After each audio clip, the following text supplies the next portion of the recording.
of where technology was, is, and where it's going to be tomorrow. So with that words, I'd like to hand over to the moderators to start the first session. Thank you very much.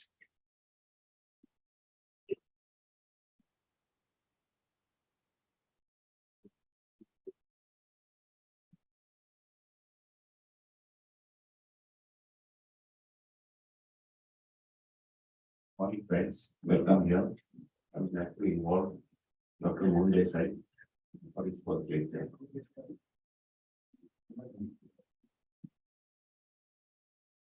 Thanks, Dr. Vaibhav. Thanks, for inviting me. Without any further ado, let's start with UKR, revisiting the indication and planning. There's nothing new in this. The indications remain the classic indications, which are anteromedial osteoarthritis, and perhaps an extended indication is SONG, that is spontaneous osteonecrosis. So we have absolutely a major resection technique, no release of the ligaments, and after the UKR, we restore the pre-morbid condition of the knee. However, we had this Cosin and Scott criteria which are laid down. I would put them as non-believers in UKRs. So if you follow these strict criteria, the indication of a UKR would go down to as low as 5%. That means age greater than 60, weight less than 82, no heavy work, minimal rest pain, pre-flexion, all these you are aware of these, And recently the AAOS has added what is known as AUC, that is appropriate use criteria. Again, they are reinforcing these. So if you use these criteria, I think the indication would be less than 5%. So I would call this sort of a North Atlantic divide between these. So these they are not believers in UKR. However, the Oxford, as they lay down the criteria, we have classical bone-on-bone osteoarthritis. Obviously, all inflammatory arthritis should not be done. You should have retained full cartilage in the lateral compartment, but osteophyte here and there on the lateral side does not matter. A small blister on the medial side of the lateral femoral condyle is not a contraindication. You should have functionally intact MCL and ACL. Patellofemoral arthritis on the medial side is not a contraindication. Lateral side, there should not be any damage, grooving, subluxation, and you should be able to flex the knee to 110 degrees. That is to prepare the, prepare the femoral condyle. You have here classical indications, extended indications. You can do in patients more than 40 years. Body mass index classically should be less than 30 kg per meter square. The activity level is not an contraindication. There's a nice paper by my good friend, old colleague, Dr. Hemant Pandit, and the Oxford group on unnecessary contraindications to UKR. So they have compared these groups, age more than 60, less than 60, weight more than 82, less than 82. Chondrocalcinosis was supposed to be a classical contraindication. Patellofemoral, especially medial patellofemoral degeneration, is not in contraindication. Activity score, if you measure this in Tegner's scale, more than 5, less than 5, and Cosin's criteria, if they are fitting into ideal criteria, not ideal criteria, and they had long-term comparison of at least 10 years, and did not find any significant difference. I am talking about statistical difference in the survival rate in these two groups. So these are unnecessary contraindications. Anterior joint pain may not be a contraindication, because classically we tend to check this Richard Bird's test, which is one finger test. Patient points at the one finger and tells you the medial joint line is painful, and vis-a-vis the grab test, he holds the entire knee with the hand, and that's a contraindication to it. But if you see this localization of pain is vague, and this is a group of patients where this was the localization of pain, and the UKR survival outcome was independent of it. However, if you see this, if you see lateral side PFJ compartment arthritis, that's in contraindication. So as a planning, you would do standing AP lateral, valgus in 20-degree flexion, you do stress test. So what you need to do is, in the valgus, you have to see two things. One is correctability beyond neutral, And second thing is the lateral joint space should not close. That means the lateral cartilage is intact and there is a correctability of this joint. And on the varus test, there should be bone on bone disease. It should touch. So there is a full thickness cartilage loss. The partial thickness cartilage loss, the outcomes of UKR are not good. Perhaps it's too early for doing the UKR. Then you do a true lateral. I will tell you why do you need that. Skyline view to see the patellofemoral arthritis, and standing flex. Again, if you don't do the valgus stress at 20-degree flexion, there is Rosenberg or Schuss views. So if you put all these together, radiology, history, examination, surgeon's assessment, and prior investigation, not actually absolutely necessary, like orthoscopy or MRI, they're not necessary. In fact, if you do a prior, some surgery, then you have to delay the UKR. So if you put all these together, the sensitivity, specificity, positive predictive value, negative predictive value, and accuracy increases to significant extent. If you see classical indications on the left side, where you have to have only anteromedial, anterior mid-medial disease, posterior cartilage should be intact. This is an annual osteophyte, and that's what. And if you see, this is quite sensitive for. We can predict that the ACL is going to be functional. In the classical tests of Lachman and anterior draw, cannot be performed in osteoarthritis. They are not at all sensitive. And another clinical test perhaps is varus is an extension, but when a patient flexes the knee, the varus would disappear in 90-degree flexion. In fact, if you brace the knee, the varus will disappear. So in the lateral exercise, these are the signs which have been described of ACL present, ACL absent, and there is the lower third or lower two cases are where the ACL is gone. So in many times we feel that this UKR cannot be done, but it has been found, and this is by Stephen Hoyle, Mont, and others, that ACL is present. Many times you open the knee for the total knee replacement. It's present almost as in 78% of the cases. It may be in various stages. It may be intact, it may be frayed. So if it's disrupted or absent, then you can't do the UKR. The MRI is not very helpful. Many times it's not very sensitive at all. You can classify these into intact, indeterminate, or absent. So classically, you should have this sort of a picture, your anterior or mid-medial disease. That's the indication. And we discuss these stress views. And can this be done in ACL deficient? That's perhaps an extended indication. But if you have functionally stable in elderly, if the knee is functionally stable, perhaps you may be able to do it. In the younger cases, younger age group, you may combine this with along with the ACL reconstruction. And there's a problem of doing this UKR in ACL deficient. This is the extended sort of indication. If you do a fixed UKR, it's abnormal kinematics, there is going to be greater wear. Mobile UKR will have spin-off. So this may be done with the ACL reconstruction, but the trajectory of this has to be different. It has to be more vertical. You may do it, especially fixed UKR, in the functionally stable knee in the elderly. The UKR with the robotic is like old wine in a new bottle. It allows accurate and precise alignment. We have a lot of kinematic placement is a buzzword of today, and you may be able to do that. There is a zero learning curve in the robotic as against 25 cases in the Oxford phase 3, and it may allow lateral, because lateral is requires more precision. It may allow lateral uni with the precision. So every time you do it, it's accurate and precise. That's this is from this article. Every time it's same way, it's accurate and precise.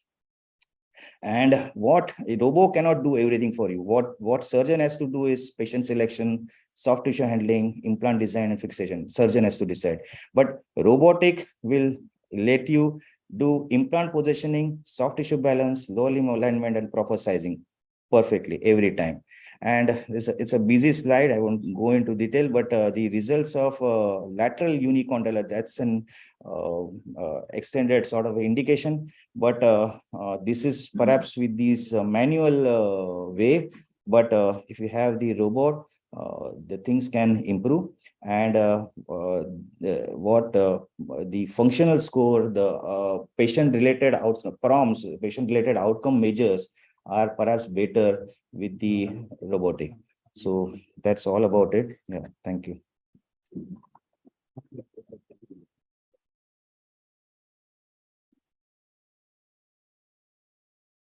Okay. Yeah, I request Dr. Shobha to also give us.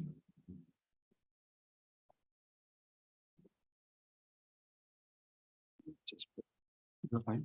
Yeah. This one? No, this is next one. Come on.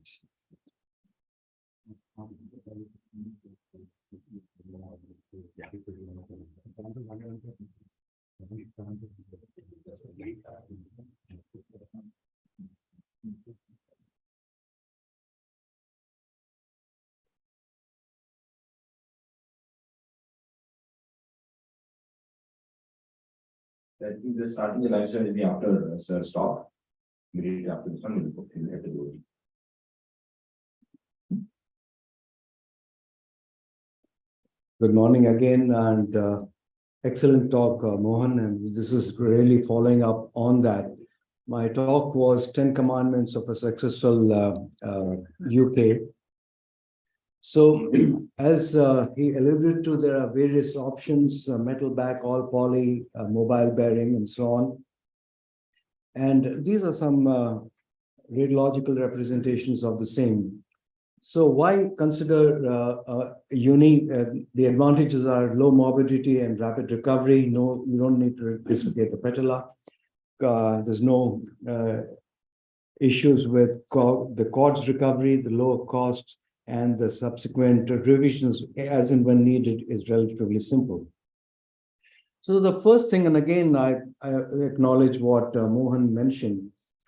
This is the single most important consideration criteria.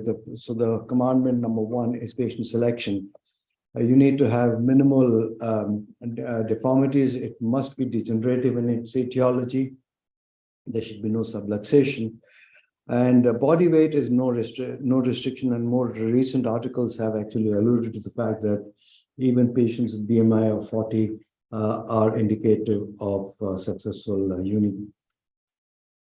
Again, the deformity needs to be correctable, and you need to have bone-on-bone pathology with a lateral intact cartilage on the lateral side. So these are the second and the third.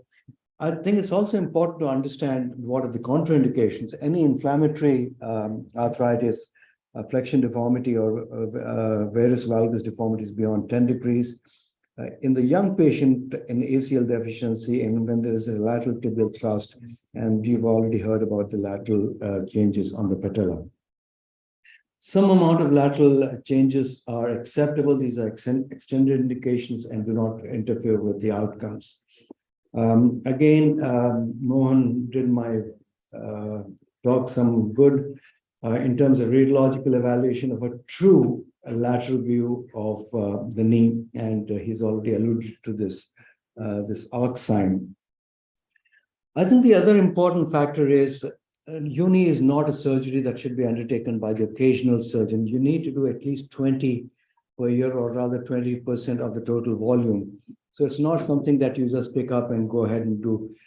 These are some facts from Klassen's article in 2022. And you can see that there are very few surgeons who actually do this volume. And that's really what that accounts for the poorer results. And when we looked at the New Zealand, the UK, and the Australian registry, less than 5% of the arthroplasty surgeons used less than 1% of these procedures. The next indication is you undercorrect the deformity. It's important to understand that you do not do soft tissue releases and you leave your knee 2 millimeter lax and extension and 90 degrees of flexion. Oftentimes, an arthroplasty surgeon looks at a uni as a similar procedure. And it's important to understand that a uni is not half a total knee replacement. Can you move this? It's not going ahead.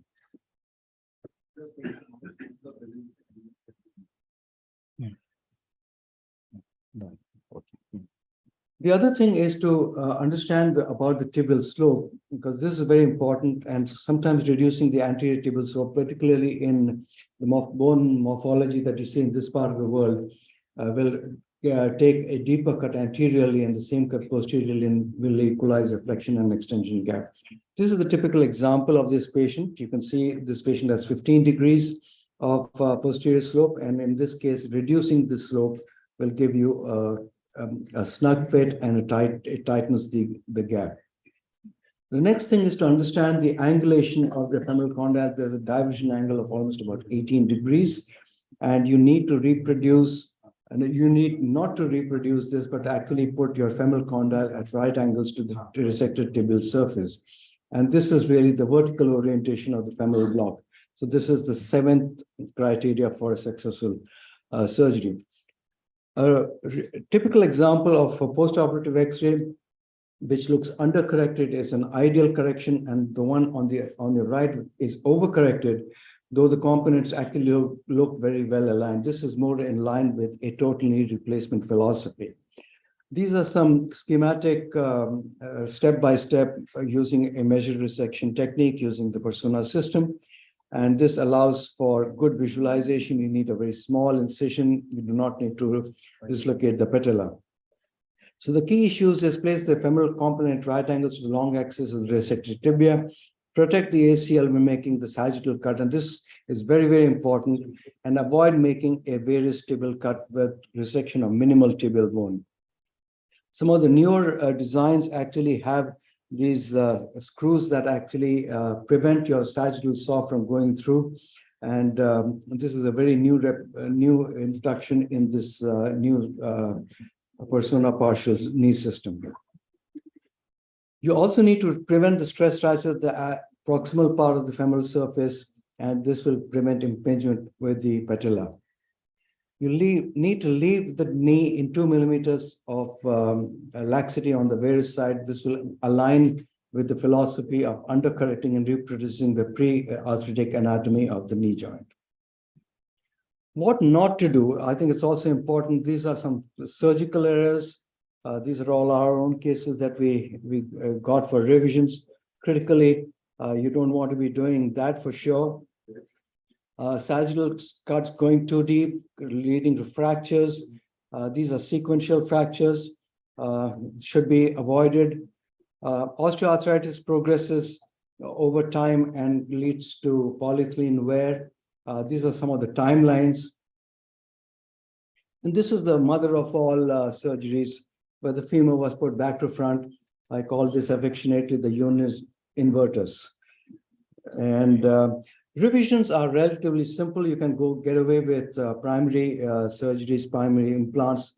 Rarely, when there is a profound bone loss on the medial side, you need to address that. We have also been doing bi-uni replacements of late, and this is an excellent alternative to a total knee replacement for the right indications. So these are some of the newer trends that we have been embarking on. A quick snapshot of literature. Way back in 2005, Rich Berger from Chicago spoke about 13-year survivorship of 95%. Seb here has written extensively on unis, and in his younger under 50, the main indication or concerns were polyethylene wear. So bi-uni is not really a substitute for total knees, but in selected indications, younger patients, it functions at least as well as TKA. In terms of survivorship, four higher risk of revisions with mobile bearing. So if you are using a lateral, it's preferable to use a fixed bearing. In terms of the survivorship and risk factors for revision, the main factors are male sex, younger age, diabetes, and cementless fixation. And in terms of robotics, one of the things that I certainly subscribe to is robotics is the one solid indication for using technology in robotics. So this is one of the recent articles, particularly for the lateral side, which showed no differences between mid to long-term follow-up. Thank you for your attention. Thank you so much, Chopra. So our first surgery, we're ready, the OT. Sir is there. We're doing the conventional. Uni. They offer it. You get the IP. Yes, sir.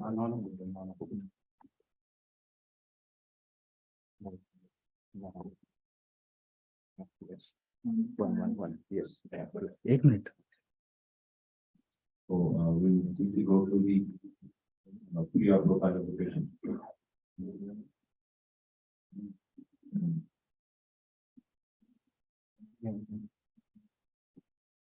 So this is a case. The patient is she's suffering from pain in the left knee joint. Right TTJR done 3 years back. No, this is the wrong one here. Just a minute. 1 minute. You can just go live. Yeah. Just go live. Go live. We don't need the pre-op. Hello. Okay. उनको control दे. OT5 live. OT5 live है. OT5. OT3 ना? OT3. OT5. OT5. Yeah, go to live. Yeah, you can see. Yes. Good morning. Good morning, sir. Good morning. I hope everybody has had a good cup of coffee. So we are good to start. Can you look at the X-rays? Can you see the X-rays? We can see them, sir. Okay, Adarsh. So this is a knee with medial compartment OA in a 65-year-old lady. And as can be seen, the patellofemoral joint does not look too bad. Yes. And in the valgus correction X-ray, the deformity is correctable. Now, if we can have a look at the knee.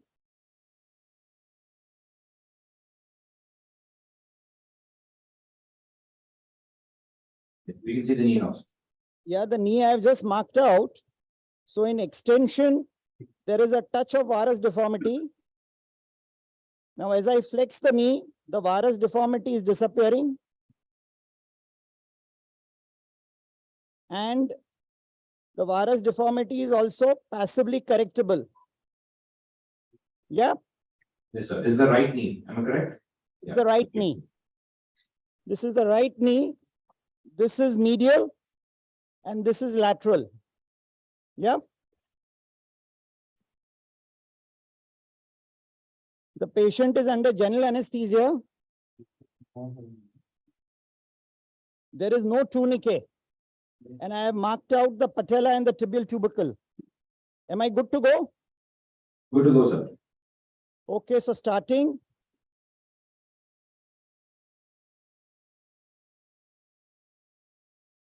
So although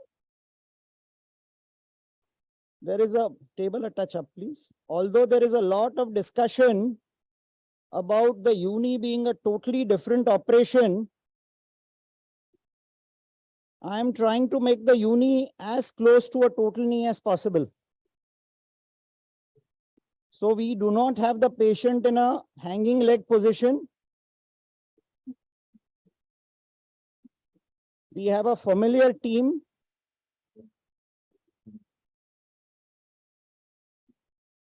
Skin hooks, please. So the incision is a little smaller than what you would take in a total knee, but not very, very small. Right angle, please. And this I have exposed the vastus medialis. Table up, please.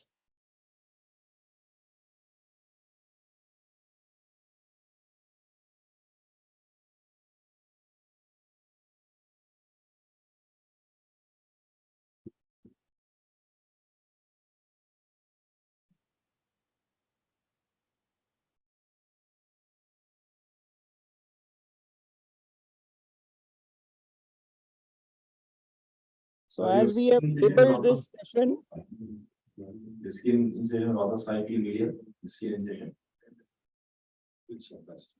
so as we have labeled this session, it's a conventional uni in an unconventional way. So this is the medial border of the patella. There are going to be some bleeders here. What did you intake some time back?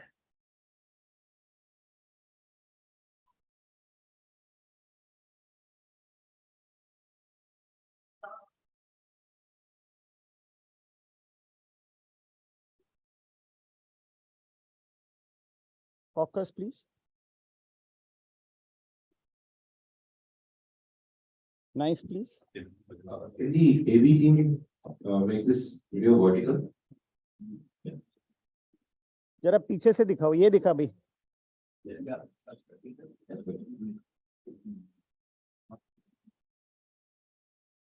So I'm just removing a little bit of the fat pad.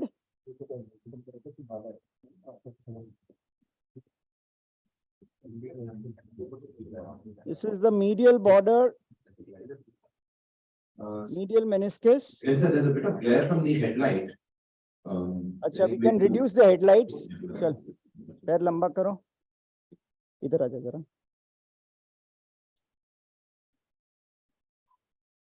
And we know that we are not going to do any medial release, but I do release the medial periosteum so that I can see the things clearly.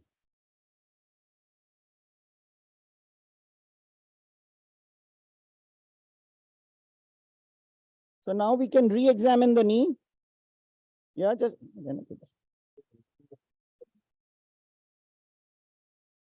So you can see the joint and that it is correctable. Can it be seen clearly? Yes, sir. Yeah. So I don't really get MRIs done and all that. So we examine the lateral joint, which looks good. Light artery, please. And this is the ACL, which is also good. Focus tight. I think the advantage of doing uni in this position is in case you need to convert to a TTJR in the easy. Yeah, so if I want to convert, I convert, and everybody is familiar with this position. And you can see the wear on the medial side. Yeah. There's a bit of glare still, sir, from the headlight. Okay. Yeah, now it's very clear. Okay. So now I am actually using a persona jig only. And I'm very familiar with this. Table a touch down. So this I know is going to be in the right place.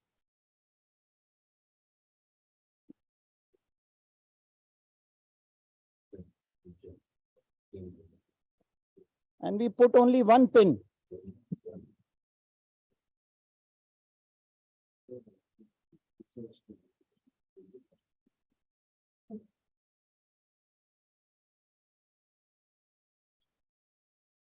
And a cocker. Table down, please. Small osteotomy hammer.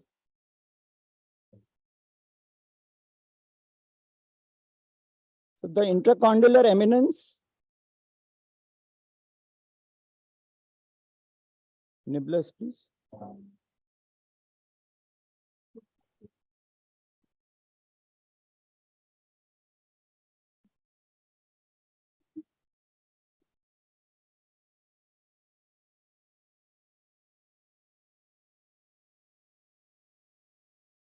Can you show the audience how you're defining where your vertical cut is going to be and in which angle?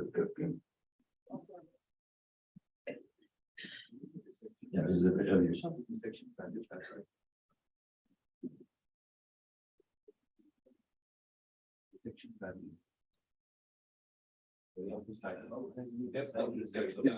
Nilesh sir, there's a question from the audience. So usually in Oxford, when we use the jig, we attach it to the spoon, and so we know how much you're cutting. How do you decide here with this jig?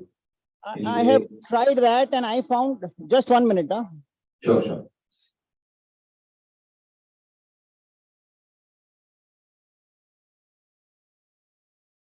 If you see the vertical cut, the saw, it points usually towards the incidental ASIS. Small That's osteotomy what hammer. the way they ask us to do. So even his cut, it's pointing towards the ASIS. You have to make sure it doesn't go too deep. Otherwise, you will definitely enter the stress riser territory. So can we see this? This is what we have cut. There's a bit of glare again, sir. Yeah, now we can see it. You can see that the arthritis is not spreading posteriorly. Arthritis is intact posteriorly. I don't know whether you can see this or not. Okay, so Yeah, we we can can see see it. this. Yes. So this is the where I'm in the almost in the intercondylar area, the kind of this thing. So the depth is good, and he'll tell me the thickness. Okay.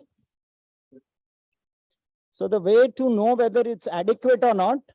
So how did you decide the depth of your vertical cut in this particular case? Under this case. So this 6 has to go in. So then I know that I am in the right place. Okay, chari dena jara. So drill dena jara. Size mein deta hu tera ko. Table up, please.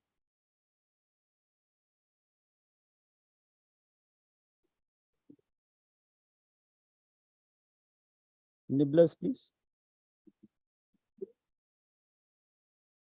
So the bone that we have got here. Chal, idhar.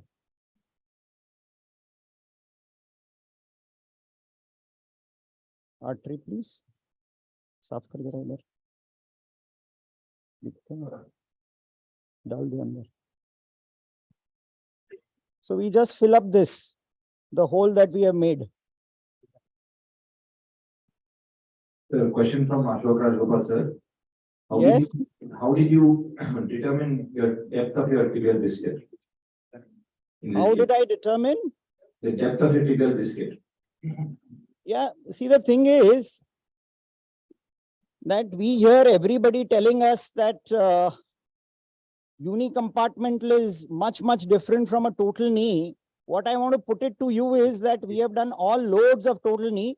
So when we look at it, we kind of know whether this cut is right or not.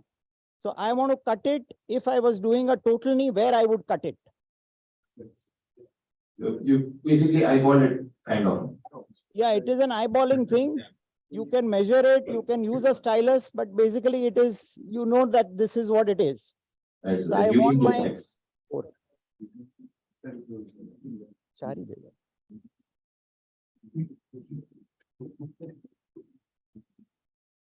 So this is where I want my Oxford to sit.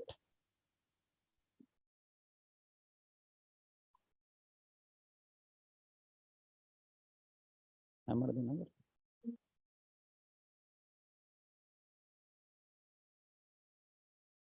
Chal. Laga abhi. Barabar laga jara.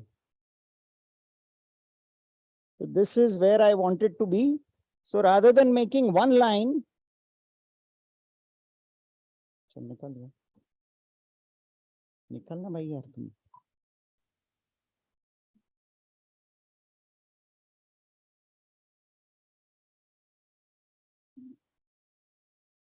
He's making the bed holes for the posterior femoral cut cheek.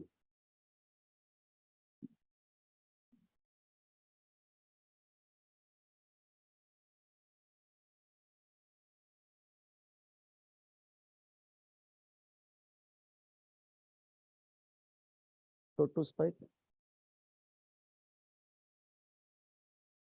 So we have got the holes where we would have liked.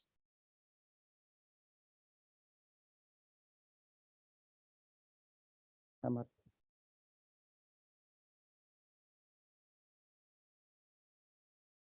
Pakad ऐसा.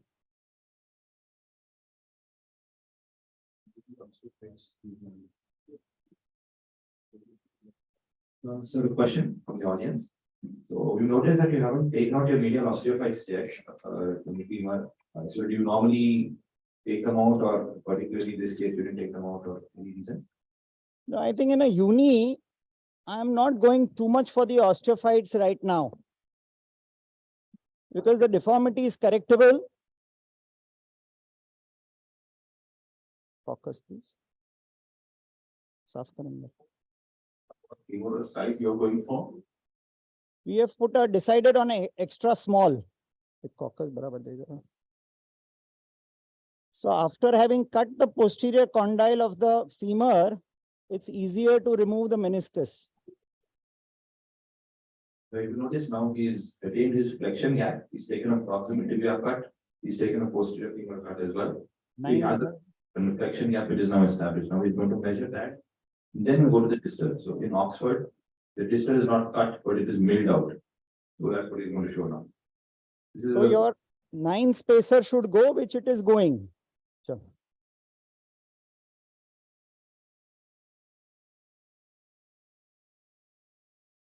This is called a spigot, on which the mill plots over and takes out the distal bone.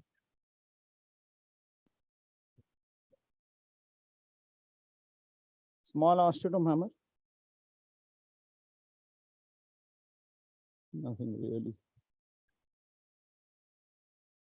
इसका size क्या है यार? Tibia का क्या size है? हाँ?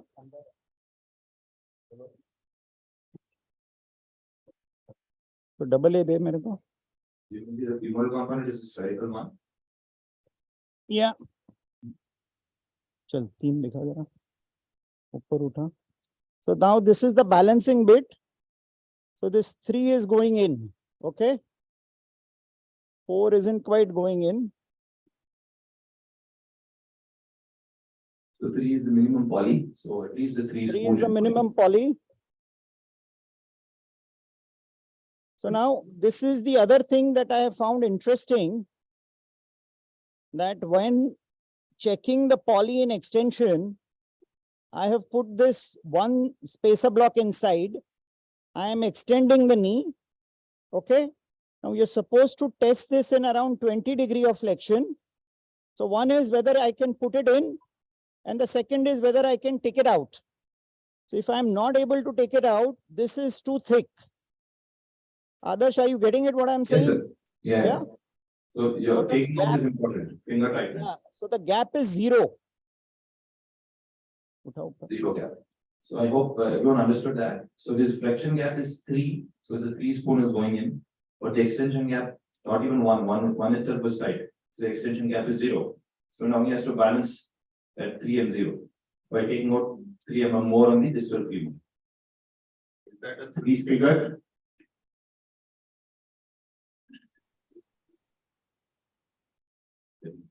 So what size spigot is that? So I have taken a 3. So when the spigot number goes up, the collar on it reduces. So it allows your mill to go further deep and Sure. mill out further more on the distal femur. So now that he's milled further on the distal femur, he should have balanced the flexion and extension gaps.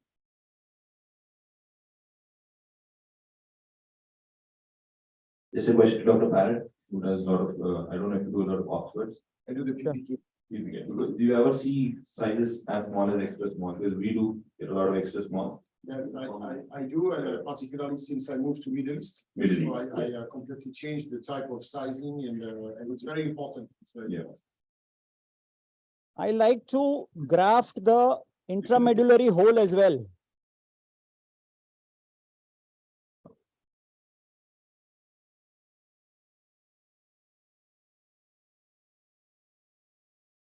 So I have grafted the intramedullary hole.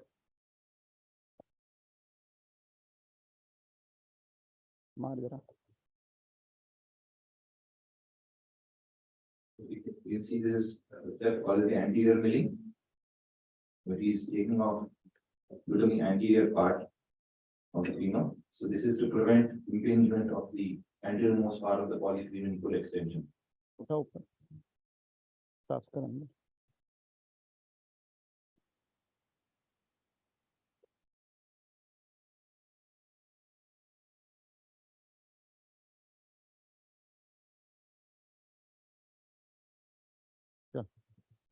Curate.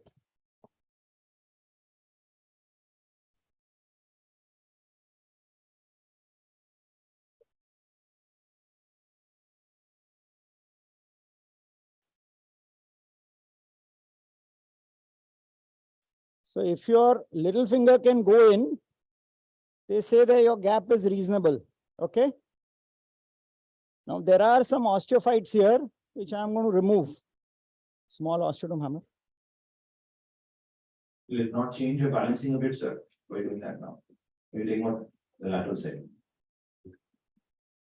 Sorry, I didn't get that, Adarsh. Will What you did you use the say? lateral osteophytes, notch osteophytes? Yeah.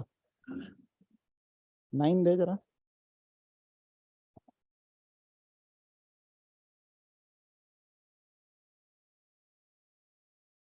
So if we can see the balancing now.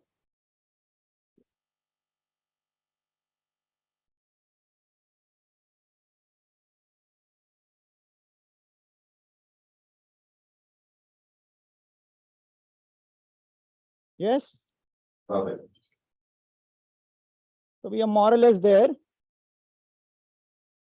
Chal, double A. A there tera. नहीं वही करें.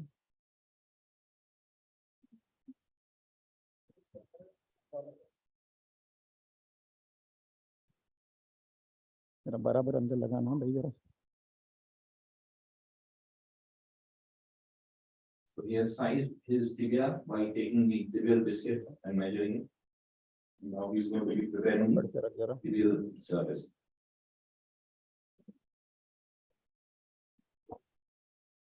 Table a touch down.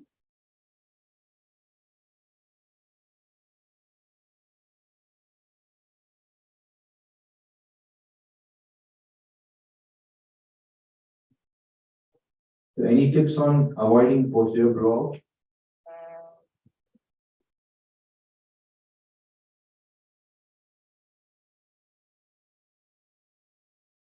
I have taken the plate as anteriorly as possible.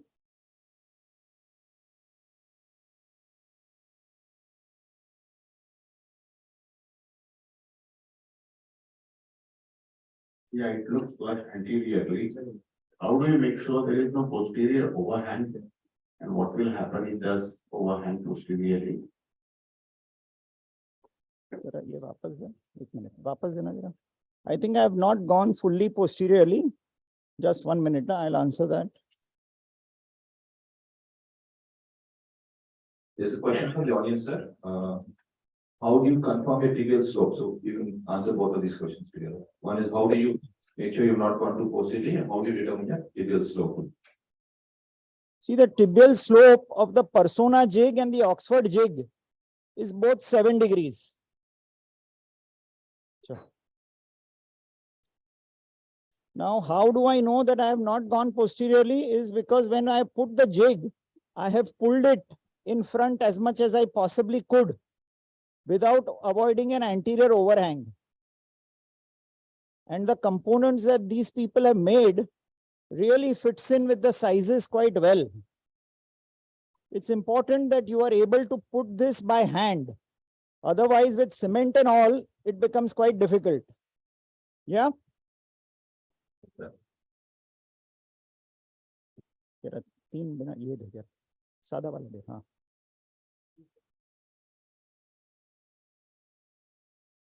चल उठा ऊपर करो. Now we have not hammered anything, so this may be just a touch tight. पकड़ के रख सब. So this is a touch tight. चल छोड़ दो. But this is essentially what it is. Chal, we are good to go. Nikal femur. Chal, cement le le jara chal. Infiltration lao. So we'll probably head back to the hall now before we go for simulation. Thank you so much. So you've done a beautiful uni with a TTJR position with a Persona jig. So it's a great portfolio actually. So it's a great way to do it. Any other final questions before we head back to the lectures? Role of distractor? Sorry? You know the role of distractor? There's a question from the audience. Is there any role for the distractor? You mean in balancing? The gaps? Not in the Oxford. Not in the uni at all, in fact, yeah. I think on the conference of techniques and technology, this is a technique. Yeah? Definitely, sir. with the subaspect approach, yes. So a nice method to match many different things, but it came out really well. So I have not used the tourniquet. I actually don't allow the sucker to go inside the field also, because the sucker is sucking air. And as we all know, the bacteria are in the air. That you're injecting. And whatever I want to clean, I'm going to clean with mops. So mix kara bhai jara.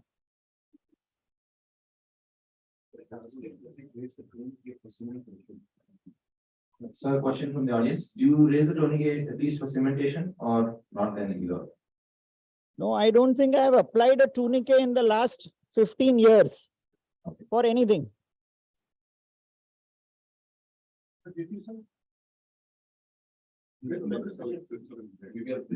Another delegate is asking, what is the BP of the patient right now? How are you managing such a bloodless field? Maybe of the patient is same as that of the surgeon. What is the blood pressure of the patient? It is 107, 108 or something by 19.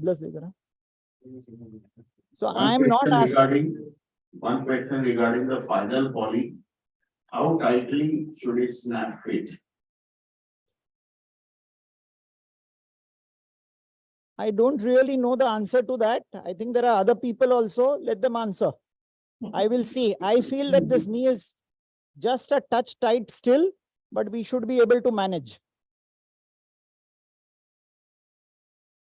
So I'm going to, when pressurizing, I'm going to put a 4 insert.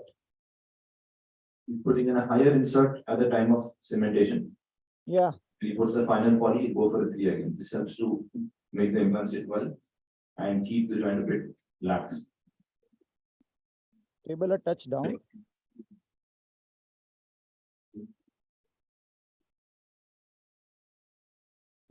Sir, thank you so much. The wonderful demonstration. Really enjoyed that. We're going to be heading back to the lectures now. And, Okay. Thank you so much.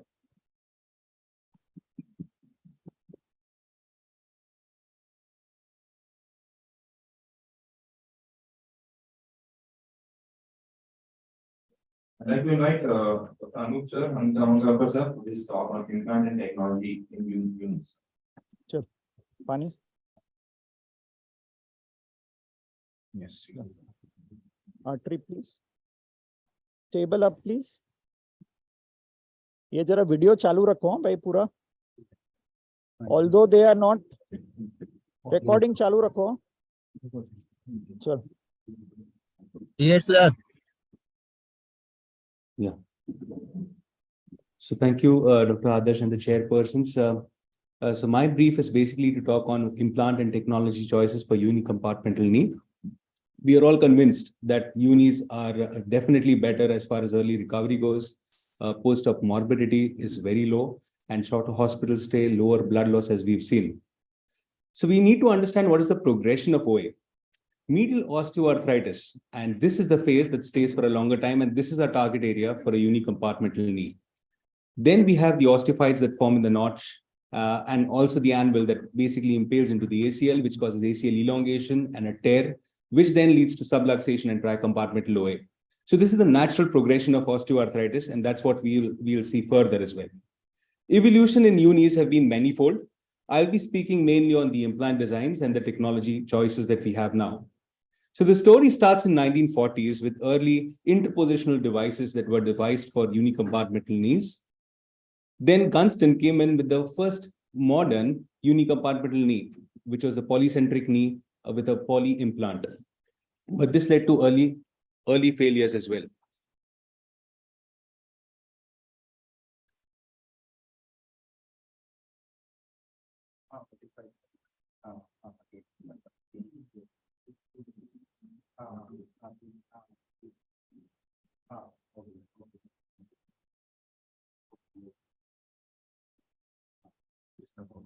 Okay, so then Gunston came out with this polycentric implant with an all poly tibial tray, which led to early failures. Then came Marmur's in 1970s with a single peg design. This was a revolution at that particular time with an all poly implant, but this also led to early subsidence. And then he came back with a metal backed implant as well. At this point of time, we have got mobile bearing options, which are many in the market, fixed bearings, many options in the market. Now we'll try and head-to-head compare a few factors in all of these implants. So all poly versus metal backs, all polys led to early failures, especially within 2 years. Therefore, metal backed are preferred these days. Cemented versus cementless. Cementless components have begun their use in 2009. Advantages is that there's no cementing errors. There are no cementophytes, which can cause pain, impingement, and dislocations. There is lesser necessity to revise because of a mistuted understanding of physiological radiolucent lines. That's what we'll see. So there are no radiolucent lines in a cementless implant and a shorter operation time. Physiological radiolucencies are lucencies that are seen in cemented implants, which are less than 1 mm, and they are pretty much demarcated with a sclerotic margin at 1 year follow-up. So if we see them, please do not mistreat them as loosening and revise.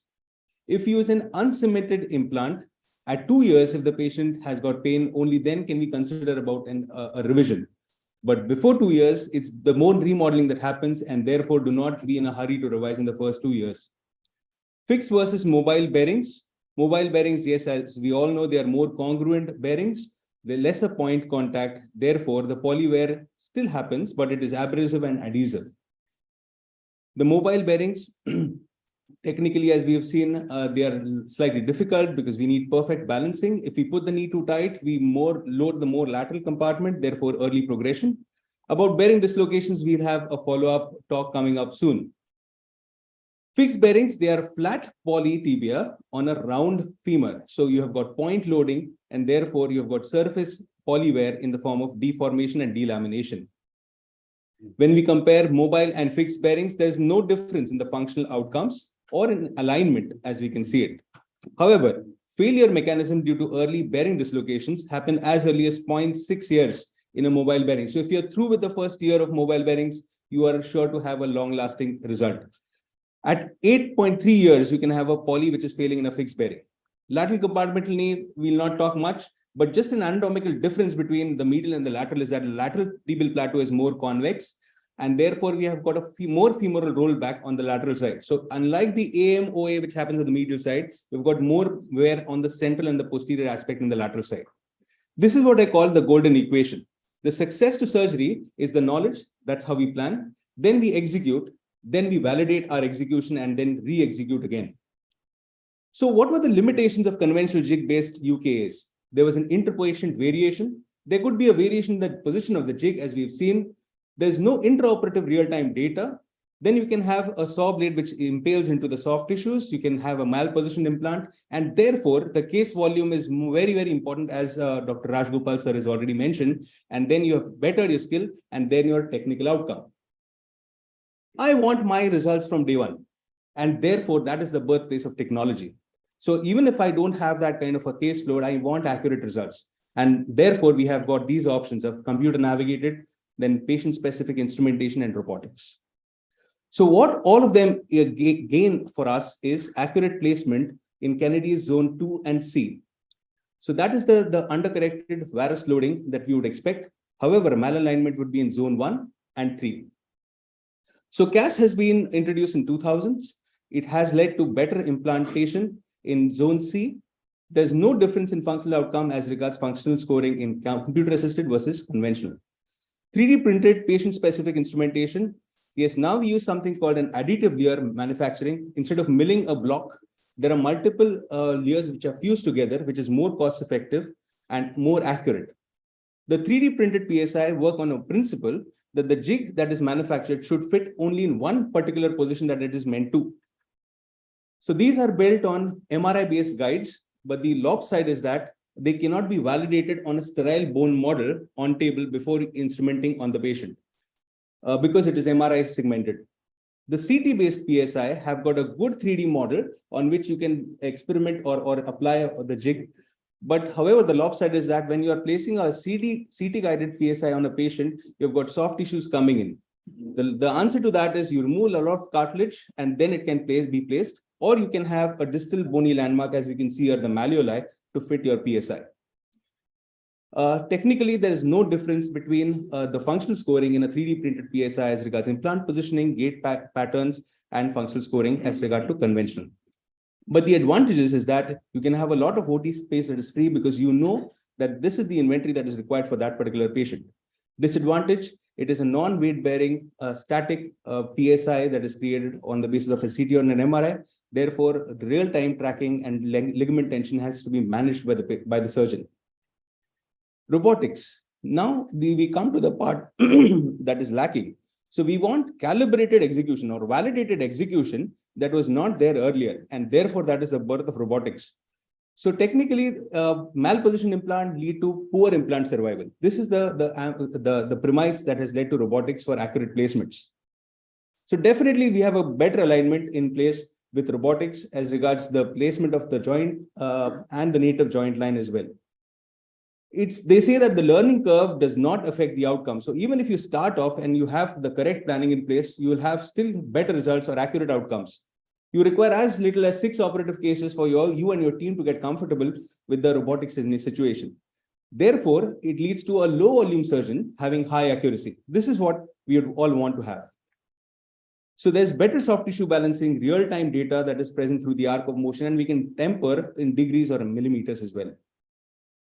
There's no difference in the functional outcomes as regards conventional as robotics, but better satisfaction scores, that's what this paper says. And there's no difference in implant survival between robotics and conventional at this point of time. Limitations of robotics, we are all aware, it leads to a substantial cost to the patient and the hospital. It leads to, we need to have a preoperative CT scan, which has got a radiation exposure to the patient. We require further training to the surgical staff, increase operative time, especially during the early learning curve. It requires additional incisions for your registration pins or trackers to go in. It leads to increased risk of infection. That's what a few papers say. And this is under contention in the latest literature right at this point of time. And of course, at this point of time, most robotic softwares are closed. We can have them only for a particular company implant. So I thank you for your patient hearing. We are at the cusp where we are appreciating the beauty of nature through a robotic hand. I thank you. Thank you.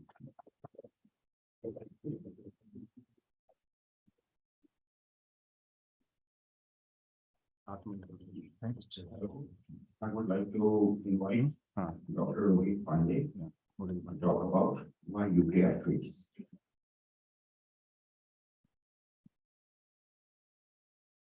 Seven minutes. Yeah. So good morning, everybody. First of all, I would like to thank Professor Abho Bagaria, sir, for this opportunity. So I would like to thank my mentor, Professor Rami Sorial, from whom I have learned a lot. So we won't be satisfied with our opinions today, and we would like to learn more today. So why exactly the unis fail? Is it the fault in the design which is causing the failure? Or we have less knowledge about the procedure? Or the things which you are using is not that good? Or it's really, really difficult to do? So we'll try to answer each and everything today and hope you are more wiser at the end of the talk. As the previous speakers has already told about the indication, I won't go into much of the details of it. Only one thing, that if there is a lateral groove on the patella, you cannot do a uni, otherwise you can do a uni in that case also. So in a uni, what we are exactly doing is we are replacing half of something and we are trying to make it work. But it can lead to some failures. So what are the causes of revision in case of a uni? Mostly according to the Australian Joint Registry, it was the lateral compartmental disease progression, loosening, and unexplained pain. The other reasons were infection, bearing dislocation, tibial collapse more in case of a poly or a polyethylene wear. Another very good paper which has shown around 3,000 UKs and a 5% revision rate. But in this case, the most important cause was the bearing dislocation. So as we all know and very nicely described before also, there is a mobile bearing and there is a fixed bearing. So once you're going to the mobile side, you try to keep it a little bit tighter. So that may cause more progression of the arthritis. And that in early stages may lead to bearing dislocations also. In case of a fixed one, it tolerates the undercorrection very much better. But the early revisions are mainly due to aseptic loosening and the tibial component subsidence. Another study which has compared a fixed versus a mobile, and actually there is no superiority of one over the other. Also, we need to understand that the lateral and the medial compartment are not the same, as previously also described, that on the lateral side, it is more convex, the LCL is more laxer, and on the medial side, you have a medial pivot. So once you're using once you're doing a uni on the opposite side, on the lateral side, you should be aware of all these anatomical variation. So this is fundamentally not the same condyle. So you have to be understood that what is going on the lateral side, and you have to know that. So the early causes of the progression, it is the most common cause, which is the mid or late term cause of a revision. Most of the time, it is because of improper patient selection and overcorrection. It's a very good paper by Kennedy in which he had basically gone through the tibia, and he has divided the tibia into multiple zones. So as you can see, if it is falling in the zone 2 or zone C, then it is giving the best results. Once you go on the medial side, it causes more excessive loading on the medial side. And once you are overcorrecting, that may lead to medial instability also. 116E is 5-year follow-up. It has shown that mild varus is good, and it is giving very better scores in case of a UKR. It's a case example in which there was a 50-year-old female. She had a medial chondroplasties before and then went for a bilateral Oxford. And this was the post-operative X-ray. 6 months post-operatively, she developed a pain on the right side, and MRI was suggestive of a lateral meniscus tear. Arthroscopically, the tear was found and it was debrided, but she still continued to have pain over a period of time. After 6 years, she was converted to a TKR. So what are the recommendations to avoid early lateral progression? So you have to initially examine the patient properly, and there should not be any lateral compartment involvement. Radiologically, as previously described, on valgus stress, you should have at least 5 to 6 mm. You can do MRI, which is showing a normal cartilage intensities on the lateral compartment. But surgically, there should be no or minimal soft tissue releases, optimize the implant positioning, and don't overstuff the meniscus bearing. The other cause of a dislocation is while you're operating, if you do a MCL damage, at that time, there can be a bearing dislocation. If there is a flexion extension mismatch, it can also lead to a bearing dislocation. The component malpositioning, impingement of the implant with the soft tissue or the bone, and ultimately over a longer period of time, loosening may also lead to a dislocation of the bearing. So 62-year-old patient, he had an Oxford 9 years back. He presented in the ER with this X-ray, and as you can appreciate, there was a bearing dislocation in this. So he was revised for the femoral component, and only the bearing was changed. The tibial component was good, so it was kept like that. The other cause of revision is mechanical loosening. Again, the causes are mostly the undercorrection of the deformity, the component malalignment, ACL deficiencies, or excessive tibial slope. How you can see that on an X-ray, that if you see that there is sclerosis is absent in the X-ray, and over a period of time, the radiolucencies are increasing. So that shows that there is loosening. Also, the position of the component can change over a period of time. So initially it was in varus, and then it subsequently changed into the valgus one. So this is showing that there is loosening present. Other important cause of a loosening initially was the thickness of the poly. So it should be at least 6 mm. And we are getting with all this means oxidation process and vitamin E supplementation and all. Now the polys are better as compared to how it was before. So reducing the conformity of the design is also one of the causes of a polywear. So we should be very much aware of that. 63-year-old male patient who had a left side uni 6 years back. He started having some pain, and there was effusion in the knee. On the X-ray, this was the X-ray, and it was on revision. You can see there was femoral loosening present. And then this was also converted to a TKR. The other causes of revision are mainly the fractures, which can occur intraoperatively, and that may be because of the osteoporosis, especially in Indian populations. Also, the impact force and direction can also lead to fractures. So how you can mitigate that? You should use light hammers. You should avoid deep saw cuts. You have to preserve the posterior cortex. Adequate slot for the keel should be there, and vertical cut by the apex of the spine. So these procedures, if you follow, the chances of fracture are really, really less. And if at all you find a fracture intraoperatively, either you can use a screw or you can buttress it with a plate. But in the post-operative period, if you find such thing, it is mostly revised to a TKR. So now you have decided that you want to revise it. So how you are going to do that? Either you can do just a poly change in a bearing dislocation, or you can do a component revision to a UKR, or you can complete it into a complete robot and you can do a TKR. So what are the challenges at hand while you are converting a UKR to a TKR? Is basically the exposure. You can use the previous incision. The bony cuts with implant in situ is very much important. And the component removal should be at the cement and implant interface. 30 seconds. Okay. Okay. And if you are doing, then you can just see on the lateral side, you just have to take the minimum possible cut, and then you can do it into a TKR. Also, the rotations you can mark initially, and mostly a revision to a CR or a PS is possible. If there are any bone defects, you can use wedges and graft. So to summarize, you have to do very little of soft tissue releases. The minimum thickness of the poly should be around 6 mm. Proper patient selection is really, really important. Slight varus alignment is good. If you are initially starting to do, you should do fixed bearing more as compared to a mobile one. The management of osteoporosis is also important. And also, if you are revising, it can be revised into a TKR very easily. So we would try to go from our failures to success. And thank you so much for your patient listening. Thank you. We just go for the robotic assisted partial knee pectoral system, so the OR3. Okay, आणि PPT इथून चालू करू. Okay. Okay.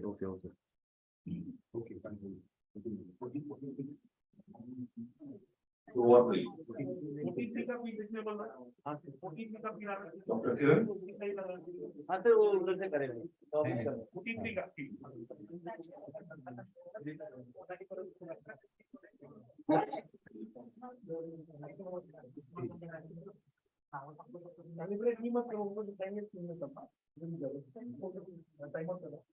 Dr. Anup Juran, sir, we want you to come.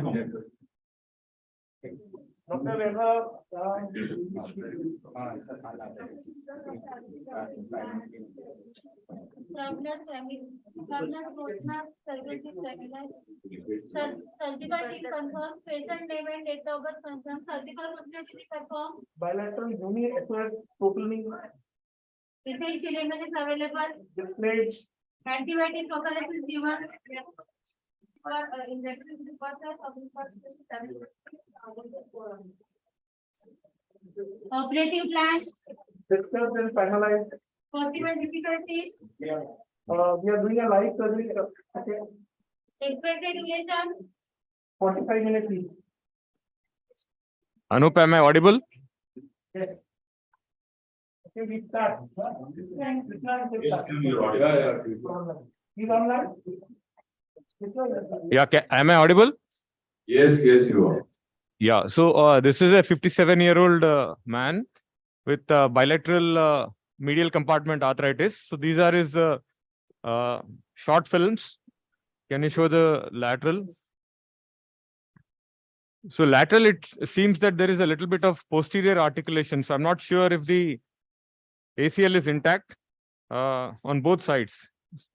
So this, if we find that there is an issue with the ACL or the extent of arthritis, we may do a TKR instead of a UKR in this patient.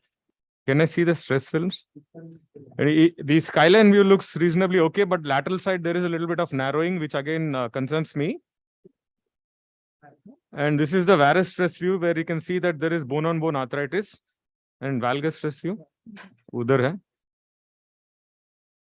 Dr. Kiran, is inflammatory markers are negative in this patient? Yeah, inflammatory markers are negative, but if you see the valgus stress view, again, there is a little bit of overcorrection with a lateral narrowing. So this case will have a low threshold for conversion to a TKR in my hands. Yeah.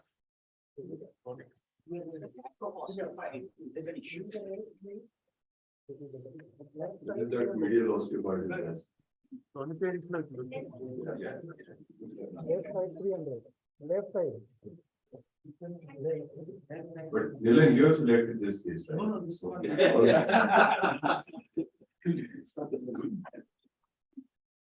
I get a little bit jittery if I don't see a lot of orthopedics. So Krishna, how do you differentiate between an intact and a functional ACL on the table?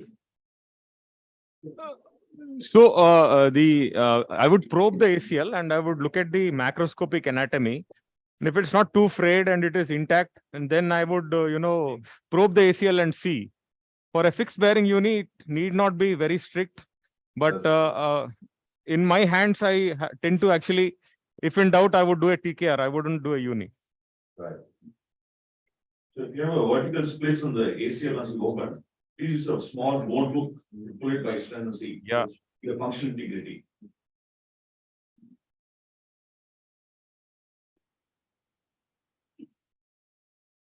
So this, I think it's audible. So tunic is inflated. Yeah. Okay. So we'll be starting now. So this is the superior border of the patella, and this is the tibial tubercle. And the incision for a uni and TKR in my hands is almost similar. And we do what is called as a mini mid-vastus approach. So I used to do subvastus previously. We have shifted to a mini mid-vastus approach because the incision length can be much smaller. And we have seen that the patient's recovery is a bit quicker with the mini mid-vastus for the first 2 weeks. So that's in our experience.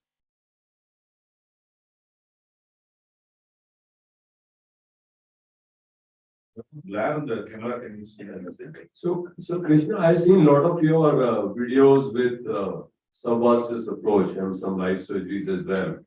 Yeah. So did you find any wound healing issues, especially with the pain same? There was no problem with the subvastus approach as such, but certain patients with a different insertion of the vastus medialis on the patella required a larger incision to mobilize the vastus medialis out of the way. We were pretty happy. We were doing it for last 12, 13 years. So I was suggested by a colleague of mine that you should try the mini mid-vastus. So we just go a little bit into the quadriceps tendon and then go onto the medial side like that. And it opens up the entire anterior compartment for us. So this is for unis only, or this is for total knee as well? You change your approach in total knees, or this is just for unis? Both for total knees and unis, we have shifted to this one. And we have looked at around 150 patients now. And around 20 of them had subvastus on one and a mid-vastus on another. And all of them preferred the mid-vastus approach. So it was a compelling thing for me. So I was actually not convinced initially, but now we have shifted our practice for the last 6 months. So you can see here, that looks like a inflammatory synovium, if you can see here. But the patellofemoral joint is pretty good. Yeah, the suprapatellar area looks inflamed. Yes, it looks inflamed. So Yeah. if you notice, the entire suprapatellar area will just get exposed with a very small incision.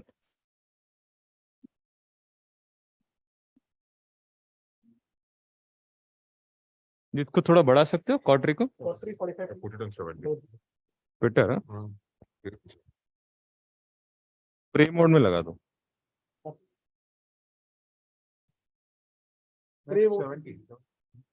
On spray mode.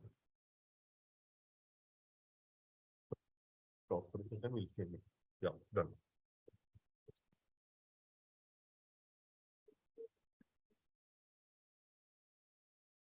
Krishna, you and Nilen, or I would say Nilen and you were two champions of subvastus approach. So I'm Yeah, sure so unfortunately, I have, Nilen is the sole warrior now. No, but subvastus is a fantastic approach. So there is no doubt about it. But if we find that there is something better than that, we must adapt it. Yeah.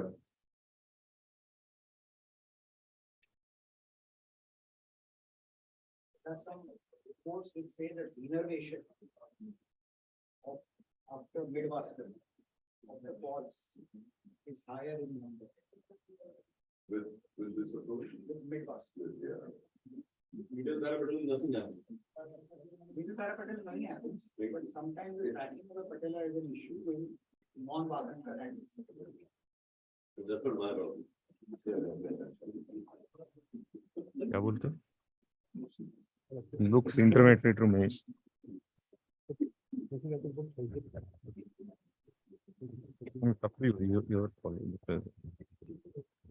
Okay. So we don't release the sleeve yet, okay? And we would, flex and see.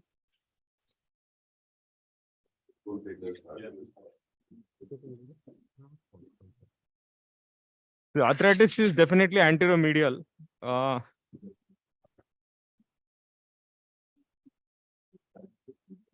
What do you say, Anup?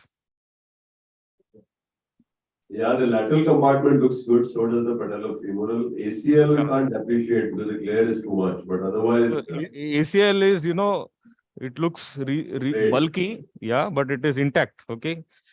So, Vaibhav is for a UKR. So I will follow his advice because he's the. So that's fine. I think you can do, but it's just that the synovium didn't look like arthritis. Yeah, so spike to bada spikes चाहिए थोड़े spikes. Yeah, true. So this looks okay. So we would remove all the osteophytes first. I need smaller spikes.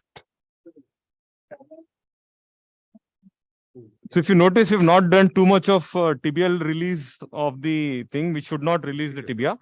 So that is our standard of care even for a TKR nowadays with robotics. So we would make adjustments to the bone cuts rather than do too much of soft tissue release. Osteotomy hammer दे दो, straight चाहिए मेरे को.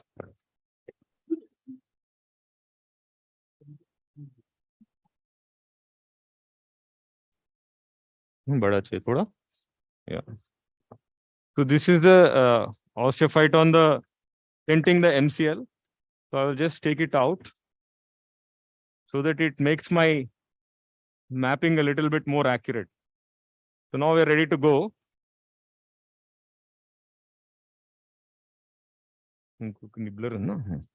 This is the anvil osteophyte, which is giving rise to the flexion deformity. So you can remove the anvil osteophyte and you can see immediately the leg will extend better. Right. So now the leg is fully extending and the deformity looks correctable. So we will, and the patellofemoral joint looks okay. There is a little bit of medial wear, but looks okay. So we are going ahead with a UKR. So for the robotic surgery, you have to put your trackers in place. So the tibial trackers we put around 4 finger breadths below the joint line. These are unicortical pins which just touch the opposite cortex. You must make sure that the pin is in the midpoint of the bone so that there is no stress riser.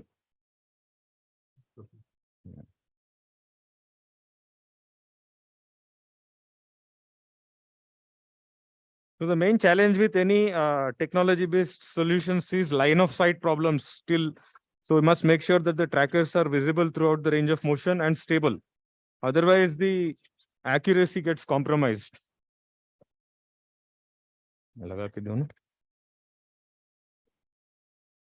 Right.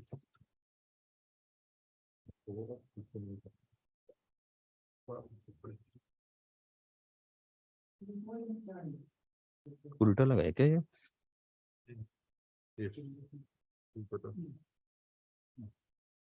So these trackers need to be tightened properly. Is it visible? Okay, right. So I can't see the screen here because it's being transmitted to you. And it must be visible both in flexion and extension and in the middle of the field. Yeah. Okay, that's fine. And we need to be absolutely sure that the tracker is well fixed. So Vaibhav can check once. So there's no harm in 2 people checking these trackers because it's again thing. Checkpoint, please. And for any robotic surgery, we need the bony checkpoints. You can do it on the thing, but it is good if you have 2 points for it to calibrate. Right. This is standard gauge kada. It means it. Yes, right. And just pull it on this one. So for the femoral side, there is a higher probability of a periprosthetic fracture. So we tend to put our pins into the wound, both pins under vision. So the anterior cortex is the hardest part of the bone. And if you violate it at 2 points, the risk of periprosthetic fracture increases. So we use pins inside the wound, both for a TKR as well as for a UKRs. We don't like the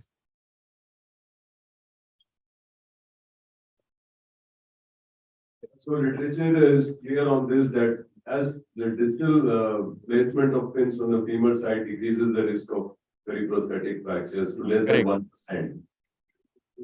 So now the femur is visible, and we will flex the femur and see if it is visible. So this is, wait.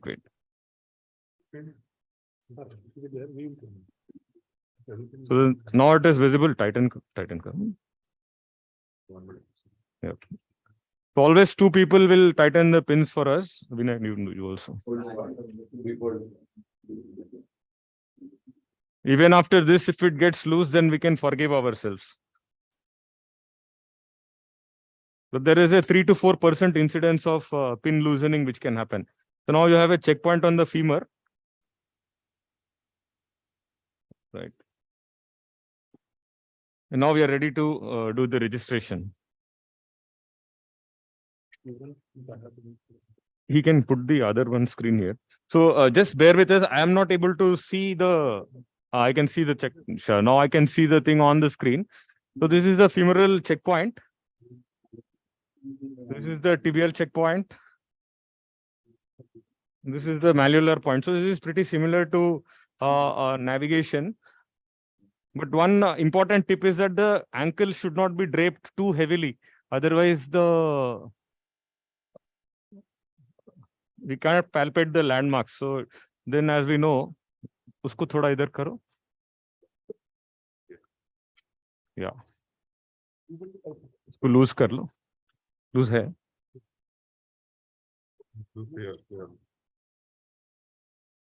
So the hip center, you just calibrate by gently rotating the thing. So we cannot accept a 1 millimeter error. So this needs to be loose, and the lateral post sometimes is too tight. Yeah. So now it's loose. We'll retry again.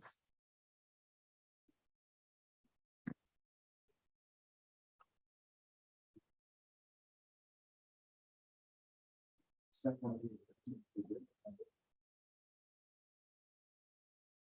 I'm okay with anything around 0.5. And this is the neutral position of the limb, and you can see it's pretty quick. The kinematic collection. Stress tool. And we use this stress tool to, tension the medial side and still not over tension the.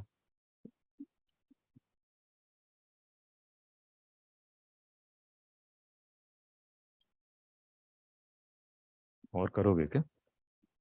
Bas hai. So all the 3 zones need to be collected. So I'm okay with that. So now we calibrate where the tide mark is. So tide mark is where the tibia is articulating with the femur. Typically, your wear starts at that point. So you can check in extension to see where the tide mark is. But you can see on the... Either laga denge. I see. So you can see here, this is the tide mark area. It's very clearly seen in this particular case. So we mark the tide mark, the knee center, the most distal part of the femur, and you flex the knee and collect the most posterior part. And now you're ready to do a real-time mapping of the femur. So I'm mapping the femur. So this is a real-time image which we can validate and see if it is accurate or not. Mera mask upar kar do.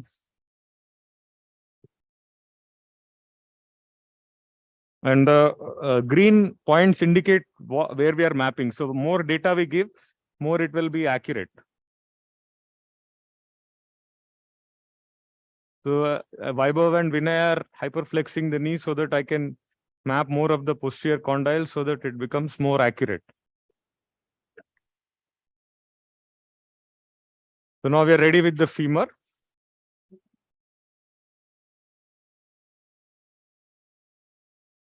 And we can continue to the next step. Similarly, on the tibia, we have to map the center point of the tibial spine, the lowest point on the tibia. And this is a little bit tough, the most posterior part. but it is not absolutely critical because we can go and revisit and change the sizes of the bone at any point in time.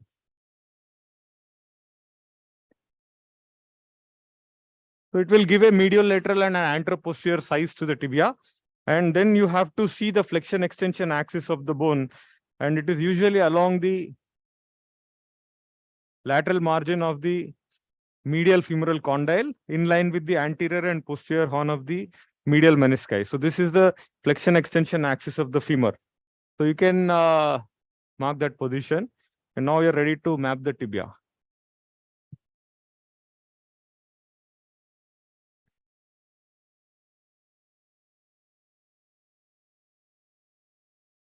And you can map the up till the tibial spine. It is a good idea to map so that you can shift it a little bit laterally if you want to at some point in time.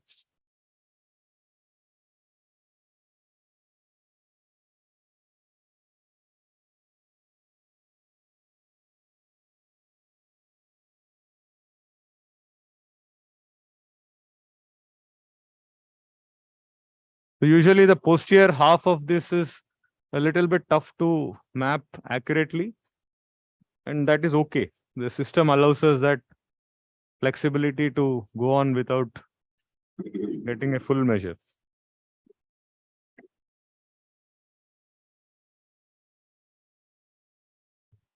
And you have a full freedom to change the implant size whenever we want at any step. उसको ऊपर नीचे कर सकते हो. So this is the tibial spine. So I'm mapping up to the tibial spine. I think I'm okay with this. What do you say, Vaibhav? ठीक है ना? Looks okay.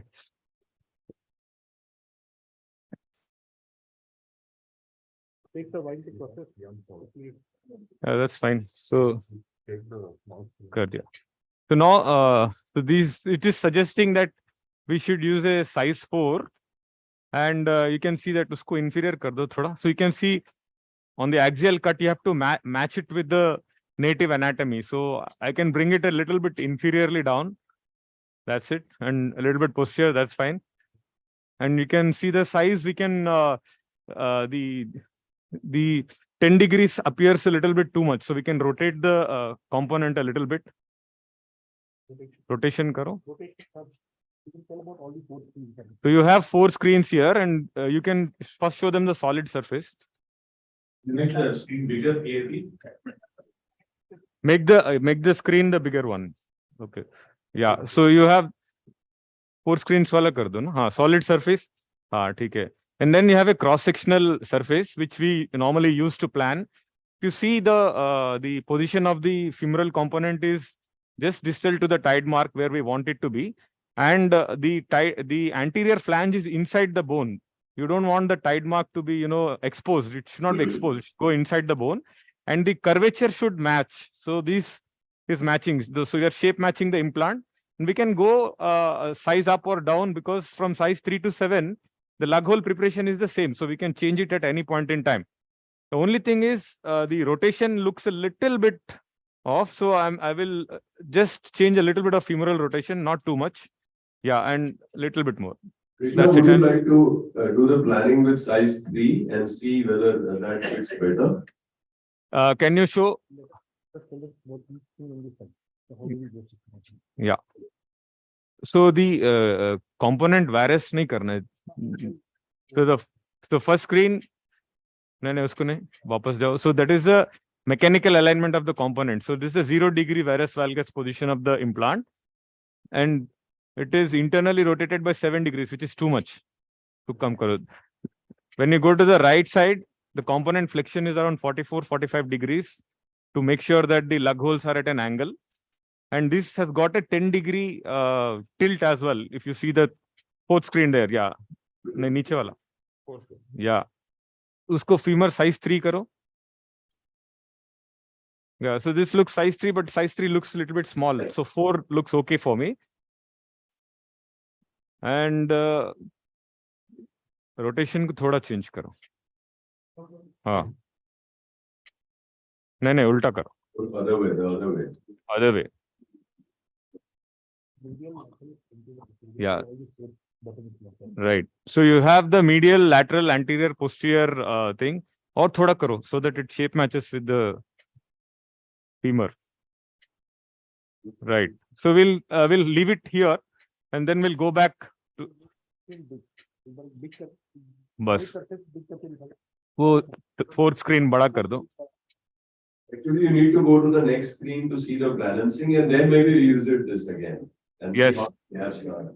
So we don't need to commit to anything here, but it just looks like this is shape matching this particular anatomy to the best possible way. Right. Can you go next?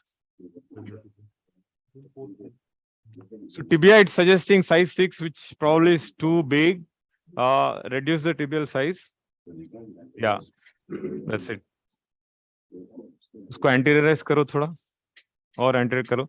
So we know that the anterior and medial points are accurate. So size 5 कर देना बस. So now this looks like a reasonable medial lateral coverage. Again, you can see the tibial cut with respect to the tibial spine. The slope looks reasonably matched, and it is in line with the intercondylar eminence line which we marked. So usko aur thoda medial karo. Or medial karo. Bas. So we'll start here for the provisional plan. So you can see the axial cuts. The first screen ko match karo. So that's the AP view. You can see that's the tibial spine. You can take it a little bit up. Yes. Bus. So you can see the top part is the superior, the lower part is inferior, the left side is medial, and the right side is lateral. And you can see the tibial spine going up there nicely. And can you go to the next screen? No. Back.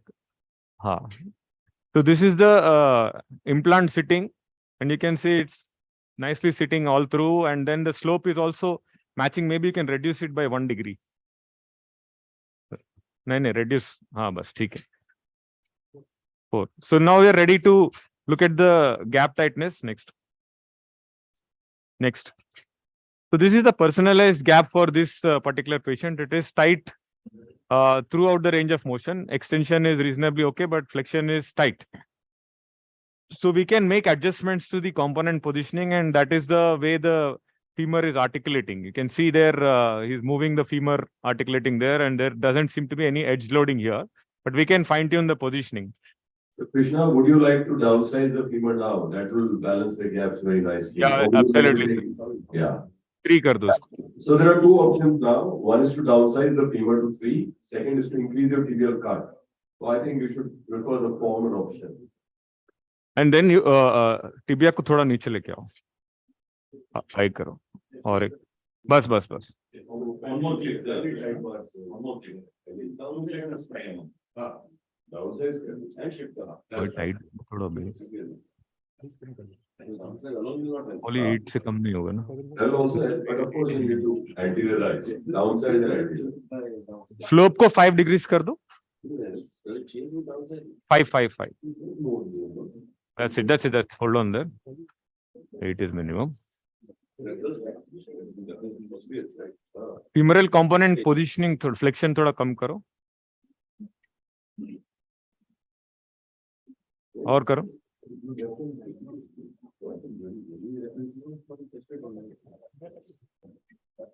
6 mm है already.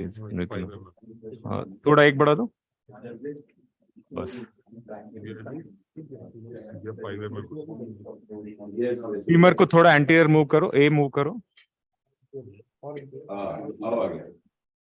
बस. Hold on there. So what we have done is we have increased the tibial cut to 5 mm at a 5 degrees slope, which we had actually reduced based on the shape matching. So this is okay. And we have anteriorized the femoral component by 3 or 4 clicks to balance out the flexion gap. Since the extension gap is a little bit loose, I will bring the femoral cut a little bit down. So first window mein I leke aao. That's it. So you are taking less of distal femur. That's right. We're just taking a little bit less of distal femur or thoda I leke. So this is okay. There will be still some error to what I measured with the stress tool. So it should be lax throughout the range of motion. And it will give us an option to upsize the poly if it is too lax. So this graph is okay for me. Anup, what do you say? Yeah, except in mid flexion, it's little tight. Maybe you can increase the slope a shade or. Still, if not remove the posterior horn or medial meniscus. I think Kiran wants to remove the. Yes. So once we remove the posterior horn, we'll get a couple of millimeters there. So I think we are okay with this. This is okay. Yeah, this is okay. Next. So here it is giving us the loading pattern for the joint. You can see that it is pretty okay. There is no edge loading which is happening here. You make a non-stressed range of motion. Sorry? Can you make the stress loading pattern? This is not an unloaded, non-stressed loading pattern. Change the blue one. Blue,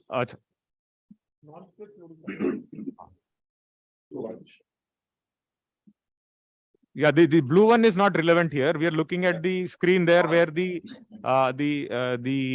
articulation is happening. So you can medialize the femoral component just a little bit. The gap line, you can change the icon, the blue icon to orange, so that you show the real. Yeah, that we can do. So this looks pretty okay to me. What do you say, Faisal? Yeah. It looks okay. Yeah, there is no red everywhere. It is, it's not edge loading anywhere. So all this information before we have done anything to the patient.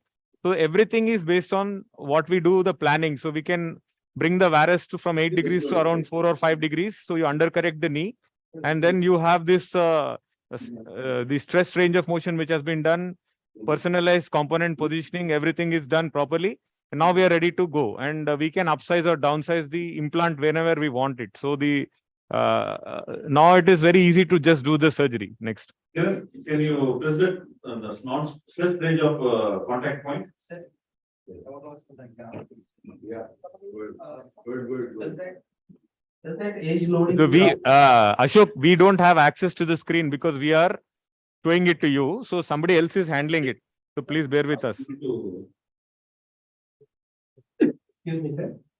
I can't see the screen here. I'm seeing as you are seeing. So now again, we verify the checkpoints because we want to make sure that the trackers have not moved in the There is meantime. a question. There are two questions actually. One from Mahesh and Hemant. They are saying that it's still edge loading. The graph shows edge loading on the medial side. So can we go back on the graph? Can you go back? Yeah, go back. Second question is. So it is see, it would show in red color if it is edge loading too much. This is acceptable. You can see the line. The tibia and femur are in line with each other, all through the range of motion. So this is okay. This is not edge loading. Edge loading is where the edge of the component, it would show up in red there. This is like, yeah. So this is acceptable to us. It is not edge loading. Okay. But we can fine tune the component positioning later on. Once we make a cut, we can adjust it further while we check here as well. Right. So tibia को थोड़ा external rotate करो. So the other question from Dr. Dixit is, what is the relation of this graph with edge loading and with the balance of the knee? The balance of the knee is what we already saw. Go back. So this is what it is. So there is a millimeter or two of laxity in extension, a millimeter or two laxity in flexion, which we want, and it should be reasonably tight in mid flexion. And that tightness will get corrected with the removal of the meniscus. Right. But the fixed bearing uni has to be lax throughout. It should not be tight. If you get the line exactly parallel to the thing, then it is too tight. So a millimeter or two of laxity is good for the fixed bearing uni, and it's been shown in long-term results like that. Okay. But the robo allows you to do what you want. It doesn't need to be what I want. So this is what I am happy with. But if you want it to be really tight, you can reduce the femoral cut or a tibial cut further and make it really tight. That's up to you. Excuse me, sir. My question is, the graph loading, the edge loading graph is a bit lower, or which we feel it is on the tighter side. It could be a little bit tighter, but we don't have the complete picture yet. The the stress range of motion assessment is observer dependent. So what works in my hand will not be applicable to you. So this what would work for me because based on my experience. So that experience you have to build into your surgical technique as well. The robo will not substitute for that. And if you find it tight, you can just resect 1 more millimeter of tibia at the end. And I'm not comfortable resecting too much of tibia, no, because the right. problem will be with the tibial side. It will not be on the femoral side. Correct. So we can anteriorize the femur a little bit more if you want. But that again, can you go back? They'll cross the tide mark point. So it's already near the tide mark. So I don't Right. want it to be further. So because then it will cause issues with impingement anteriorly. Okay. Right. So I'm happy with this. Looks all right. This looks all right. Especially in inflammatory situation or kind of. Yeah, so we are wanting to undercorrect it, and I'm just refining the femur to take out the areas which are not being cut. And if I see here, you can see here I'm positioning the burr on where exactly the implant will be sitting. Can you show the screen? Dikhana, ye screen bhi dikhana yaar. Screen, wohi dikhana. So I'm seeing how the implant is sitting here. So I'm not still cutting it. I'm just seeing. I'm taking out areas which are not being cut. Can you see that? That's So right. this is pretty good. This is actually a very important step to ensure that your component is sitting right in the center of the condyle and not medialized or lateralized. So now we are ready to cut the femur. So you can see this is pretty, So is this a 6 millimeter burr on exposure control? Or is it on speed control? that is right. It is a exposure control. It's a 5 millimeter burr on exposure control. So you have two modes for it. You have speed control, you have exposure control. So in exposure control, there is a protective device for the burr. So if I have finished the burring beyond what I actually planned, then the burr will retract. So you can see here, if I'm pressing also, it's not cutting anything because it has reached that white level. Did you see that? So the purple indicates around 7 millimeters of bone left. The blue indicates 3 millimeters of bone to be cut, and green indicates that about a millimeter or so of bone has to be removed. Once we reach white, all white, that means then the cut is complete. So the robotic arm allows us to make sure that the surgery is executed exactly as we have planned. And you can see with the newer Cori system, it is pretty quick, the burr roll technique. The more time we spend is on optimizing the kinematics for that particular patient.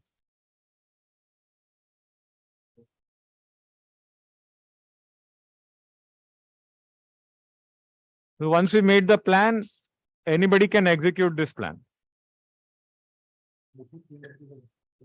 And it's a good idea to have multiple fellows doing it because the vibratory tool can lead to carpal tunnel over a longer period of time.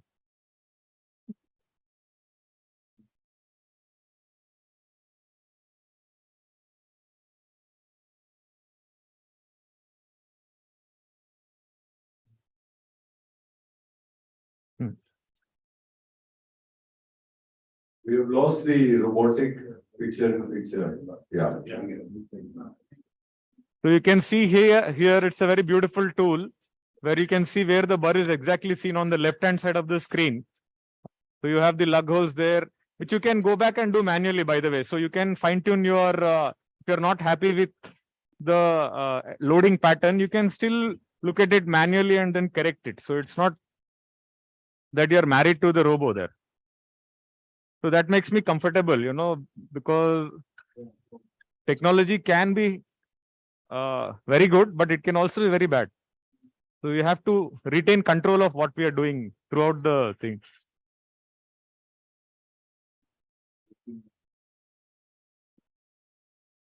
Dr. Neelan showed us an excellent example of how manual surgery can be done equally well, but this just makes it uniform in the hands of the surgeons, irrespective of their experience or skill. So that's where the technology scores. And it is patient specific where, you can calibrate, measure and see what is the individual patient's tightness or, what is their kinematic pattern and make personalized changes as per that particular patient. Yeah, and moreover, you can do the femur first, so the tibia is the minimum resection, so you conserve, I think, even more.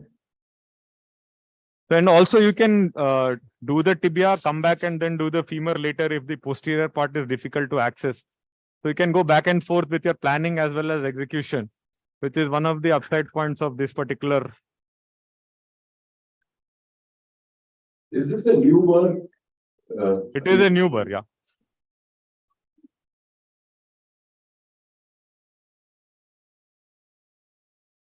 That because it's faster or you think it's slower? It's slower. I think it's slower.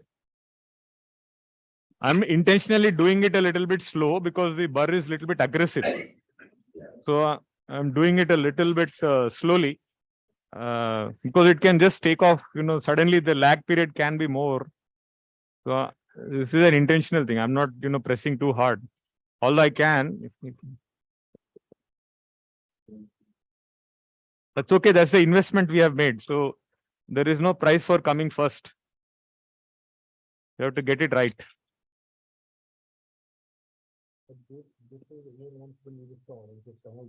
Yeah.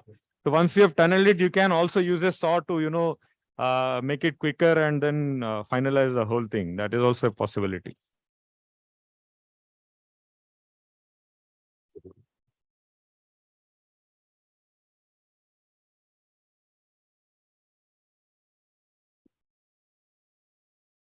So can you make it? निकाल दो इसको. Speed control. नहीं? Speed control नहीं कर सकते? करो speed control. So now I'm removing the thing and making it as a speed control mode for the posterior part, so that it is just a little bit more quicker.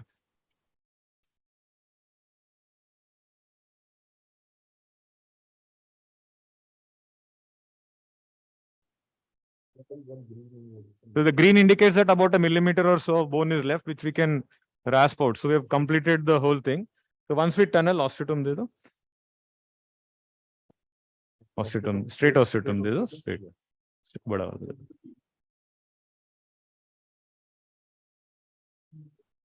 So this can just be removed with the mallet de do. Yeah. Nibbler.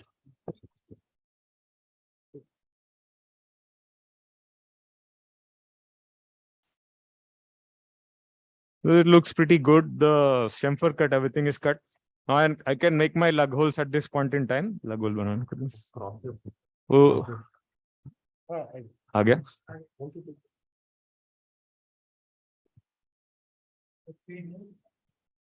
Same mode. So this is the positioning of the lug hole. So you have to match the green and the blue. Okay. You can. Yes. So this is a little bit difficult step. Yeah, this is not that easy. You need to get good at it. But can you show me the sagittal? Yeah. So you have that arrow there. You can see. So you can align your burr to that arrow so that it makes it a little bit easier. The burr is the green one, and then the device is the blue one. So you just match it. Can you come back?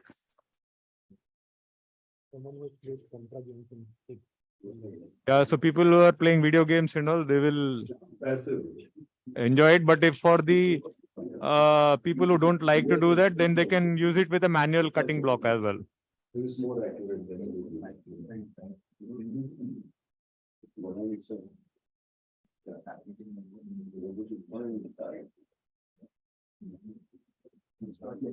that's done. So can you give me the 3 size? 3. So for clarity of the house, this is passive robotics, imageless. Yeah, semi-active or passive. So Tourist and Mako are active, but they need a CT scan. So they are image-based active robotic systems, which you are going to see. So you can see now. Yeah. Can you zoom out this one? Take that thing out and zoom this one. screen convert kar do. Flip the screen. So you can see now how the component is sitting very nicely. Can you just zoom out a little bit? So this is the native bone, and you can see it is sitting exactly in that angle. So the fit is flush and it is just underneath the tide mark. So when I extend the knee, get full extension, there is no impingement here.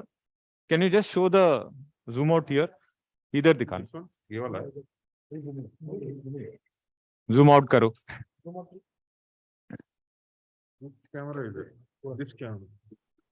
So you can see it's pretty good. The patella is articulating well, and there is no problem with maltracking. Although initially it showed that the femoral component was internally rotated by 7 degrees. That is what it was showing, Focus. But internal rotation of a uni is very different from internal rotation of total, and one should not confuse that. Fantastic. Internal Yes, that. rotation of the uni is matching and mapping the condyle. Internal rotation of total femur will affect the femoral tracking. So there are two different things. Please don't. No. Speedy lagan.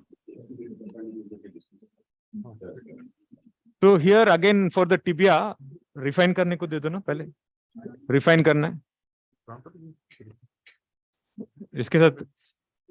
So yeah, so I can check again. You can speed mode, yeah. Yeah. You can see the wear here. So this is where it is wearing. So we noticed on the lateral view that it was a little bit more posterior than normal. And this is the anterior part. This is the posterior most part. So I can see now much better because the posterior condyle is cut. So I can see it much better. And we'll use what is called as a tunneling technique to expedite this process. So this again in speed control mode.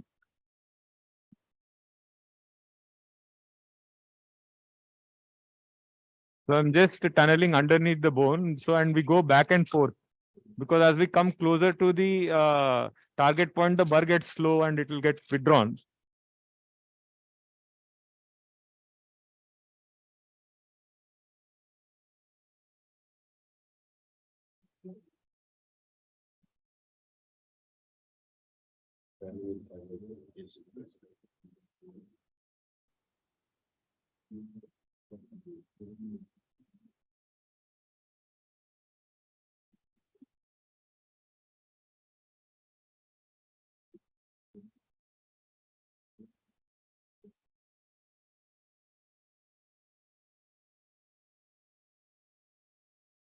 So we just go tunnel it and then take out the superior bone. So it's a much quicker process of doing the tibial cut. Of course, it's not as quick as the reciprocating saw and the saw blade, but still we can live with this.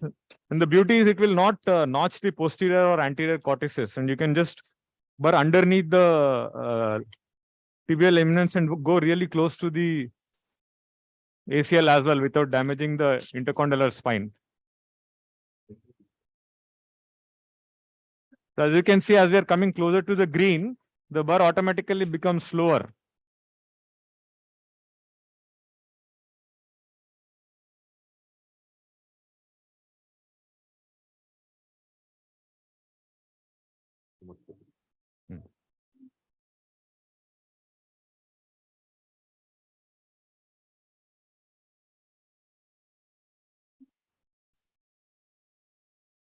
So as we're going closer, the exposure becomes better. You can see the posterior part as well directly under vision. Yes, good.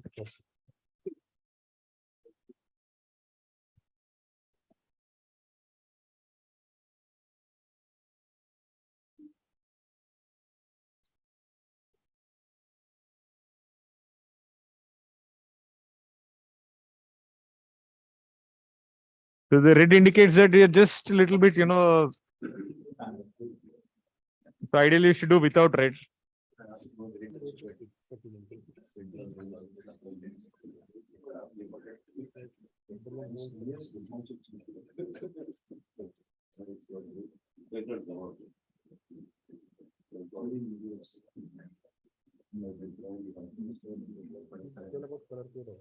Yeah, again, the color coding, the purple is roughly around 7 millimeter, as I told you earlier. The blue is roughly around 3, and green is 1 millimeter.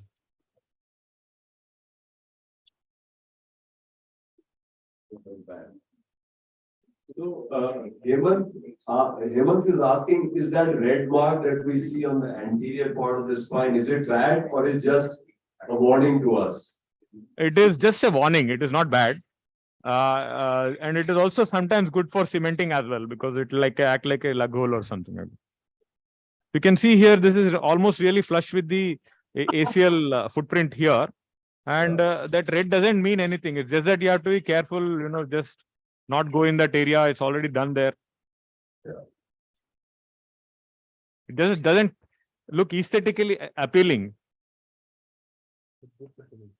But it's good for cementing, as Vaibhav is saying, yeah.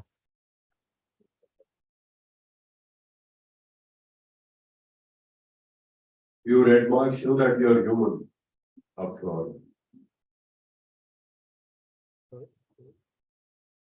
A little bit posteriorly is there, which I will, take out with a saw, because it's easier for me to see.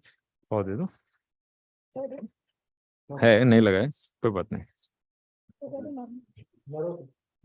वो दे दो, फिर से दे दो, कोई बात नहीं, बर दे दो, हो गया खत्म, just last.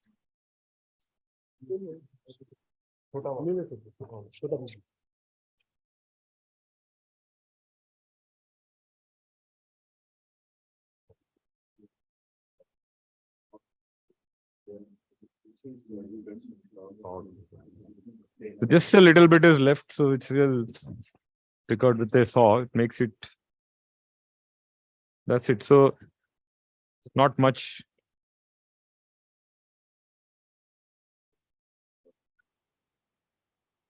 So now we'll just take out the posterior horn of the medial meniscus. So we can just put the leg in around 15 degrees of flexion.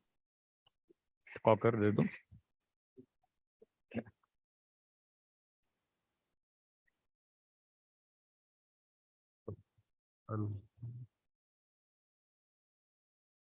Yeah.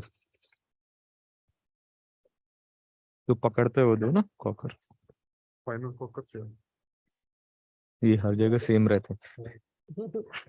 Thumb forceps से दे दो. थंब फोर्सेप्स से दे दो बड़ा वाला. So I'm just taking out the medial meniscus, which will hopefully give us that better balance in the mid flexion.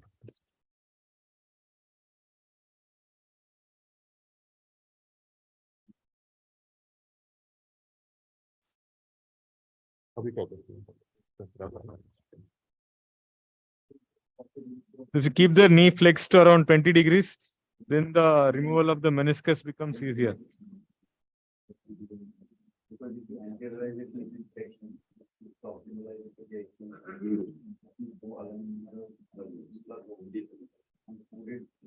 Right.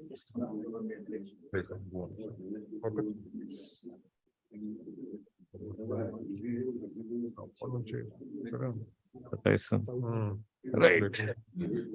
So now we are ready to size the tibia. Size दे दो.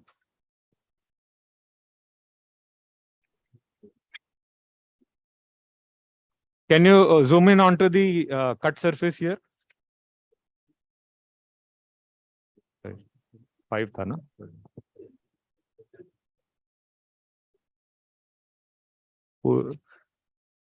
3 ले लो. 3 होंगे, चिन्ह होंगे. So here we can, manually size the thing so that there is not much overhang. Overhang medially and anteriorly. Anteriorly, yeah. 3 दे दो, 3. It should sit flush on the posterior cortex and not overhang medially or anteriorly. So this looks, looks good. This looks pretty good. Yeah. So we will go with this size. So that's the other advantage. Don't have to give up on the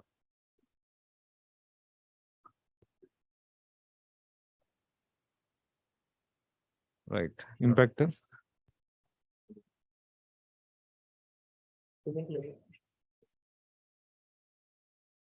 Right. Femur दे दो. So now the assistant hyperflex the knee, and then we position the femoral implant. 8 poly.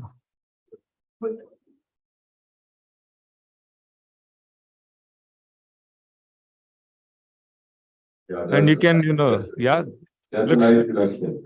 So you Nice can see, got loose. Yeah. so you can see here, this is the center point of the femur there, and this is the center of the tibia, and you can see throughout the range it is tracking in the center. Right. And varus is around 4 degrees. It's around 6 degrees of this thing, which is okay. I'm happy with this. Can we magnify the kinematic screen, please? The robotic screen, can we magnify that? Usko magnify kar do. Can you just explain the kinematics? Yeah, can you zoom that out? Zoom the thing. Exchange karna. Screens exchange kar do, yeah. Robotic wala bada kar do. So flexion is. So you can flexion is around 5 degrees, Anu. Great, great. Yeah, and it is 4 or 5 degrees of varus, which is okay. Great, absolutely perfect. And then it is, as we flex, it is going into 2 degrees of valgus, which is okay. Here it looks pretty good. The overall alignment may be just a little bit tight in the mid flexion as we thought, but I think we can live with this. It looks pretty good here. And we can see the final graph, which is, very. Very nice. 1 or 2 millimeter opening throughout the range of motion, except in mid flexion. But I think it's acceptable.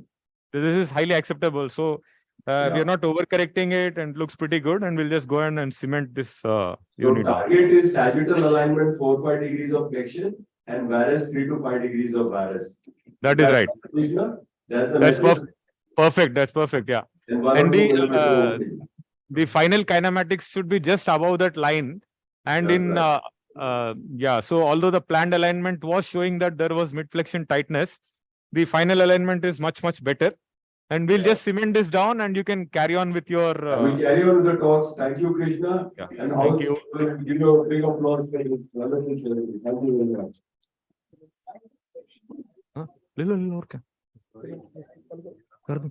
Because you need to keep it in 3 to 5 degrees flexion, because this is non-weight bearing. When the patient bears weight, it becomes 0. Because if you leave it in 0, it will go in hyperextension. कर देंगे. Okay.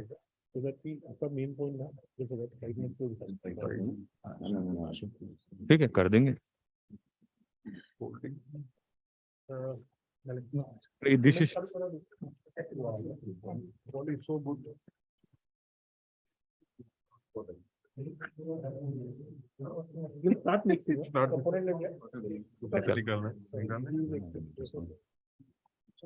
इसको तोड़ के निकालेगा वो. तो छोड़ देते. फीमर निकाल दो. चालू कर दो. ये टिबियल प्रिपरेशन दे दो. हाँ, अभी दे देंगे ये टिबियल प्रिपरेशन. और కొంచెం లోపల కొడదాం. యా కొంచెం లోపల కొట్టాలి. टिबियल पंच. फिर ओके मिक्स कर दो. वैसे भी टाइम लगेगा उसको. అట్లా కొట్టు, అటు కొట్టు. పోతుంది పోయింది.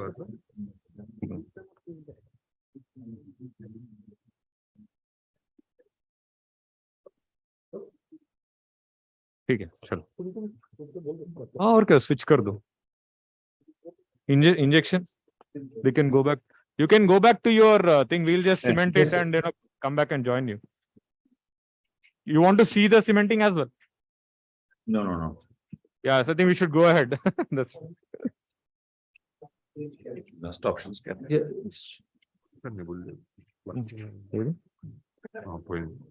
bump.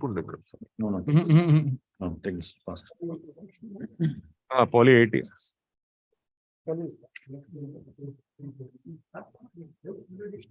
ये ट्रैकर्स निकाल देंगे.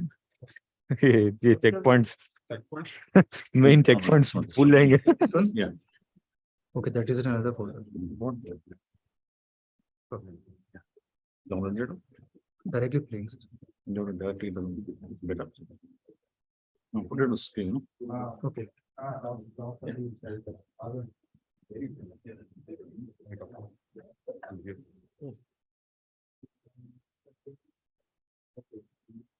Yeah, for screenshot. First one.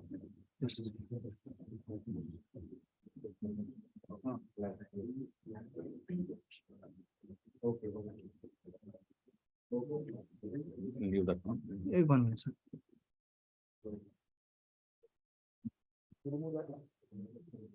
Glove change kar. 7.5, 7.5. Wait number.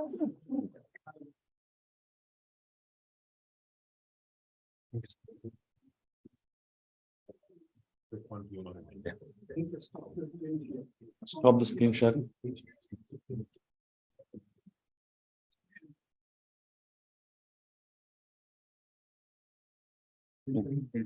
It's needed. I think it's still needed, sir. Will go, sir. कर दिया already mixed. Yeah, Implant ले लिया. दे दो ना. It will automatically go. Okay. Okay. Person review. Yes, from start. So good morning. So I think it's a beautiful surgery done by Kiran and Neeling Shah, sir. Overview of robotics in UK. So 7 Lights minutes. I'd बहुत like to अच्छे हैं. brief it. हमारे hospital की lights खराब हो Good गई enough 2 दिन versus पहले. great. वो ठीक ही नहीं and बहुत And अच्छा है. Dr. बहुत Ashok अच्छा है. Rajgopal, I'm Neeling enjoying Shah, the light. Vaibhav. हमारे इसमें दिखते ही नहीं. Audio from the OT, please. Yeah. I don't like the limelight, but I enjoy the light. Yeah. With my disclosure, I'm from a Limelight team वाला from से South चले गए India. अभी. So I work with Dr. Suri, We Dr. hate Bose. limelight. Yeah. So why do uni fails? Why do the I'm not going into It is detail, said but that our the aim best is to situation prevent. is to be super rich and inconspicuous. It seems. We need to switch off the audio from the operating room. ये ना artery ले लो. लग गया इसमें. ना convert done. Rajiv, call him, no? Ban?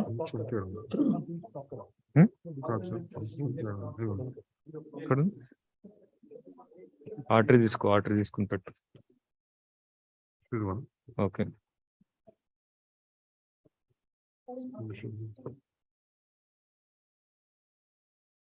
Is off it? Yes.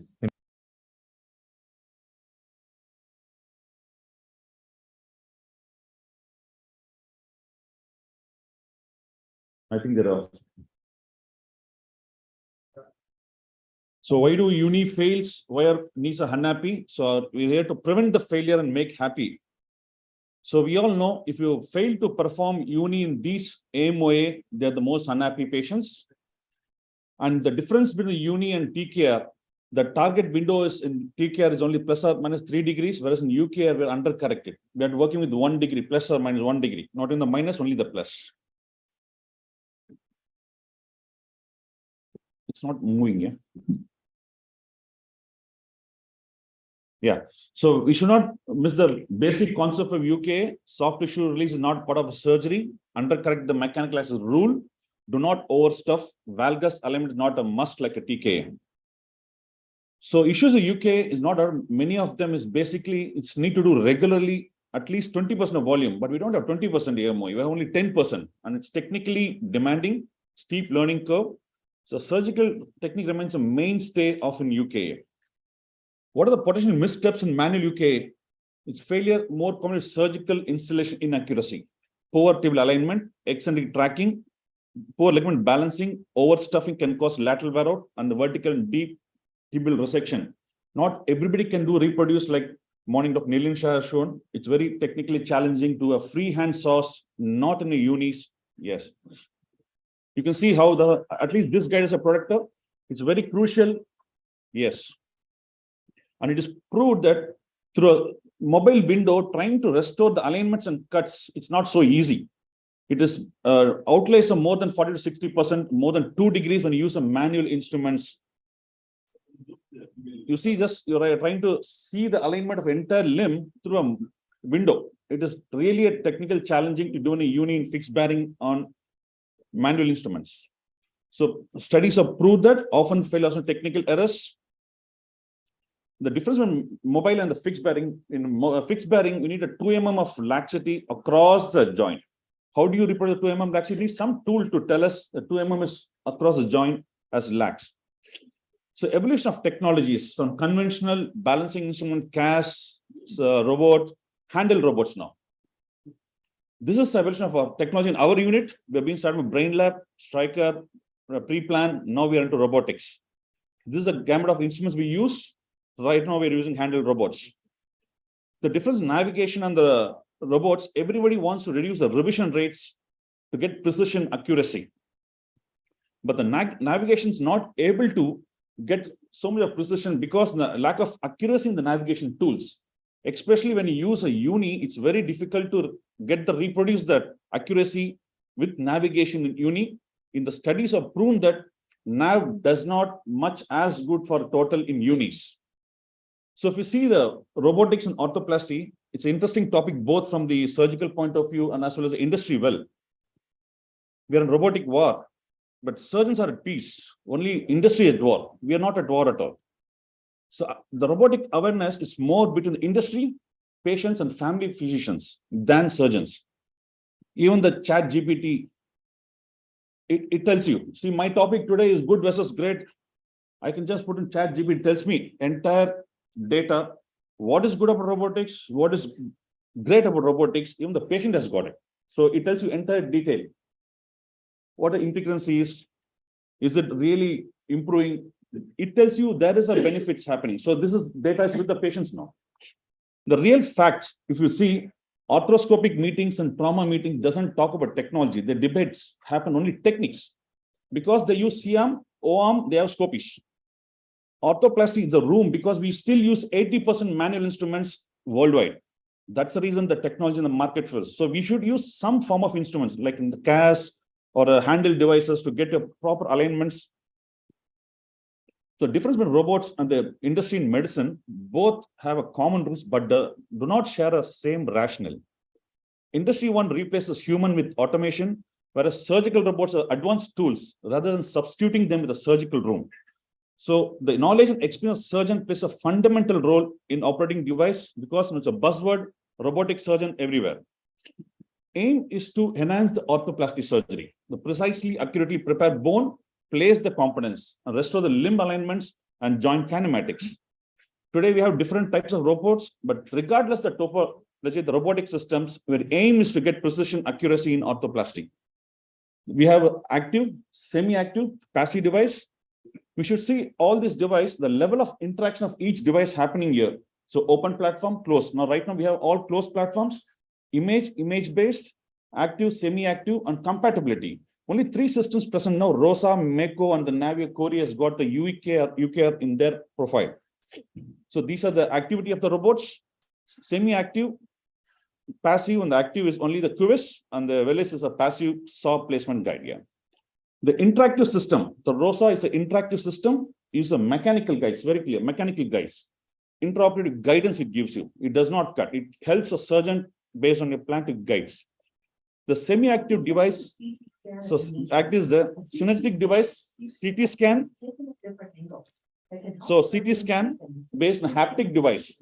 It prepares intraoperative bone preparation. If you see the Cori, so it is also semi-active device, synergistic device. It is helps in bone preparation, what Dr. Kiran has showed today. So very important, a few small video, how the gap balance helps. So anteromedial osteoarthritis, the valgus stress, what you do for preoperative, the soft tissue laxity is very important to quantify the amount of laxity in the planning stage. So get the range of motion in real time. The stress view, the valgus stress, the pre-op X-ray and intraoperative X-ray, this is what we require. The opening out, how much the quantification. So based on the gap, based on the soft tissue laxity, in real time, you can plan your components by reducing the bone cut. You don't require every time a biscuit or the Oxford described. You take the biscuit, the tibial cut goes down. So you can plan the surface map it. It gets a real-time data. You surface match the implants. Dr. Kiran has showed clearly now. So match, only a surgeon has to do data input and surface match it. See, this joint is lax. What the pre-op valgus stress shows, I'm just reducing the tibial cut. I don't require 4 mm cut. I need a 1 mm cut. I'm able to balance the graph, make sure I'm above the line. If somebody has 2 mm, it should be across the range. You can play with these components and make sure you get the. I want to see the femoral tracking. This is what is important. See the posterior femoral dots. This is what you look for the tracking. Oh, I'm happy with my femur. So this centralizing, use a handle robotic bar. It's very biased. I think the next generation very faster than the present generation. You just keep perpendicular the color zone, it takes it. It takes beautifully. I think Anup does in 1 minute, 2 minutes. Yes. Get the range of motion. You can get the entire post-op kinematics. This is how you can restore the joint lines very clearly. The restoring the joint lines, you can see in most all your X-rays looks better. That's very important. So implant position, alignment, ligament balancing, all this robotics helps. So what does it do? Errors in manual UK can be avoided. The study shows this, you are within 1 to 2 degrees alignments, you're not more than 3. It's within 1 to 2 degree. We had our own study. We improved an accuracy and restored the pre-arthritic static and dynamic ligaments, component placement with semi-auto handled robots, recently presented ISTA. So our results were within the targets what we planned. Even we studied about the joint line restoration. Compared with our previous Oxford conventional versus the robotic, our joint lines were restored much better. It's far superior, significantly. Joint lines are better with robotic assisted partial knees. Meticulous planning and attention to ligament balancing, robot assisted, you can not only increase the surgical accuracy in implant position, but also achieve better J2 alignment. So good enough to preserve the true kinematic limb, preserving all the ligaments, good proprioception. The great success is reproducing functional radiologic outcome across the community, all surgeons. Robotic assist tool, fine-tuning and balancing. So thank you. And all knees evolved for one elegant surgery, which is truly kinematically ligament sparing and joint preserving knee orthoplasties UK. Thank you. Thank you.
This one, sir? Yes.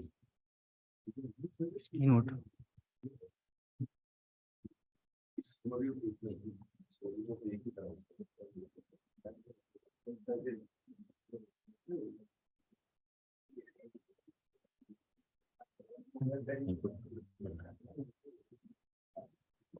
Good morning. Thank you for the great invitation. This is name all the time came across when we talk about PKR, that is partial knee replacement, as always a problematic knee replacement. So just we want to discuss about this. Why is it so? So it is a one compartment that we always talking about, like uni is one compartment, partial knees, unicondylar knee replacement. So if you understand the compartment of the problem, so one is an intellectual compartment, that is right patient selection. It is one of the biggest problem, how to select the right patient. And second thing, once we know how to select the right patient, the second part is how to do a surgery very well. And you can understand this is a learning curve we are talking about. No one can do this kind of dance overnight. It takes a toll. And I think we as a nation needs to evolve here, that so many surgeons are aspirants, but there is a very poor platform when they can interact and they can really learn the uni, because it's a steep learning curve. Some patients ask me why I'm advised total knee to me, because I do lots of unis. So I had no answer of his question. He is a scientist, he is a physicist. So I studied literature trying to find out anything on this. So there's a wonderful article, can we all perform partial knee replacement? And this is my own journey. I was very happy as a TKR surgeon using navigations, and it's sense of caring for your patients improves, and you are determined to learn something, which is not an easy go, like, but then you just move from your disconnected surgeon to a nice surgeon to a competent surgeon. But this is a tough journey, but you have to do this, and then you can solve the problem. India as a country country is divided into discrete population. We cannot ignore this is our lifestyle, our hobbies, our rituals. And this is a real fact. The 70% India lives like this. And then we have the affluent class, the posh people, they do have their hobbies and habits when they need a very high flexion knees and superimposed on young female patients getting arthritic, and the obesity is also increasing. So we have to see the procedure as a nutshell, looking forward for all the patients and population we can cater this. So how to select the right patient? I'm not going to into a theory. There are a lot of things available, but this is in a time of a COVID, I made this presentation. So it's a 3-layer technique. Every single word is important. So number one, is this a knee problem? We all know how to rule out spine and hip and anything you can investigate on. That is the first layer, you screen your patient. Second, is it osteoarthritis? Just you rule out the inflammatory arthritis or the internal derangements of the knee. Anything acute in the knee is usually not an arthritis. It's a long chronic history the patient will give. And the third is the most difficult when the trust takes time to build on this. Is anteromedial osteoarthritis? That's where we really need to work upon it. So the third layer is the most complicated layer. So this X-rays looks scary to me. Initially, I will always opt for a total knee in these patients. But if you really go in and see this is going to be the precise presentation. This will take some time, but beyond this, there are a lot of patients whom we can go for this. And when we really understand and believe this by doing repeatedly, that any anteromedial osteoarthritis is having a good ACL, and it is easily, we are all talking since flexible varus since the morning. So this is flexible varus is most important. Now, when it comes to the radiology, again, there is a lot of confusion. This is a routine X-ray we advise, standing AP X-ray. If it is bone on bone without tibial translation, your AP job is done. So this is, you are lucky. If you do not have this, so then it left something like this X-ray and you still think that this has to be an arthritis.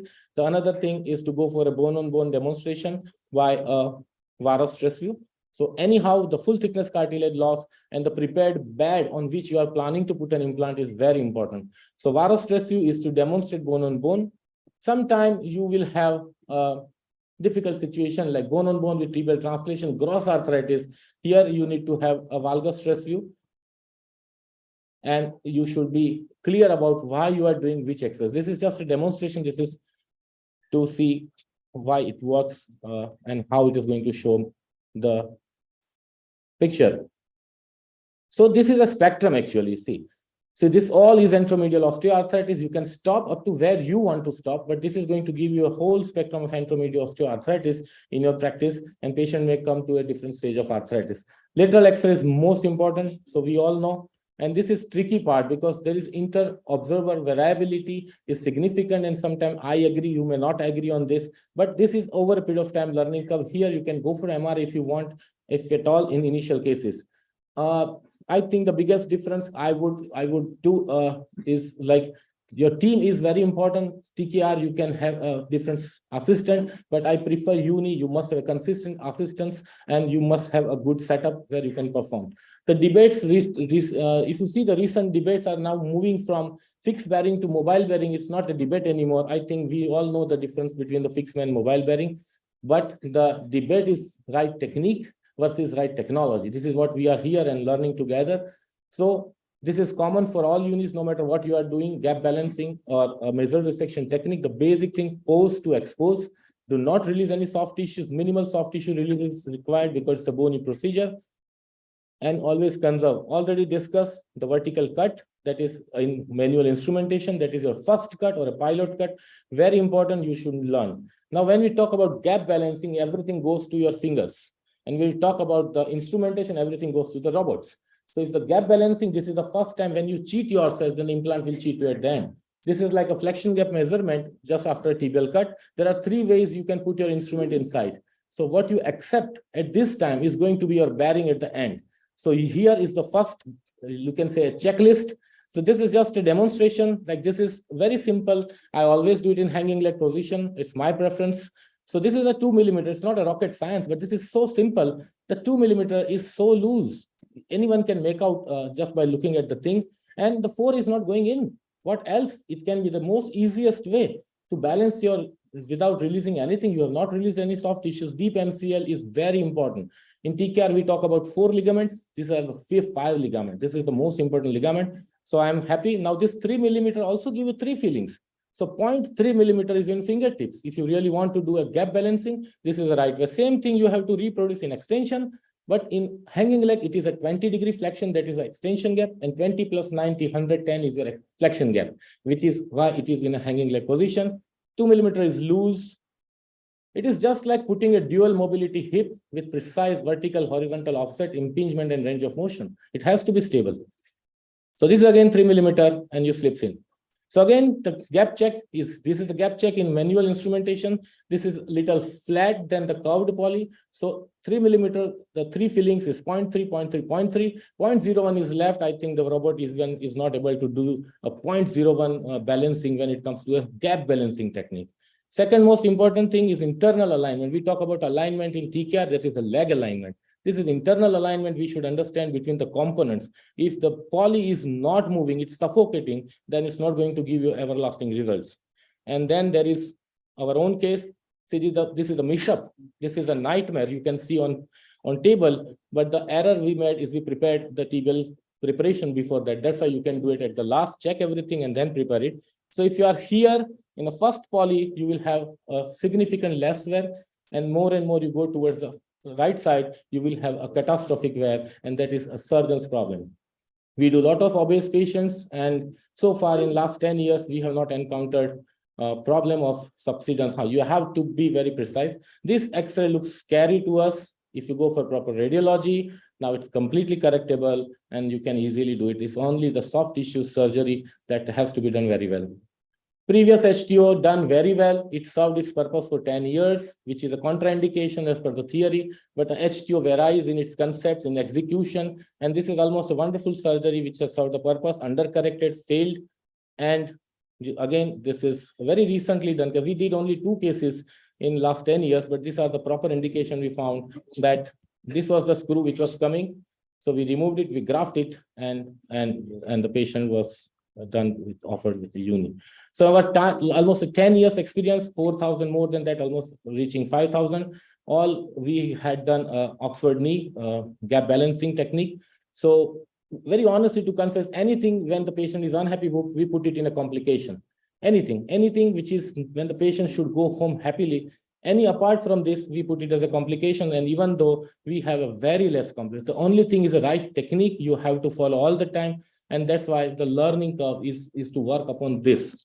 It's an on-table exam you give as a surgeon in gap balancing. So right patient selection, the wisdom mudra, I personally like this. So this is my take-home message for the gap balancing. So optimize exposure. We know TBI is very important and never overcorrect. Now, when we come to the robotics, what exactly we want? So we want precise data before we plan the surgery, moves from 2D to 3D. We want something very nice software which helps us with using artificial intelligence. We can do calculation like 4 figures multiplication, but calculator helps us. Human has designed it. So ultimately it's a software which should help us, and robotic precision when it comes to the, yes, we are just going to finish. So 3 take-home message, what I understood robotics per se is artificial intelligence, human intelligence, and integrated action. This is what we call robotics in subdivided zone. So data, we personally started with CT-based. So error, again, if you see on the screen, error should be less than 1 millimeter. So data is not corrupt.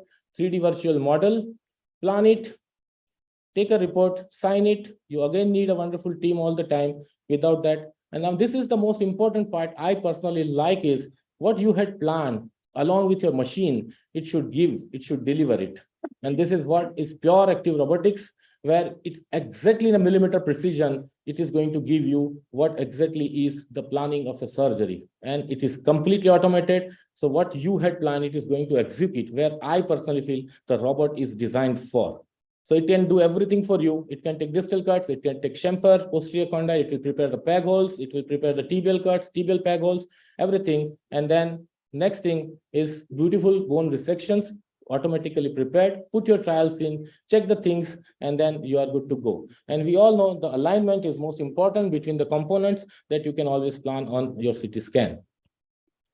So ultimately what I understand robotics is about the precision, preservation, planning, providence, and performance. So ultimately, this is what we want to see at the end by using a technology. This is a simple screen you can get. So the planning part, which took a little more time on table, it is done with a very intelligent software. If you see the component placements, 0 internal, 0 varus valgus, 0 flexion extension, only tibial slope, you just need to reproduce it. And 8888 is the figure, which is the maximum, as well as after the trial, this is precise, and the limb is undercorrected.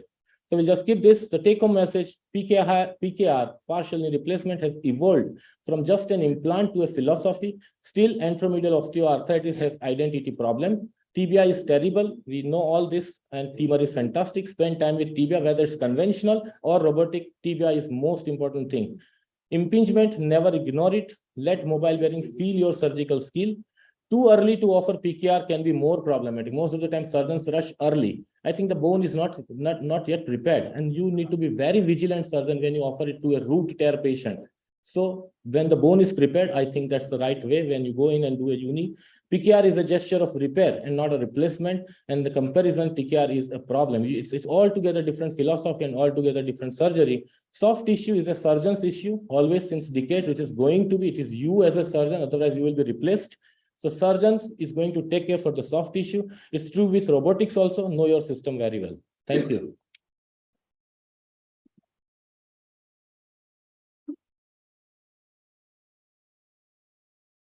We are going to the OT5, surgery by Dr. Nilen Shah, sir. बोल दे कि भाई we are ready.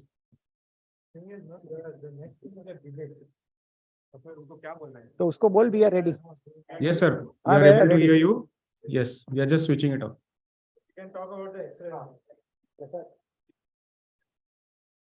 हाँ, OT5 भी जा रहे हैं.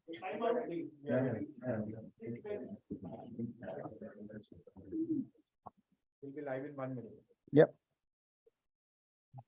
चलो live करो.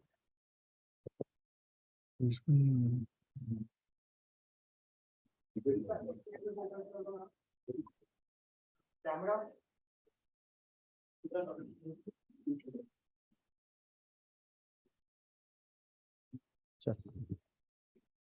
एक्सरे दिखा दे. स्कैनोग्राम है ना. हाँ चल.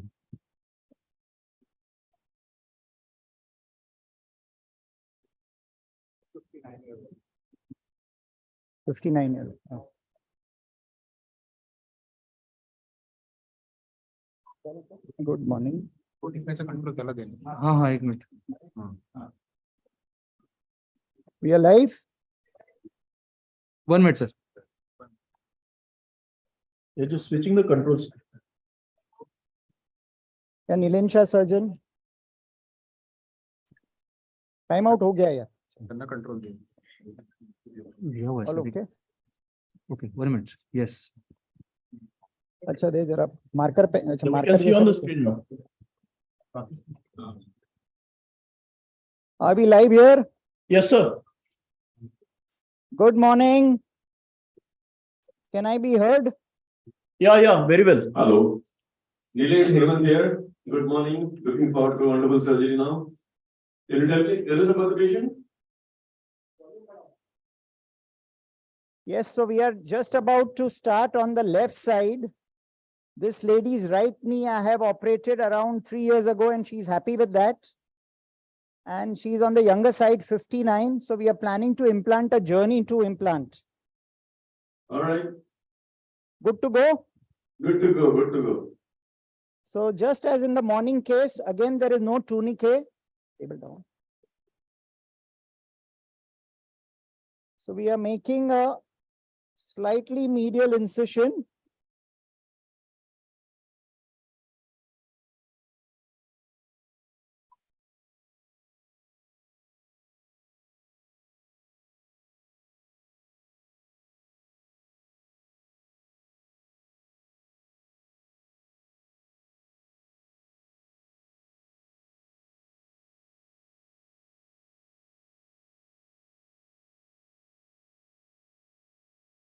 Can it be seen? We can see it very well.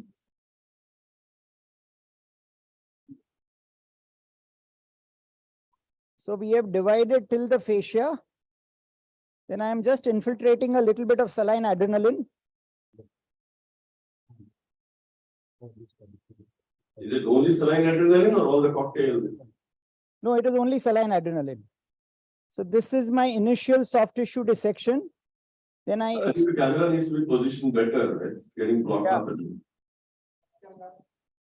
So then we are extending the knee. Right angle, please. Right angle. So can it be seen? We are looking at the quadriceps now. Yeah. Anup bhai.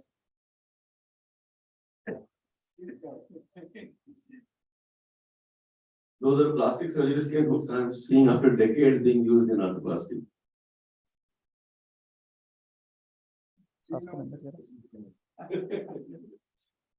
So you're actually doing a subvaster, Nilin?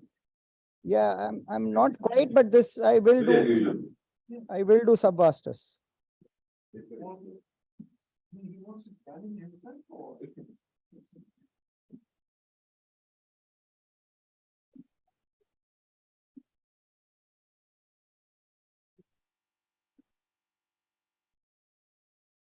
So now my finger is in the subvastus plane. So I'm retracting the muscle here.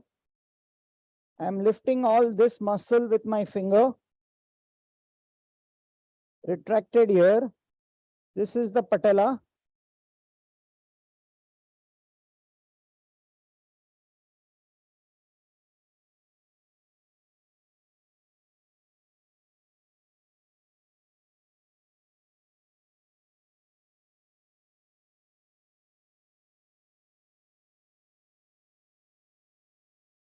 So dissection, I like all to be knife and scissors.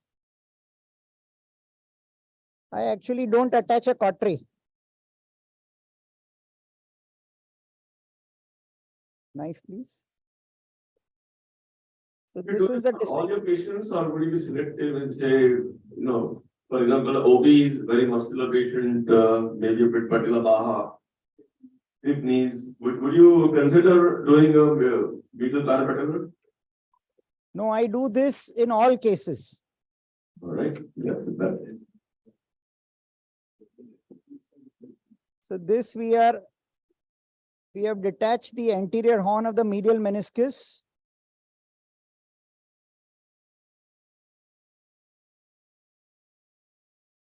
Raising of the medial sleeve is better from distal to proximal. And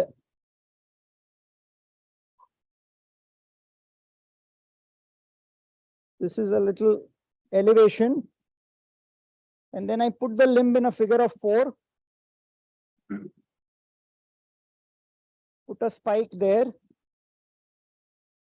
And if there is no soft tissue here, can this be seen? Yeah, we can see that. So that means our dissection has been good.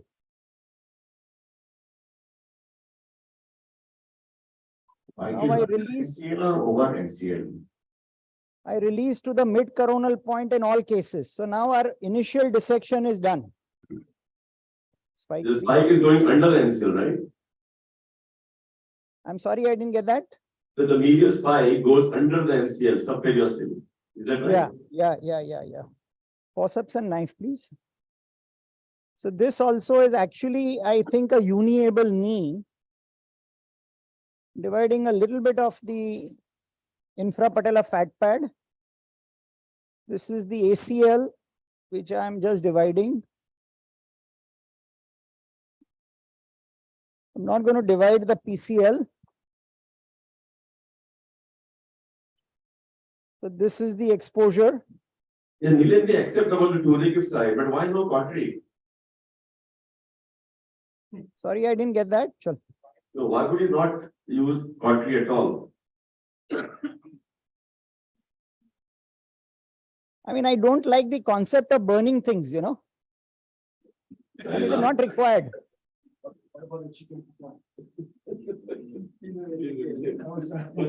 I mean, I'm not dead against it, but I feel it is not required only. And you all will see probably that it is not that required.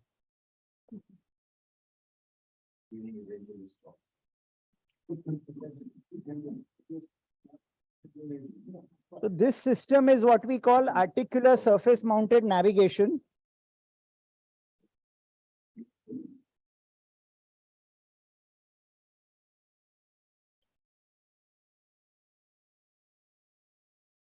ये navigation दिखाओ जरा, ये दिखा। हाँ वो दिख रहा है ना, चल।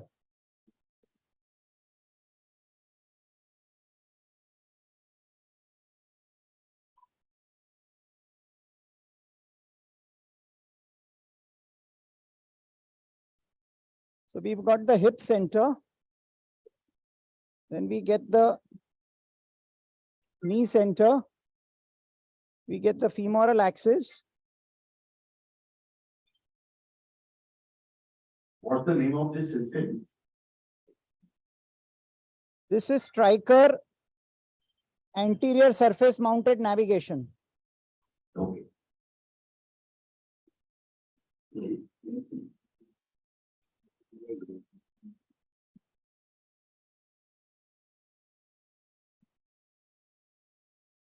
So my femoral registration is done. Then I can put this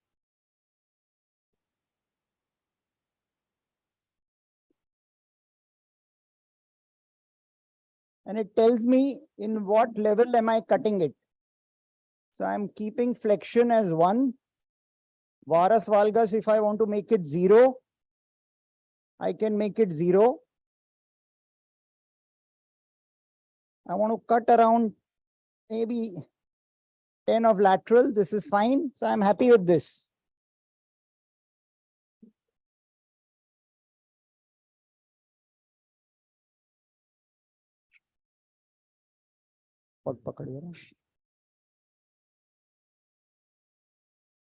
It's become too hyperextension. 1 minute, जरा ये पकड़. Screwdriver दे जरा. Nilin, isn't the difference between the medial and lateral dissections quite a lot? It's 5 millimeters difference is a lot of difference. See, as long as I'm cutting perpendicular to the mechanical axis, it is what it is.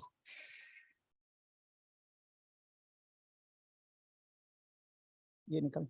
I mean, you can explain that if there's significant bowing of the femur or extra-articular deformity, then you would have significant difference. But otherwise, in a normal femur, you wouldn't expect such a big difference. Okay, 11 millimeter lateral cut. Would your extension gap not be too much?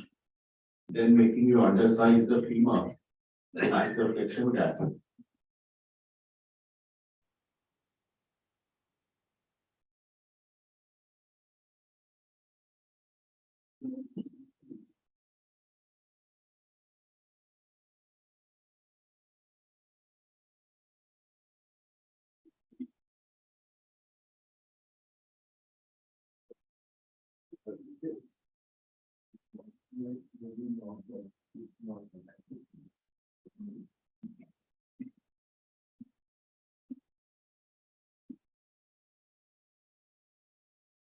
So this is more or less what it is. Take it out.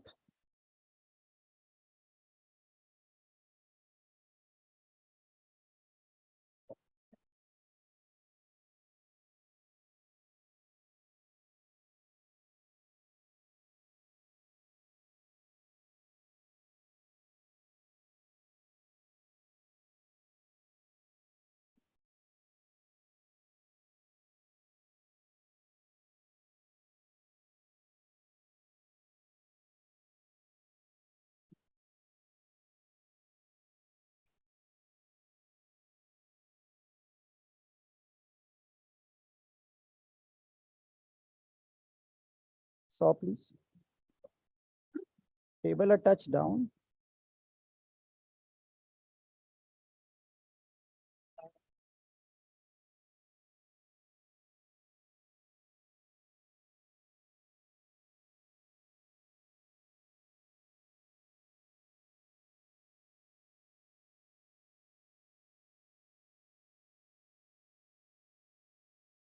Pin निकाल लीजिए. Do you always do the femur first? I always take the distal femur first.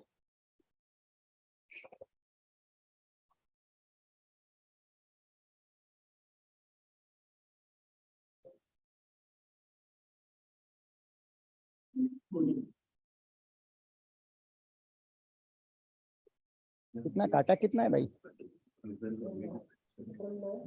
Neil, can you validate this after you have taken it or before you are validating it? I mean, I could validate, but generally I don't. And in my talk, I'll give you my results. Sure. So after having done this, I do a kind of a crude way of looking at it. Spacer, black and rod. We can measure what we have cut.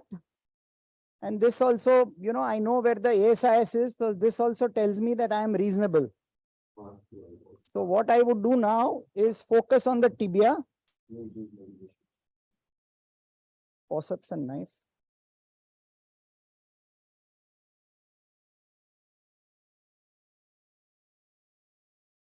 See that?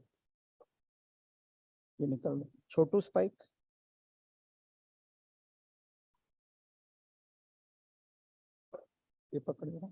Nibblers, please. So the patella is not too bad, but I'll still take out the osteophytes a bit. Basically, we did that rotation. That's the based on axonal rotation.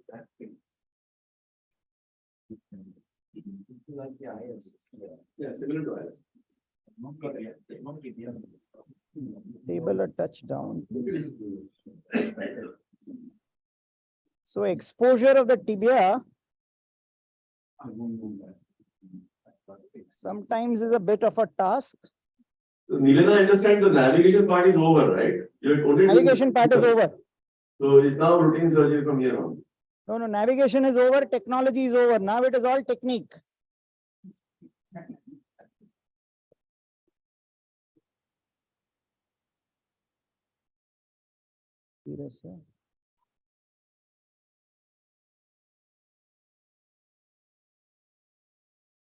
Table a touch up, please.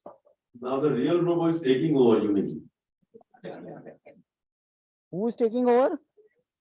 The real robo is taking over. So I've divided the posterior horn of the medial meniscus. You can see the PCL nicely. So I want to preserve the PCL as taught to us by Ashok Rajgopal.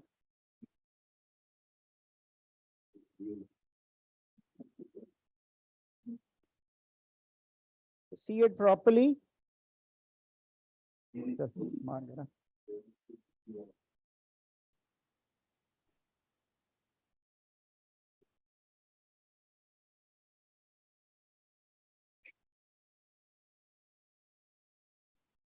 So I believe that the only thing that I don't really know is where the head of the femur. So using technology for that makes sense to me. Now tibia, I can see where it is. I can measure that. Focus.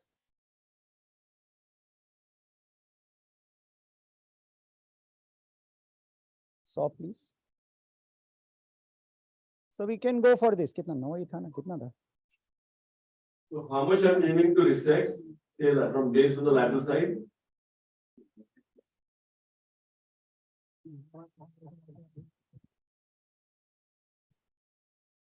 Can you hear us? Sorry? How much are you aiming to resect based on the lateral side? I think we are aiming for a 9 year. Okay. So now we've cut the distal femur and the proximal tibia. Do you measure what you resect? Yeah, just focus on this. Idhar. Maybe you can see it here. Yeah, so it's around 9 that we have cut. Yeah, that's good. Seen? Yeah. Yeah, see that. Now this is the extension gap. Spacer block. So we'll see whether the spacer block goes in. Even if it is a little tight here, I have not removed the posterior osteophytes. I am not too worried here. Spike, please. Chotu. Coccus, please. चल तेरा वो बाजू पे क्या size है? 3-4 को दिखा मेरे को. 4 हाथ में दे पहले. So I like to do this also. So this looks about right. चल ला जरा. ऊपर. मारो बराबर. Medial.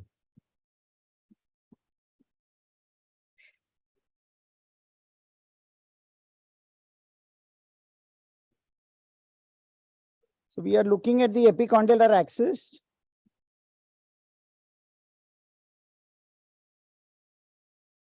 You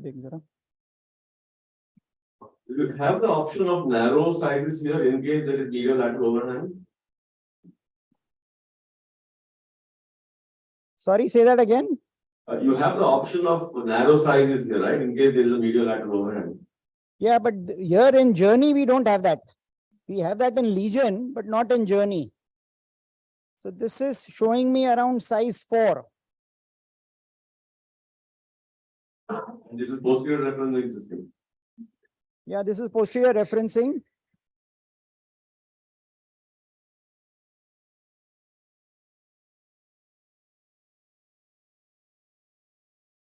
Hi, Nilan. Just a quick question. In severe deformities with the posterior referencing system and compensatory overgrowth of one condyle, how do you get around that?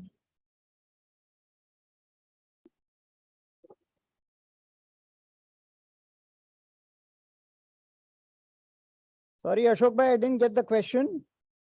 I said with the posterior referencing system, Yeah. Compensatory overgrowth in severe varus or valgus deformities, it will actually throw your rotation out of sync. How do you get around that with posterior referencing? Is there a trick you have?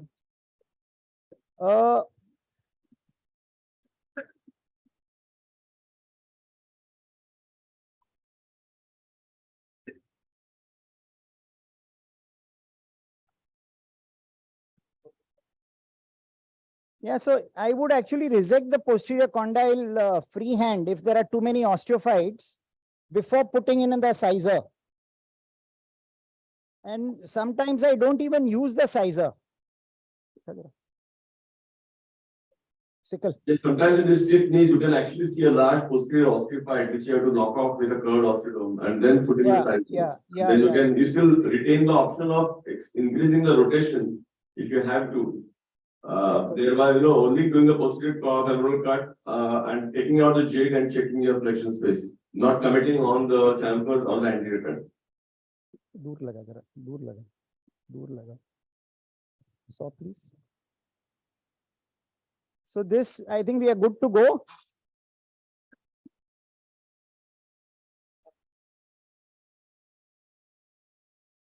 Smaller.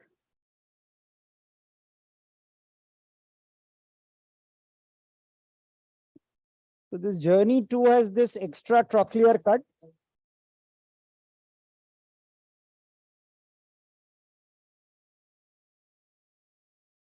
Okay.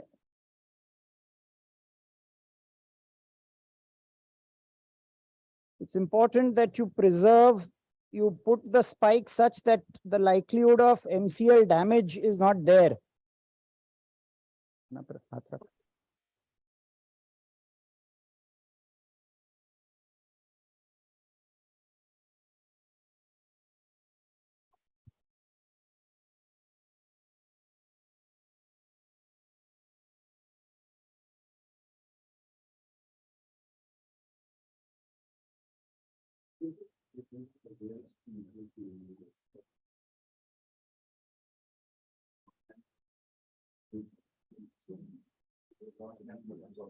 ऊपर का ले जाओ.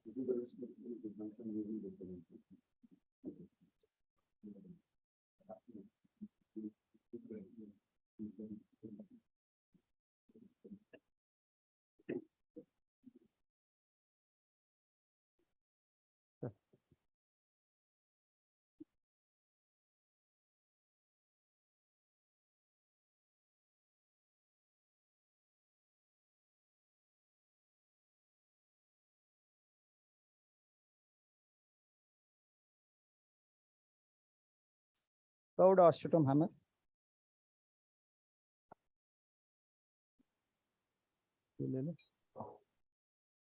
Nibblers, please.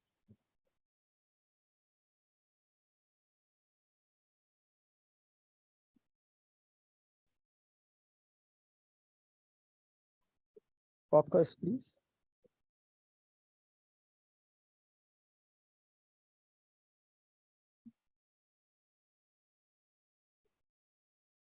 I like to keep a medial meniscal rim.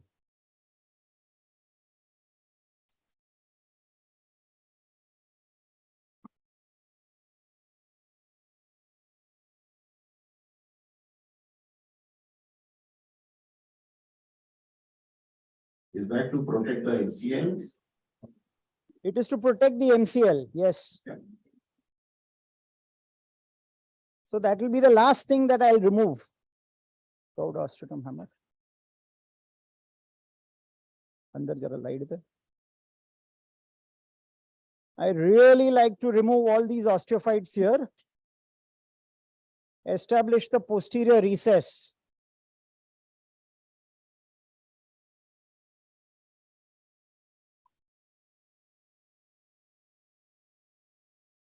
Nibblers, please.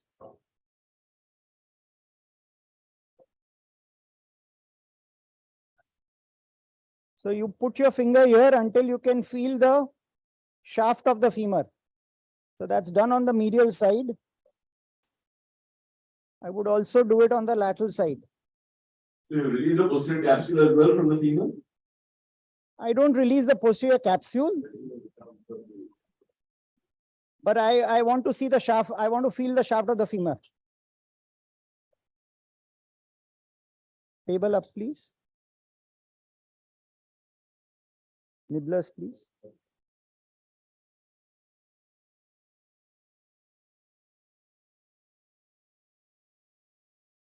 If I find that the popliteus is tight, I would release that also. 9 there. What are the specific instances when you feel that the popliteus tends to be tight? What I think is that in a varus knee, if the lateral tibiofemoral joint has not opened up on an AP X-ray, then the likelihood of popliteus tightness is there. So I specifically look for it. So now can we see that this extensor, this spacer block is there? And we are reasonably balanced from extension to flexion. So then we can remove these pins. Fixed subluxation for the varus, that tends to mean that popliteus tends to be tight in those. It's fixed subluxation, not a mobile subluxation. No, I think even if it is subluxated, if the lateral tibiofemoral joint space is open, I find that the popliteus is not tight. But if it is subluxated with a narrow lateral tibiofemoral joint space on an AP X-ray, then the likelihood of popliteus tightness is higher. And when then you would put a spacer block and take the knee from extension to flexion, the spacer block tends to spin. Table a touch down. Nibblers, please. So here we have got the exposure of the tibia the way we wanted. So, 3-4 kya hai? This is fitting nicely. Chal.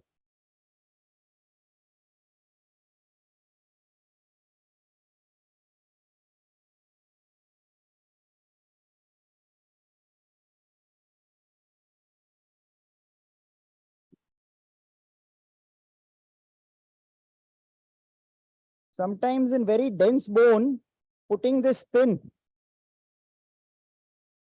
I have had fractures of the proximal tibia. Yeah, the medial side is sclerotic. You need to use a reciprocating sword to clear that before you make that broaching. So zoom out.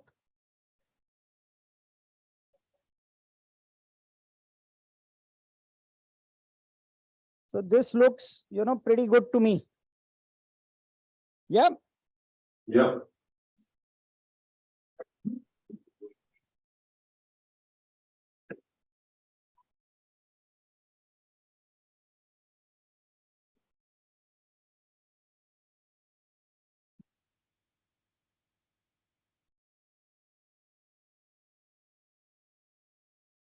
Table down, please. Forceps and knife. Now, whatever is beyond the tibial tray, I will take off with a saw. निकाल दो.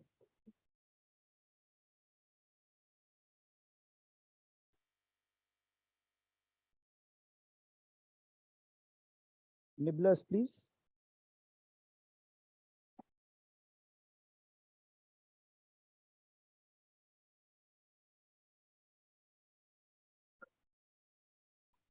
चल तेरा femur दिखा दे. This journey too tends to be a little tighter.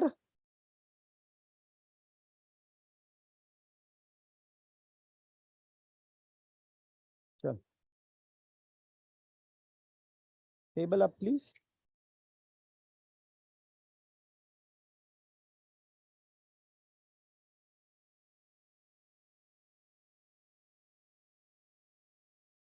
Nine.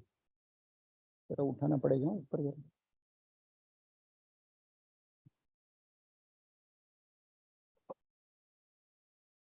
It tends to be a little tighter, as I said. चल ये कर दे जरा. Pegs कर दो.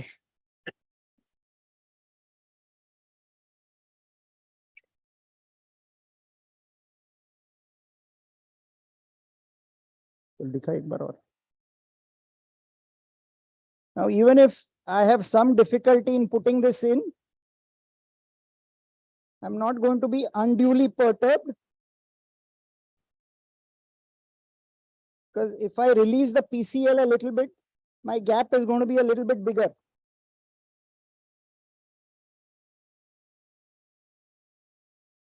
Spike, please. How would you release the PCL? Would you bypass it? ये निकल जरा. Why not increase the slope? No, I will not increase the slope of the tibia. See, the PCL is here, and I will just recess it with the tibia, this thing, with an osteotome. There are 9 ka spacer block dikha jara mere ko, but I'll just see that I am all right with a spacer block once again, and otherwise I'm good to go. Chalo.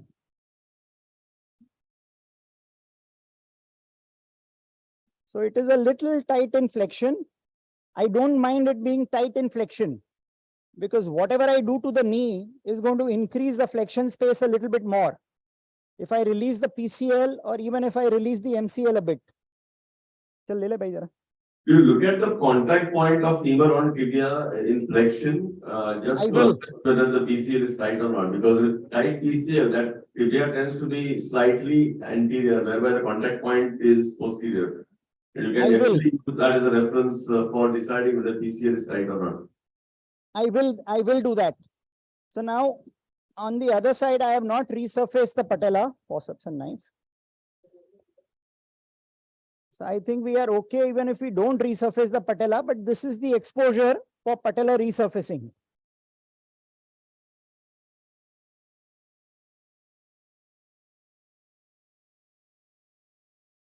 Nibblers. There's a lot of talk about not being able to expose the patella well in subvastus. Nilen, I think, are you going to do trial again or? No, I'm going to implant it. You're going to implant it. Is it okay if we move on to the next part of the program? You want to elaborate any more points in the surgery? Yeah, you can do that.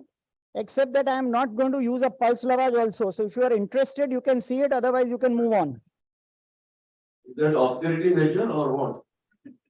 No, I feel that 4 syringes used in alternately works quite well. So if you want to just wait to see how the surfaces look even without pulse lavage, you can wait. Otherwise, you can move on.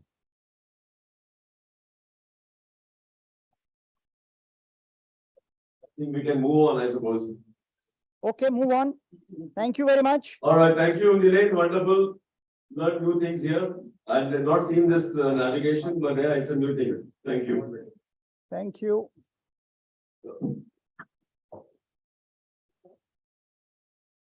Start.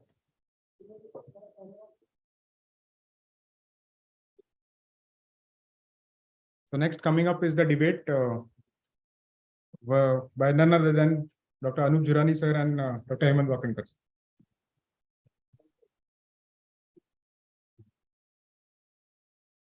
I don't have a PowerPoint. Minimize. Okay, one. Yes, sir. Blank. Yes, sir. 1 minute. Have the spotlight on him. So good afternoon, gentlemen, and I'm experimenting of expressing my views without a PowerPoint as I debate 4 unis with Hemant. So please walk with me in these next 5 minutes as I try and express few things which were not being covered in the morning session. So conceptually and fundamentally, we cannot argue against unis. It's minimally invasive, shorter incision, less blood loss, more kinematic reproduction of the original anatomy, better range of motion as published in many papers, and forgotten joint score. So all of these are great advantages of uni. But still some section of arthroplasty surgeons are yet not convinced with unis. What's the reason for that? The reason is not in the concept. The reason is the execution of the surgery. The execution has certain flaws which we need to cover up. And as we understand those flaws, narrow down our indications, and perfect the surgery, the results of uni can improve substantially. And all this can be done with robotics because manual surgery has 3 main issues. First is on the tibial side. The recip saw can go posterior or can undercut the tibial spine. The preparation can go on the posterior cortex and hit the posterior cortex and violate it. And the tibial cut is always taken first in manual surgery. Basically means that you take off 6-7 millimeters of bone. So the first cut is tibia. Then there is that tibial pin, which acts as a stress riser. Your tibial cut can go into varus and lead to overall collapse. So those are the issues on the tibial side. And all of them can be addressed by robotics.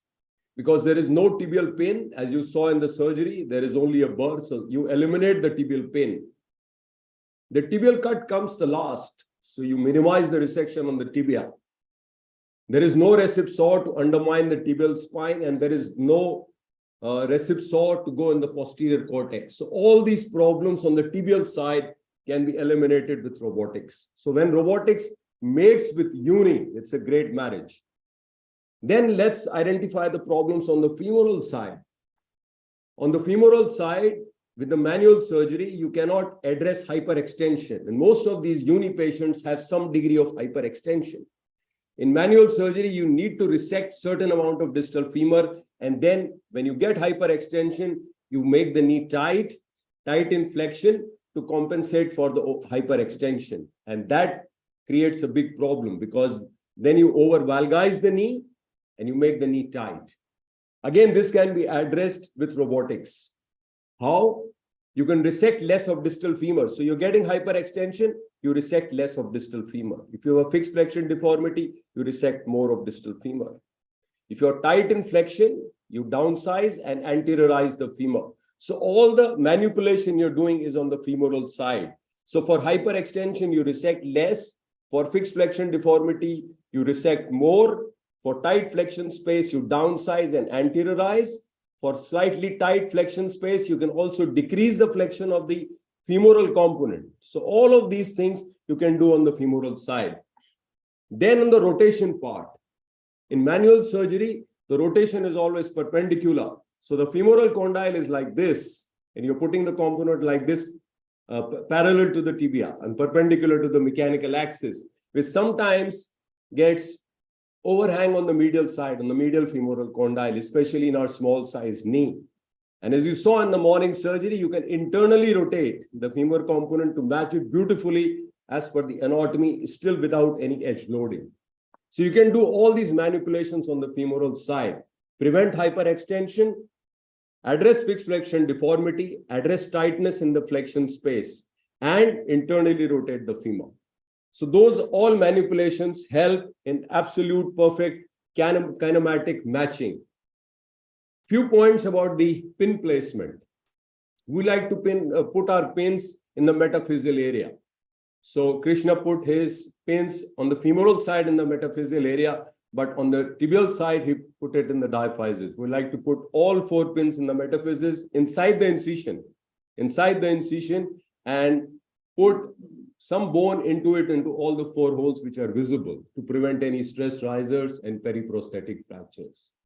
So in nutshell, to summarize, uni is a great operation. Conceptually, when you do the uni operation, it looks beautiful, the x-rays look beautiful, but you need to narrow down your indications and optimize your indications, select the right patients, and use technology, some part, at either passive robotics or active robotics, whatever you're comfortable with, but use some technology to minimize the tibial cut, to anteriorize the femur whenever the flexion space is tight, and distalize or proximalize based on the extension space and rotate it accurately.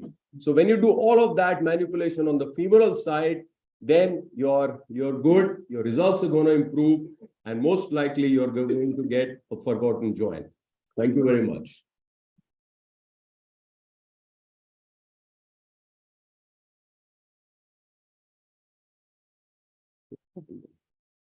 Thank you, Anup.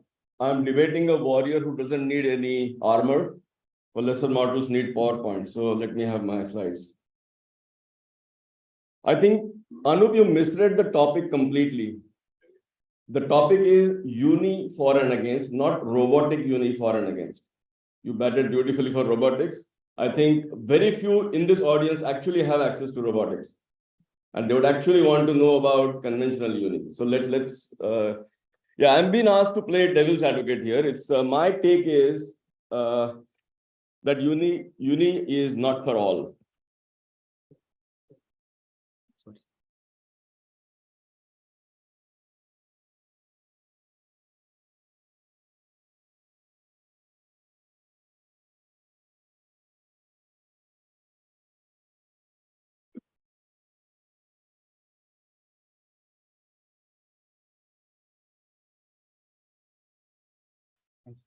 Right. So my take is uni is not for all. I have my disclaimers here. Disclaimers is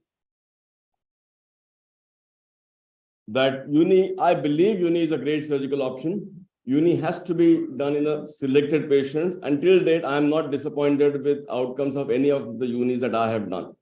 So I believe uni is a great option, but there are many issues with uni. So let's consider all of those. My take is that uni is not for all surgeons and uni is not for all patients.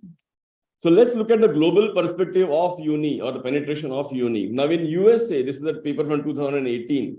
There was steady increase in the uni usage from 2002 to 2008.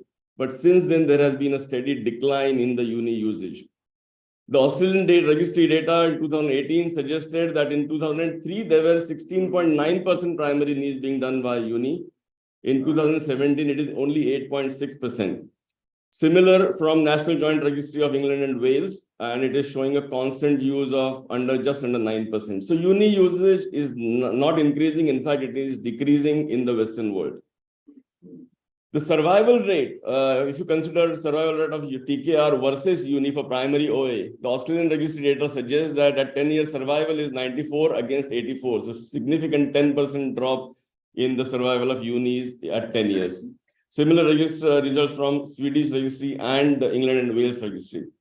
The 14% cumulative revision rate for TKR was 6% versus almost 17% for uni. And this is from England and Wales National Joint Registry. And cumulative data from 6 national registries and clinical studies has again suggested that the revision rate was much higher for unis as against the TKA. So survival rate is not as good. Now, it can easily be explained on the basis that there is a very low threshold for offering a revision for a uni. Anytime a patient comes to a surgeon with painful uni, he has very low threshold for offering a revision. And that can easily be the reason for this higher revision rate. Completely accept that. It is technically demanding, as we heard all through the morning. It is certainly tends to have increased surgical complication rates, especially for surgeons who are not used to doing unis, and reoperation rates tend to be higher. The perceived advantages are, oh, it's a minor surgery, it's much conservative bone resection, decreased medical complications as seen in several papers, early recovery, as we see very well, good range of motion, easy conversion to total knee. And I think we can debate all of that. Now, classical indications, we have all heard of those. I'll not go into the details of this. So I think it's worth looking at the classical Oxford criteria for patient selection. I think these really have to be looked at by anybody who wants to practice uni as a, as a arthroplasty option. Now, these are the classical indications. Let's debate. Let's look at the details. I think really you need to understand that whether your patient is suitable for a uni or not has to be decided. Now, medial bone-to-bone contact has to be established. Now, with the X-ray that you see on the bottom, I see sometimes just because patient is complaining of pain, you offer uni for that. That is a bad surgical option. You have to look at the functionality of normal ACL. And if you really have a good lateral view whereby both femoral condyles are overlapping on each other, you should be seeing the erosion on the tibial side only on the anterior half, and it should not be posterior. Now, many times this is difficult to see on X-rays. X-rays are not good quality many times. They are not, rotation is not proper, and you cannot really judge that. So if you're not sure about the integrity of ACL, either clinically or on the X-ray, whereby you're trying to look for anteromedial osteoarthritis, one should actually get an MRI, which is not so expensive in our country, and look at what the ACL looks like and establish even the anteromedial osteoarthritis. Now, that can easily be done by an MRI. So anytime you have doubts about the suitability of the patient with respect to ACL functionality, you should get an MRI. Now, full thickness lateral cartilage obviously is important. You should also probably get a skyline view to look at the patellofemoral joint. But all these have to be really critically looked at before you decide on offering the uni for the patient. Now, uni is not for all surgeons. It's certainly not forgiving for surgical errors. We saw many. I'll show you some examples of that in this talk as well. There is certainly a steep learning curve, and it's a completely different philosophy as far as the limb alignment goes. As we heard all through the morning, it has to be undercorrected. The knee has to be in varus for a medial uni at the end of the surgery. Now, biomechanics is different. You're not aiming for a full correction, and tibial under-resection and medial release is certainly not on when you're doing uni. Now, this patient came to me 2 years after the uni, having done it somewhere else. And you can see that this is a overcorrected uni. The knee is in valgus. In 2 years' time, patient has developed severe lateral compartment arthritis, also has severe patellofemoral. So obviously, probably was a bad surgical choice as well as a bad patient selection. So let's look at the early failure analysis in the literature. We've gone through this talk earlier. We have seen many of those. Aseptic loosening is quoted to be the highest reason for uni revision. It's 28 to 59% in papers. Now, overall incidence tends to be 1.5 to 2.7% in the midterm follow-up, which is pretty low actually. Arthritis progression as a reason is in 4.2% of revisions in this paper. Pain is mainly 8 and 10%. Bearing dislocation for a mobile boring uni is a real problem. And fracture and medial collapse is again reported only in 2% of the revisions that are being done. Just to show you some examples, and this patient had bilateral uni done elsewhere, and this was the preoperative X-rays. You can see that the patient has uni, but I think this looks like a good indication for a uni. And this was what was done for right side on the medial side. This is done for the left side. Let's concentrate on the right side here. And in a matter of 2 months' time, the tibial tray started shifting. And the surgeon then thought that let me augment this with a couple of screws, and did that.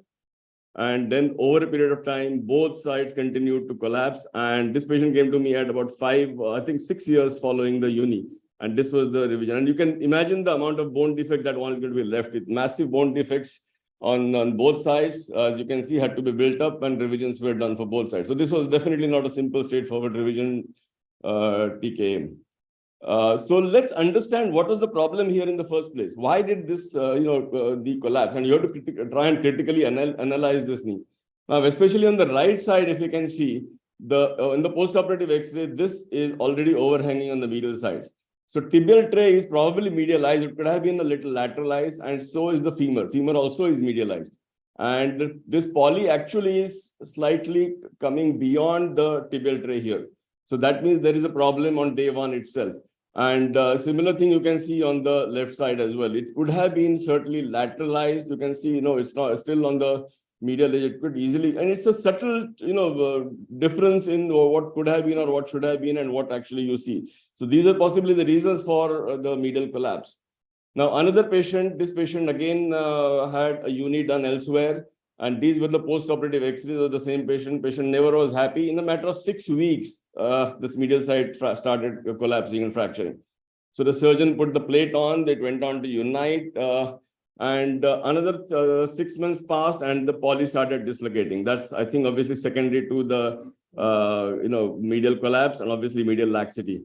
Now, one bad surgical decision led to another bad surgical decision. So his surgeon thought that let me put in a thicker poly and try to get the medial balance. So he tried to put thicker poly in, it still would started dislocating on table. So in another 24 hours time, he decided to augment that, put in an anchor for the medial collateral ligament, trying to, put it in. And this one bad surgical decision after another, and then it got infected.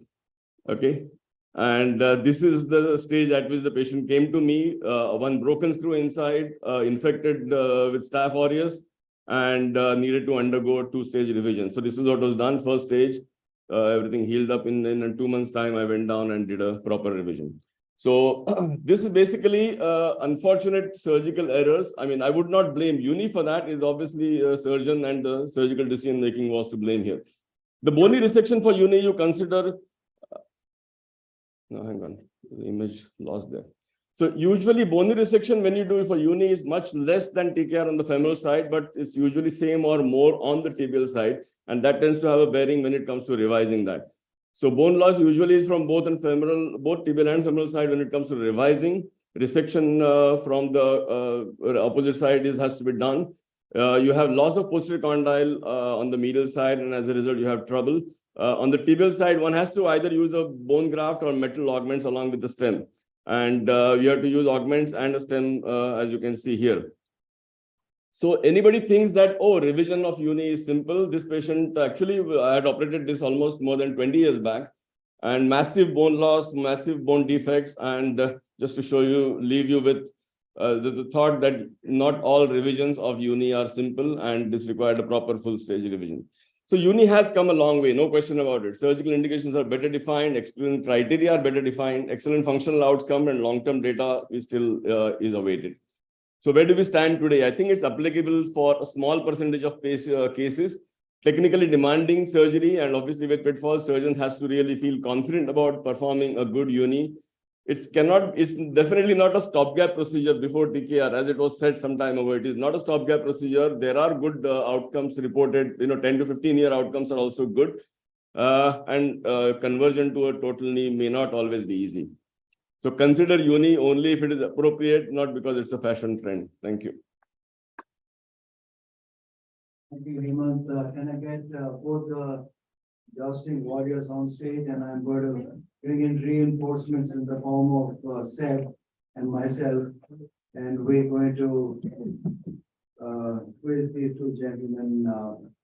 So Seb, you want to lead off? Yes, I am. Thank you for your debate and your talks. I've had a lot of interest in listening about the indication. And my first question is, do you have a limit in terms of ratio, height, and BMI?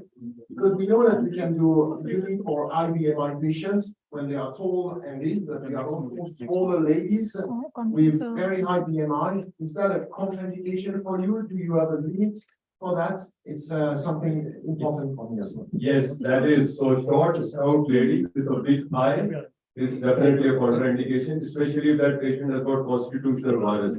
High neck shaft angle going oblique or that surely a contraindication.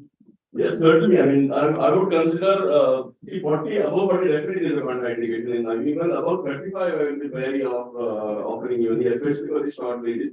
And is, as you mentioned, constitutional virus. I mean, classical indication being that any virus deformity more than 10 degrees is considered a contraindication. But I think 10 degrees virus is constitutional in our majority of our population. So that per se may not be the reason. But yes, obese short ladies is a problem.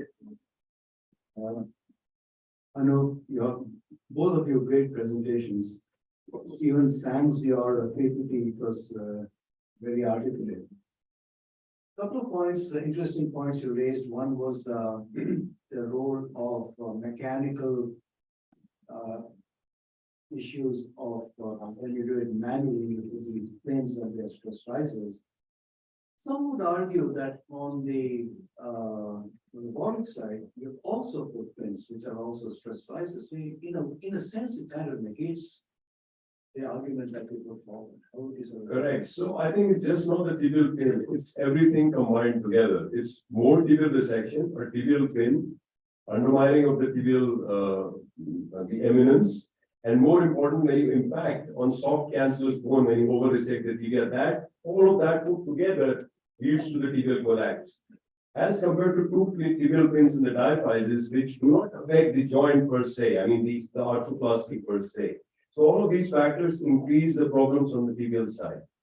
So would you not sort of defend Hemant and some of the mechanical guys or the manual users would actually argue that what you just mentioned is really a fault not of the manual procedure, but bad technique and bad. Correct. At the end of the day, the bottom line really here is that you need to understand your limitations. And I think to Hemant's point, this is not a surgery that everyone should be doing. If you're doing 3 unis a year, this is not for you. I mean, whether you look at 20% or 20 per year, I think that's a semantic number.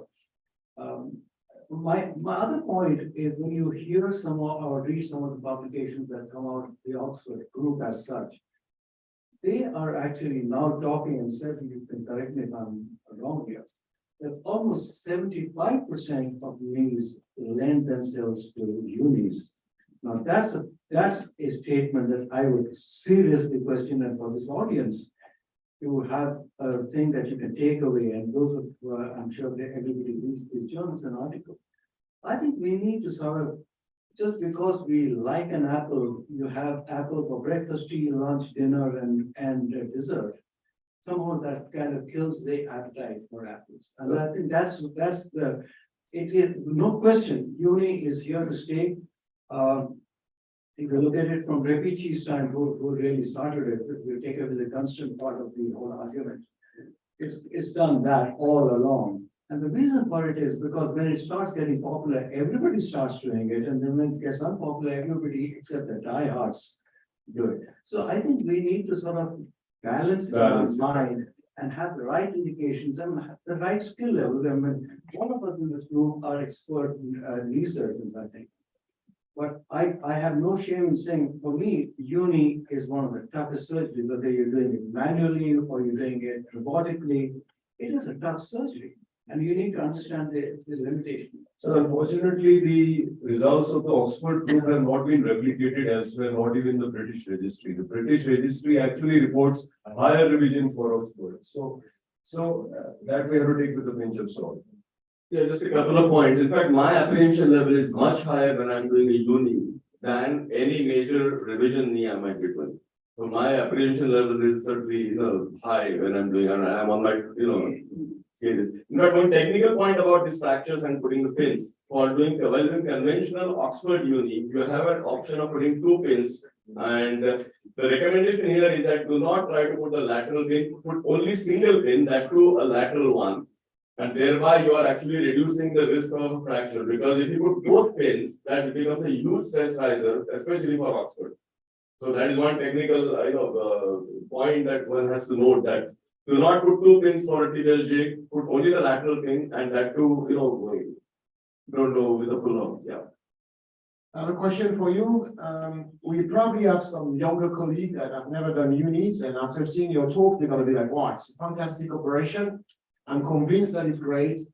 What would be your recommendation to enter the journey of unicompartmental arthroplasty? I'm talking about the technique and how to be confident, whether I should buy a fantastic robot doing all the job for me. Should I still learn the basic principle? What is your point of view about that? Yeah, I agree with one speaker who said earlier that I want success from day one with my first knee as well. I mean, you don't want to burn your fingers with any of your, especially in private practice, you can't afford to do that. But robotics certainly has a very shorter learning curve. I mean, in fact, I was most impressed with robotic unis than I was for robotic total knee. Robotic total knee, there was only, it's a evolution from the navigation. But robotic unis are wonderful and they give you so much, so much of information in terms of tightness of 0.5 millimeters. I mean, that is the one, the Miko that we use, it shows us 0.5 millimeter tightness, and I'm sure others do the same. So robotic uni is, I think, wonderful, and I think younger surgeons should, if they want to start off with straight away robotics without having done the conventional techniques, that can be tough. They should ideally, visit a center and maybe preferably work with a surgeon who does unis.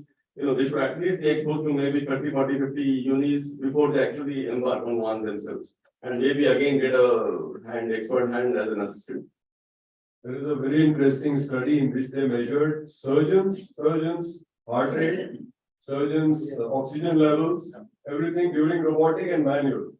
And it was all better with robotics. So when you're doing robotics, you're really sure about few things, on which you will be stressed out in manual, except for a few established people. So as Hemant said, it has a shorter learning curve as well. And when the hospital gets it and it's pooled in resource, I think everybody can use it. I know that robotic study was reported using a robot that was flawed. It had wrong BCG leads. Yeah.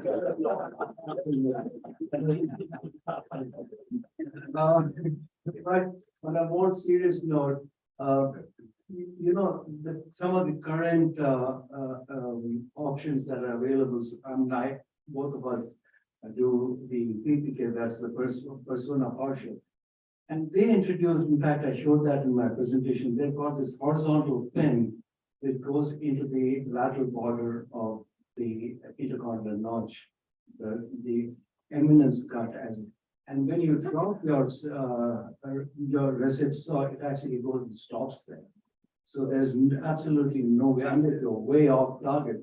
So I think what you made a great point, Hemant. This is a surgery that cannot be inculcated by listening to a couple of talks, seeing some expert guys doing it in the operating. You need to have your apprenticeship and do your housemanship in this particular field. Go to somebody who understands it. And to both your points, I think the future of unis is definitely robotics. There's no question about it. It is a tough surgery done manually unless you're really, really slick at doing it. It's easier doing it robotically, and I would totally agree with what Hemant and what Seb said. I think the future, and you of course endorse this wholeheartedly, and I would certainly support that. The future of robotics, at least within the ambit as we stand today, is definitely in the unis. Of course, yeah. Right, I think with that, we can draw this session to. Thank you very much. Yeah, so we have a small felicitation with the hands of Dr. Ashok Rajgopal sir for Anup sir and Akankar sir.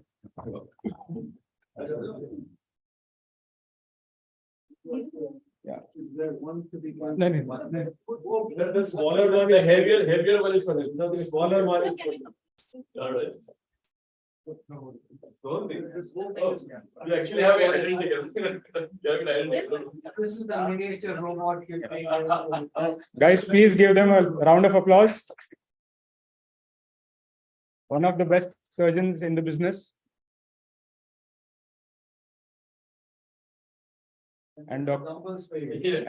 Hemant Wakankar sir. Yeah.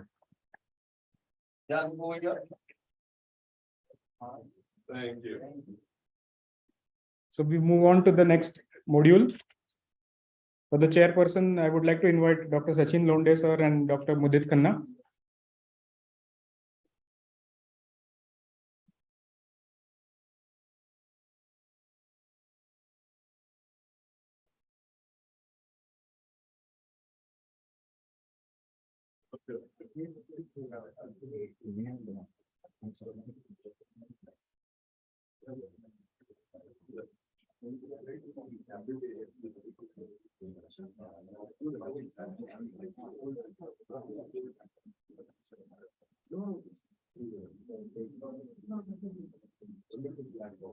Right there.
So I'm just sharing my screen.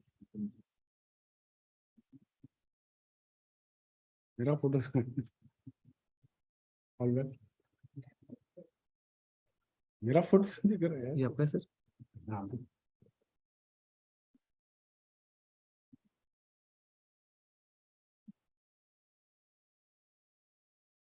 Good afternoon, friends. I'm being told to talk about relevance of navigation in presence of robotics and higher technology. So to start with, this is where I work and joined as a mentor. This is a part of Gleneagles Global Group, which is second largest world franchisee on after Kaiser Permanente, and I'm glad to join this place. So friends, let us bunny be out of the basket. These are all registry data, and it clearly proves the technology is winning. And whether we like it or not, with the computer navigation alone or with robotics, with Burr, haptic, non-haptic, I've been through all the literature, and it clearly favors the technology will always give better result. Unlike Parrott's paper, this is which I'm going to talk about in a brief. Unlike Parrott's paper, this is one thing which is going to lead the way. Of course, not with present price and present format. It will be much different. So this is procedure satisfaction in primary totally replaced by technology assistance. And you have 3 or 4 options: robotically assisted, computer navigated, IDI, which is something of a different branch of, and not technology assisted. You can clearly see that all technology assisted knees are doing better on all fronts. This is, of course, data from about 5 to 6 years. Cumulative percent revision of primary unicompartmental knee replaced since 2015 by robotic. Again, you have a winner in form of technology. Another such registry data, cause of revision comparison, cumulative incidence of revision diagnosis in primary unicompartmental, not robotically, is way down than robotically assisted. So this is absolutely unbiased, not a company data, and which proves that precision and more precision with, of course, shorter operative time is going to work out. UK registry. So we showed you the data from, this is the 4th registry which supports in terms of patient satisfaction, technology is here to stay. I'll briefly cover what I'm sure delegates already know: CAS the concept, CAS the patients, CAS insurgents.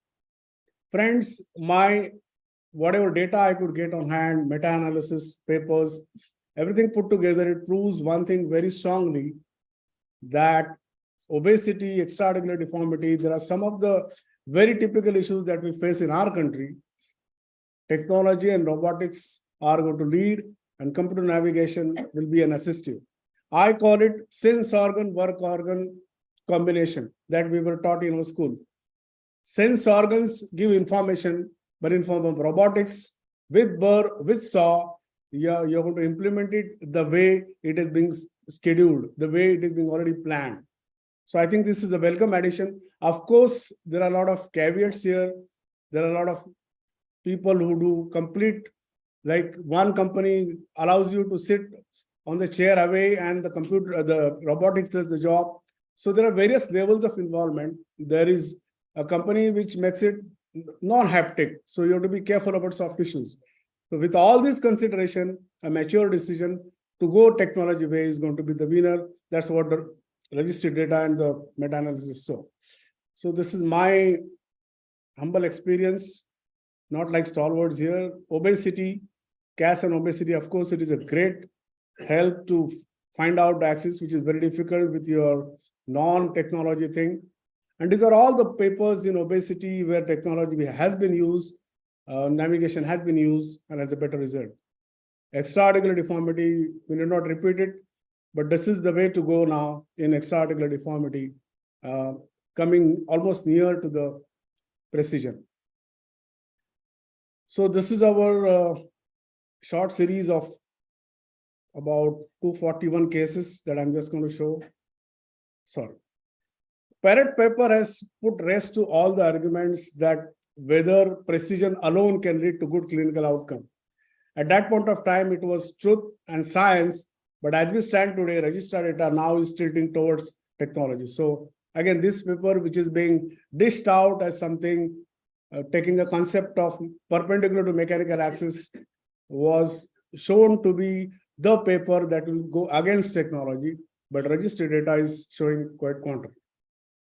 This is Ritter's very, very extensive analysis of 5,000 odd cases. Again, it says keep it neutral and plus or minus 2.5 degree, and this should work out well. So there are claims and counterclaims, but as we stand today, to me, the registry data from 3 registries is the most powerful tool that we can use for computer navigation and justify.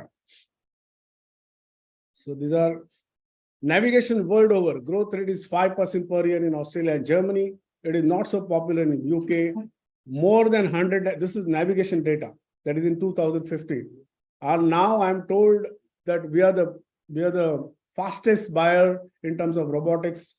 I'm told by many companies put together, almost about 40 to 45 installations are already there.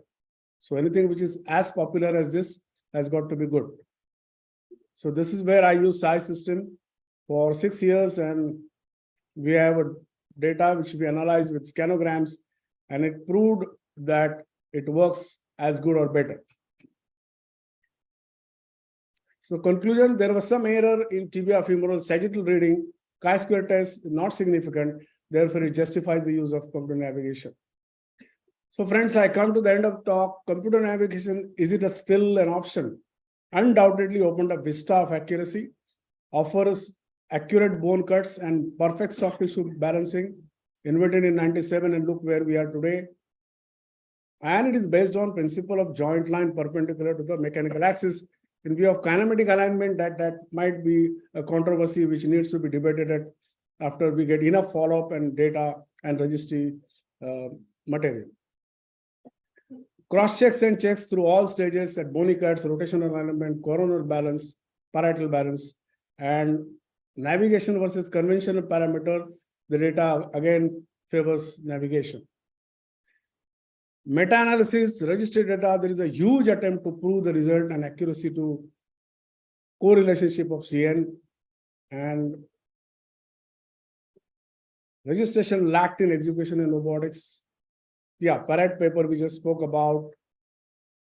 So undoubtedly, whether CN alone or together with robotics has created response like fly-by-wire expectation. And synergy that is brought with AI will definitely make robotics accurate component positioning in future. And this is what the graphics, the way we started in 2001, and we are going. Friends, what is needed is the gadget has to become much lighter, much cheaper, and affordable to most of us. Because undoubtedly data, whether you take whichever way, whether you make it smaller like a iPhone or another way of presenting is digitalized spacers put in, all these put together will lead to a better result in future. Thank you.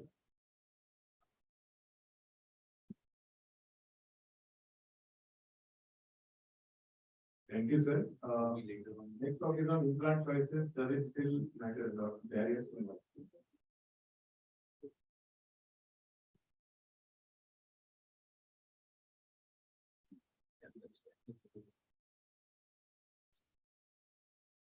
Just please give a big hand.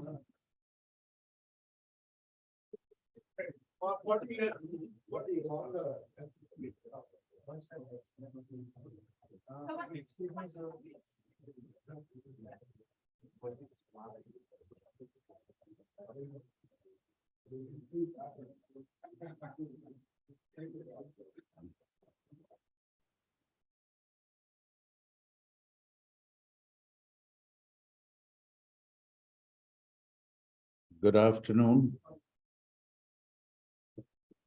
So this is from the National Joint Registry of UK, and what you can see is over the last 10 years, there have been 65 new knee implants implanted in NHS. So clearly surgeons are not happy and looking for newer things. And why is that? When you say that knee replacement is such a successful surgery, that's because 15 to 20% of patients are still unhappy with their result.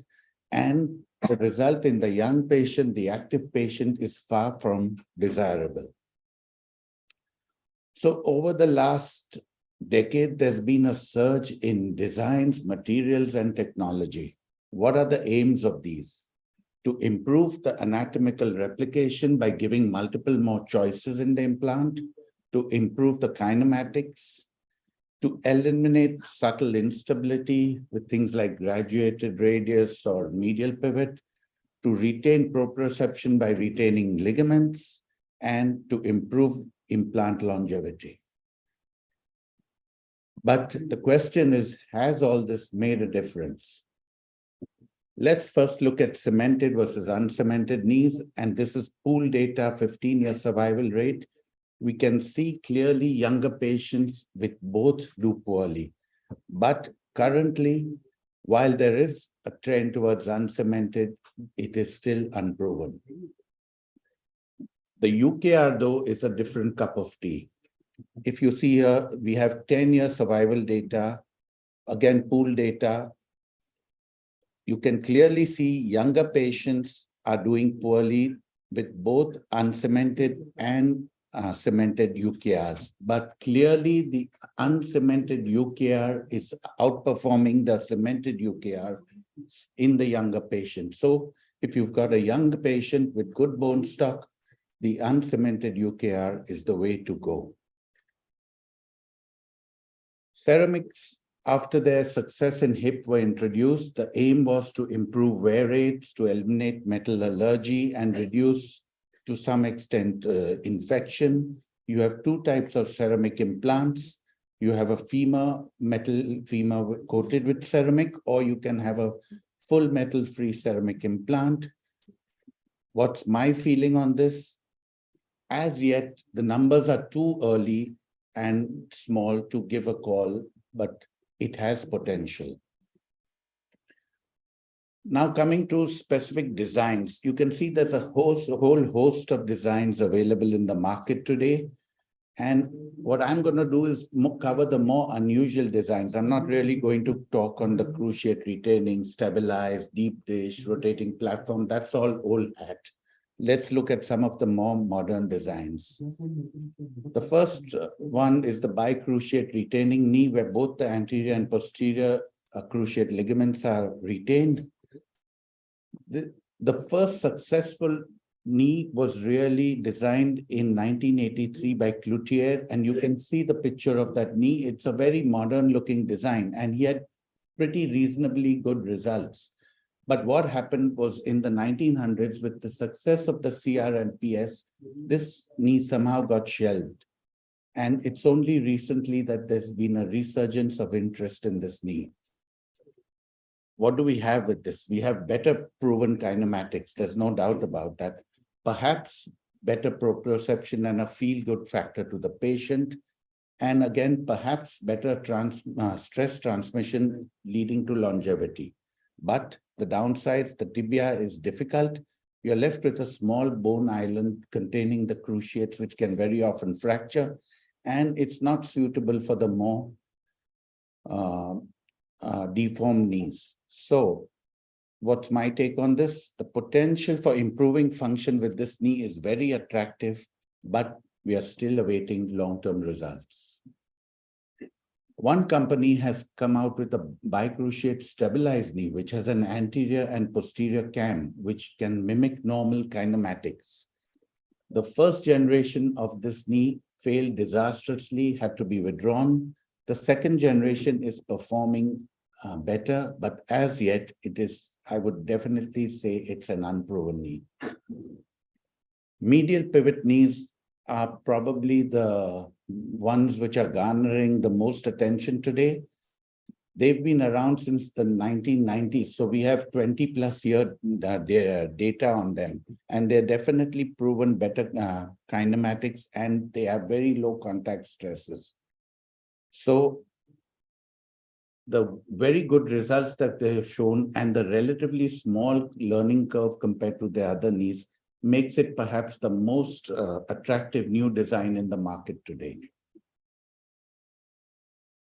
Now, these sort of modular bicondylar knees where you use two different knee implants to resurface two condyles were quite, have been used in Europe for some time. Then one company decided to introduce a monolithic bicondylar knee in 2005. The reports were mixed. Some had good results, but there were many failures, suggesting that it was technically more difficult to introduce a monolithic bicondylar knee than a modular bicondylar knee. So what I feel is this really is a surgery for the adventurous. The other type of knee, which is now garnering a lot of attention, are the customized knees, where based on a CT or MRI, you can print out a bone model and then you customize your implant, which can then be introduced either with customized jigs or using robotics. This has great advantages. You're recreating your anatomy and your kinematics nearly perfectly. You're reducing your surgical time, you're lowering complications, and you're reducing your hospital stay. Obviously, the big concern is the cost, but ironically, there is one study which says that these knees actually cost less because you have less adverse reaction, you have less readmissions, and you have less hospital stay. So this has great potential. So in conclusion, current TKR designs also good, definitely have scope for improvement. There are a wide variety of TKR designs, but no one design has yet proven to be superior. Newer designs aim to recreate normal kinematics. What remains unanswered, though, is if we recreate normal kinematics, will this finally translate into higher patient satisfaction? Thank you.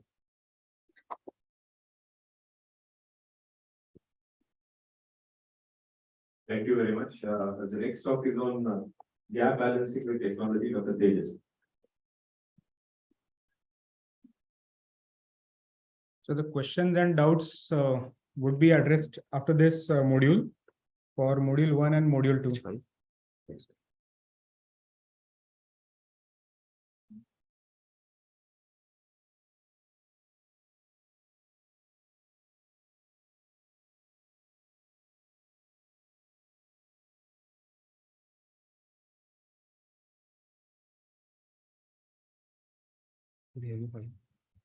It's going to take time. But I gave them. They are not received.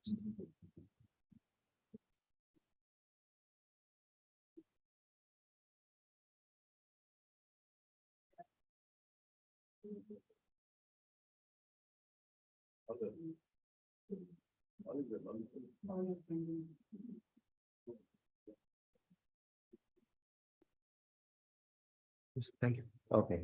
So good afternoon, everyone. I'm Dr. Tejas Upasni, and I'm talking about gap balancing in TK using technology. Why do we need gap balancing with technology? So there's this paper by Mercury, JJ et al. About gap balancing, measured resection, and kinematic alignment, how, when, and why. And I would surely ask everyone to go through it to get an insight into the different methods of doing a TK, what method you want to use, and how you want to use it. Now, we have the mechanical alignment, which we have been using since years to come. And now functional alignment has been introduced. So what is functional alignment? It's a novel technique that utilizes robotic tools to deliver TK with the aim of respecting individual anatomic variations within specific described endpoints. So in kinematic alignment, we tried to manage with the original kinematics of the patient, but in functional, the robotic technology gives you the freedom, but within a defined area. So according to the paper, what is it? The final coronal alignment, we want it to be between 174 degrees to 180 degrees. Final sagittal alignment, 0 to 5 degrees. Femur varus valgus, 6 degrees valgus, plus or minus 2. Flexion between 3 to 5 degrees. Rotation, 0 internal rotation to 5 degrees of external rotation. Tibia varus valgus, 0 to 5 degrees. Slope, 0 to 3 degrees. And rotation, you would do it manually. Implant sizing, the femur size is matched to the posterior condyles, the smallest size without notching. And tibia is manual. So this paper was described for a CT-based robotic system. And what I am describing today is on an imageless robotic system, that's the CORI system. Now, what are the advantages of technology that the surgeon gets? So it gives the surgeon a numerical feedback on the soft tissue tension. And I think that's one of the great things about technology. Second, the software is quite advanced, gives the surgeon the ability to modify his plan in all the planes as per the surgeon's choice. So whatever philosophy you are agreeing to or you want to do, you can do it with the help of these. And also gives the surgeon flexibility in sizing the implant and its positioning in order to have minimum soft tissue release. So this is the way I do the gap balancing. So I start with balancing the flexion gap by giving the external rotation to the femoral component and also matching the femoral component to the posterior points till the system just shows notching. Now this system is very sensitive for notching. Then balance the knee extension by modifying the tibial component varus and femoral component varus. And remove only that much amount of bone required to use the thinnest insert. Now this is the, can I have a pointer please?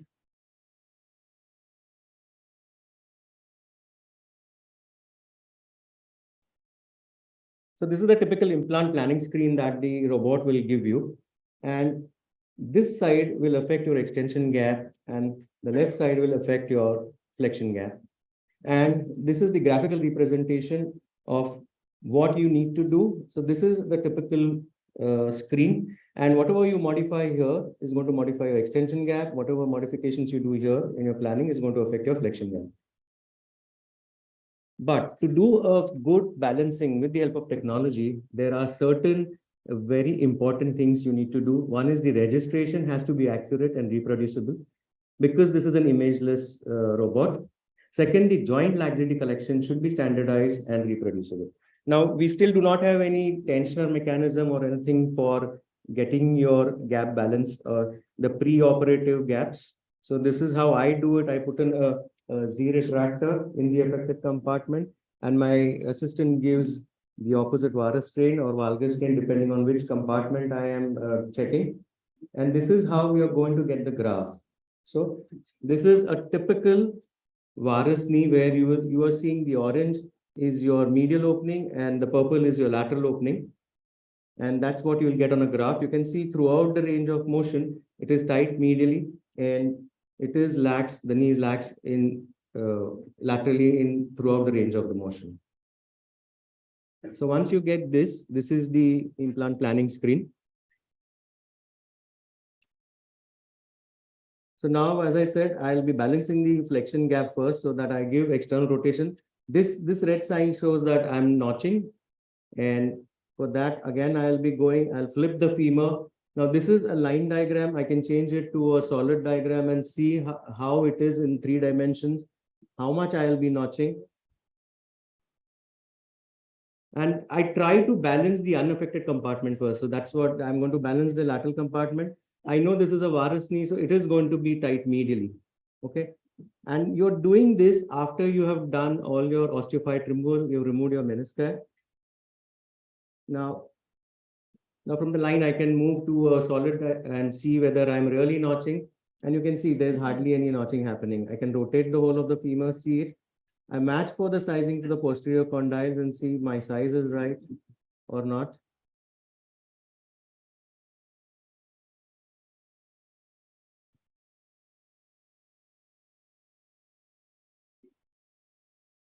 And again, I can also, if I feel my flexion gap is too loose, I can reduce my tibial slope. And you can see I have given a varus of 1 degree in the tibia and varus 1 degree of the femur, a post-op alignment of 2 degree varus.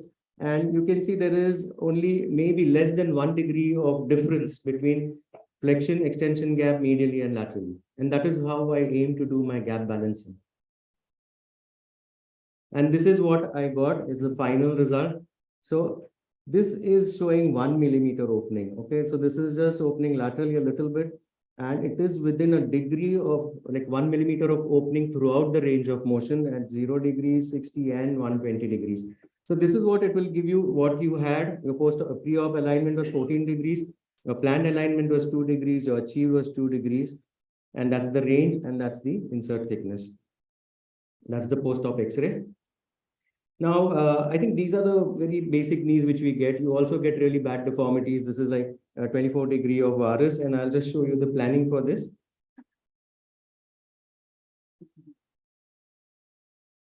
As I said, I start with rotation, and of course, as you're going to do external rotation, your femur is going to show notching. And then you can go flip the femur, see sideways how it is. Whether you can take it a little more anterior so that the notching sign goes. If still you feel it is notching, you can go for the 3D look of the implant, how the implant will look when you put it on the femur, and that's how it is going to sit. And if you see there's hardly any notching there.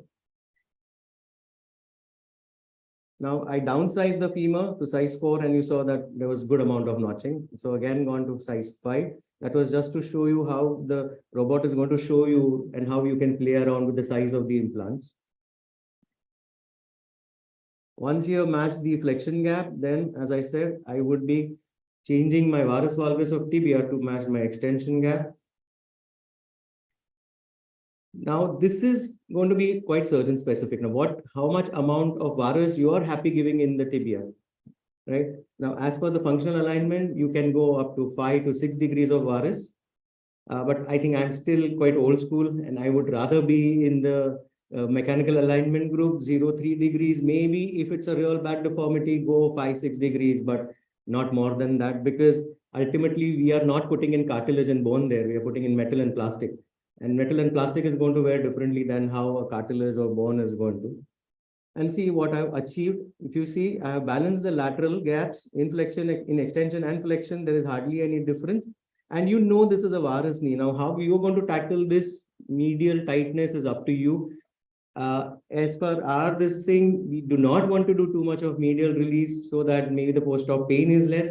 So you could do a medial reduction osteotomy, whichever principle you are believing in it. You want to do a release, maybe you want to do pie crusting, maybe, but I go and do undersize the tibia and do a medial reduction osteotomy. And this is what you got as the final result. Less than a millimeter of opening throughout the range of motion. Preoperative alignment was 24 degrees, planned was 4, I got 5 degrees, and that's the sizing. Now, this was described, the functional alignment was described for a varus morphology type. I'm just showing you one case of a valgus knee, and you can see the valgus knee is completely opposite of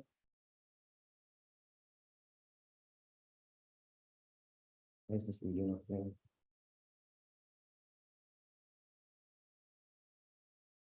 So you can see there is good amount of opening medially, laterally it's tight. And I've given 3 degree external rotation to the femur.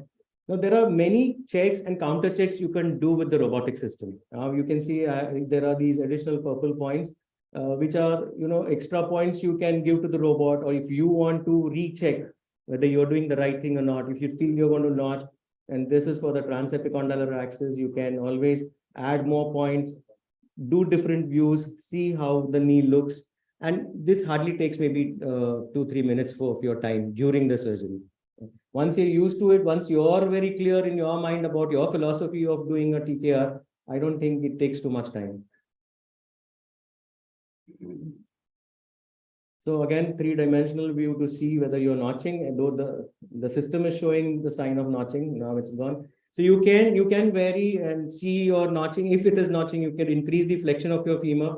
The system may show you 3 degrees, you can go up to 5 degrees. And so you would like to match your unaffected side. Now this is a valgus knee, so you want your medial side opening in extension and flexion to be really balanced.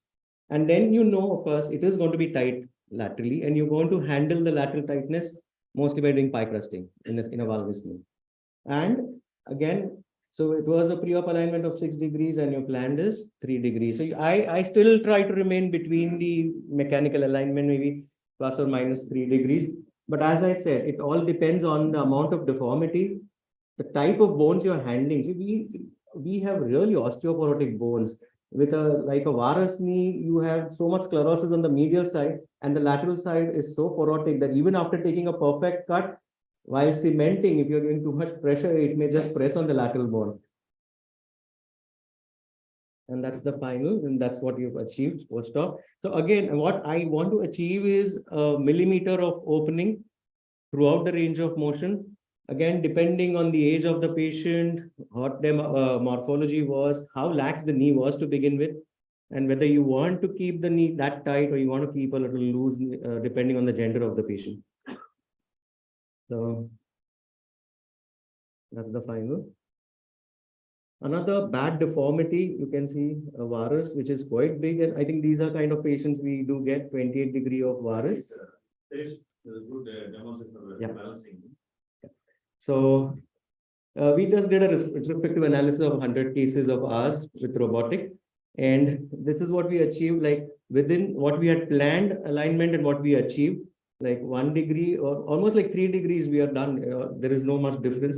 The femoral rotation, because we are doing the gap balancing with the help in flexion, was almost 3 degrees in 92% of patients, and maybe 2 degrees. That's very little difference. And the insert size was almost between 9 to 11, not more than that. So technology surely gives the surgeon a better quantitative insight for doing a personalized TPA for each patient. Of course, we need long-term studies on the survivorship of the implant. But as I said, I would like to go a little safe and still be within the mechanical, alignment range. But again, it's a philosophy what each surgeon wants to do. He wants to go for functional. Yeah, you're happy, go ahead and do it. Thank you.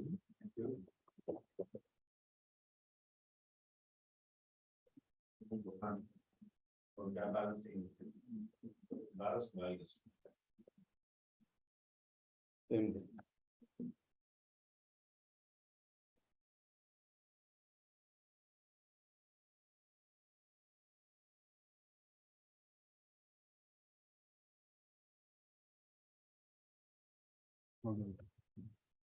This one, no? No. Varus. No. Yes. Open please.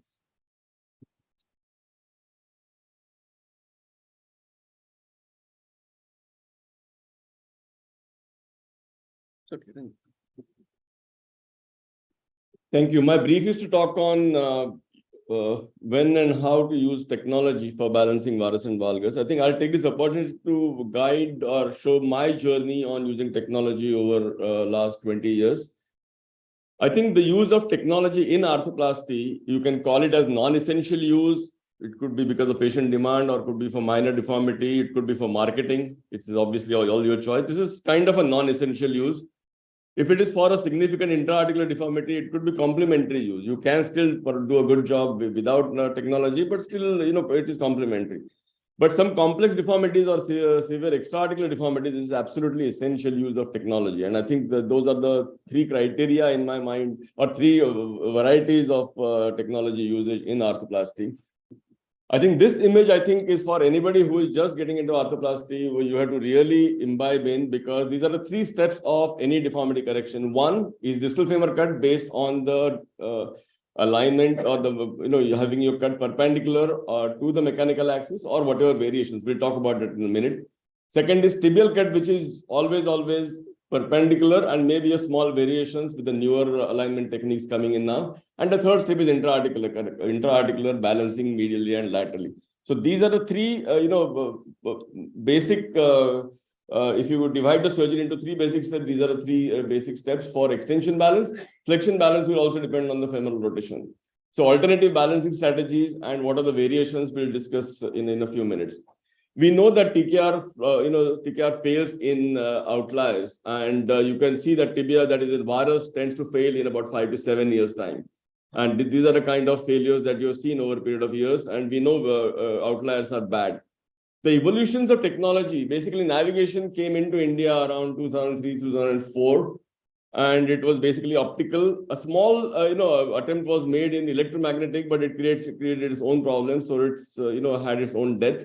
And then there are handheld systems with accelerometers and gyrometers that we have even available today. And those came about in the last 5 to 10 years. So this is the optical navigation infrared. Here is a picture from 2004 when I was trying out my brain lab navigation. And this was wedded to a particular system of implants. But then our hospital went ahead and bought the Medtronic's navigation, which was actually an open platform navigation. And that allowed any implant to be used because it was open platform. Well, I'll just show you the details of that. So I actually started using navigation using conventional instruments. So I would still put in my femoral intramedullary rod, put the pins obliquely so as to miss that intramedullary rod. And this, in fact, helped me immensely for improving my conventional surgery technique as well. I could actually see on screen what is going on. And, this is a validation of the cut after the cut. And this is the kind of graphic that it would show me on the screen. This was in 2005. And here I got a 0 degree. That means I'm cut perpendicular to the mechanical axis. My femoral component is in 3 degrees of flexion. I've cut 8 millimeters from medial side, 10 millimeters from the lateral side. So that is the kind of information that I got on the screen. Tibial cut was again perpendicular. I was using conventional instruments. I was putting pins so as to miss leave space for the conventional tibial jig and validating with the tool. And this is the information here again. Again, you can see I'm cutting perpendicular to the mechanical axis, 7 degree posterior slope because I'm using LPS here. And minus 13 of defect on the medial side and 7 millimeters based on the lateral tibial plateau. So this is the information I was getting on screen. There was also an option of doing freehand distal femoral cut without opening the medullary canal. That obviously would reduce the bleeding, but that obviously was fiddly. This was the kind of screw that one could put in the intercondylar area and do this freehand technique. And obviously rotation also was, being judged based on this pedal that I would put in the jig. And here it is showing me what is my external rotation with respect to the posterior condylar axis. This is the kind of rotation. It had the options of all 3 axes that we use for judging the rotation of the femoral component. And then I would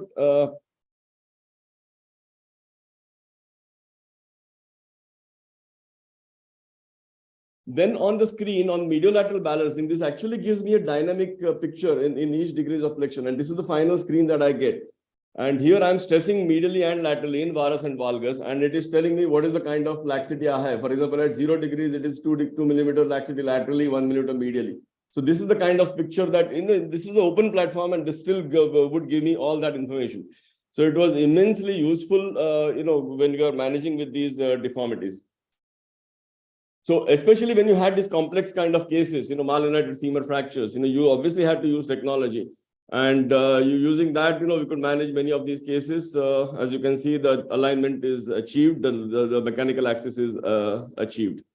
Or you want to do it totally without removing the implants. And that was possible because of this navigation that we're using. And that is the post-operative X-ray. Then I think in around 2015-16, we had eye assist that came around that was based on accelerometer and gyrometers. And obviously, it was very attractive concept because there was no capital investment, disposable system. There was small learning curve, and it was quite good. In fact, the first eye assist we had tried even before it was approved in the USA. So probably even before the USA usage, we had this being tried here at our center. And initially, they had these 4 pods that had to be used. They later on modified it to 2 pods. And that is how we had the console, and that would tell us. That was the femoral cut being done with eye assist. And that is the kind of information that you get on the screen and also on the pod. And similarly, on the tibial side, you're getting that information.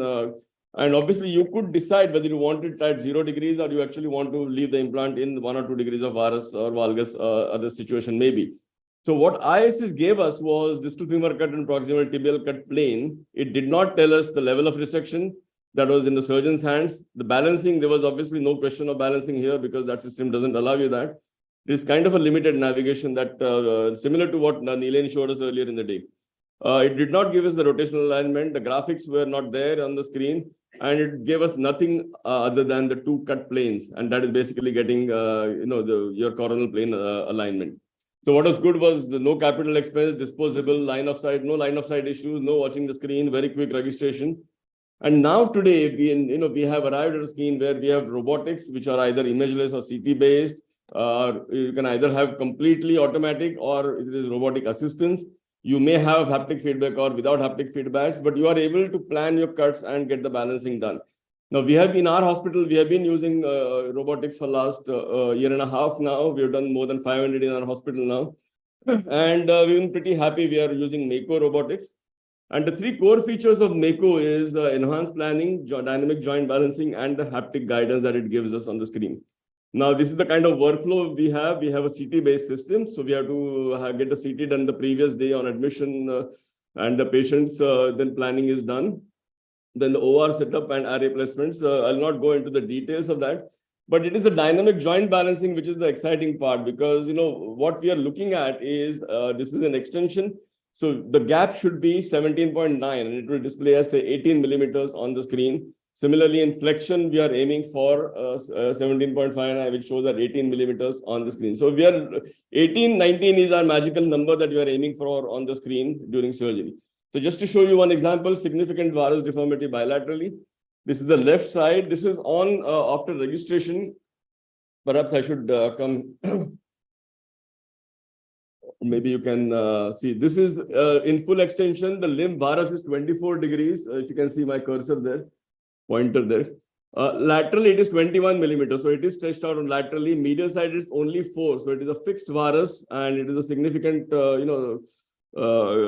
medial tightness as well. So this, what we do is we put curved osteotomes in the joint space, both medial and laterally, and distract manually, and then look at the screen what it shows us. And that is the information that we register on the screen. The same thing is done in flexion as well. This is the screen in flexion. This is an 89 degrees of flexion. And again, it's very tight. It's showing 15. That means it is because it is a sublux knee, it tends to show a figure less than 18. And that is typically because the knee is sublux. And again, we put the curved osteotomes in the joint line, distract the joint, and look at what figures it shows us. Now, again, after the techniques for varus and valgus collection remain practically the same, you still have the options of doing the reduction osteotomy, doing the posterior middle clearance, reduction excision of the osteophytes. And after all that, you basically are going to be aiming for this screen, the lateral side. If you look at the 4 figures on the bottom here, we are aiming for 18 or 19 millimeters on the lateral side and similar figure on the medial side. That will tell us that it is balanced. The planned varus here is at 5 degrees. Now I have planned 3 degrees tibial varus, 2 degrees of femoral varus, and that allows me to get that 5 degrees. The current limb varus is 3 degrees. And it tells us that I'm going to be left with -2 defect on the medial side. And similarly, on the right side, the same information is processed in extension and flexion. And this is after I do my balancing. So these are the kind of screens. If you look at the right bottom, this is the kind of information that we want at the end of the surgery. We want 18 or 19 millimeters on both sides, and that is a well-balanced knee. And that is a postoperative X-ray of the same patient. Now, again, a peculiar case of extra-articular deformity. Mahesh is talking on extra-articular deformity. So just to show you one case here that I had done. This is an extra-articular deformity that is almost in the mid shaft, and is both coronal and sagittal plane deformities. And this is the kind of image that it showed me. You can see, the graphic shows you beautifully that there's going to be a big defect on the medial side, on the femur, and it is 30 degrees of limb varus and a significant laxity that is left behind. So I have to actually go for a much higher 16 millimeter poly. So I'm barely cutting 5 millimeters from the tibia and distalize the femur as well. So just to show you intra picture, there's a big defect on the medial femoral side, but it is going to be resting on the ledge here, which is the cortex, hard cortex. So it's actually resting on the bone, on the hard cortical bone. So they don't have to really, worry about that. And just to show you, that is the postoperative X-ray of the same patient. It's a line, and that is just the close-up of the same. So I thought we should shoot a video to show you what actually happens during balancing. And this is the video that we shot yesterday on Mahesh's case. And yeah, just to show you, as you're starting, the lateral side is 19 millimeters, 20. So it is actually a fixed varus, but still quite tight lateral. It is not stretched out lateral. So in flexion, it is 19 and 10. Lateral side is 19, medial is 10. And in extension, basically what is shown is 21 on the lateral side, and medial is only 9. So if you look at these, these 4 figures at the bottom, now from this screen, you basically start working. Now from this screen, you basically start working your implant manipulations. Now, usually the first thing we do is, try and get this both equal 18 and 18. And then we consider what to do in the medial laxity. So we get the tibia first in varus, maybe go for 2 or 3 degrees, proximalize the tibia 2 or 3 degrees, and distalize the femur, and then get both flexion and extension spaces, 18 millimeters or 19 millimeters on the lateral side. And then we can even change the rotation of the femoral component to get our flexion balance as well. Suppose, medial figures, there's a big disparity. We can actually external rotate the femoral component, and that gets us the flexion balancing as well. So then I think Mahesh is here distalizing the femur up the tibia as well. And thereby, but then all the techniques, let me just move ahead a little bit. All the techniques, conventional techniques for varus laxity correction or varus deformity correction remain. Yeah, so for example, this screen, here you can see that tibial component, there's a big osteophyte still medial. Because it is an image CT guided system, it gives you far more details. And it actually, still have the option. See here, the femoral components and tibia both are 3. I still have the option of going to size 2, and that can actually lateralize the tibia, and thereby having a huge osteophyte, and the reduction osteotomy can be done on the medial side. And that will take care of my medial, tightness that is being shown. So I think just to show you that all the manipulations are possible during surgery. In fact, that is actually very important. And that is how it is seen before any reduction osteotomy is done. So to summarize, I think robotics does offer precise planning and implant positioning. It does give you dynamic balancing and haptic feedback during surgery. So varus balancing strategies remain, but there is a potential for reducing the soft tissue releases that may be necessary, because you are manipulating the implant positions, and in fact going towards functional or kinematic or whatever name you want to give it. By doing that, by leaving the knee in maybe 2 or 3 degrees of varus, the amount of medial releases that are necessary actually reduce, and that obviously should have a positive impact on the outcome of the surgery. So any deviation away from the neutral mechanical axis can certainly be easily planned. Thank you.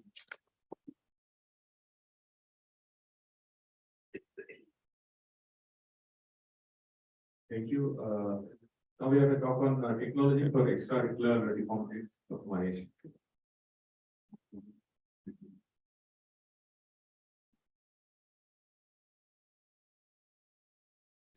Yeah, thanks. So basically, Dr. Wakankar has beautifully covered the evolution of technology in joint replacement. My job is easy to how to use that technology in extraarticular deformity and how it is essential to be used. So basically, whenever you're facing extraarticular deformities, there is failure of normal landmarks. The femoral head intramedullary jig is going to be difficult because if you have a deformity either in the femur or the tibia, you need to look beyond the deformity. So you basically need to have either extramedullary alignment, or you need to have access to some technology which will bypass that deformity and allow you to look beyond that deformity to get your alignment right. So what are the challenges? You basically have altered mechanical axis and anatomical landmarks in these deformities. Surgical instrumentation is going to be difficult.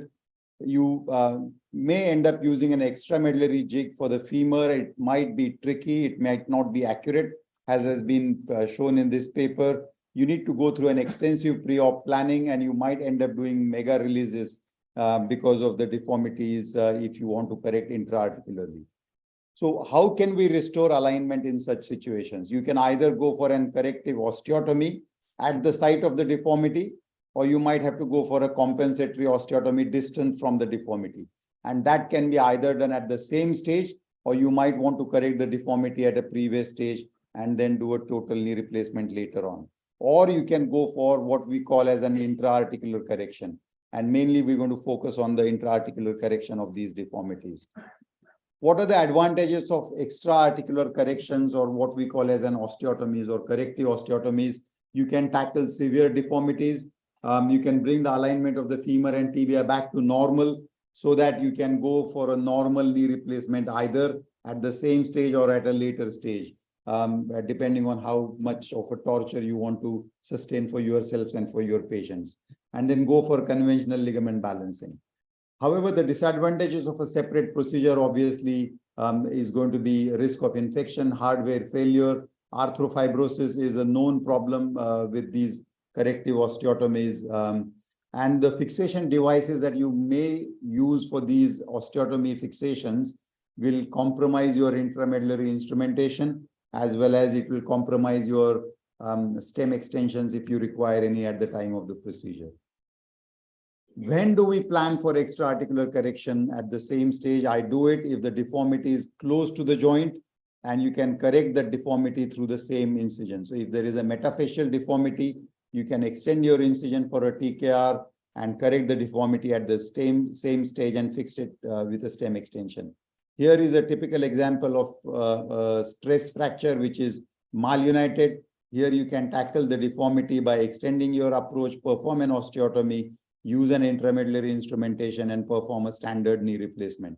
This is not my case, but taken from an article where you can do an extra-articular osteotomy in the same incision, fix it with a plate, and then conventional knee replacement can be done.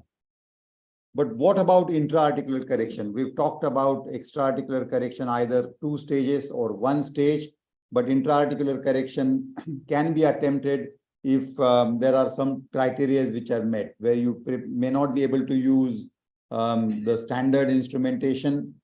The restoration of mechanical axis is by component positioning itself. So you might position your component in such a way that you might be able to get away with intra-articular correction. You get a full length scanogram, draw the mechanical axis of the limb, draw the mechanical axis for both the femur as well as the tibia, and then mark the resection of the first. Let's start with the distal femur.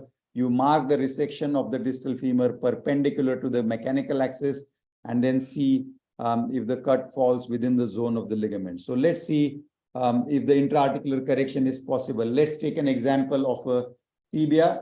So if you have a malunited tibial fracture, you draw an axis of the distal fragment, and if you extend the axis from the distal fragment, and if that axis falls within the tibial plateau, then you can get away with a correction of intra-articularly. However, if the deformity is so big that the axis, if extended, falls beyond the tibial plateau itself, you cannot correct these deformities intra-articularly.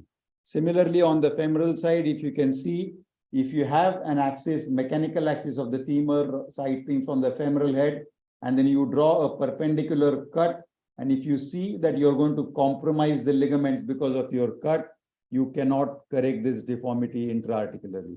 However, if you can correct the perpendicular axis is within the zone of the ligaments, you can correct it intra-articularly without having to think about a separate stage. Here is an example of an overcorrected high tibial osteotomy where the tibia is completely fixed into valgus, and these deformities you can see, although major, the axis will fall within the zone of the proximal tibial plateau, and you can correct it here with the severe valgus. We had to do correction with a sliding osteotomy and decided to use a constrained implant.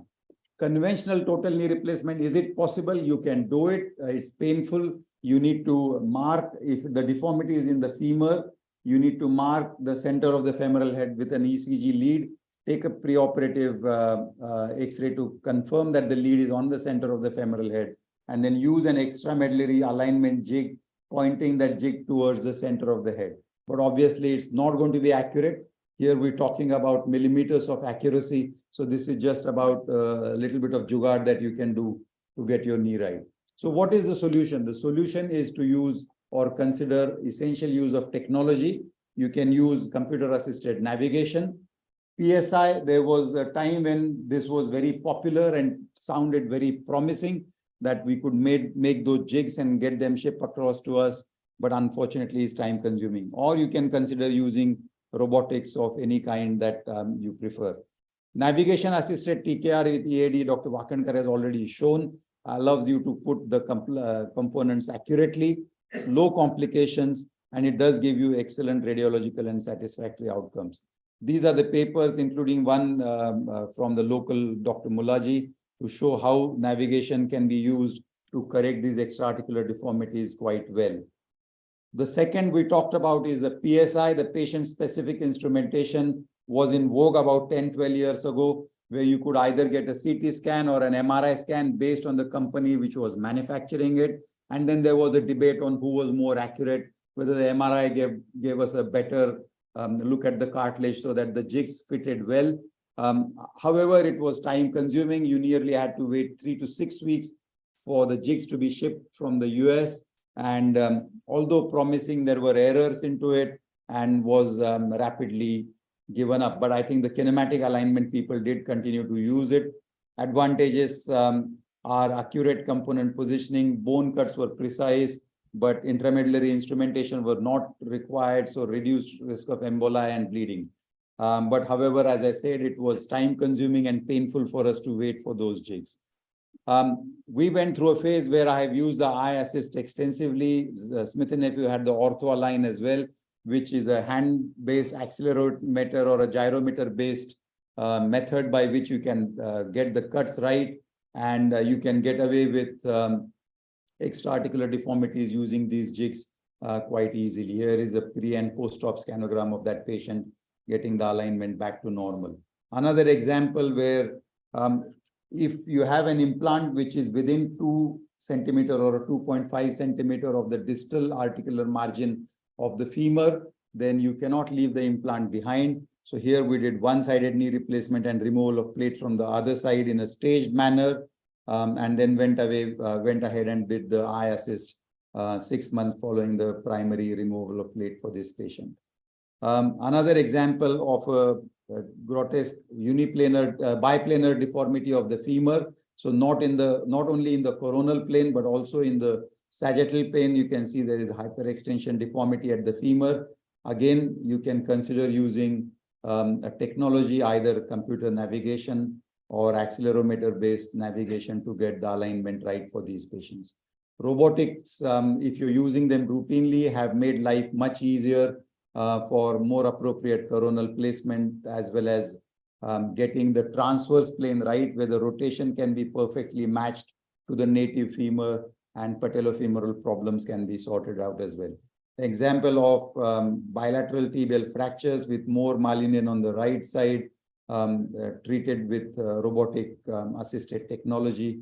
If you have intramedullary implants which are blocking your usage of intramedullary alignment jigs, again, robotics will come to your rescue, or computer navigation for that matter, to get you a perfect alignment.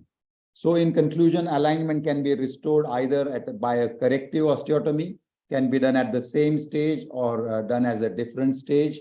You can do it at the site of the deformity, or you can do a compensatory osteotomy, which makes it more complex, or you can plan an intra-articular correction, and technology makes the complex surgery much simpler. You avoid two-stage procedures. There is better component positioning and alignment, and the availability of robotics is probably an issue, but over a period of time, I think we will see much more usage of this technology in the future. Thank you. Can I ask you a question, Jan? would you consider CT-based active robotics in extra-articular deformities with implants in situ? Yeah. You would? Yeah, it's not a problem at all. There is no scatter or no issue with. Especially around the knee. Absolutely no issues. It will still give you a perfect. We have a couple of examples. I don't have the intraoperative, but the CT scatter is not a problem. In fact, as an answer to another thing, probably CT is better because the image fit system tend to become inaccurate as the bony defect increases. So what happens is the model that is generated is extremely inaccurate. Although the cut may be accurate, but what you see on the screen with the model, it goes all over the place because it cannot factor in something which is more correct. They're not still yet up to the mark. So it's probably better to do a CT test. Yeah. I think we have one more talk in this session before the live surgery. Patella getting it right in your own way, Dr. Amit is. This one is PPT. Slideshow.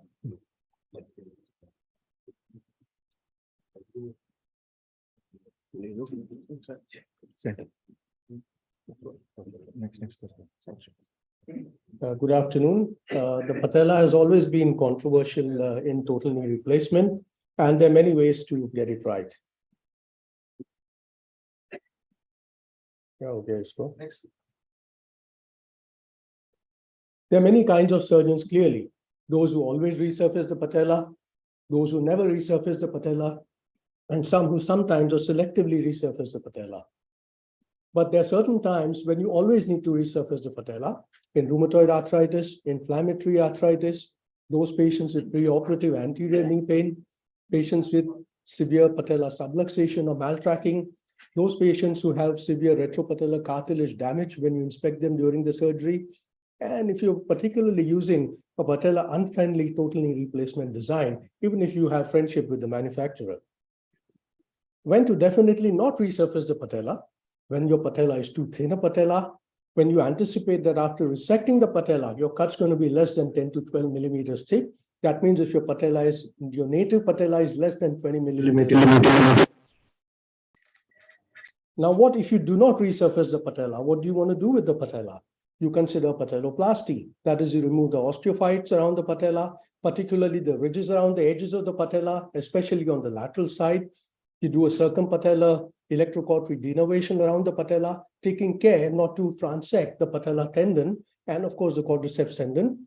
And what's important is that you remove the synovial folds and the tissue around the patella, especially the suprapatellar plicae and the synovial folds in that area. What's important is that you must resurface the patella correctly if at all you're going to do it. And therefore, it's important to understand the anatomy and the geometry of the patella. Firstly, you have to duplicate the native patella thickness. For that, you need to measure the patella thickness. Then you have to size the patella component. You have to know the patella component thickness of the manufacturer that is involved on that day. You then remove the synovial tissue around the patella, and then you resect the patella correctly. Because if you resect less, you will increase the joint reaction force and decrease the range of motion for the patient. If you increase more, you're going to have a thin patella, which will lead to an increase in the fracture. Now, hold on. It's not as simple as you think. Because when you aim to create equal and medial lateral facet thickness, there's a problem here. The medial facet is actually thicker than the lateral facet, and it's not obvious to you intraoperatively because you can't see the other side of the patella, which is covered in the soft tissue. Therefore, if you try to cut them equally during surgery, you actually get a patella tilt, as many of us notice, and that leads to patellofemoral maltracking. Hence, you have to cut more of the medial facet and less of the lateral facet, and you know your cut is correct when you just about see a millimeter or so of cartilage or subchondral bone left behind at the lateral patella facet. So you got to centralize the patella with maximal coverage or just about medialize the patella and leave behind at least 12 millimeters of the patella. So that's the anatomy of the patella, which is so crucial over here. And that's the kind of width of the patella. That's the real thickness of the patella. And that's the median facet of the patella. Now, this would be the median ridge of the patella. And it's obvious to you that this is the part of the patella that you can't see during the surgery. And the median part is actually thicker than the lateral facet.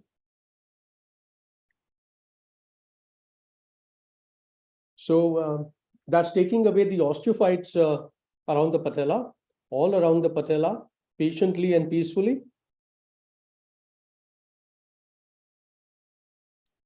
Making sure that all the tissue around the patella is also taken away, taking care not to get rid of the or transect the patella tendon.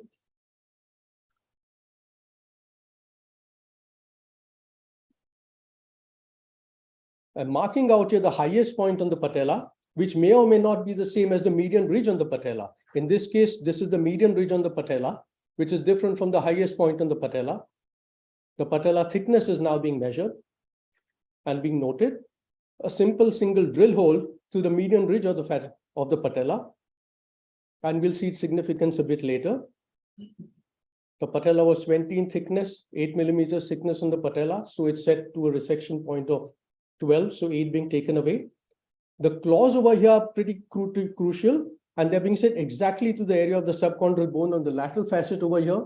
The saw blade will go through, so you will leave behind just some subchondral bone. That would mean that the cut is correct. Now, if you're not one of those who likes a saw blade, you could use it another way. You could use the miller and make sure that the miller covers the entire patella, because if you don't, you'll be left behind with a rim of bone around the patella, and then you'd have to use a nibbler all around the patella.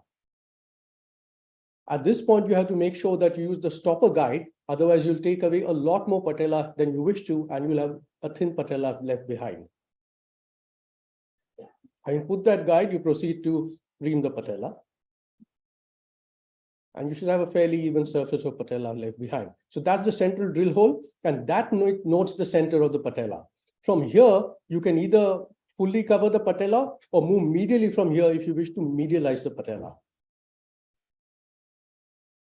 Whether you have a circular and oval component will dictate how you place this guide from here on to make sure it fits in the trochlear groove of the femur appropriately. Again, recheck the patella that's been left behind. Complete the rest of the patella drill holes at this point after having held the clamp securely. The rest of it, of course, is fairly simple. A trial reduction is done using the typical no-thumb test. And having done that, most crucially, not a whole dollop of cement, but a thin cement mantle placed onto the patella, and the patella is cemented into place. A clamp should be placed fairly centrally because it can slide off. If you're not one of those who likes that, you can do the patella freehand as well with the knee in extension or the knee in flexion. In flexion, the knee will self-stabilize. You can put a Homan on the lateral side of the patella. A small short saw blade is very crucial over here. Remember, the medial facet of the patella is thicker than the lateral facet. So start the cut just underneath the medial facet of the patella, just underneath, and aim to under-resect the patella. That should be your first cut. Under-resect and come out somewhere over here, and finish off by making a second cut. So you leave behind just a little bit of cartilage or a little bit of subchondral bone, and that completes a perfect cut onto the patella. And you should then be able to go back home safely with a good result, having made sure that you left behind adequate patella. Thank you so much for your attention.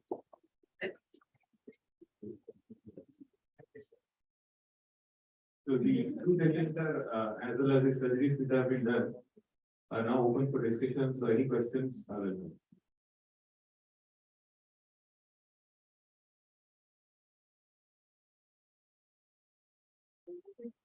I'm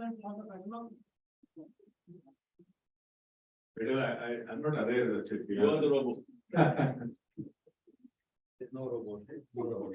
No robot. Smart cementation. Smart cementation in TTJR. Is there any change in robotics or gas development? Cementation? The famous. Sorry, what was that? उसके बाद option. This is a robot or not? Cementation doesn't change whether you use robot or not. So it's absolutely, I use single pack of cement. I mean, if you're starting off, if you're not confident about your OT temperature, the cement setting time, you can use 2 small packs if you want, but I use single pack. And I have my, strict, time schedule. I can describe that time schedule to you. As soon as it starts mixing, I am ready with my pulse lavage and, clean all the surfaces. At about 2.5 minutes, the first component goes in. If I'm resurfacing patella, mind you, I'm a selective resurfacer. So I'm assuming that I'm resurfacing patella, then at 1 minute, my patella starts getting cemented. By 2.5 minutes, I've finished my patella cementing and I'm about to put my tibial component in. By 3.5 minutes, my tibia goes in. And by 5.5, 6 minutes, my femur goes in. That is the sequence I do it. And obviously, clearing all the extra bits of pieces of cement that come out. You would obviously not leave behind any pieces of cement behind, otherwise it's going to cause third body wear. So that is the sequence that I follow. And normally, my theater temperature is around 18 or 19 degrees. And it gives me about 13 to 14 minutes of cement setting time. You have to obviously look at your own theater setup and judge what your cement setting time is going to be. It all is temperature dependent. If you're temperature not sure about the temperature, leave the cement in the fridge, not in the freezer compartment, but in the ordinary fridge. And that will actually give you maybe 1 or 2 minutes if you're worried. Especially in summer, your water temperature might be higher. And your setting time can, it can be a disaster if the cement sets in the midway. So we were protruding out by a centimeter and cement sets. You're in a big mess. I'm Dr. Mudita. I just wanted to know the faculty's views on, how, you use both navigation and robotics, and everybody is moving towards robotics. And navigation seems to be getting phased out. But what is the biggest advantage that you see comparing robotics to navigation? Frankly, my use of navigation dipped significantly after I had done, say, first 500 or 600 knee. And my use of navigation went down because I sort of realized that I can deliver the same using conventional, and my use actually came down to 0. And then now with robotics, even today, I'm not selling robotics to any patient. Any patient who comes demanding robotics or heard so much of media attention today on robotics, anybody who comes asking for it, I'll do it. So therefore, my usage of robotics today is say 10% or less of my patients. So almost 80-85% of my needs I still are doing conventional technique. And you have to be upfront with the patient as to what. If you ask me what is the single benefit of robotics, robotics does give me a lot better planning. A lot accurate planning, a lot better planning, especially with your balancing, especially for big deformities. I showed a deformity of say 24 degrees of varus. And lateral side stitched out almost 25, 27. I think the highest I have seen is about 30 millimeters of lateral stitch out. And it does give you a much better planning with respect to your deformity correction. And you can be sure that you are not putting the tibia in too much of varus. When you say 3 degrees varus, it stays at 3 degrees varus. That would be the same with navigation. No, that's what I'm saying. But the enhanced planning is far better. Obviously, you can do with navigation as well. And again, the haptic feedback that I get when I'm cutting, and that is a one useful tool. I mean, whether it's worth the 7 crores extra that you spend or not is some good point. The navigation doesn't execute the plan. Yeah. In navigation, the surgeon executes the plan, whereas in most of the passive robots as well as active robots, the plan within millimeters would be delivered with the help of the robot as well. Is that an advantage or disadvantage? It's an advantage because if you're chasing accuracy, if you are chasing alignment to within millimeters, then you should also take it to the hilt and say that, look, my saw with the robotic or my burr with the robotic has allowed me to deliver that plan. Yeah, but that's just one extra step with the navigation as well. I'm just playing the devil's advocate. I just want to sort of bring it out. You get one check, you know that you're out of alignment, you can correct it with next socket on using the jig.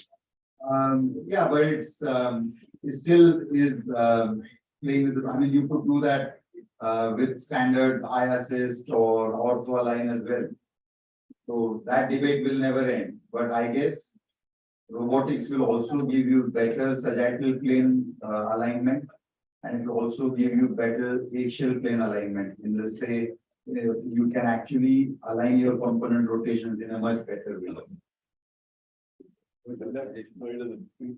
No, Alok's take on why not CAS? Why robotics? Is there any difference between CAS and robotics? Oh, thoughts.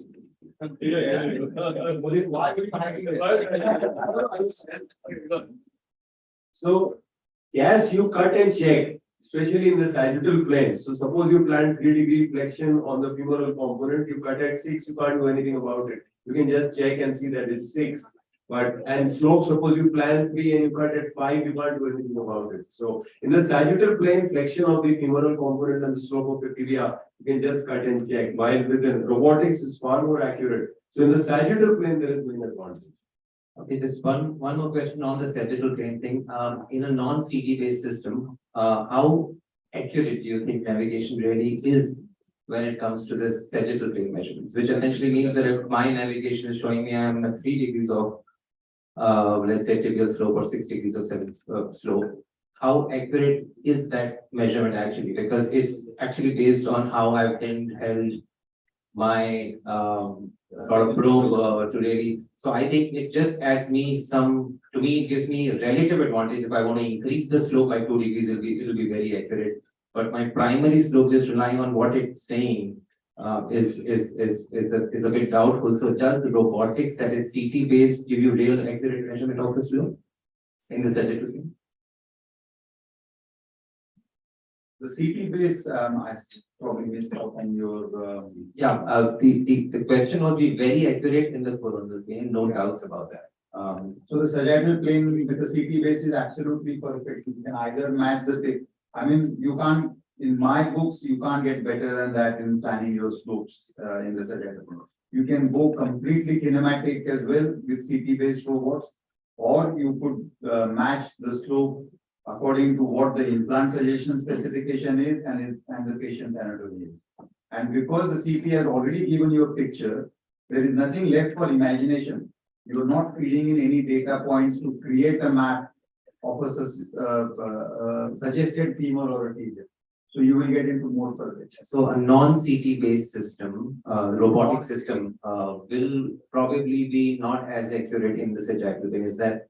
Not necessarily. I don't think, but the graphics that you see on the screen, I mean, you've seen the talks of CT-based system, non-CT based system. The graphics that you see in a non-CT based systems are almost like pencil diagrams. They are not able to show you the details of the anatomy. They can't. The information hasn't been given to the system. Whereas because it is CT based, it shows you all the osteophytes, all the overhanging bones, everything. So there is huge advantage with CT based systems. That's not completely true. The imageless mapping can show 3 windows. You have a solid window, you have axial cuts, and you have the implant planning window. So the planning is done on the axial cuts, because the axial cuts you can shape match it better with the posterior reference. When people talk about posterior offset, you can also restore anterior offset with robotic surgery. So that's one of the advantages. For a TTR on a sagittal plane, if you don't restore anterior offset, the patients will have difficulty in getting up from sitting position. So that's one of the underplayed thing. Your point about the accuracy of the slope is well taken, because if you don't map your medial and lateral malleoli properly, or the tibial spine position in anterior or posterior to where it needs to be, there can be some error with respect to the slope measurement on the tibia. But the amount of leeway for the computer assisted algorithm is about a centimeter of error will cause about 1 degree of variation in the slope, so which is a reasonably fair thing. But we don't take into account the tibial bowing or the femoral bowing in the coronal and sagittal planes, whether we are doing a CT based or a non-CT based system, because it's not taking the entire bone into account. So that is still an area where you could still have an error with respect to how you do. But it has been clearly shown that the hip center measurement, the knee center measurement, is accurate with CT, but there is no difference between CT and image free. So there are studies which have compared, and all the CAS-based systems have looked at this. They looked at cadaver models of hip center and an image-free registration of the hip center, and they found that the error was around 0.5 millimeter, which would translate into half a degree of error. So which is still millions of miles away when you look at conventional versus what you get with technology-assisted surgery. Whether it will translate into better patient outcome, that is a very much more different ballgame. But if you have an idea as to what you want to do, it will allow you to execute it absolutely perfectly. But if you don't have an idea, it will make you execute that wrong plan very accurately. So it's only as good as the operator. It will take you to the wrong destination accurately. If you don't know the destination, if you know, it's fine. Any tips and tricks for robotic or when you're doing the robotic TTJR for patellofemoral tracking, because that sometimes an implant issue. You have seen patellofemoral tracking as well. You do image guided robotic surgery. So any things that right? So even I find the beauty of a CT guided robot in this aspect as well, because you can perfectly match the native trochlea. And it's probably much easier to do it. I'm not aware of how you do it without image. But you can really match it to the trochlear groove, and that's how we do it. Image guided. And image list, there's no other. Image list, I'm sure you guys will have something. See, the thing depends on what is the preoperative tracking. So if you had a varus knee with a well-tracking patella, and it is not tracking well, whether it is manual or robotic or gas, whatever, you have done something wrong with the component rotation. So as simple as that. If you had a man tracking patella to start with on your skyline, then you need to do something to address that thing. So we have not seen. So in fact, we don't do any lateral release in the varus knee. It's very, very uncommon in our hands to do any lateral release. For a valgus knee, sometimes maybe 15-20% of the time it is man tracking to start with, so we do a release. And with image free or image based, you can still match the native rotation of the femoral component. So if it was a zero rotation on the femur and it was tracking well to start with, you don't need external rotation to make it track. But you don't want to internally rotate the component, which I see sometimes the surgeons doing with the robot, because it's showing the soft tissue is balanced better in 4 degrees of internal rotation. That is not what we want to do. From 0 to maybe 4 or 5 degrees of external rotation. The typical mistake that is seen on tibial side, especially the surgeons who are not experienced. Maybe I see this with my fellows. If they have to place the tibial base plate for growth preparation, they would try to maximize the coverage and disregard the rotation. And so many times you actually have to downsize the tibia in order to get the rotation right. And that I think is like a classical mistake. You obviously are not trying to match the entire surface of the tibia, because many times medial side is there is osteophytes really, it could be a much bigger medial placard surface. And you actually have to downsize the tibia and get the rotation right. And obviously my reference point is lateral 2/3 medial, 1/3 tibial tibial. In an imageless system, sir, would you prefer reduction osteotomy vis-a-vis release, or let's say you get KMM of or medial tightness. So you've not got a CB-based system that you mark your osteophytes. You plan your evil tray. You go ahead with the execution. Then you would rather release on table or do a reduction.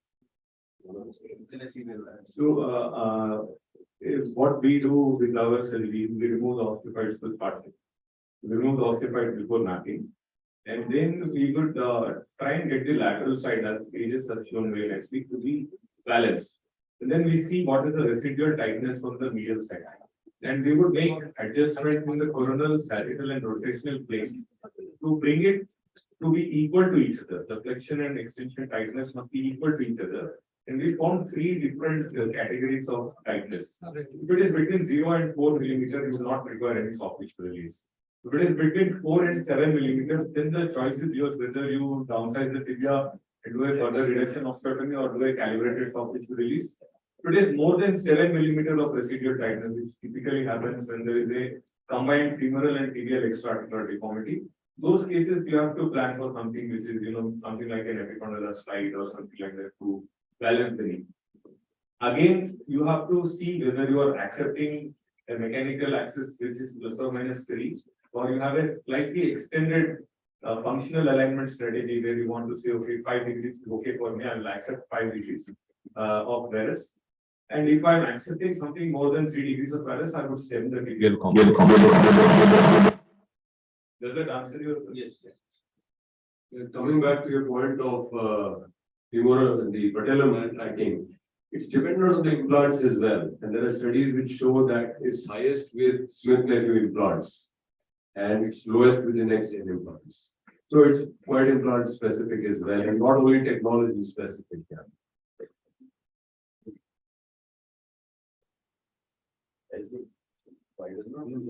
It's because the anterior chamfer is very proud. Would you prefer an Oxford vis-a-vis Persona robotic? What would be your choice? It would be Persona robotic.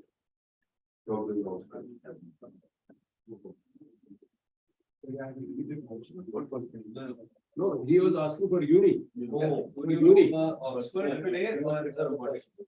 The robotic. Yeah. He was asking between Oxford and personal robotic uni. That's what he asked. I do Smith Nephew robotic. I would do Smith Nephew.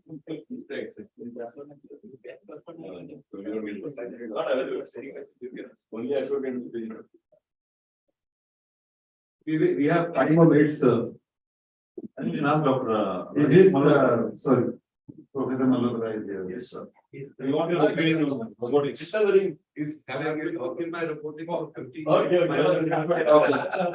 That's why don't take a bit out of my cup. We'll wait for that.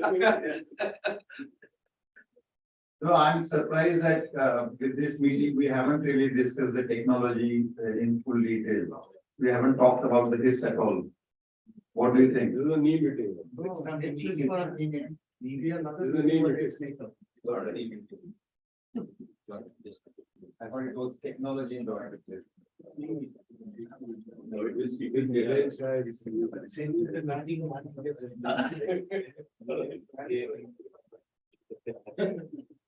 it should have been TTJR. Yes, Hello. Taking extra-articular deformities, you can correct intra-articularly as well as you can correct the primary deformity. How much degree you can correct intra-articularly? So if Suppose the extra-articular deformity is about 20 degrees. so up to for the femur, it's about 20 degrees of extraarticular which can be corrected, and for the tibia approximately 30 degrees. Now, if we When you say this 20 degrees, distance from which level? Distance from the joint. yeah, I mean, as you come closer to the joint, I think the tolerance will drop down quite significantly. The closer the deformity to the joint level, more difficult it is to correct intra-articular. I mean, in your presentation, you've shown a very simple rule to decide whether you can correct, whether you should go in for intra-operative correction, or you should intra-articular correction or extra, or you should do something else. What about the sagittal? Is there a rule in the sagittal plane? You see something on the coronal plane and you see, okay, this is fine. I'm sure I can manage it. And you look at a lateral X-ray and So the rule for sagittal plane as well as rotational is 10 degrees. 10 degrees is the upper limit of what you can do. So if you had a hyperextension of 10, then the limit of flexing the femoral component is 10, because the combined sagittal angle is 0 to 10. That's what we talked about. I think I was talking somewhere else. So and rotational plane is 10 is the upper limit. 5 it would be compatible, provided it is not internal rotation. It's a rotational deformity. Then again, 0 to 5 or 10 degrees of rotation is okay. And would you correct an extraarticular rotation deformity? Because in trying to correct, you will land up with what will you do? So absolutely, the issue is like whether it's a triplanar, biplanar, or a uniplanar deformity. The assessment requires, as you come closer to the knee joint, you require a CT scan to look at what is the epicondylar access to that particular deformity assessment. So it's all preoperative assessment. You cannot calibrate it without a CT scan.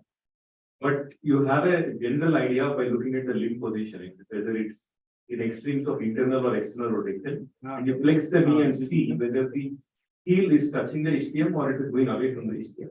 And in which case it would likely to have more impact in the flexion space. So clinical as well as CT-based examination plays an important role. Sometimes we don't do that enough to get an idea about the rotational plane for the deformity.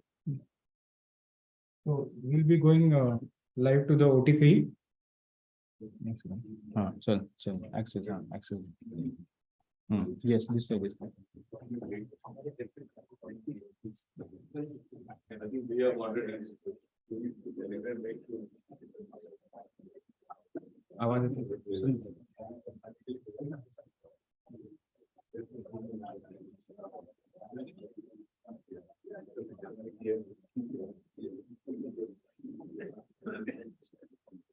Hello,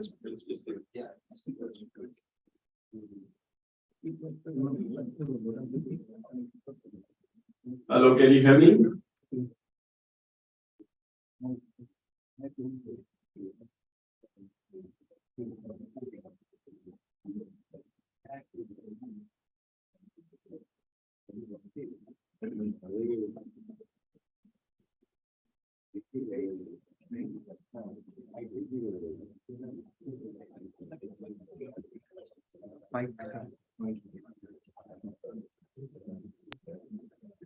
Hello, can you hear me? Yeah, I can hear you. Yes, yes. Okay, so this is a patient with grade 3 medial compartment and patellofemoral osteoarthritis. Very slim patient. He has bilateral disease, and we are going to be doing a medial congruent persona implant. So far you've seen all the elegant technology modules. We'll hopefully show you some manual modules, and we'll try and show you how we can address these. As we discussed in the morning, as far as unis are concerned, in my mind, there is really very little doubt that robotics is the way to go. I'm not so sure on the TKR front. Well, second law. So it's just about getting started.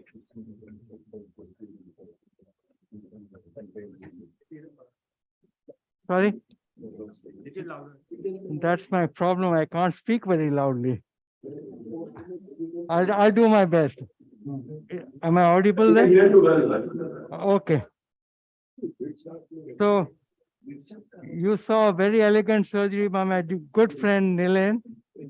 So we do everything the exact opposite of him. We do use a tourniquet, and we do use a cautery. We do not use a knife.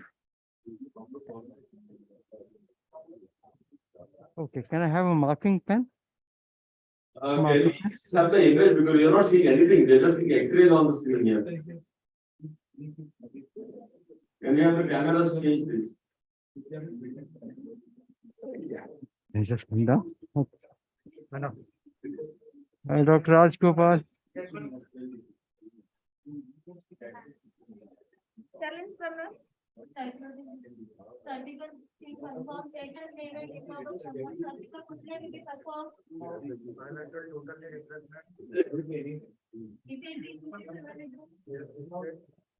Can you see it? Yeah, we can see you. Okay. Is that Hemant? Yeah, that's me, Hemant, and me with Mulkan now. Okay, well, okay, Hemant, so we're going to start. Nothing unusual. We use a vertical midline incision. Fortunately, this patient is very, very slim.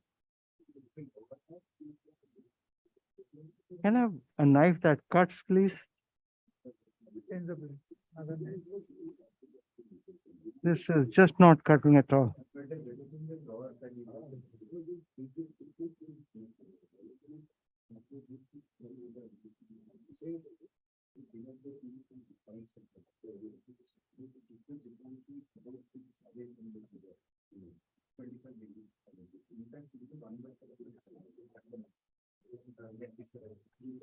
Okay, so it's a vertical midline incision just to the middle border of the tibial tubercle, and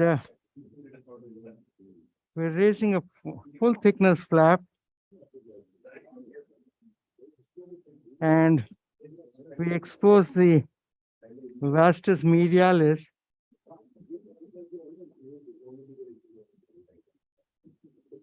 My good friend Nilen elevates it, and we flirt with it.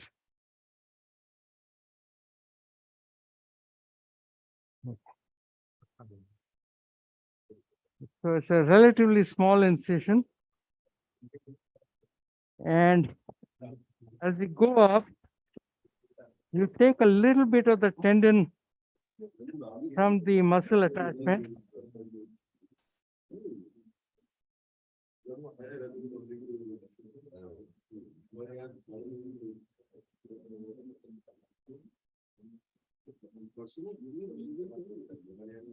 And raise the infrapatellar fat pad. There's a loose body that's just popped out.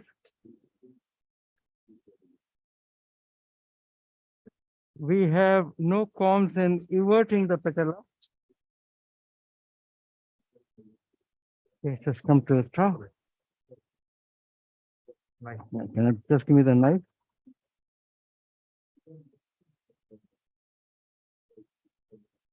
Hold that.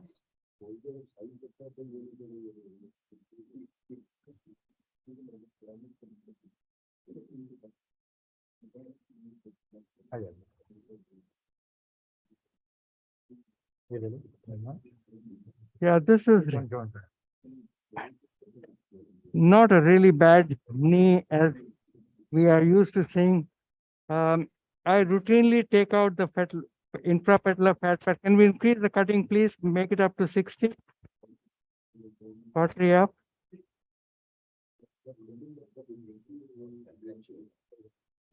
So our philosophy of doing knee replacements is use mechanical alignment. We still, but we do a functional to the extent that we do not use a very big valgus angle on the distal femur. For these sort of knees, we would use a 3 degrees. So that brings your overall alignment to about 1 to 2 degrees of ours.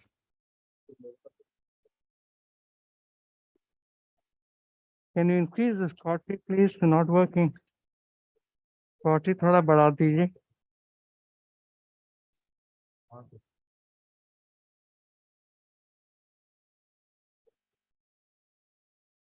Just take the patella down.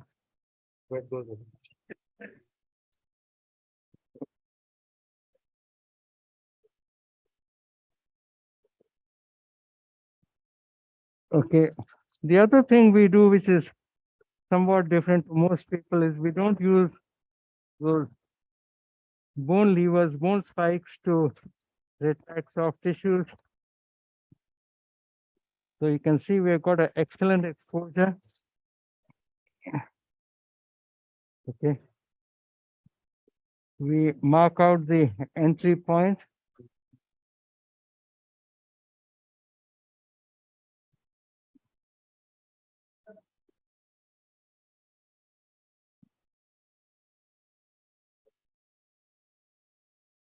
This is a persona system we are using, and with this we can actually navigate. If you need to take a plus cut, you just turn this dial. This shows 1, so you can go all the way up to 4 millimeters. In the event that there is a flexion contracture, this patient is coming out to full extension, so we don't need to really worry about that part here. So we do the femur first. We will finish the femur and then address the tibia. So come down. So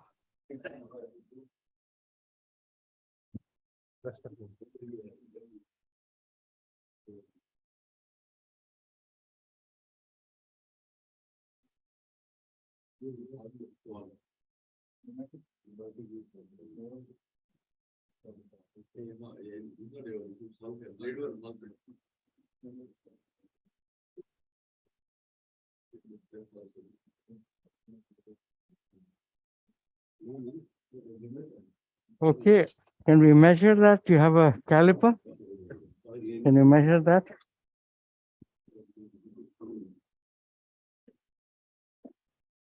What's that? 8 medial. Medial is 8 and lateral about 7.5. So we still haven't looked at the osteophytes. Honestly, there aren't a lot. There isn't a lot. And this is our sizing instrument. We just like to pin this in place. Just put that in there. Thanks.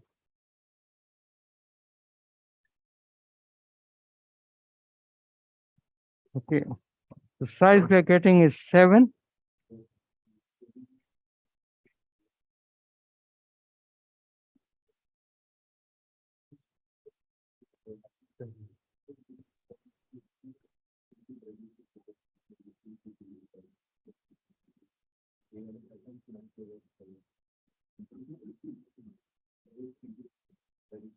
Do you always finish the femur first without going to tibia and extension gap? And the rotation that you keep is always what, 3 degrees, or you have variation? Hemant, I'm not able to hear you. I said. Yes. Yeah, straight away every case, or you do it selectively, because it's not deformed, straightforwardly.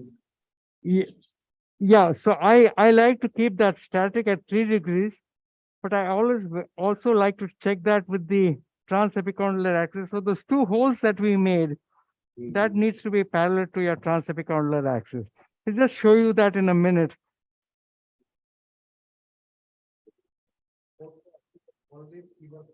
Always femur first, yeah.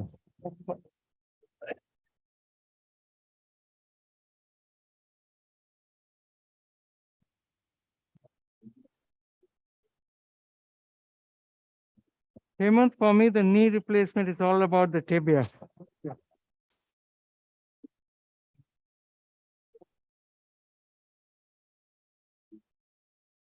If you're sorted on the tibial side, the femur is relatively easier to deal with.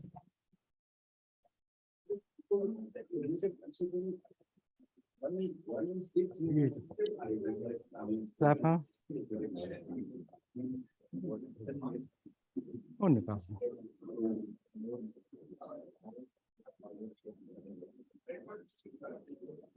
So, or no, don't have to raise it. So that's our femur done. We are done and sorted. Can I have a nibbler?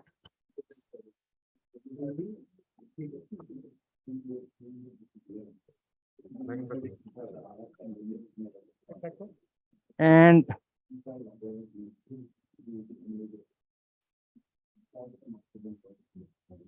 so you can see here, without those bone spikes, you can get excellent exposure of the meniscus and the tibia.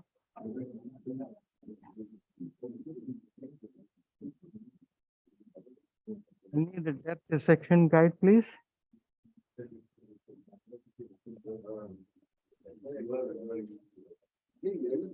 We will do a limited sort of a medial release, not very deformed.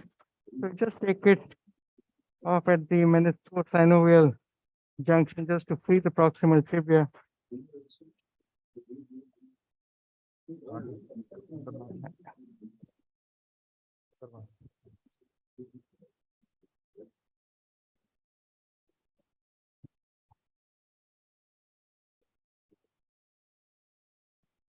So we have taken out the meniscus now. Just want to free this posteromedial corner. Okay, we are done. Can I get the tibia?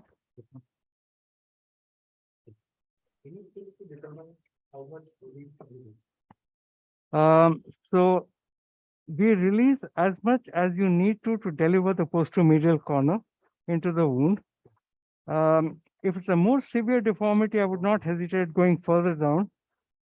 Semimembranosus is the last, and the absolute last is the superficial medial collateral ligament. So just a couple of things on the alignment of this instrument. Basically 3 fingers there, 2 fingers here, and you want to align this to the tibialis anterior tendon. The center of the ankle is not between the 2nd and 3rd. It's tibialis anterior tendon. So, and we reduce the slope. This patient has a fairly neutral slope. So we're going to do that. And we're just checking our resection level with this 10-2 guide. So it's basically you're taking out about 8 to 9 millimeters. We don't like taking out too much tibia because for 2 reasons. As you keep taking it down, your size goes down, and the length on the trabeculae also go down. So that looks good. And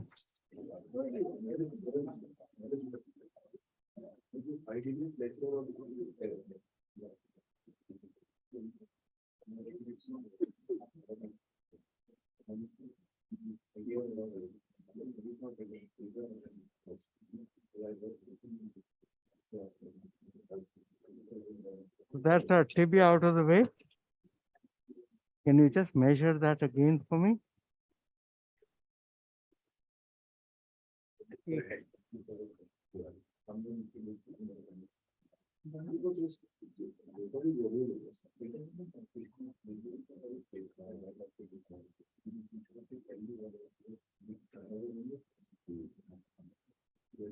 Can you measure the medial and lateral? Got it. Sorry? Okay. So I always under resect the tibia. So we got 7.5 on the lateral side and 3 on the medial. So we're just below the defect area, which usually should be all right. So we now look at the posterior condyle. There's a little osteophyte there. Like to take that out.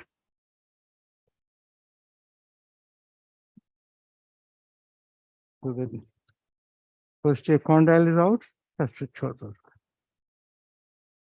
Okay, so in terms of balancing our gaps, you can use those spacer blocks, and there are various things that you can use.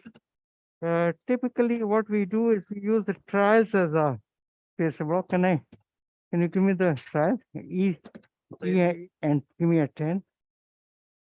10. So I just show you the different ways we can do it. One is the spacer block. Femur. Take that out.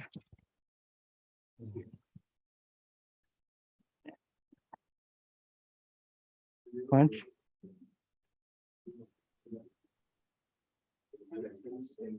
So one is, of course, we've got full extension. We pop that back in. It's in place.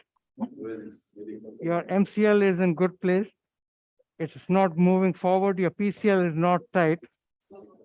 So this gives you a good idea of where we are. Can I have the drill? Just drill that up. So we are good with the femoral position. We can take this out. So this is the easiest way. This is what I routinely do. Can you give me the spacer block? 10. So the other way to do it is this. You should be able to take the spacer block from flexion to extension without actually holding the thing. So both ways you can do it. Like I said, I typically do the trial components. Can I have the marking pen again? Another thing about rotation, which I think is a critical part, I mark out the lateral border of the tibia here, and this surface and this curve needs to be parallel. So this is something that we wrote up a long time ago when we had designed the persona. This is anatomical to this particular patient. It takes away all the vagueness of the Agaki line of the medial third of the tibial tubercle and so on, and gives you a tibial rotation which is native. So in a way, you can say that this is really a personalized solution for the tibia for this patient. Yeah. Yeah. We will do the trial again. No, and we are going to use a different articulation here. Do you have an MC? Can you give me an MC? So, yeah, so just to show you, this is a CR articulation, and this is an MC. You can see this is asymmetrical. This has an anterior. Can you change the camera view? Can you see it better now? Okay, so if you see here, you can see the difference. This is flat. This does not have that bump in the front, whereas this has the bump up front. So this is a CR. This is a medial congruent. So you can see the difference now between the two options. This is a, can you take this out? Can you start mixing? Please open a E. 7 star. So you can probably see the difference on the two articulations. Can you appreciate that? Yeah, we can see that. Okay, so we're going to use the medial congruent. The advantage of a medial congruent is that you don't need to worry about the status of the PCL. Can you start mixing, somebody, please? Would you leave the PCL as it is, or would you want to take it out? You can do either, Hemant. So in this case, we are going to keep it, but you can also remove the PCL and not use a box, because this anterior restraint, you see over here, it snugs up really beautifully. We've got a beautiful articulation here, and you get excellent patellar tracking. So, and it gives you the stability from an anterior draw perspective and does not let the tibia fall back. So that is the beauty of this medial congruent articulation. So that's it. Any questions, any criticisms, any comments? Happy to do whatever. Yeah, I think only cementing is left now. Now that's a wonderful execution and wonderful and quick, rapid execution. So let's give him a round of applause. Thank you, Hemant. See you later. What's the plan now? Shall plans? Let's over the lens. Okay.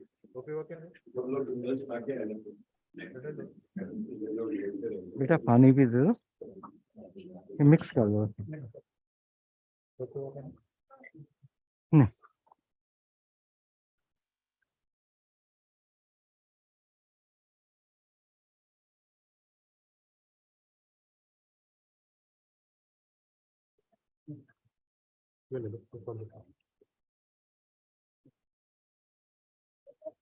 पानी,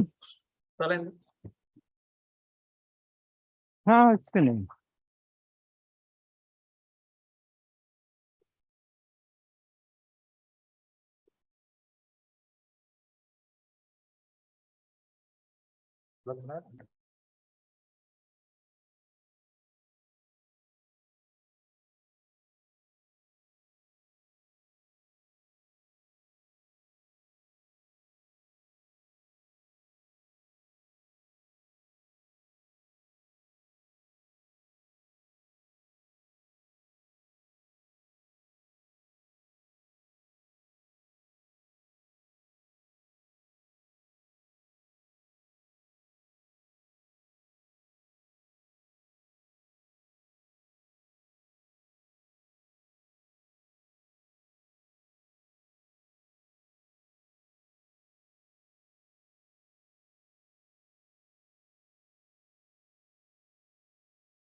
दिख रहा है वहां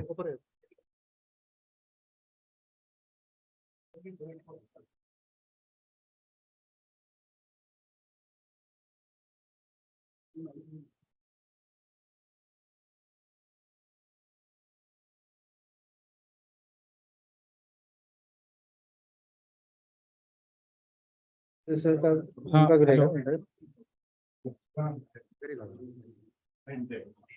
keep it only media. Inherent virus.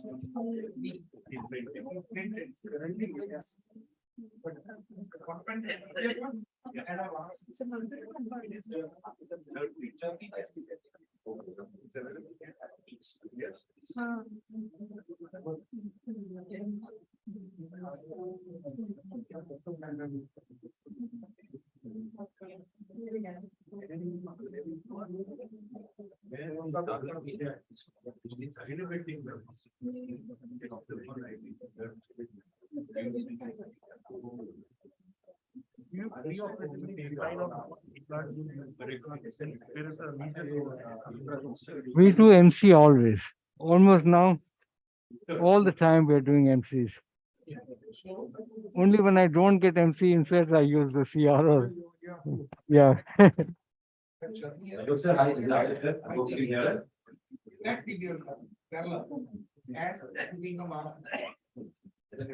That's right. Sir, can you hear us? Yeah, I can hear you. Right, sir. Everyone is Yes. fresh So off last, ready for the next. Yeah, so this is the other side of the same patient. Again, you can see, I'll show you in a second. The patient has a little more advanced arthritis on this side compared to the other one.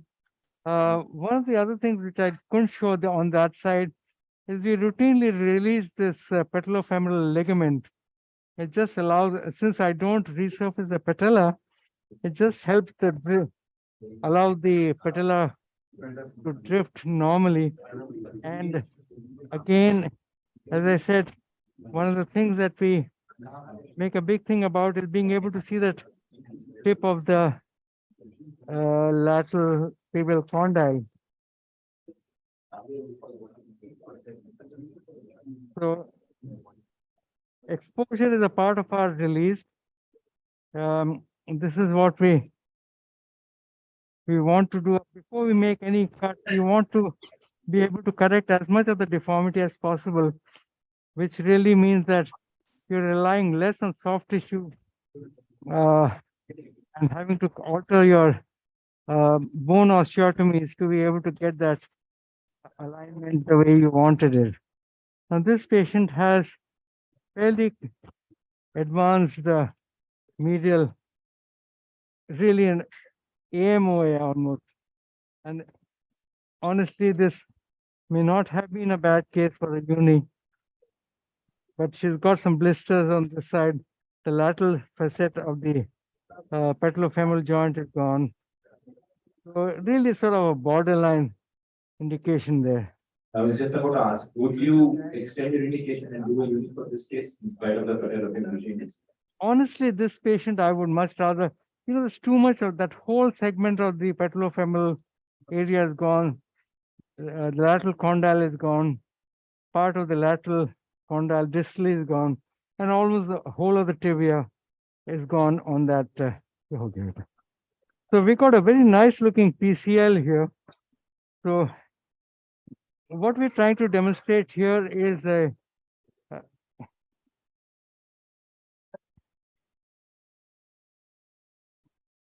CR.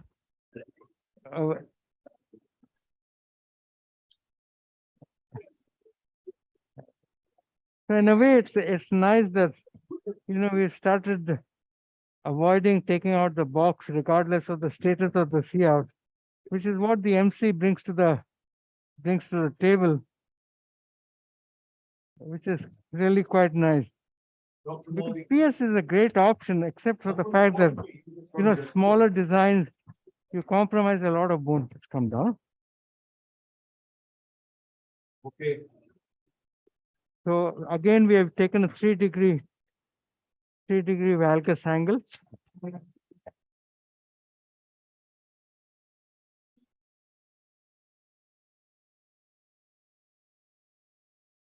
So this is Lane here. Why are you only taking a 3-degree valgus angle, or is that your usual? Sorry.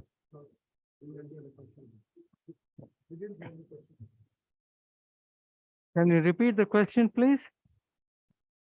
You said that you are taking a 3-degree valgus angle.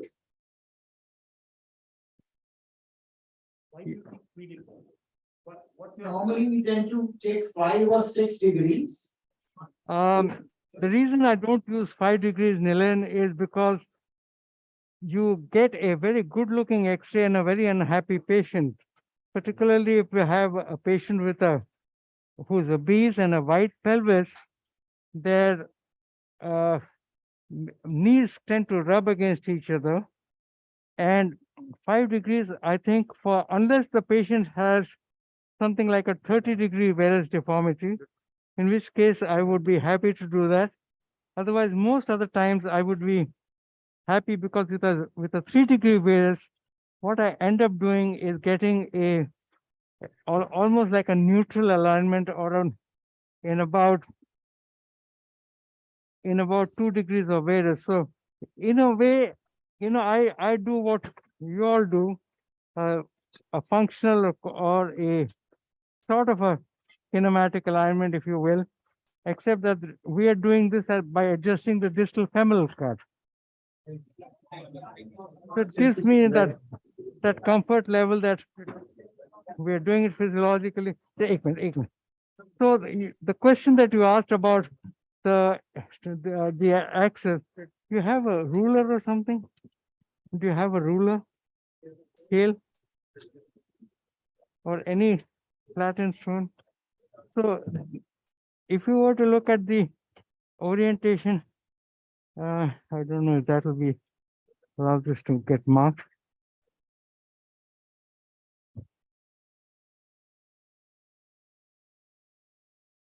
But that is the transepicollar axis there, and these 2 pins are basically in line with that. So we use multiple landmarks for the reason that I mentioned on my question to Nilan. We don't use posterior referencing, because if there's an overgrowth there, then you're starting to play eyeball, which I think in terms of rotation is not really good. I want something tangible that I can understand and relate to.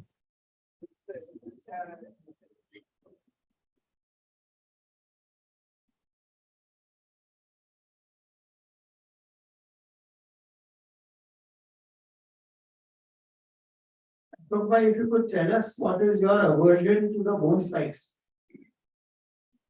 The reason.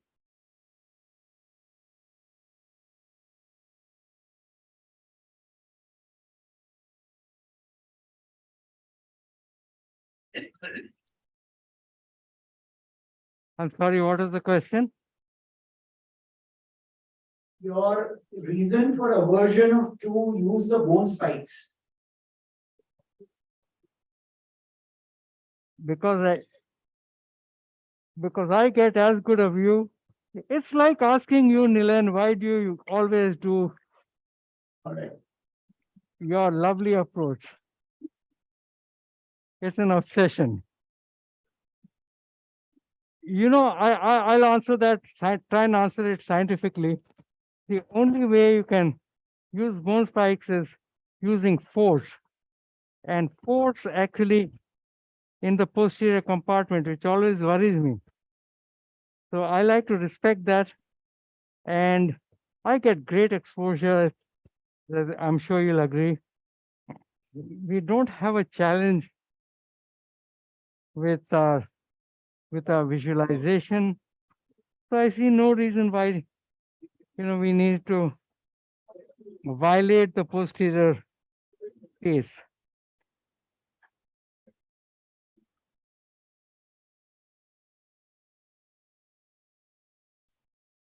And the real answer is, when I started doing knee replacements almost 34 years ago, we did not have bone spikes, believe it or not. Right. Yeah, we did not have power tools. I had the choice of today, unlike all the sizes that we have and we feel unhappy about it, I had a choice of small or medium. That was the only two femoral sizes I had. So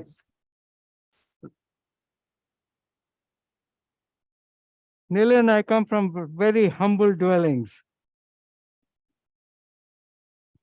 I did not.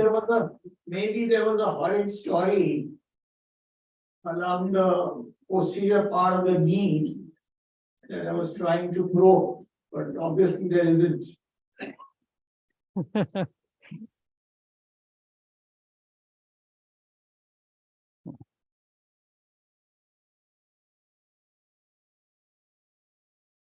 And as you can see here, Nilan, I've got the whole tibia in front. I've got the PCL right there.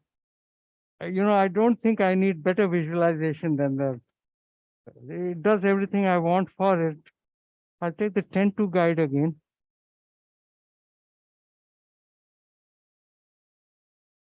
So I've noticed that you like to complete your femur completely and then come to the tibia. Always, always. Yeah. So that is why, like I said, sometimes this debate that we all have between measured resection and gap balancing, let me make an honest confession. I do not understand that debate because I think in my book, all of us are both gap balancers and measured resection guys. We cannot do one to the exclusion of the other.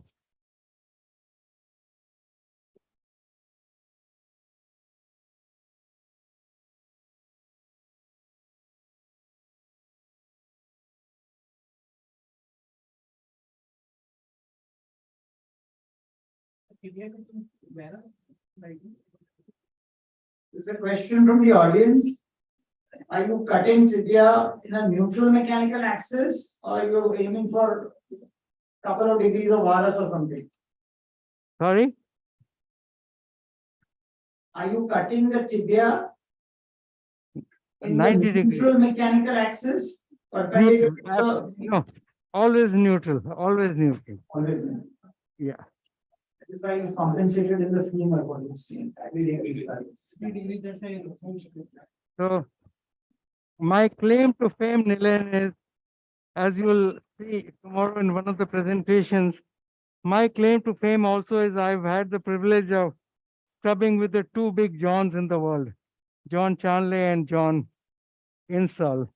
So heavily influenced by their indoctrination.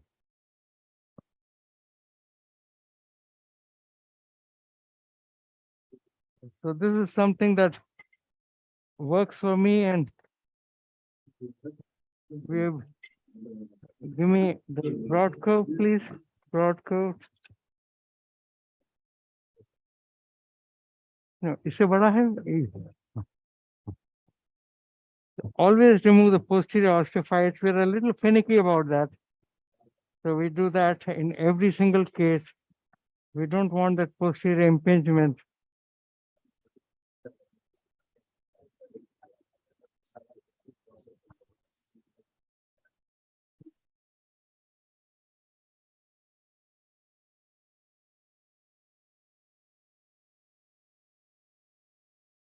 Okay.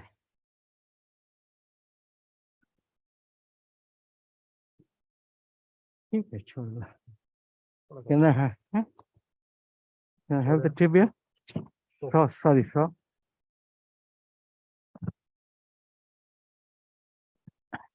We got a little bit of a piece of bone there. We just take the. Sorry? This is the robotic surgery, yeah. Okay, again, our spacer, this is my spacer block. Femur.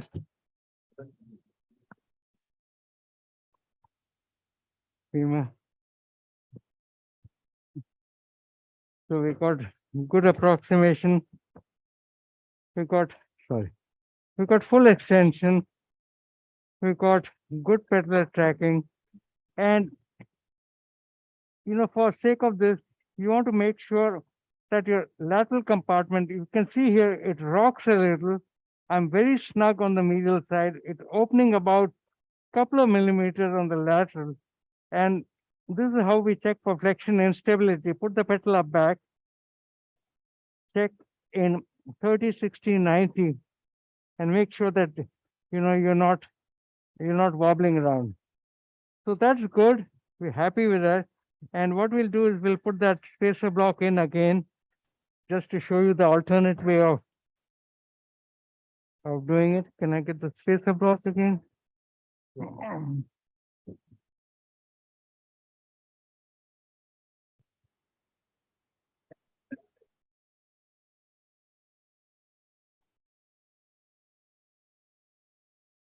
Okay.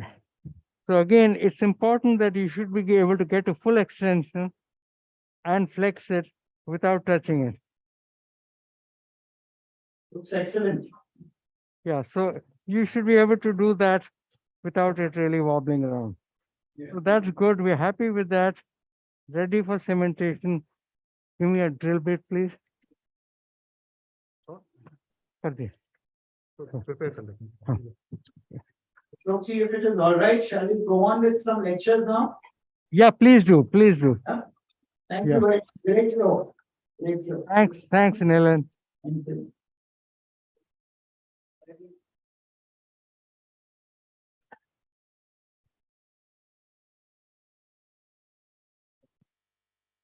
Start mixing, please. Open the implant. Implant खोल दीजिए. इसमें CR लेना है 10. CR 10. So we are still live, so don't make any wrong comments.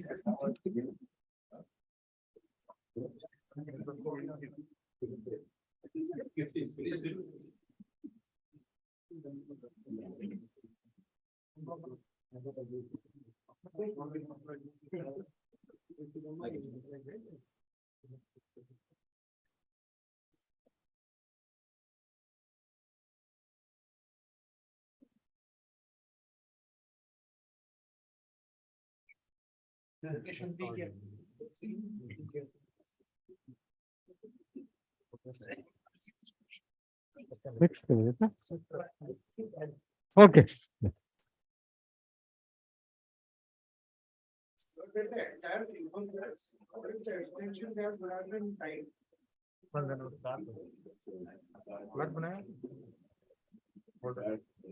Plug this.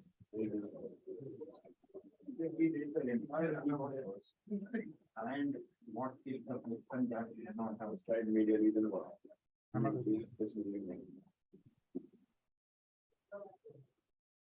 Ashok, are you still there? Pani.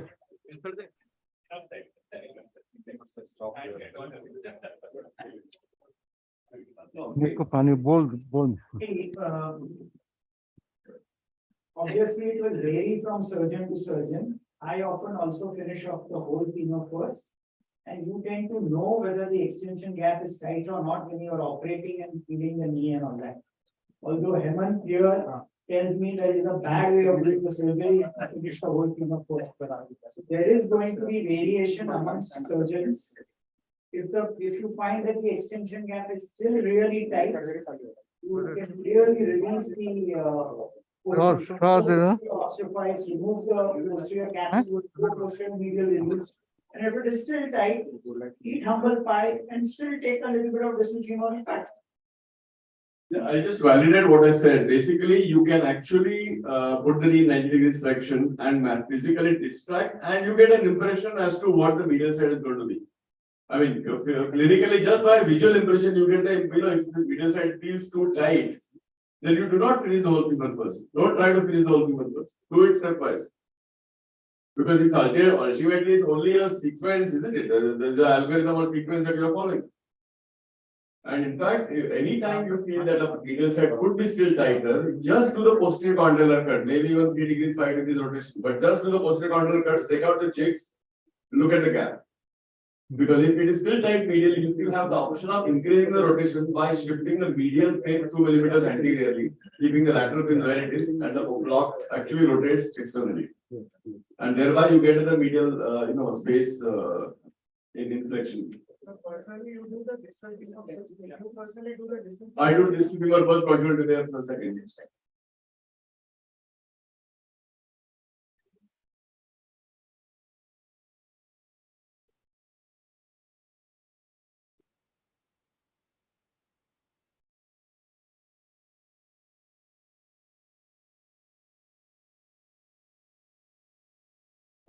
Good afternoon.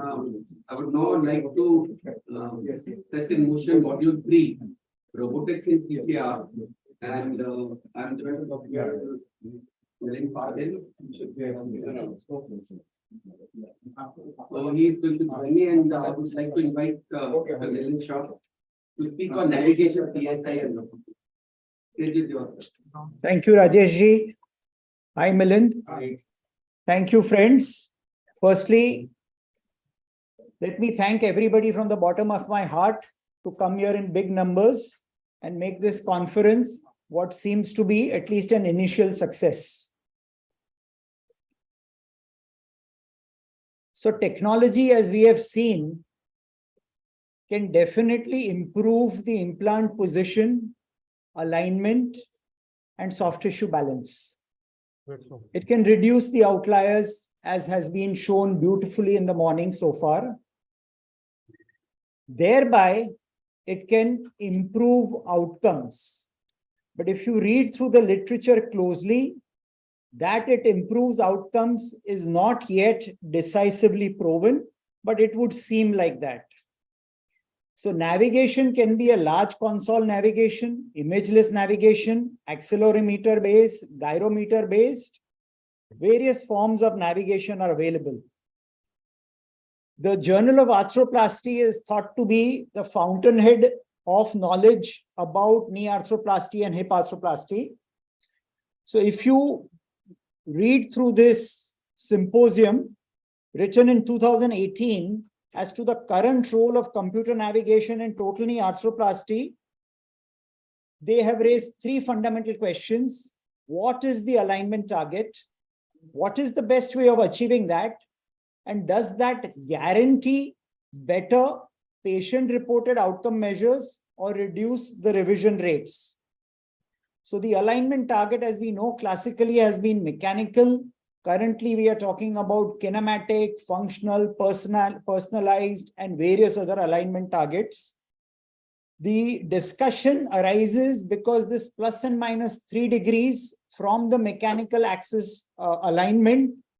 There was an article by Keith Berend where they looked at more than 3,000 cases, followed them up for 2 to 14 years, and found a 17% greater failure rate when it was not aligned in plus or minus. Yeah, we can do that. Yeah, the mechanical alignment target.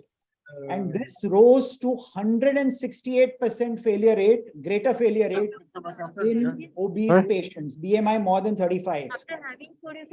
But this concept was challenged in 2010 by Sebastian Parrott, who is here with us, and Dan Barry group, where they followed up 398 knees for 15 years and found that the failure rate was similar in both groups, whether they were aligned or what you would say malaligned. That means the alignment was falling out of the 3 degree outlier. So enough studies to show that navigation will improve accuracy and precision of component alignment, but not enough evidence that it improves outcomes or reduces revision rates.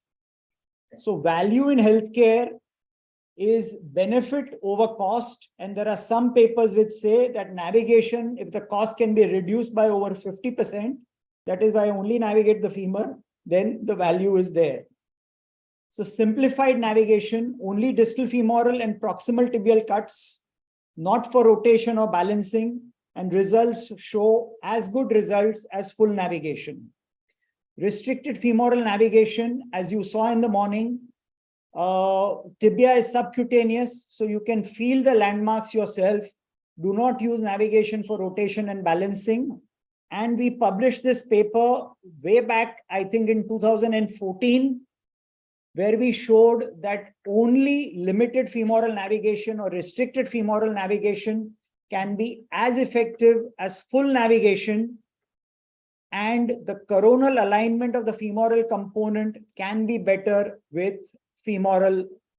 restricted femoral navigation. This is published in the Journal of Arthroplasty, and I still follow this. PSI reduces the surgical time without losing accuracy, but obviously there are costs in making these blocks, and blocks have to be pre-ordered and are case specific, and literature is currently divided about its use. If you read this paper where they looked at PSI with conventional and CAS, they found that PSI and CAS can both improve the alignment similarly. If you look at PSI versus conventional instrumentation, perioperative and cost differences, the cost of PSI can be offset against less OT time and productivity. When you look at PSI in obese patients, it was found that it is not cost effective for high volume surgeons. Robotics is the flavor of the probably decade, because it can allow you to do a virtual surgery before the actual surgery. And before coming down here, we were just doing the virtual surgery on the case that we are just about to perform.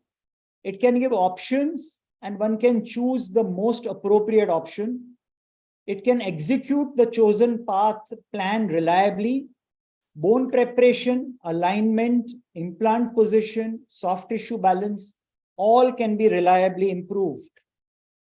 But currently, all these robos are implant specific, can be image based or imageless. It requires pins in the femur and the tibia. There is an added time. There is an added cost. Whether patient reported outcome measures improve with this, what do you do with the patella and the cementing technique, all this still remains in the hands of the surgeon. So when you see this article, pros and cons of a balanced view of robotics in knee arthroplasty, the evidence seems to be that it is more useful in partial knees than in total knees. When robotics was compared with manual total knee arthroplasty, it was found that there wasn't a huge deal of difference, but there is a higher surgical time with robotics and increased cost. This is in people who are doing a huge number of knee replacements.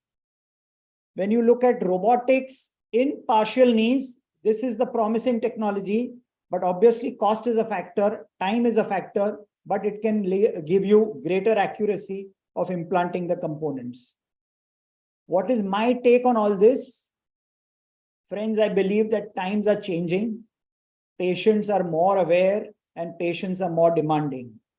So preferably, we all should have access to technology. We may become selective users depending upon what the case is, but we also need to be cost sensitive, because we are not just working in major corporate hospitals. We have to be catering to the whole country, and this surgery happens in nursing homes and smaller hospitals as well. There is a great book by Spencer Johnson, which is called Who Moved My Cheese, which says that change is the only constant in life. And it also tells you that we have to smell the cheese often so that we know when it is getting old. Whatever we may be doing, the techniques may be getting old. I would say to this that aged cheese can be better as well. Whatever we are doing, we can still continue to do if we are getting better and better at it. And we should be focusing on outcomes and patients rather than only techniques and technology. I thank you for your attention. Take a few questions. I think Dr. Nilan will be very happy to answer some questions.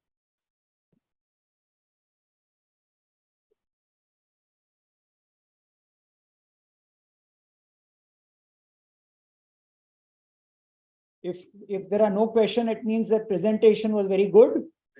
Or everybody was sleeping after a good lunch. Lunch was good. Thank you. I'll just make a move to the theater. Thank you. We told that we'll take a 15-minute break now. Because those compliments break, we'll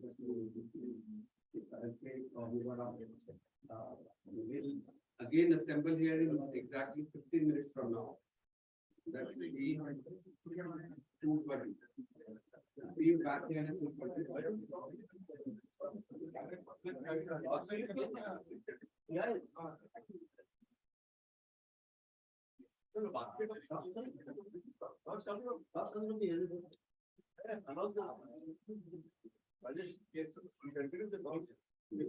Why was not suggesting, because that's my topic. We wanted to listen to it. So the good thing about this talk is that it will almost sound like a continuum from where Nilen left. So my brief is to tell you about, is it the time to change to robot now? So I would let you make that decision after my presentation. But I want to know, last TTJR, how many of you here in this hall use robot? Right. How many of you use a robot for more than 50% of your cases? Okay, about half. How many of you use it for 100% cases? So, and that would be how many in a month, sir? Okay, right, because that definitely comes to more than 200 in a year. So I'll tell you why I ask you these statistics. So I want to thank Dr. Nilen, who reached out to me and asked me to speak about this. This is something I really love to talk about. But then whenever you talk about the technology in knee replacement, you want to know about precision, advantages, harms, cost, complexity, and ethical concerns. And particularly about the last one, as you might have heard that in Australia, they have banned advertising for robots. That has been banned now. So, but on the other hand, if you don't adopt a new technology, you are actually depriving the patient of a meaningful technical advance. So we have to take a very balanced view. And that's what I thought I'm going to do today. There is an exponential increase in the expected arthroplasty, and the technology has evolved along with this. And we know the problems of the conventional TKR. Everybody will tell you about that. 20% dissatisfaction rate cannot be reproduced. You gap balancing and alignment are not quantified. You cannot fine tune the sections. There's error with saw blade, no feedback, etc., etc. So there has been an increasing use of the technology because of that.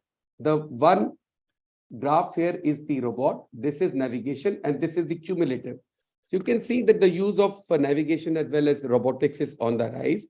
So ever since the first robot was introduced in 2006, and from there, you know, now in 2021, there were actually more than 1,100 Mako systems in US alone.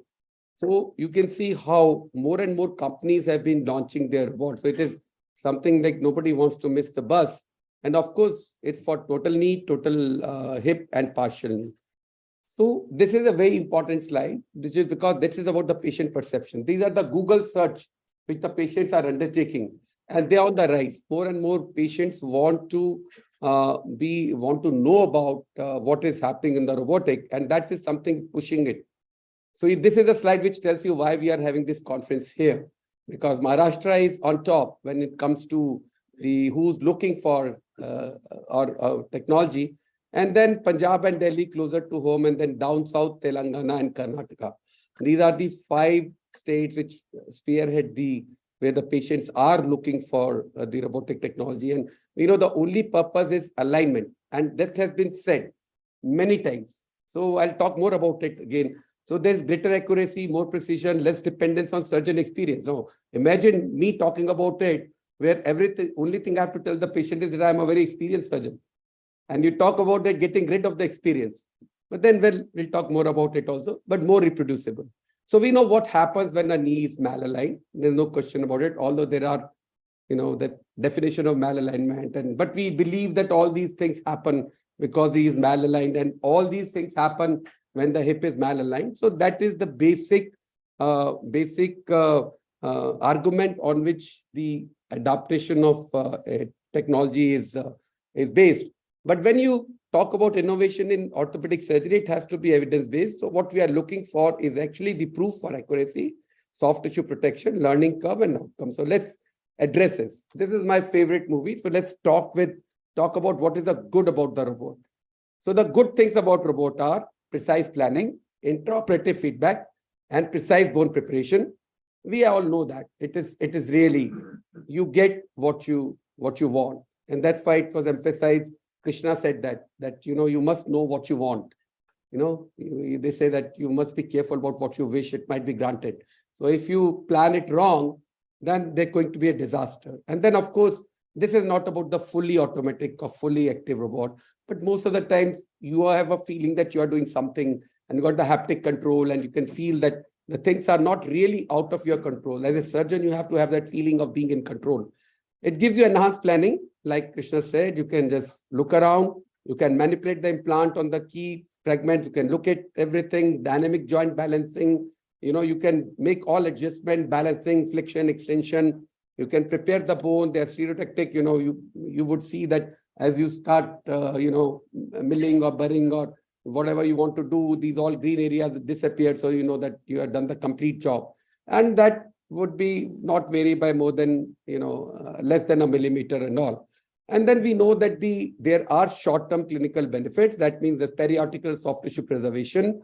Patients have less post-operative pain, less need for analgesia, decreased physical therapy duration. And then, of course, the medial soft tissue injury was reduced in correctable as well as fixed deformities. And then you could have more accurate femoral and tibial cuts. And something called the macroscopic soft tissue injury was also less.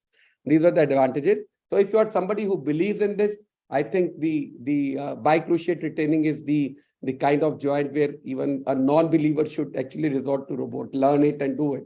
Because that's something really, see, when you do in general surgery, one of the advantages of robot is robot can reach where you cannot reach, or where your instruments cannot reach. So this is, I think, one such example in orthopedics. We want to do bicruciate retaining, maybe this is a good idea. And then, of course, the outliers, gap balance, everything has been mentioned that they are the advantages. However, without any difference in clinical scores or complications when compared to conventional. So we are building a story.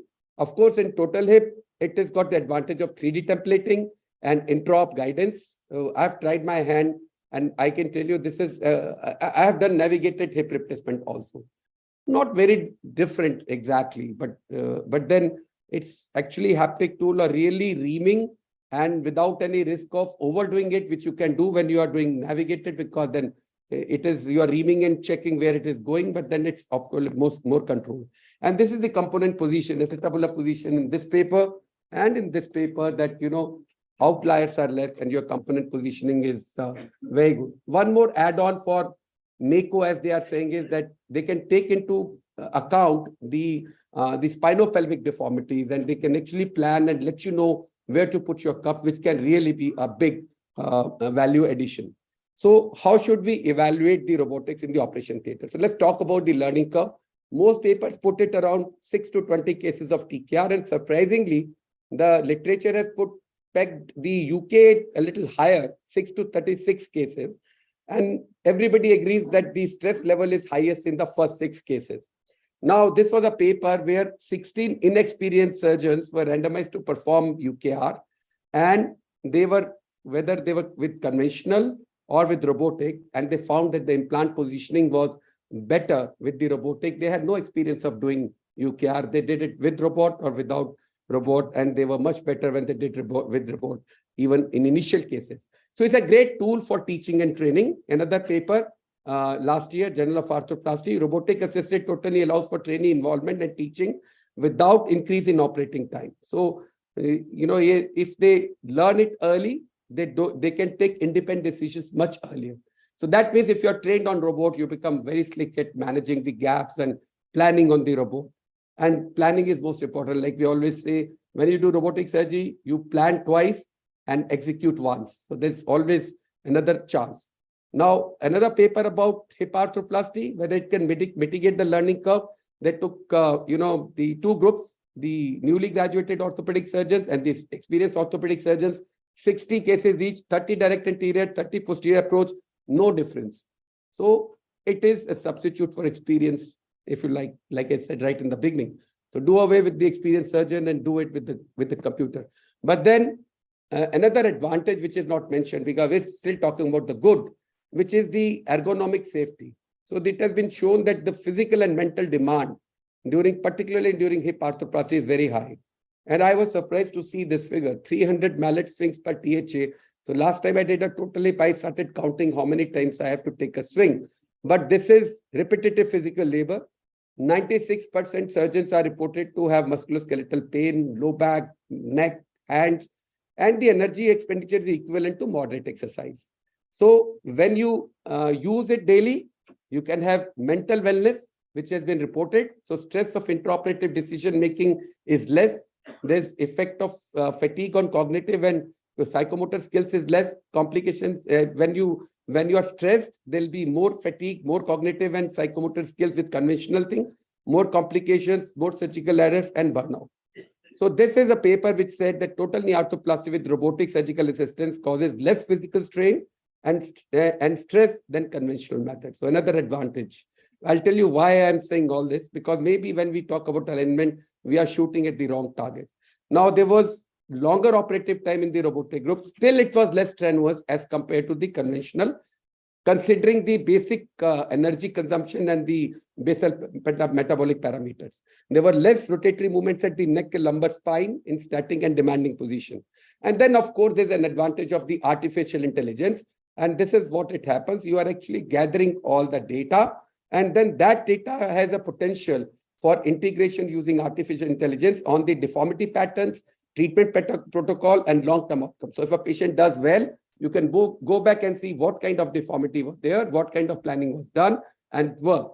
And vice versa. Somebody is not doing well, you can go back and see what did not work in what type of deformity. So once you have, say, 100 million or a million cases, 100 million is too much, but you have 100,000 or a million cases, maybe the AI itself will tell you that there'll be a prompt on the robot. The moment you chart the deformity, it will say, okay, this is the way to go. Just put your implants in these positions. So that's the future. Now coming to the bad. Now the bad is that it does not predict a good outcome that has been mentioned. So it cannot guarantee, this word was also used by Nilen, doesn't guarantee excellent pain relief. And the other factors are not considered, like patient expectations and mental status. Clinical outcomes, lot of studies to say no difference in terms of functional scores, aseptic loosening, survivorship, and complications. It improves positioning and alignment, according to this paper in CASTA and 2022, but is inconclusive on whether it improves clinical scores or reduces complications and revisions. So no difference in clinical outcomes at 3 months, cost neutral for hospital at 200 cases per year. That's why I asked, if you are doing more than 200 in a year, only then it is cost effective for you. Otherwise, we are actually spending too much on robot. This is what the literature says. And unfortunately, the superior radiological outcomes don't translate into better patient satisfaction. Now, this is something which is another paper which compared unicompartmental knee arthroplasty, equivalent results with robotic versus non-robotic.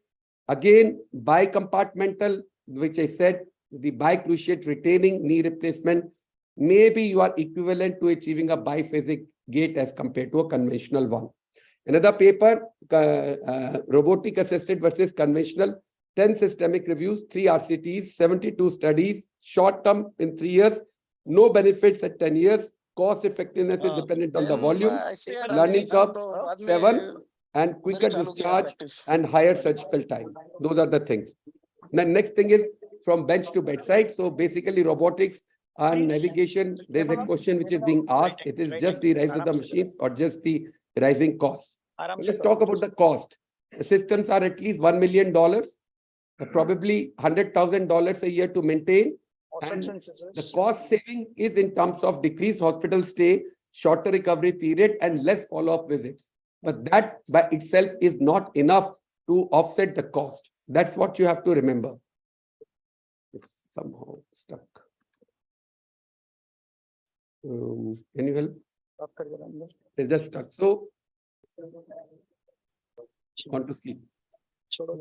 When it comes to money, so this is another paper which said the robotic assisted UKR, you have to do at least 94 cases in a year with a failure rate less than 1.2% for it to be cost effective. So these numbers are very important. Otherwise, you are actually spending too much and you are not recovering the cost of your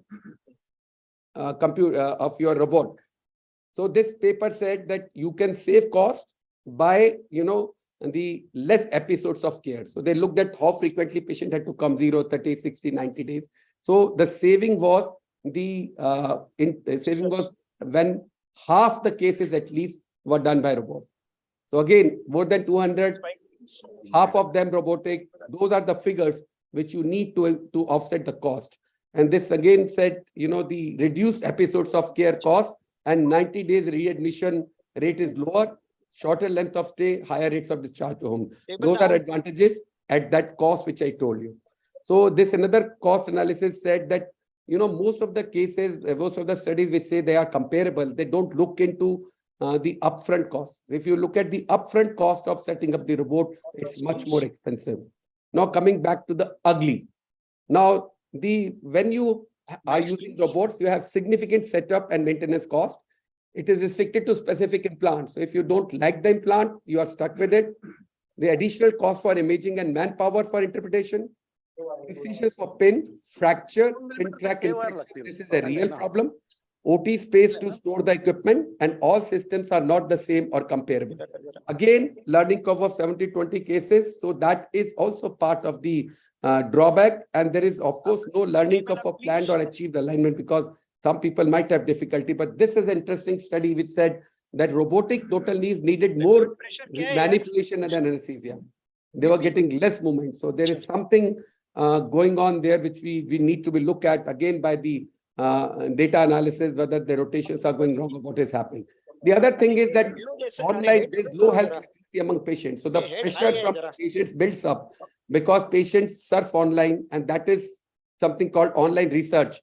There's a direct to consumer marketing, which has been banned in Australia. So you can actually tell the patient that, get it done by robot, that is good. There are unverified claims of reputation and skill, misrepresented treatment benefits, non-specification of industry ties. That's another important conflict of interest. Anecdotal experience is not validated evidence, and excellence is often by assertion. Now, this is actually another very important slide I need you to look at. So the innovation should be assessed in terms of potential conflict of interest. Follow-up of 2 years is not enough in joint replacement. Most of the papers are talking about 2 years follow-up. The complications are a problem. This is an old study, but tells you that it can kill or mime. Remember that. And then, of course, this is all so much based on software that if you are wrong, like it was said, it can create havoc.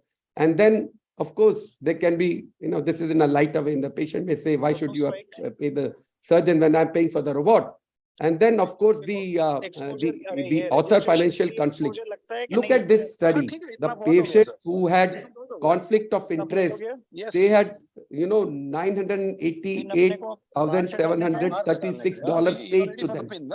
This is the amount of money paid for this. And that's a lot of money. Payment per author was more than 139,000. So that is actually the problem of conflict of interest. Hello? Oh, it is ready. So I think I'll just summarize by saying what a robot can't do, but then I think you must see something which actually Charlie Chaplin, it was shown long time back. It's an interesting short video you should see. The points, make a hole with the 11 number blade, stab knife, mark it, marker hai, theek hai, chalo, no problem, kar.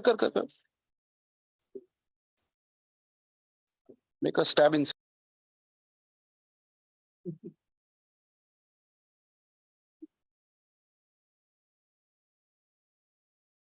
Thank you very much for your attention. Horizontal. Thank you, Dr. Malhotra. I think they're waiting for us in the OT. We'll take the questions after the case. Wait. No, there's still some time there. There's still some time. Just a minute. Ask them to.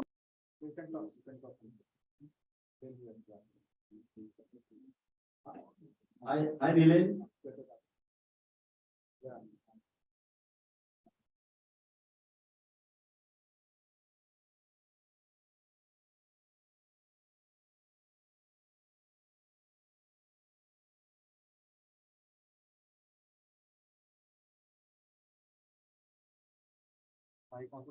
I'm Elaine. Can you hear us?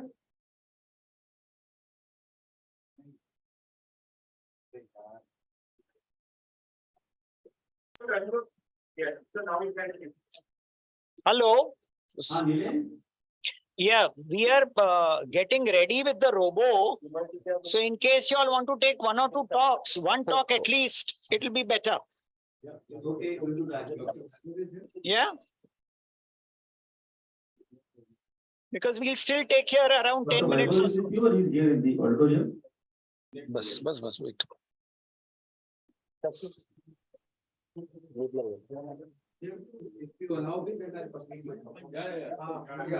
ये थोड़ा अंदर डालो, थोड़ा More entertaining slides left.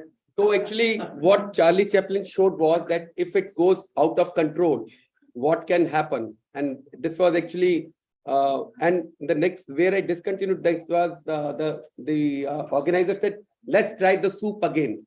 So this is what happens when the things go wrong in the theater with the robot. They say, okay, let's restart everything. Or that's what happens with every computer, that you have to restart. So, yeah, this is the.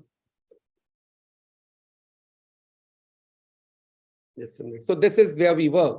So you must know what to do when the things go wrong, and you should also identify what is happening. So this is what happens in the theater. So, okay, go back and let's do over everything again. This has happened to us in navigation. It has happened to us in robot. What happens if the pin becomes loose in an osteoporotic bone and suddenly everything is haywire because everything is based on that. And then you have to go and do everything again. So again, you have to see when you're carrying a very expensive pen, you have to see, is it worth it? But then I have had always a philosophy that you should never endorse or condemn a thing unless you have done it yourself. So I have tried my hands on the different robots without actually buying one, because actually I have to spend your money in a government hospital to buy that. And I'm very careful with that. So this is one of the systems, ROSA in this case, which I used to actually ask them to give it to me for a month. I used it. So we operated on a total of 25 patients, 36 knees, 11 were bilateral, 14 were unilateral, 5 male, 20 female. Mean age was about 64. And out of these 14 unilateral, 2 came back for the other side after 6 weeks. The robot was gone, but they're very emphatic that they wanted it robotic only because they thought that the experience was very good, although they had nothing to compare it with. So best patient would have been the one who had, and again, it would be by recall, even if they had one conventional. But this is, if you see forgotten joint score, range of motion, pain, function, hip, knee, ankle axis, and surgical time, there was an increase of about 15 minutes on an average with ROSA. But we did indeed need less releases, and the patient did have less pain score, although nothing was statistically significant. So maybe the sample size was rather small. So it was surveyed. They asked the users, why do you use robot? So every user said, I use it for increased precision. But when they asked the non-users, they said, we are waiting for superior outcomes and marketing. So there are two kinds of people. There's one guy who wants to buy a new car, whichever luxury car is introduced in the market. He wants to buy it. He wants to be the first one to buy it because he wants to flaunt it. Other guy thinks that let a few people buy it, let a few thousand people buy it, and I'll know whether the carburetor has a problem or a silencer has a problem or something which goes wrong. And then I'll buy it. It's your individual outlook. But Bob Booth says, never be the first surgeon and the last surgeon to be to operate on a procedure. Never be the first, never be the last. So best thing is somewhere in between. So this is very important. Early adopters were, an early majority of robotics was seen in surgeons with 6 to 10 years of practice. And very often, I mean, barring a few very experienced surgeons I know, and I was talking about this in the lunchtime, most of the people you bought a robot and became robotic surgeon to be recognized as a knee replacement surgeon. And that is how fact is. It's a robot making them knee surgeon and making them famous. And this is what the literature says. 6 to 10 years of practice, you're still struggling to have a name as a knee replacement surgeon, you buy a robot and the company does it for you. So 200 knee replacement cake, 300 robotic knee replacement cake, and blah, blah, blah. So it goes out on the social media. The majority of these surgeons, as per literature, use it in only 20% cases. Because if you are really a high volume surgeon, the money you earn by doing robotic, by charging the patient, is actually less than if you could operate 2 more cases at the end of the day. So this is how it happens. So the reason they gave was complexity of case, comorbidity, consecutive cases and time. But this is the statistics, only 20%. And we have seen when the navigation came, it was parked in the corner in the theater. Surgeons were just charging and not doing it even by this. So that is another big problem. Unfortunately, here, everything which you do, the data gets logged on with the company. So, you can't bluff with the patient like this. So if you are doing robotic, the data has to go somewhere because that's the long-term plan to see what is happening to this. But this is actually, again, a very important principle. It's called Vault principle. It's Vault principle or adoption of robotic total knee arthroplasty is moving beyond radiographic alignment. So all the time we are saying outliers, this, I think that will always remain contested. You say, so what, you are shooting at the wrong target. Your target is wrong. You are accurate, but you are aiming for the wrong thing. So how you can still make use of the robot? So this is how it is. In World War, they saw that the planes which were returning largely had the bullet holes on the fuselage and the tail. So they thought that this is the area where the maximum bullets are hit. So let's try to fortify them. Till Wald, who was a mathematician, told them that they were actually being very stupid because it was the planes who were shot here, they were crashing and not coming back. So these were the ones who were being shot at and were able to come back. It's called survivorship bias.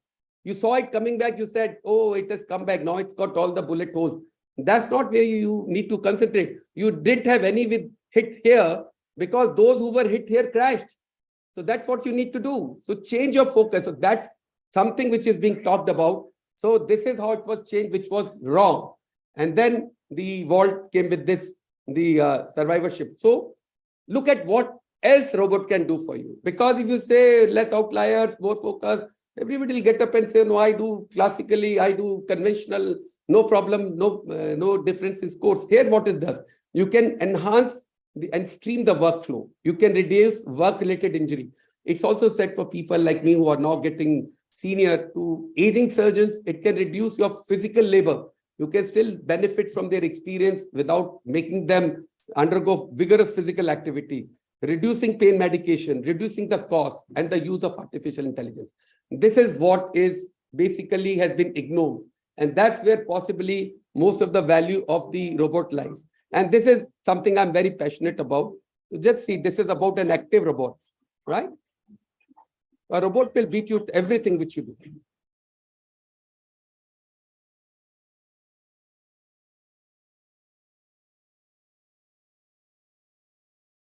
So this is one of the best ads. So robot cannot enjoy what you can enjoy. So if you enjoy operating on your patient, then you will never accept an active kind of robot because it just keeps you away. So that if you get your adrenaline rushing by operating or being involved, so your work doesn't stop at doing some maths on the screen. That's not the end of it. That a technician can also do. So this is, if you enjoy that, then this is the thing for you. So the take-home message is precise placement of component, clinical superiority is doubtful, but it reduces dependence on surgeon, higher cost and increased operative time, which may improve in future. But then, the robots are like celebrity weddings. So they make it to page 3, you get it, it gets advertisement, very expensive, but you show around and you say, okay, no, I have got this robot. But then, like what happened with the navigation, sometimes you see, if you look at the divorce rates, it's difficult to stick around sometimes, whether your numbers increase, whether you can carry on with that for very long is the question. Thank you very much for your attention. Thank you, Dr. Malhotra. Dr. Vibhu Bhagari is here now, he's in a bit of a hurry. You can come and take the talk. We need to go to the OT, no, I think. Yeah. So I'll take this opportunity to thank all of you of being here, and it's really a privilege to listen to so many stalwarts in this field.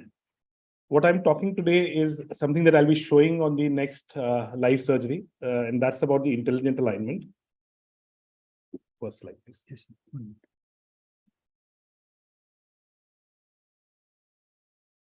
So Dr. Rajesh Malhotra, incidentally, that last slide that you showed is my favorite slide, and I always use it till some time back because I've started enjoying the robotics. So I've removed that slide.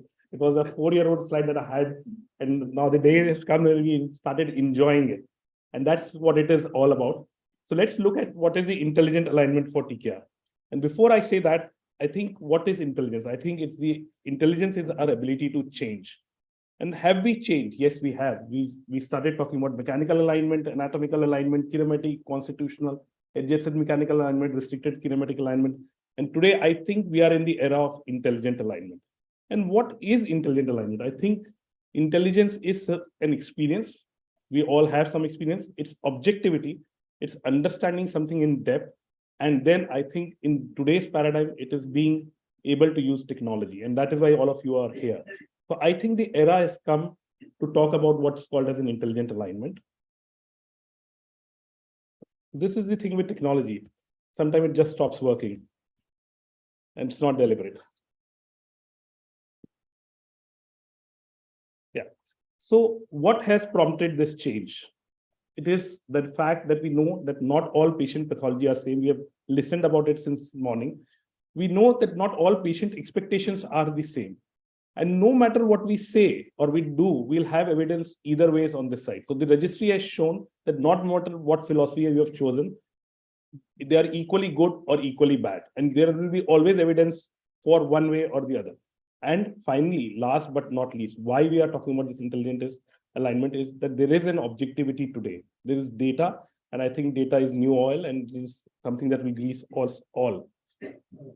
So what do we know now, or what do at least I know? And I would just put it as caveat, it's dynamic. My understanding keeps changing, and that is why I've put it that it will keep changing. I know today that what I've been taught as 10 years back at KEM, that the gaps are always rectangular, is not true. We know we have been taught to take standard AP lateral X-rays. We plan and execute two-dimensionally, which is perhaps not the right way of looking at things. We plan, execute, and evaluate static things. We take static radiograph and try to extrapolate our understanding to those things.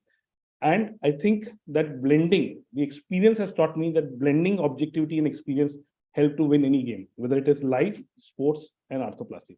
So if we blend all that we know today, we'll be a winner. This is just a slide. I am also an arthroscopy surgeon. So I know that this is how the knee looks like. So if you look, this is the medial compartment, this is the lateral compartment. All of us have seen the image, and you will see that the gaps are different when you do a scopy. Medial is not equal to lateral. No matter what, these are normal knees. This is what the scope shows. And I think all of you who have done scopy will know that. The lateral gaps are more when you do a figure of 4, you do, or even if you are doing a supine thing, the gaps are not equal. And we have Dr. Parrott here. His study here has clearly showed that the way gap opens in flexion extension is different. So you'll see that the lateral gap is opening more than the medial gap. And that is perhaps the key. So what is intelligent alignment? What am I talking about? I think it's really simple and it's really common sense. You marry biology with laws of biomechanics. So how do you do that? It is understand that there is one goal, to balance forces all across the joint. Understand that the ways to achieve may be different for different people. It is dynamic. And so it is like hitting a moving target. We had a brilliant talk with Dr. Mohan Desai where he showed that picture, and I'll repeat that. And I think the experience and talent may make people a sharpshooter, but the era has come to change that, because the warfare is all precision guided now. We don't need sharpshooters. Gone are the eras where we used to 1960s, 70s, where people had celebrity sharpshooters. Today, it is all about missiles. It's all about Ukraine, Russia war. We'll see everything is guided. And I think that has changed. So as I said, this is the slide that we have shown in morning, but I'll just say that we are trying to hit a moving target. And that is what Dr. Rajesh Malhotra also said. It's not same. We are hitting a moving target. So how do we do? How do I do it? And I think, as I said, my understanding is evolving. I set negotiable and non-negotiable terms and exploit this negotiability in 6 degrees of freedom of component positioning and 6 degrees of freedom of translation of component, and use technology to hit a moving target. Even for sharpshooters, to hit a moving target is a task. When you have technology, you can hit it at precision. And despite all that configuration that you have available, if you hit in the top 10, you are a winner. So basic slide, what can we do for both femur and tibia? We can dial in varus, valgus, rotations, flexion, extension. Similarly, we can move a component towards joint, away from the joint, shift it anteriorly, shift it posteriorly, translate medially, translate laterally. And I think the experience of a joint replacement surgeon is basically this, and releases the soft tissue component and the ability to do it. What makes a surgeon is ability to just do it and sometimes do it intuitively, but not all of us will do it intuitively. And today, that's the reason that we have, when you can have 1,000 combinations and you can achieve what you want. Once again, remember that the goal is to balance force across all the joint and not to stray away from the biomechanics largely. So how do I do?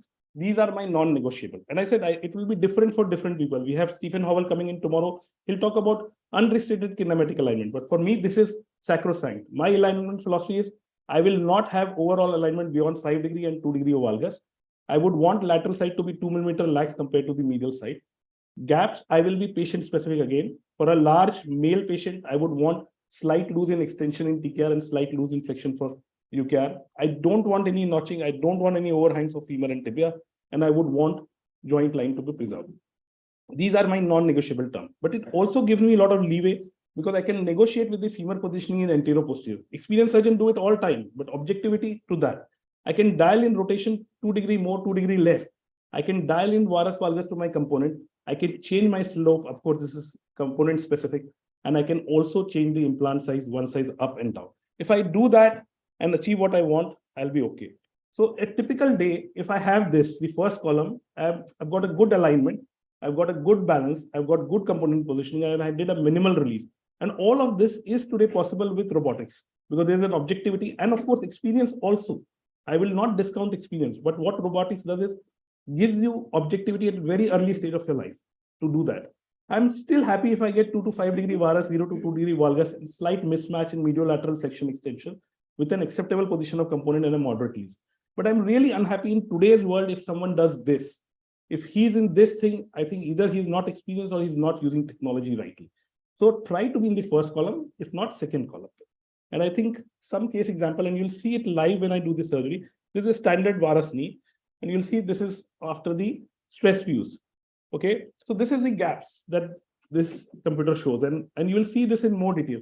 So everything orange is medial, violet is lateral. Anything below the line is tightness, anything above the line is looseness. You have to just get it balanced. So if you start thinking for a few minutes, you will be able to juggle these 6 screens that you'll see, 1, 2, 3, 4, and 2 screens on sagittal view for the slope, and you should be able to do it. And as I said, time is less, so you'll see how I've done. I've changed the varus in the femur. We saw Dr. Rajgopal dwelling in some things from his own philosophy, same for all patients. I personally believe different for all patients, and the data there will guide you which patient to dial in varus, which patient to dial in valgus, which patient to increase rotation, which patient to increase slope. So this is how we did. So you see that with time, we could do and balance the things, and you will see that the post-op thing is here. Again, a similar case, you'll see how I'm doing it. This is a live video. You'll see this is the warm-up screen. This is robotics, and you will see again live all these things that we do. So this is the gross adjustment screen. I'm doing it before I'm doing my stress views, range of motions. Once I've done, I'm doing stress range of motion, and you'll see how it is. Again, orange is medial tightness without stress. Then you'll see with stress how it is. You put a spoon, or you can do it manually, distraction, or give a varus valgus fold. And ironically, when you put the spoon in the middle compartment, sometimes the lateral compartment opens up because it's also distracting the joint. That's the natural way. That's naturally how it behaves. So this is how a stress range of movement is. You'll see that different varus valgus will give you a different curve. So remember that you will just see this. So again, I'm giving a proper varus stress, so the lateral opening is happening here. And sometimes tracker may lose. So you'll see that lateral side is quite loose in extension, or more or less loose throughout, but this is the graph that we got. So you can, if you take a pause at this moment, you will know there's a lot of medial tightness, a lot of lateral laxity, more in extension than flexion. And you'll see how I'm balancing all these screens.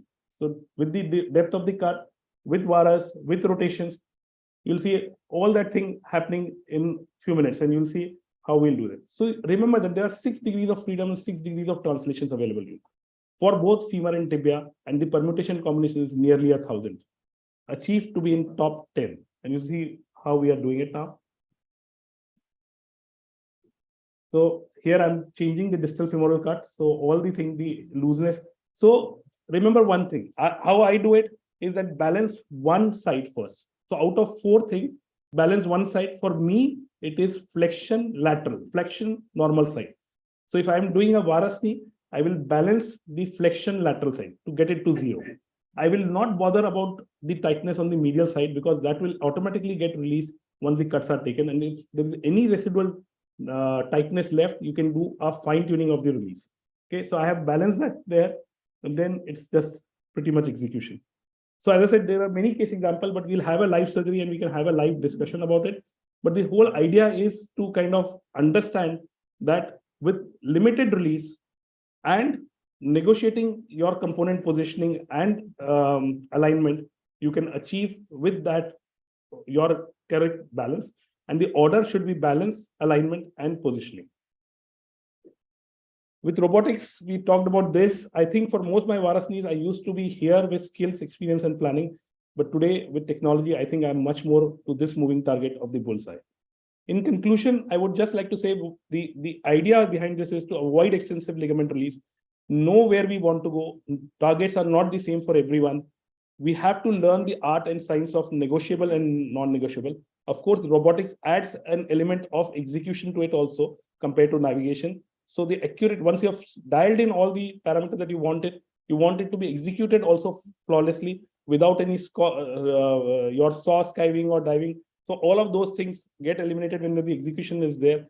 And last but not least, enjoy technology and master it. If you don't master the technology will master you. So don't be a slave to technology, but if you allow it to become the master, it will. And the day is not far. We all will be slaves. Thank you. Thank you, everyone.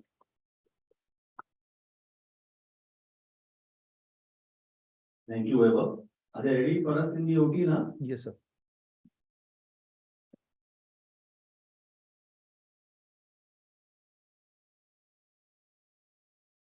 करना पड़ता है चलो sir बाजू लाओ excuse me नहीं tibia नहीं दिख रहे sir Nikhil Hello. Can you hear me? Yeah, can you hear us? Start. Yes, sir. Starting. Hello, can you hear me? Yes. Yeah, we can hear you. Okay, can you Yes. look at, can you see the x-rays? Yeah, we can see the X-ray. Yes. Color of the patient now. Right, so this is a 65-year-old lady Yes. who has a Yes.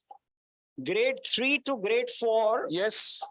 osteoarthritis with gross Yes. subluxation of the femur over the tibia. 9.4. Can you appreciate that? Yes, we can. Yes. And you Yes. can see that there is extensive osteophytosis all around. Yes. Yes. The bones are fairly porotic, Yes. and there may be Yes. around 20-25 degree of Yes. varus deformity. Looking at the Yes. x-rays. Yes. I didn't see the point. Yes. Yes to say yes, Yes. 50 times, 20 on the. Yes. Yes. So, Yes. is there any discussion, further discussion on the x-rays? Nile, how are the hips of this patient? Yes. Yes. I can't hear him. What did he say? Yes. Nile, Yes. Yes. how are Yes. how are the hips of this patient? Yes. The hips are free. Yes. The Yes. hips are free. She has no problem in the hips, no Yes. problem in the ankle. Yes.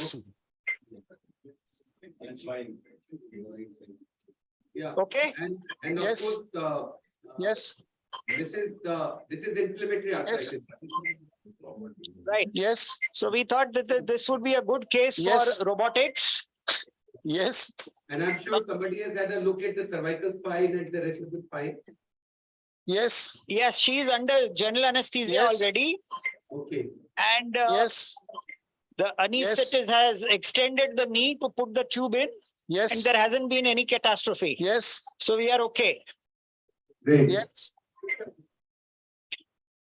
So now, Yes. whilst you were listening to the talks, Yes. Yes. Dr. Londe here is Yes. my co-surgeon. I have exposed the knee. We have put the Yes. tibial pins. We have put the femoral pins. Yes. We had pre-registered the Yes. femur, but we are just registering it once again. Want to check the gap?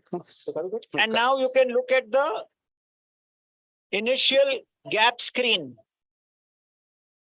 Can you hear me? CT scan. Dr. Malhotra, can we see the CT scan and the plan? 91 degree. Dr. Delegate, can we see the CT scan? I don't think you can see it currently, but it's on the system. So we'll show you in due course. Okay. You want to show the... Okay, the CT scan is there. He'll put it up. So Dr. Jurani wanted to know about the preoperative planning from the scans. Yeah. So we will discuss the preoperative plan. But if you look at what is happening here currently, the limb seems to be having 10 degrees of varus, a 5-degree flexion deformity, 4 degree. The medial gap is 0, the lateral gap is 5. Section. And in 95 degrees of flexion, the varus is 7 degrees. With no opening on the medial side, you can see the subluxation, and lateral gap also hardly anything. One. Yeah. So are we clear? We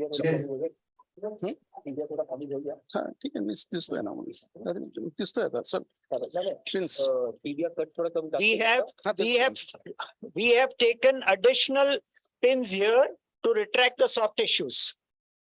Perfect. You do it. Retract. Putting the pins for attachment of the robot. So now we are putting a lateral pin for attaching the robo. Counter.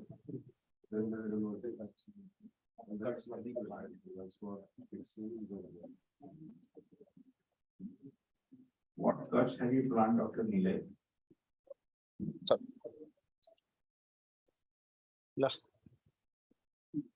I'm sorry. So, we have is the planned question it. about your planning of the cuts. Yes, I think if you can show the plan, just focus on the plan.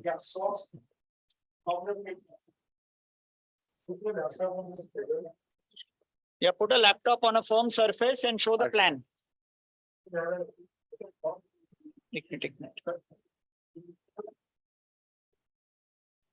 We'll put one more pin here. Okay, that's the patella. Yeah, the patellar tendon. And from here. Okay. So, Right angle dena jara bhai jara. Marker pen. Yeah, thank you, sir. Can you see the plan? Knife.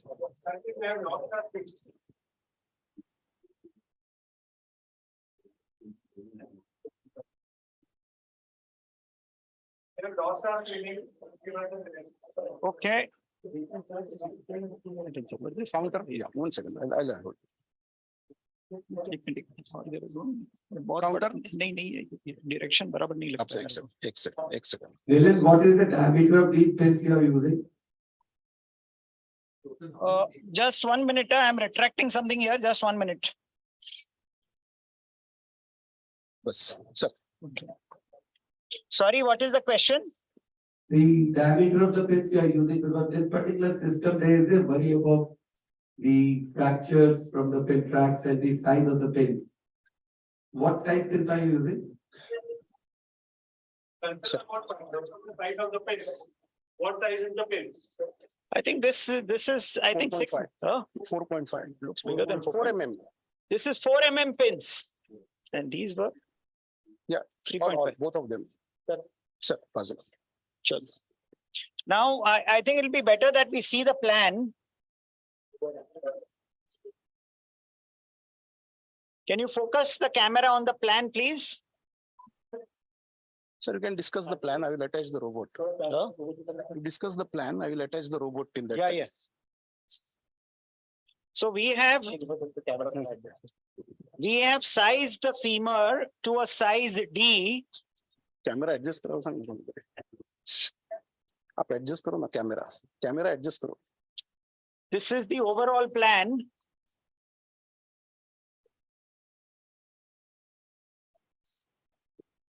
I think just, okay, they keep it there only.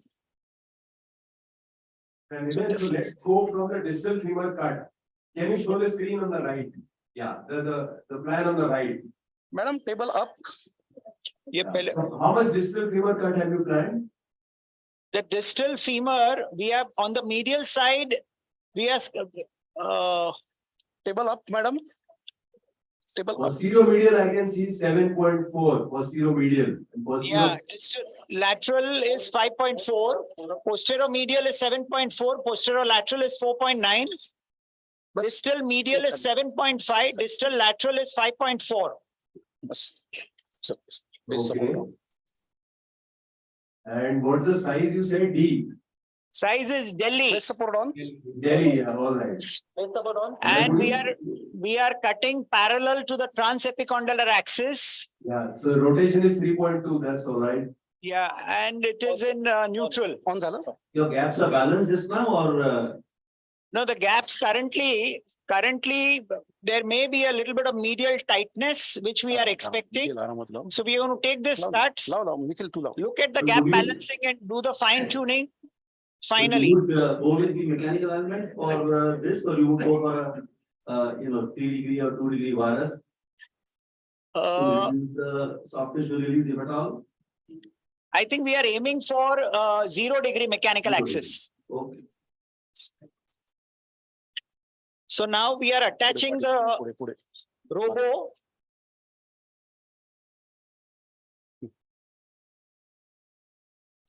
Title. Can we go on to the next screen and see the distal femur mapping?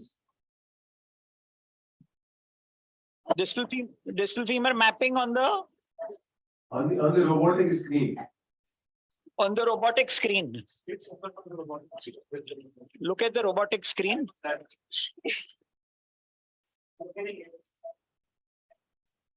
On the laptop or on the console? No, on the robotic screen, not on the laptop. Okay, so we can we can see the robotic screen.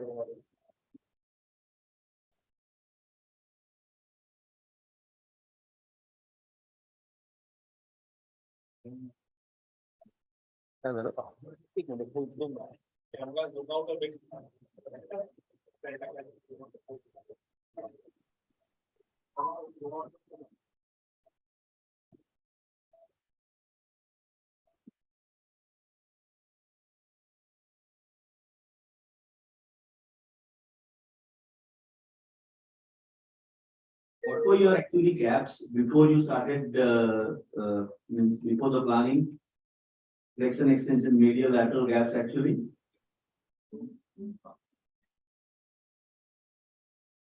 I think we are aiming for a 9 insert. The medial gap is tight because we have not removed the osteophytes, nor have we done any release.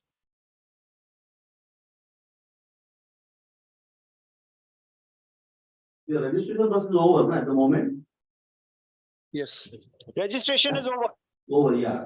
Now, actually, the robot is ready to cut. Yeah. So if you can you remove your you want to remove the osteophytes now to check the actual gap, or we are going to do it afterwards. okay. Doing a PS or a CR? We are aiming for a CR. Yeah.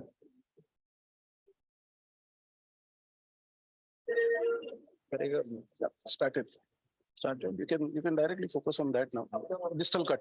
अभी इसके ऊपर focus करो. And here and here. तू पकड़ना. Suction ये. Suction. एक minute हम. Suction दो जरा. Suction दो. So it's important to see that both the condyles are connected by a few millimeters of bone on the distal femur cut. Otherwise, you're cutting too less. In spite of what the figures show you, the mapping should show that it should be connected by a couple of millimeters. हे इथे ठेव. पकड हे फक्त medial collateral ligament protect कर distal कापताना हे इथे करताना करू आपण. चल. Resume. चलो. We are making a distal cut.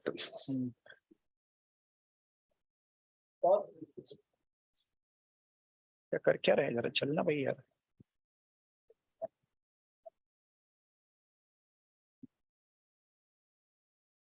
Start. बराबर नहीं होगा. No problem. Don't worry.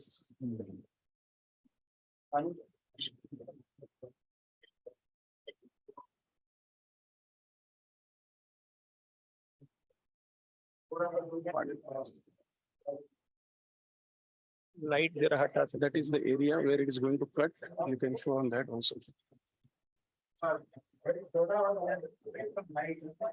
So the yellow orthogonal shape on the robotic screen is encompassing the bone cut. So that means it's very accurate.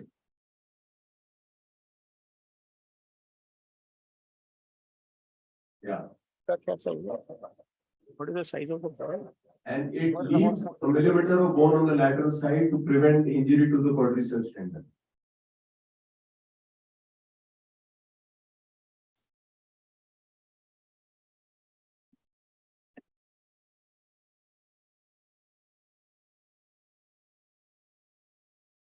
You can see it's leaving a millimeter or two of bone on the lateral side. And to prevent injury to the quadriceps tendon.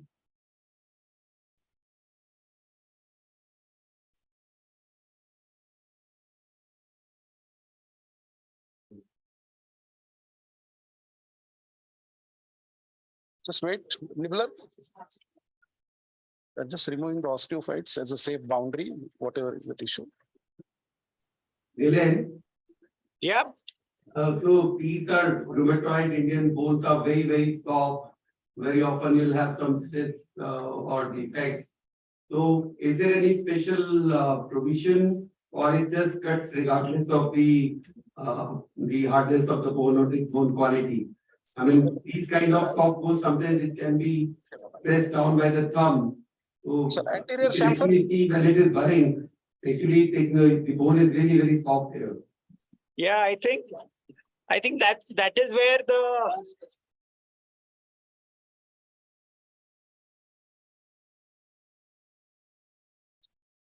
okay. I am being told here that the speed of burring will change as per the patient's bony strength. Okay. So it's an intelligent robot.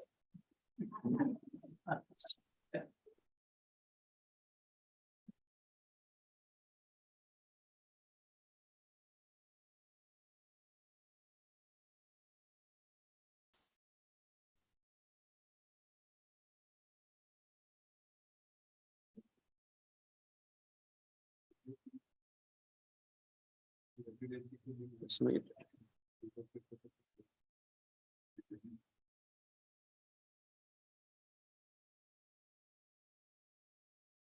So the arm actually moves in all directions. It comes from the top for the posterior chamfer, it comes from below for the anterior chamfers. Interior cut. Yes. It's quite a gymnast. Yeah.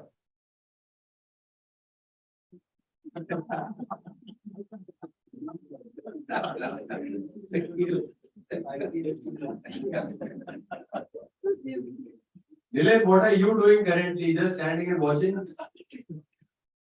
Dylan? Even I was wondering the same thing.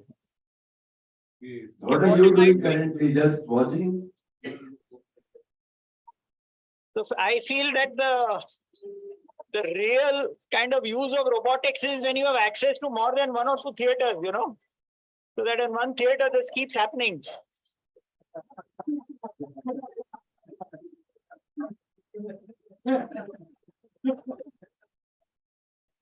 You might as well go and watch IPL then.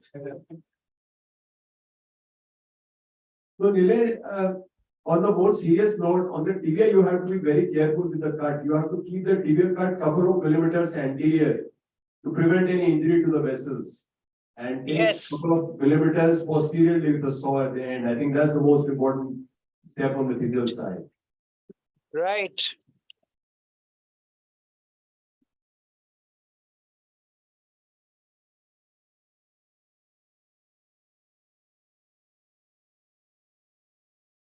Yes, start.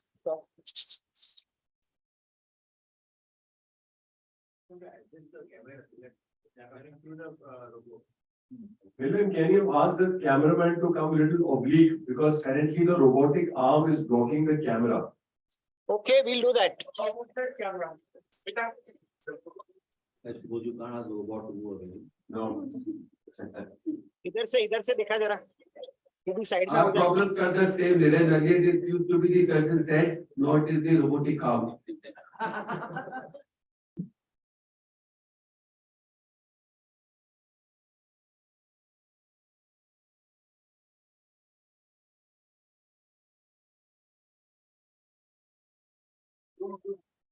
And you have to hold that shield to prevent the bony particles from jumping to the light and coming back on the sterile field.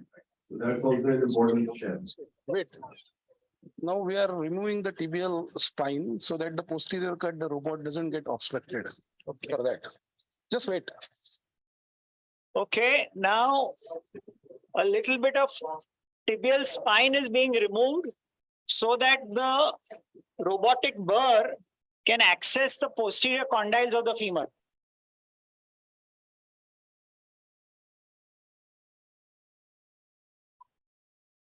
Table down, please. Table down. It's okay, sir. That's fine. Don't worry. Don't worry. Okay.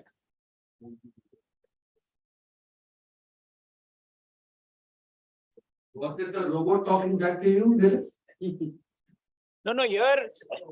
See, there are two robos here. One is the actual Cubis robo and the other gentleman is Dr. Sanjay Londe.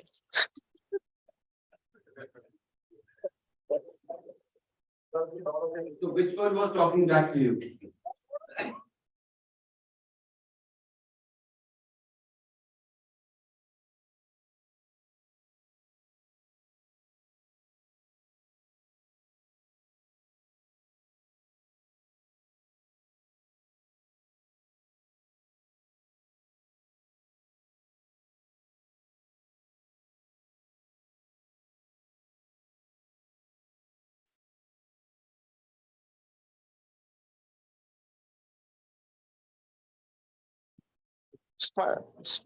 Nibbler.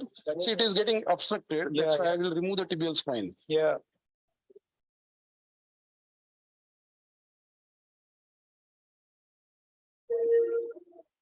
So the surgeon's work is to remove the tibial spine. Would you have done tibia first? No, we are doing the tibia first. Yes. The sequence could be anything, no? Means you don't have to be dictated by. Yeah, that's true. Tibia first, yeah. So he won't have to remove it in this spine. Yeah. Even that way you don't have to do. Sure. Start.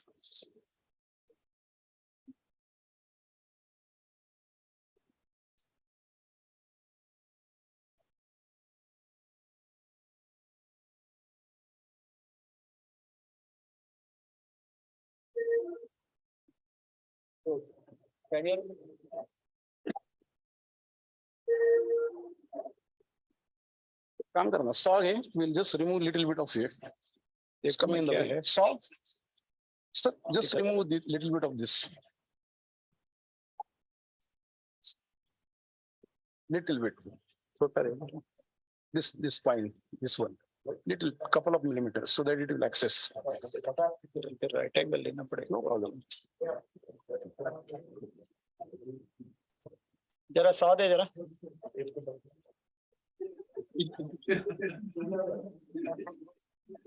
पर ये नीचे नहीं ले सकते हैं, थोड़ा ले लो बस. 1 मिनट में करता है लिटिल.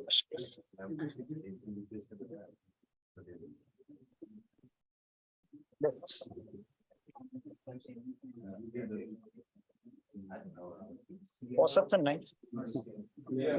Meniscus. नीचे क्यों नहीं ले सकता हूँ? Yeah.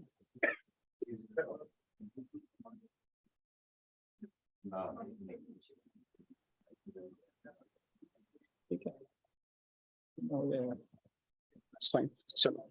देख पे ला जरा. Sorry.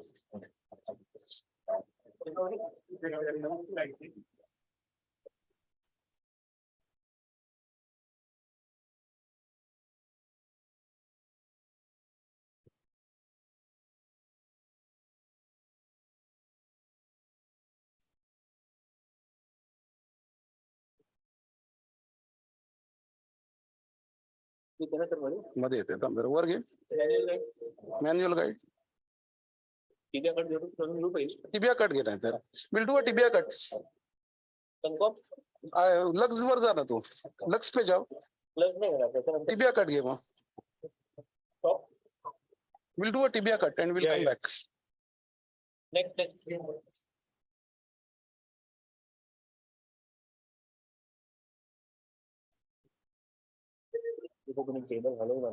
ठीक है.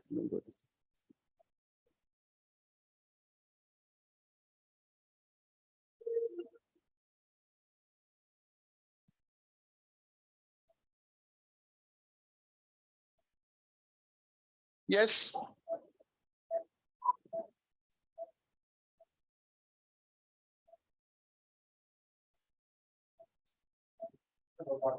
Yes.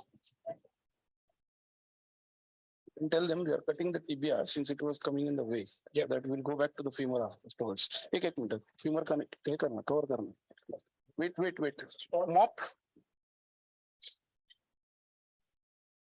As you all were suggesting, we are doing a little bit of tibial cutting because access to the posterior condyle of the femur is not very great. So we'll make some space. So you're cutting the tibia now.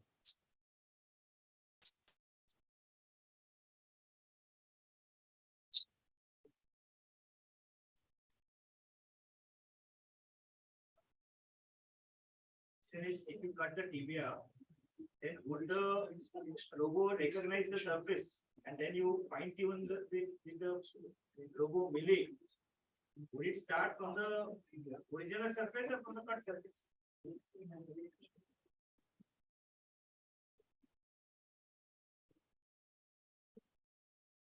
I think robo decided where. The robo decided where it wants to cut. Yeah, but now we have done a manual from manual done. The robot and the finishing will be done, but if we do the finishing by the robot. No, we are all right. So nibbler, right? Not from the cut surface. You want to still go to where Spike. Wait. Radius on the spike. छोटे spike.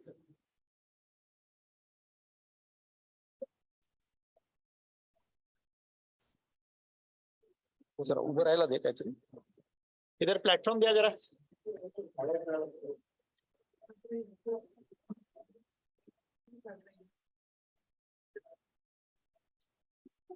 पकड़ू मैं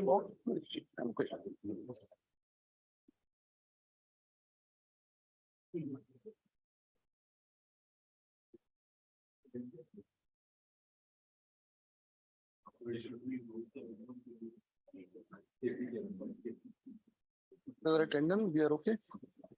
Yeah, please. Let's see. Happy with the tendon. Yeah, we are okay. Yeah, sure. Start.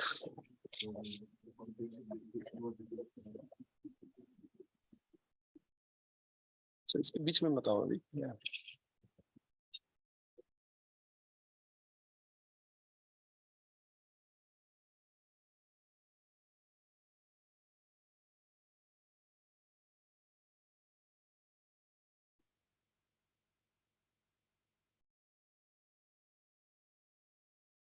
इसको तो tunnelling method बोलते हैं ना. Tunnelling method बोलते हैं. इसमें 4 millimeter here more you have to add.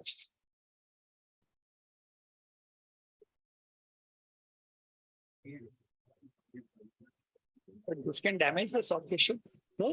Can it damage the soft tissue? No, no, it will stop. It will always keep a rim of bone. We have planned it separately. Okay. But you need to be careful of the patellar tendon.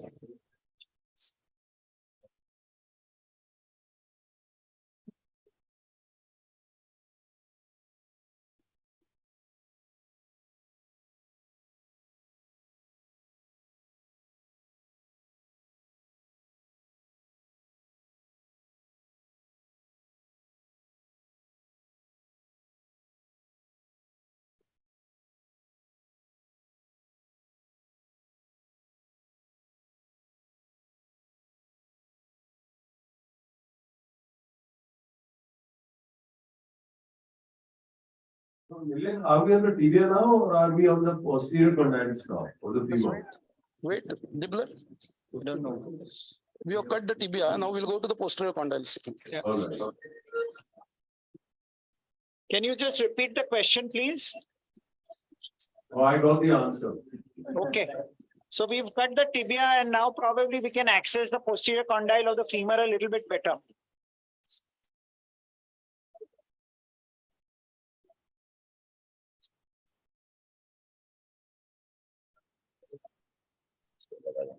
Yeah, you can go first class.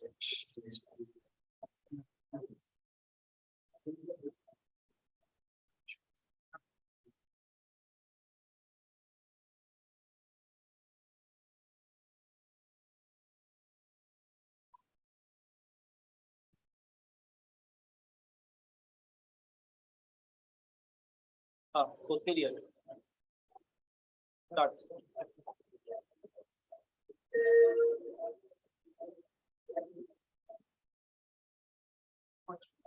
Yes.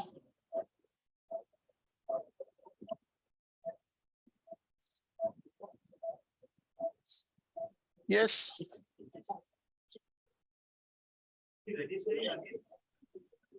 I think he's showing where the femur is. He's just showing where the It's femur not registering, it's just verifying 2 points.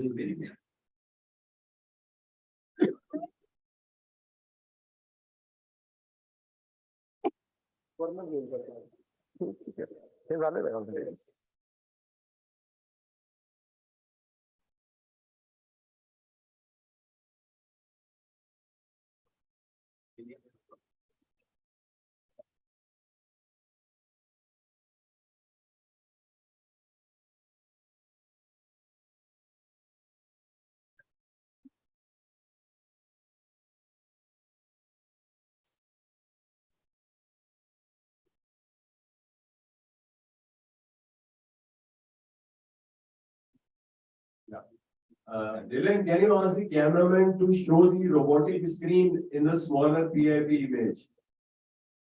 Because currently we are seeing the operative images on the bigger and the smaller screen both.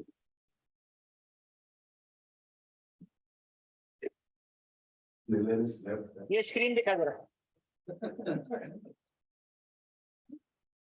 the other way. No, we can't see the robotic screen. Yeah, show the robotic screen, please. Lugs. Trochlea. Last cut, trochlea. Trochlea, but box cut नहीं ले रहे हैं? No, box nahi na. Trochlea, that's it. Trochlea. Then we'll remove all the osteophytes and do a trial implantation. And 2 lung holes, and the lung holes. Done. Lung holes are done. What about the lung holes? They are done. Oh, they are done, all right, good. So this is the trochlear cut, even that is done now. Chalo, we'll remove the robot. We'll remove all the osteophytes and then put a trial implant and see the check. So, take out. So, thank you. No notching, you can show that pictures. So the work of the gymnast is over.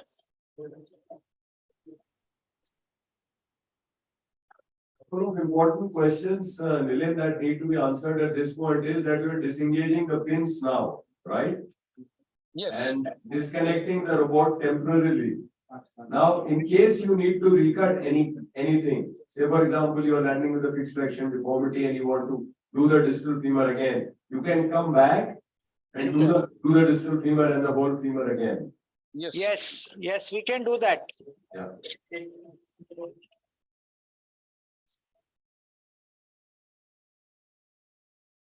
How you call this? Remove this use any card.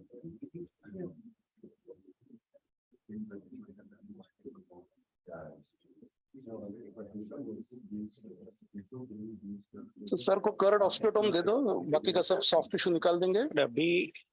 अभी हम लोग वो gap balancing देख सकते हैं कि नहीं? नहीं अभी नहीं सर, सब ऑस्टियोफाइट निकाल दीजिए अभी. Okay. And then we will put the implant. तो ऑस्टियोफाइट पहले से क्यों नहीं निकलते हैं यार?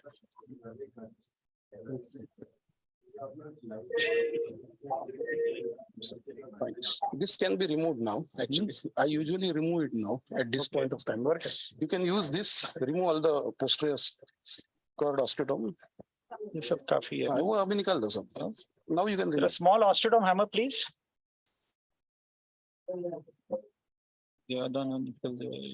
Nibbler दो. मैं निकलता है.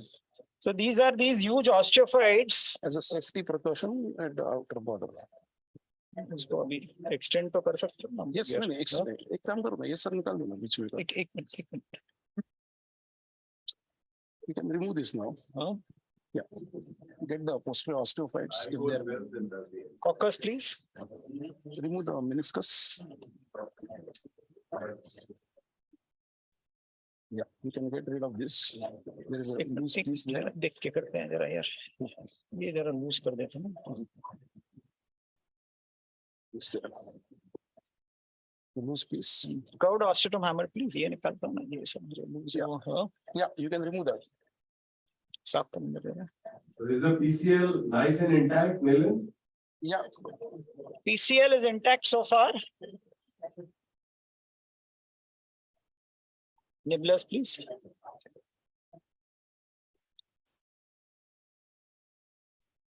Yeah, defect. Yeah. Big ones. भी जो है ना. Yeah. Lateral. Good. Lateral side. Just lateral. Lateral भी है सब तो. टेबल जरा नीचे लेगा चलेगा. Spike, please. भी निकालना पड़ेगा. You can remove that. It always keep as a boundary. At this stage, can you check whether your cuts are correct by putting some laser probe on them or something like that? Yeah, I think we'll just remove these osteophytes and then check if we may. Because there are major osteophytes.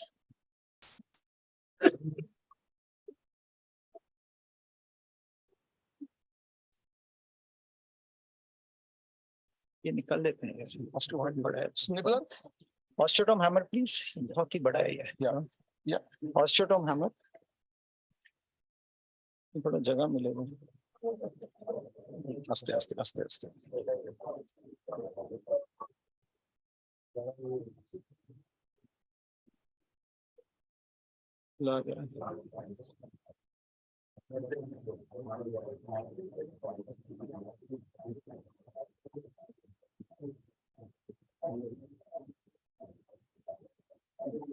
अभी जरा ऊपर वापस. cyst की वजह से yes sir. Osteotomy hammer please. तेरा minus का जरा रख तू पहले.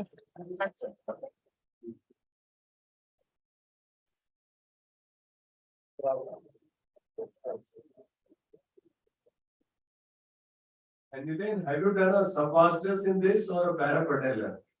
Subvastus. Anup, do you want me to really answer that? Yes, because it is important, because those two pins that you put laterally might be difficult to put in a subvastus, of course. That's the Yeah, reason. but of we have put we have gone subvastus. Okay, good. I'm going to buy some tickets to Jaipur now. Welcome. Nibbles, please.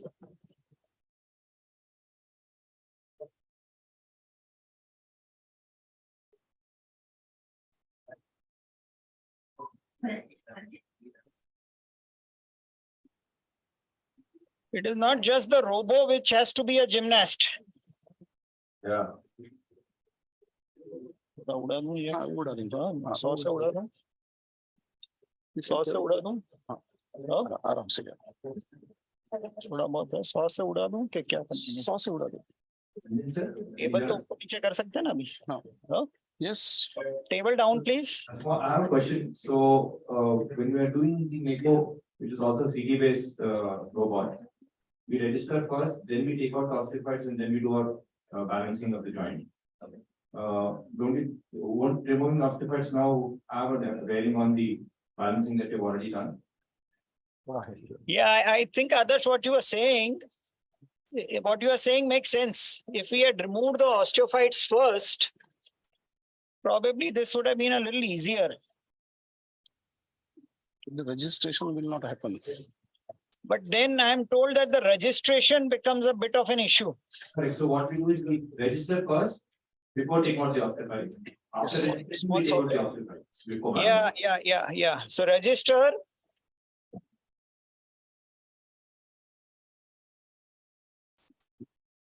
So, okay, Nibbles, please. So some tibial osteophytes, or maybe all tibial osteophytes are removed now. There may be some posterior-medial osteophytes on the tibia which are still there.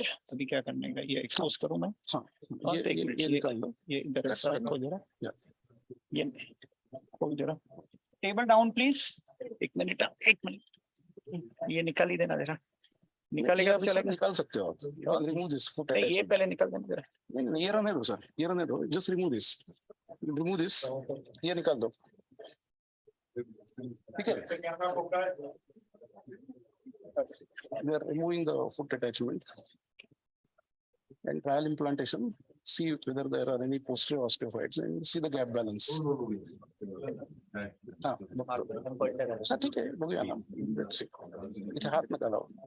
So trial implant. Yes. Yeah, you can keep it here.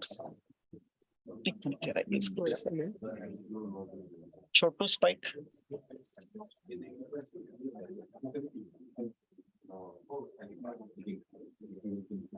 Still काफी थोड़ा निकाल सकते हो sir. You can get rid of this.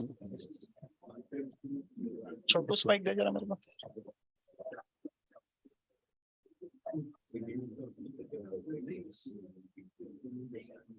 Nibbles, please. Video यार अच्छा है sir. आएगा अभी. मेरा किसे है कि टीवी से है.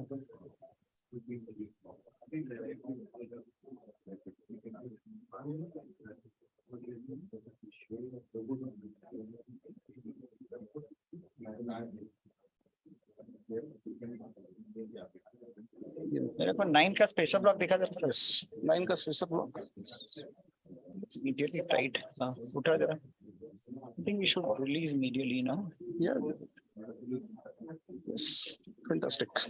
जा नहीं रहा है. Little tight. Little tight. तेरे को माइनस पहले दिखा जरा मेरे को.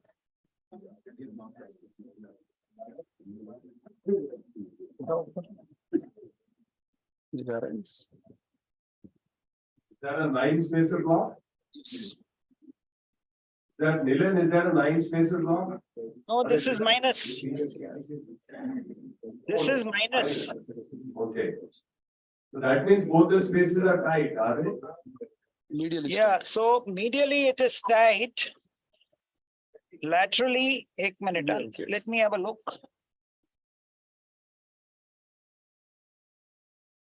Laterally, there is still some space, but this looks tight to me.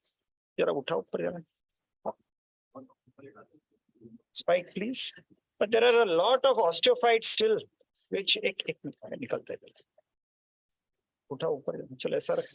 Yeah. Yeah, आगे रहना. एक मिनट मैं कर ये चलेगा इसका जरूरत नहीं. Okay. Table up, please. Shall crowd osteotomy hammer. I don't know. Can you all see this? At the back of yeah. So this, I had described this cortical rim sign. If you look it up, that if you see the cortex at the back of the knee, that means there are posterior osteophytes which are still there. So there was a good cortical rim sign, which I have addressed now. What's your plan if both the gaps are still tight? Would you like to cut 2 millimeter more of tibia, or you'd like to do medial release? What's the plan? I think I would probably do medial release first, because I don't really like the idea of attaching the robo again here. Is there a scope for reduction of osteotomy at this stage, or your size is decided and you can't change it now? See, I per se like to put the largest tibia that I can, because the failure mechanism is tibial loosening, the commonest tibial failure mechanism. And the smaller tibia that you put, probably there is a greater chance of loosening.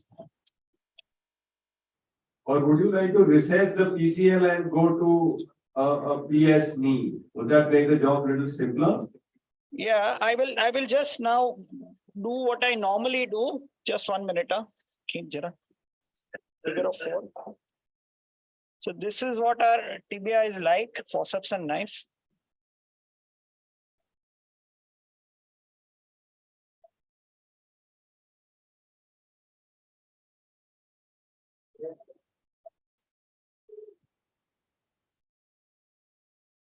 चल मेरे को जरा 100 दे जरा ये इतना उड़ा देता है इतना उड़ा. Yes sir. So this little is an osteophyte. Yeah.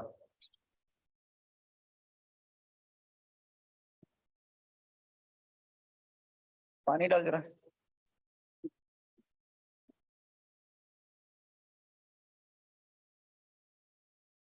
Nibblers please.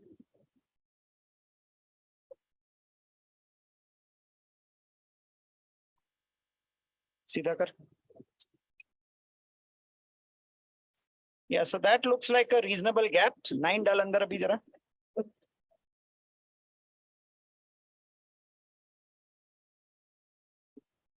That's a 9, right?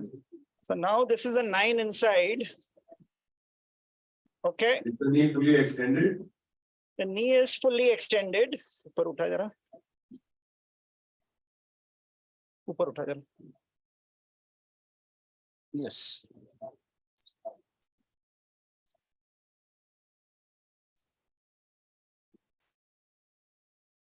Yes. Okay. Perfect. And in flexion also, we are okay. Although this spacer block seems to be tight, I think we have adequate gap. If you can see this, you know. Maybe you can put the trials and see what's going on. Yeah, absolutely right. Let's put the trials. Spike, please. So trial la bhai tera. Is there a hidden osteophyte on the femoral side under the MCL? Usually there is a hidden osteophyte there. Yeah. Under the MCL. Yeah, super. Hammer. Perfect. No, Anup, there isn't. Okay. Yeah. 3 by 9. दे जरा. उठा ऊपर दे. Yeah. 1 minute. अगर कुछ मुझे फुटे नहीं जरा. Yeah, fine. छोड़ो जरा, छोड़ो, टाइट है जरा, पंच दे तेरा, पंच छोड़ दो ना। Yeah, fine. It's still tight. Super. Gap check दिखाना है सर एक बार। एक सेकंड, 1 सेकंड ना सर, देख गैप चेक क्या है।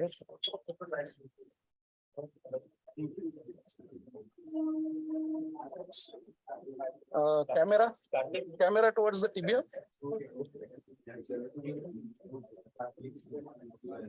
Yeah, you can show sir 0 degree flexion extension, 2 degree valgus, 9 and 10. 9 medial, 10 lateral. Just focus on the screen. Yeah, that looks pretty good actually. Yes. That looks very good. 1 or 2 degrees of flexion, 1 or 2 degrees of valgus, and balanced gap in extension. Right, and now when we flex it, it's 10 and 8. 10 and 8. So, Lateral slightly tight, maybe. So this will, what we were 9, talking 9, about in the morning, 9, 10. I will look at the popliteus also. 9, Yeah. 10. Yeah. Some high resting. Yeah. Yeah, 9, 10. yeah, 9, 10. 9, 10. Yeah. Okay, and if you flex it. Function at this stage? Sorry? Your PCL is functional at this stage? Sir, 9, 10. PCL is functioning. Yes. We can't really see the PCL right now, but when we remove the components, we'll see. 9, 10, sir. It's 9, 10. Yeah. Lateral side it is 9, medial side it is 10. Okay? Yes. 9, 10. Extension also looks good. Yeah. Yeah. Extension also. So this can be removed now. Yeah. Sure. So is everybody How's the happy? patellar tracking? How's the tracking, Dylan? Show the track. How is the patellar tracking? Yeah. I'm sure it's good with your subbusters, but I think with subbusters, patellar tracking is an absolute non-issue. You know? yeah.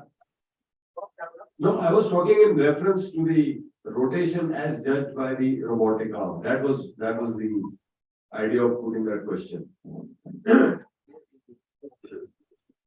Yeah, 9, 9. You can show. Yeah, so now it is 9, 9. So we are on the whole okay. Yeah. Chalo, then I'll go to do a lavage and then implant the components.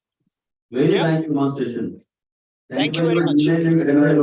Thank you. I think a big thanks. You can hear the applause in the auditorium. Thank you very much. A big thanks is due to Dr. Sanjay Londe. Oh, So sir, you can show them 10, 9, 10, 9. okay. Capture it. Capture. Okay. Thank you very much. Thank you. So thank you, Milind. And now we come back to the auditorium.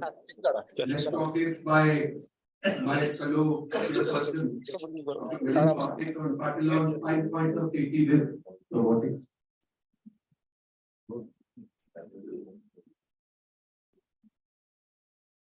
Next one, Yes. Yes.